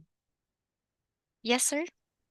Yes, for a while, I would like to recognize here with us Engineer Chul Lopez. He's with us here, who is our advisor for the Standards Committee.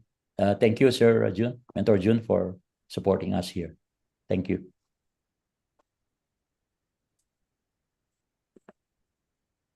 Thank you so much, Engineer June Lopez.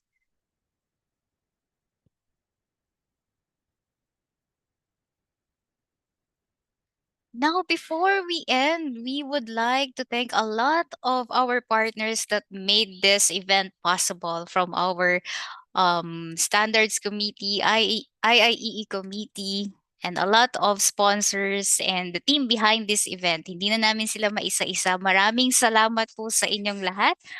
At napakaganda ng araw na ito. Pangalawang araw pa lang ito ng ating National Convention, Annual National Convention. But before tayo maghiwa-hiwalay at naway magkita-kita sa third day ng Annual National Convention, ito na po yung ating major raffle for this program na pinakahihintay ng ating mga attendees. Ayan, they keep on typing IIE again. Okay, so I guess we are ready to spin the wheel for our major prize. By the way, our major prize for this raffle ay ang PEC2. Ayan. So, sino kaya ang ating lucky winner? So, in 3, 2, 1, spin the wheel.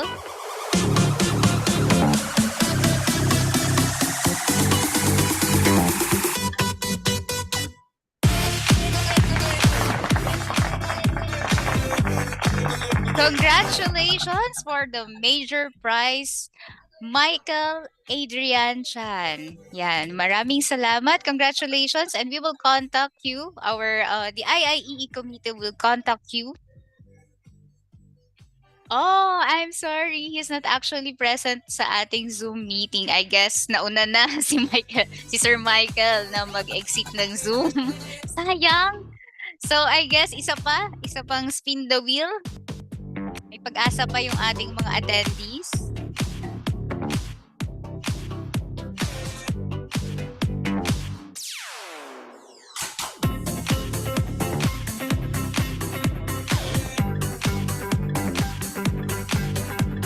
Yan, reminder lang, dapat nandito sa Zoom meeting natin ang lahat.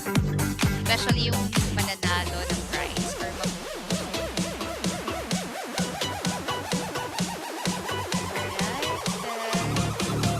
wheel is spinning at ang ating grand prize winner ay nako, kilala ko to. Ryan Batan. Congratulations, my friend. Nanalo ka ng PEC. Pwede mo ko i-contact. Congrats. Nandito ba siya? The partner, congrats. May PEC 2 ka na. The IIEE committee will contact you regarding the prize. Ayan. So, I guess this ends our day 2 ng ating annual national convention ng IIEE. So, maraming salamat. Before we end, we have to present the certificate of appreciation to our technical panelists and the other guests in today's activity. Okay, first, the IIEE would like to present the certificate of appreciation to Engineer Amando Lanusa. I guess for the technical panel. Okay. Engineer Amando Lanusa, Engineer Silverio Navarro, Engineer Vic Chris Magdali, and lastly, Engineer Samuel Julio, for imparting valuable insights as technical panelists during the standardization challenges on safety of electrical installation webinar in conjunction with the 48th National Convention and 3E Expo 2023 with the theme IIEE at 48, moving forward collectively as we pave the way to the world of opportunities and digital innovations. Given this 28th day of November 2023, signed by our IIEE committee. Yan, maraming salamat po and congratulations.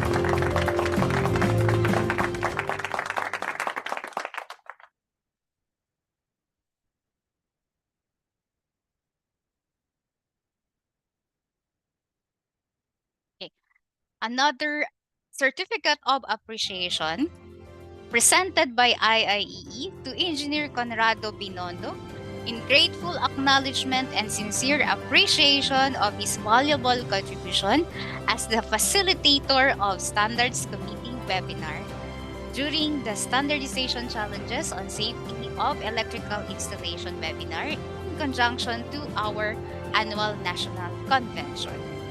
Given this 28th day of November 2018, signed by the IIEE committee. Sir Conrado, maraming salamat po. Very much. Thank you.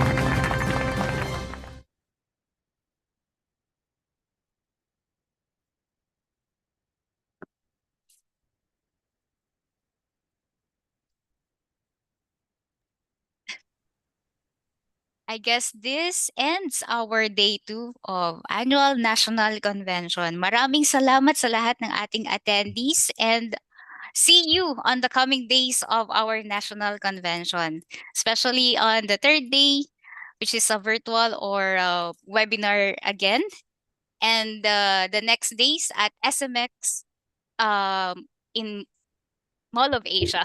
Again, this is your host, Engineer Charlene Borja. Maraming salamat po talaga sa inyo at see you.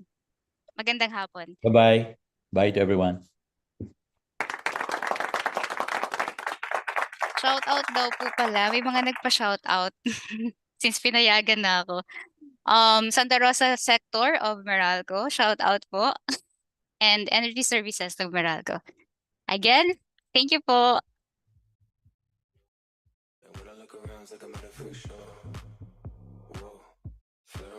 She took my soul. Whoa. And she don't let me go like a leaf, so. And she don't wanna wait till we get home, so we could do it here at the disco. 2 white girls to the blue, she fill them up. 2 white lines of the pure, she live it up. Flaunt that ass in my face, I fill it up. Don't talk much, but that one look's good enough. Goddamn. To the break of the dawn, she give it up. Glued to the way she behaves, so venomous. Move like a snake in her lips, so venomous. Go ahead, pick up the pace like whoa. Wanna see what you could take right now. Sit it all up on my face like whoa. Letting me know what it tastes like. Working that pole till the break like whoa. Wanna go back to your place right now, but I can tell you don't wanna wait that long, so we could do it here at the disco. Goddamn. Yeah. Goddamn. And she don't let me go like I live so. Goddamn. Yeah. Goddamn. She my legs to the old legs tic-tac-toe. Whoa. And when I look around, it's like I'm at a freak show. Whoa. I fed her with a freak and she took my soul. Whoa. And she don't let me go like a leaf so. And she don't wanna wait till we get home, so we could do it here at the disco. She work in Miami, but she grew up in Colombia. She work in Atlanta, but she flying in Fanola. She in Balasana, downward dog, but this ain't yoga, no. Bend it over, for a young high roller. Popping that bag and it's real, telling me to feel how I feel and it feels like whoa. Get a whole room, turn the headers. Little queen came with friends and the friends like whoa. Filling my cup full of gin. Wanna try and take me to sing, giving it like whoa. We could drive back to the crib, so we could do it here at the disco. Goddamn. Yeah. Goddamn. And she don't let me go like I live so. Goddamn. Yeah. Goddamn. She my legs to the old legs tic-tac-toe. Whoa. And when I look around, it's like I'm at a freak show. Whoa. I fed her with a freak and she took my soul. Whoa. And she don't let me go like a leaf so. And she don't wanna wait till we get home, so we could do it here at the disco.